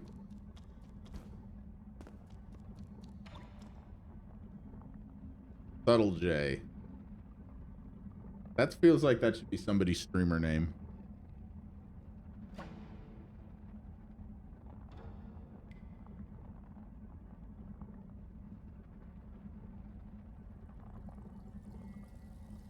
Confucius, he say, a strip of wood, if rigid, is sure to snap.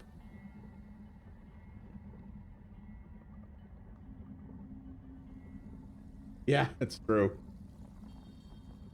Subtle J is his lo-fi stream.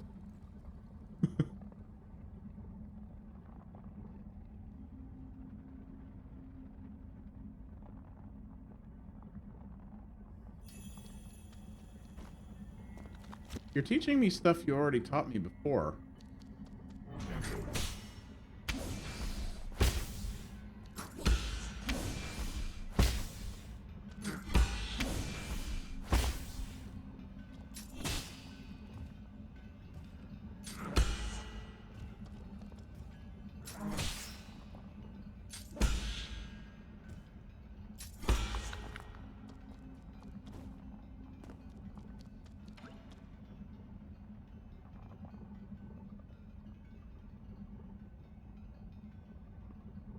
Oh, wow.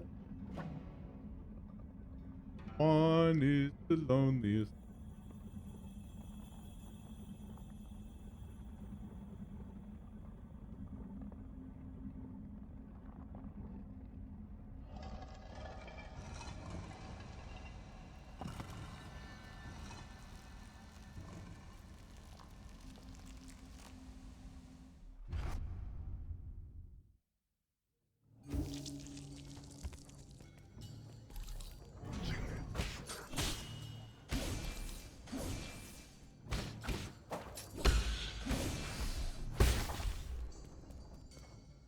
I'm talking about.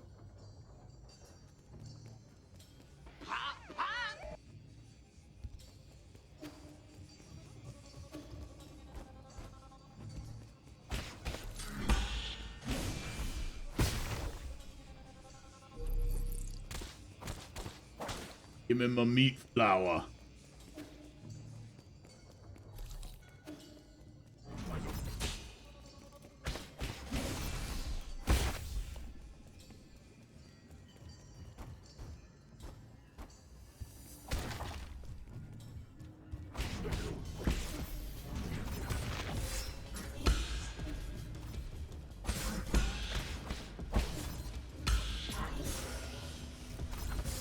Okay, arrow guy, you annoy me.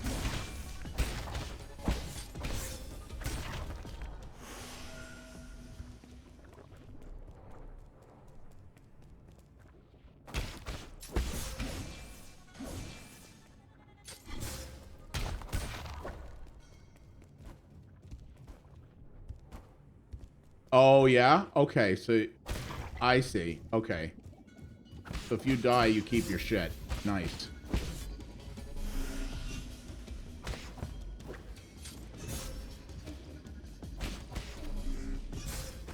Oh, shit.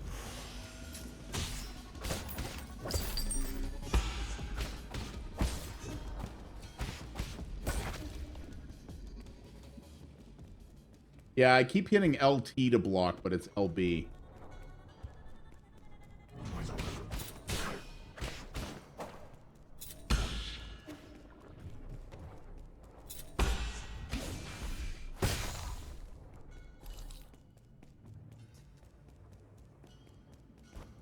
I know this demo's been going on for a while now, and like this is only the third one of the evening, but my god, I want to see this to the end because this is compelling as all get out, I have to say.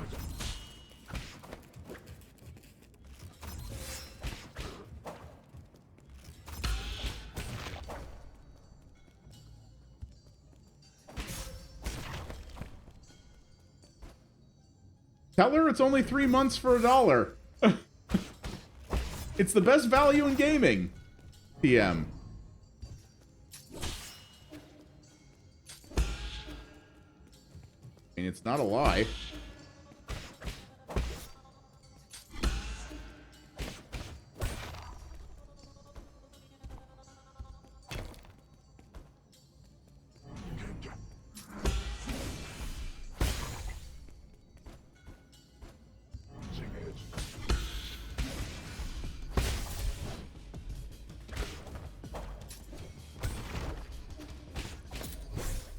Oh, come on.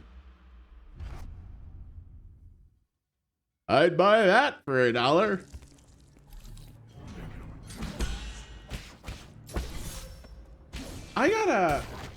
This controller, I really do have to try to see if I can rebuild this controller. It's definitely buttons are getting a little worse for wear on it, I think.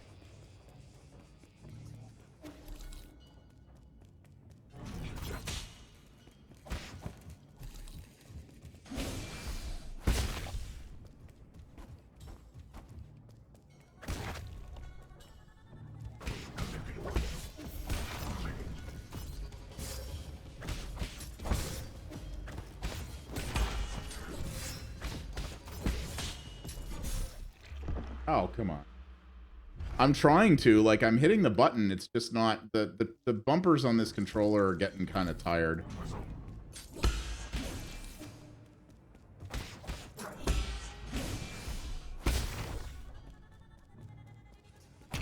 Nothing at all. Nothing at all.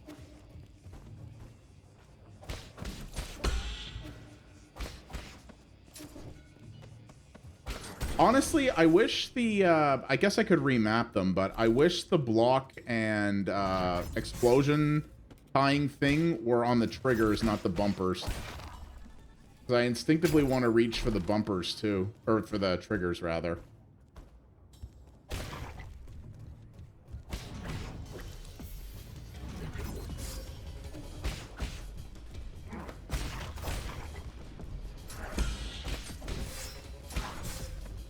Dicks.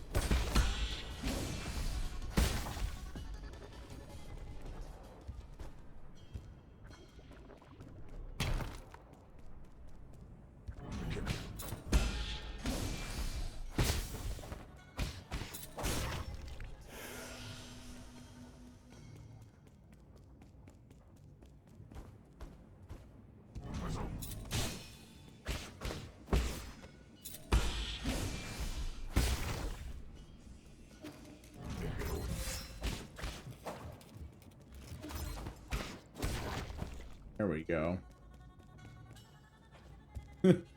No! I've wanted to put the Sideshow Bob rake thing on a sound button at some point. The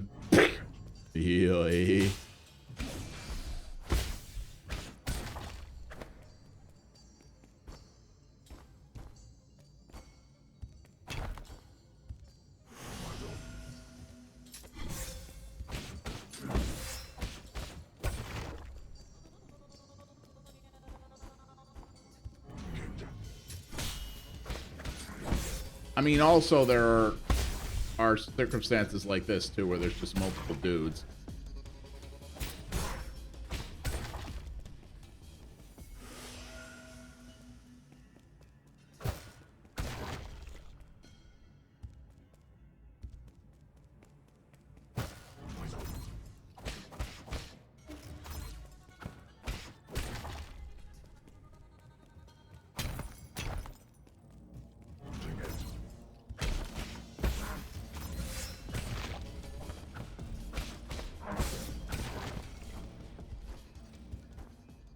Yeah, that's another good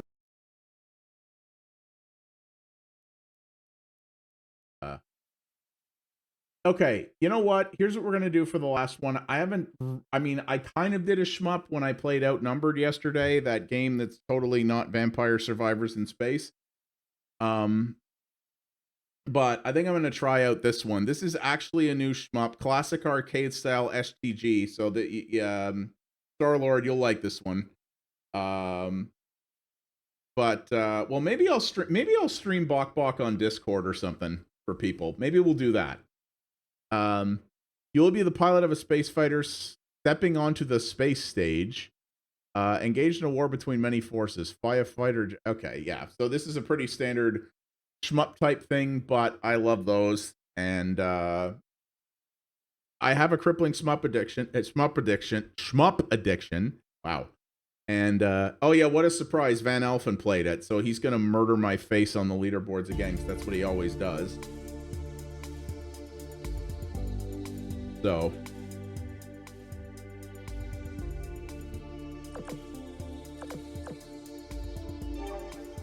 oh god, this is Japanese, which means the A and B buttons are in the wrong order.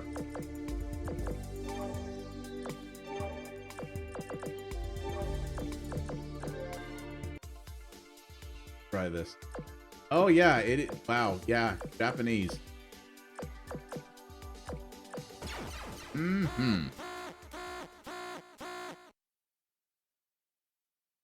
Done in Unity, which is kind of interesting. A game like this is not something you'd normally think would be done in Unity, but... Oh, it's got the Raiden explosion sound.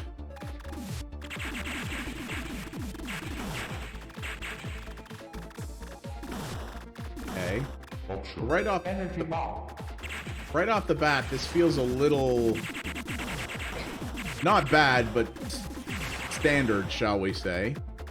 Not necessarily a bad thing, though. Seems to have a lot of fairly common arcade mechanics to it.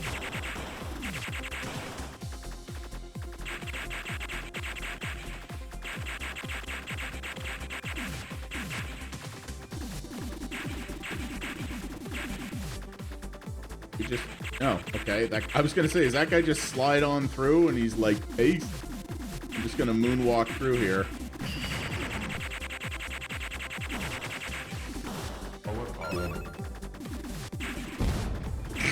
Thanks, Pause.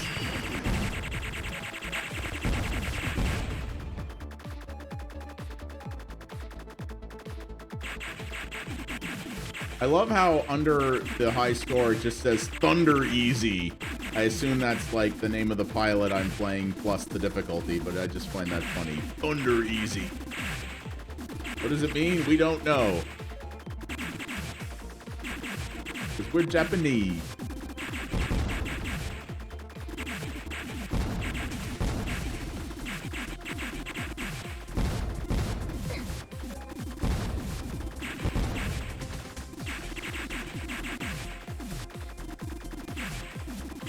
Sound effects are pretty They feel pretty like 90s arcade bog standard. The visuals aren't bad, but they're not like blow my face off amazing neither.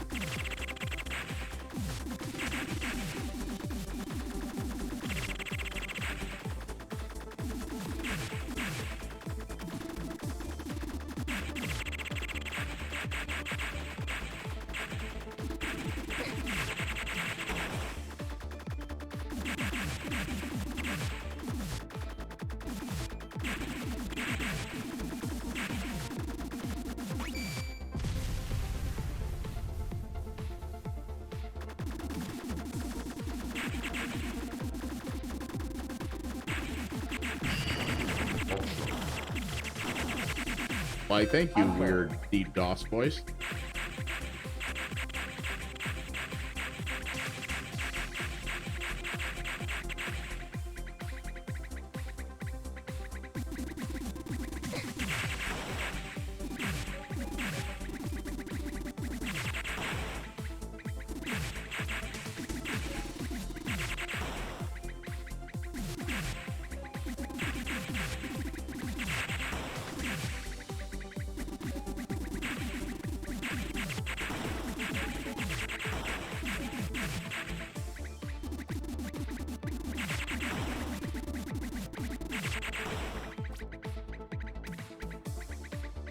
Probably should have picked the harder difficulty for this, because easy is actually fairly easy.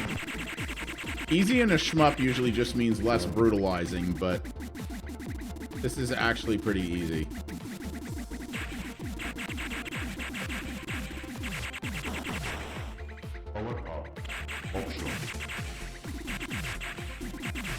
Oh, it says option. I thought it said awesome. Not in your life, my Hindu friend. What about us brain-dead slobs? You'll be given cushy job.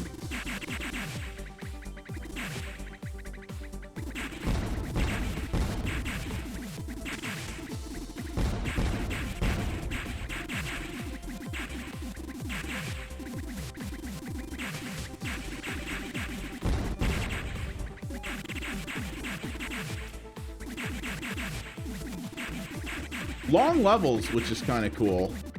A lot of shmups, even these days, tend to have levels that are pretty short before you get to a boss. This one, actually, the levels in this go.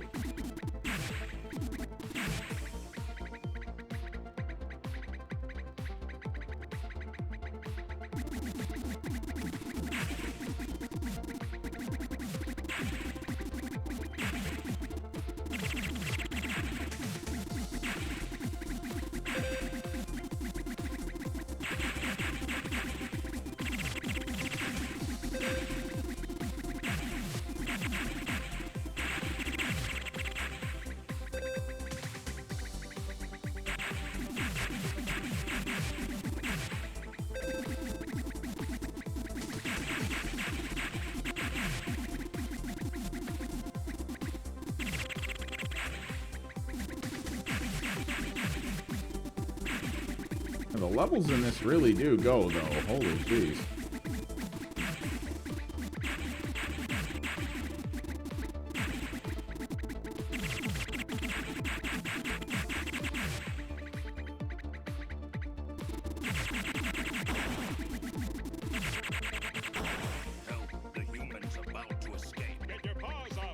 Damn it, woman! Energy ball. Energy ball. Gotta figure out that.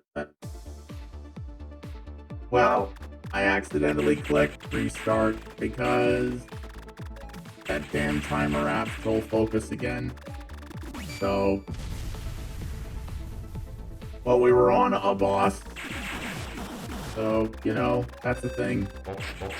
Okay, here's what I'm going to do. Since we already ended up here, I'm going to restart this and try it on a harder difficulty. Because easy is pretty easy. So let's try that.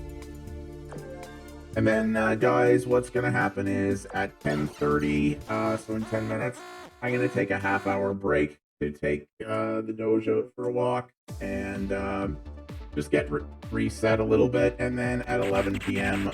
the stream will be back. It will be me, 7 of 7, and a bunch of other people trying out TMNT Shredder's Revenge. It's going to be awesome, and I'll be streaming, and so will 7, so I'll have a multi-stream link for us. It's going to be a good time, though. I have been wanting to play something with 7 for forever. So it's gonna be a fun time. He and I had a pretty good Twitter music link war this morning. Actually, sending each other YouTube links to music videos. His responses to each other was pretty funny, actually.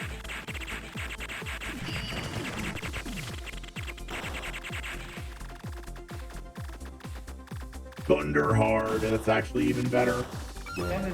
Now I'm Thunder Hard. With the auto does that.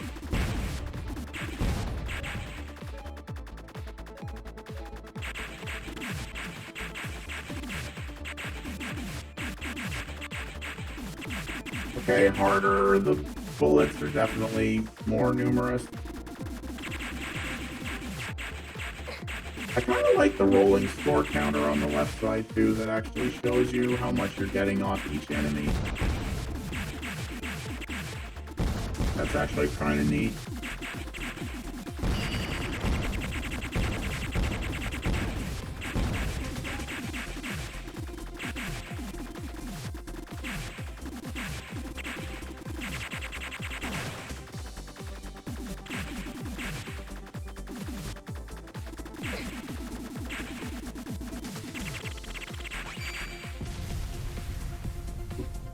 No, not my Thunderhard.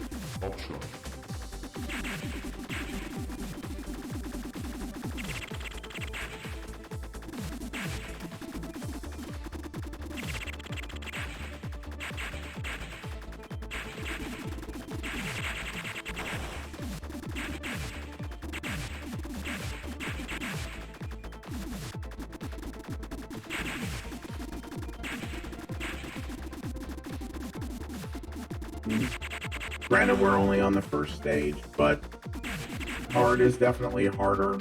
Hasn't been too bad yet.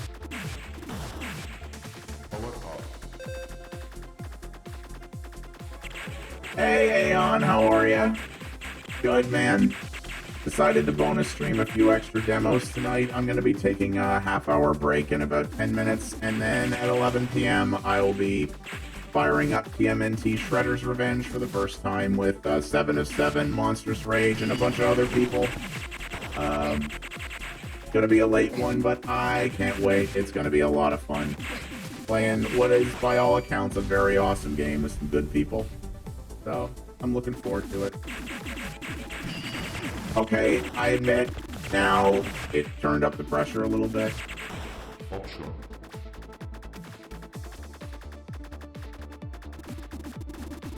Yeah, man. Only one more, eh? So what happened with the virtual tour there that you of the friggin' place that we were so jealous of that you showed me?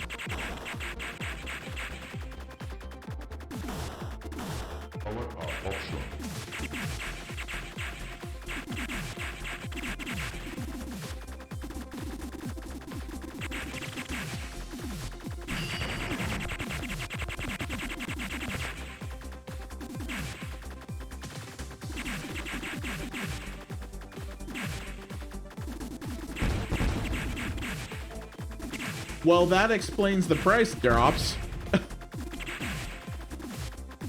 Yeah. Get it at a super deal. Just don't mind the fact that it's a death trap. You may drown in your sleep here, but what a deal!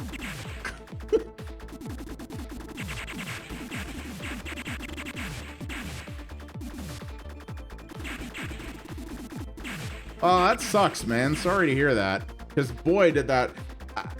I didn't want to say it felt a little too good to be true. I'm sure you were already thinking that, but man, did it look like a gem.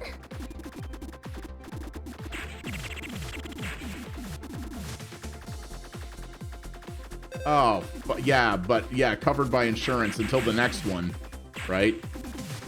And the thing is, if that has chronic flooding issues and they can't fix the problem, you're going to have a hard time getting insurance on it. Because places are going to be like, wow, we have to pay out an average of how many years?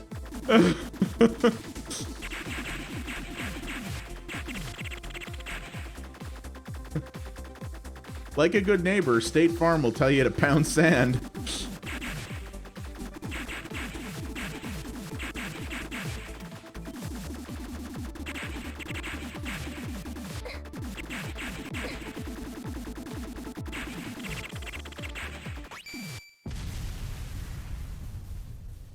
Oh, crap. Did I not even make it to the boss that time? I didn't.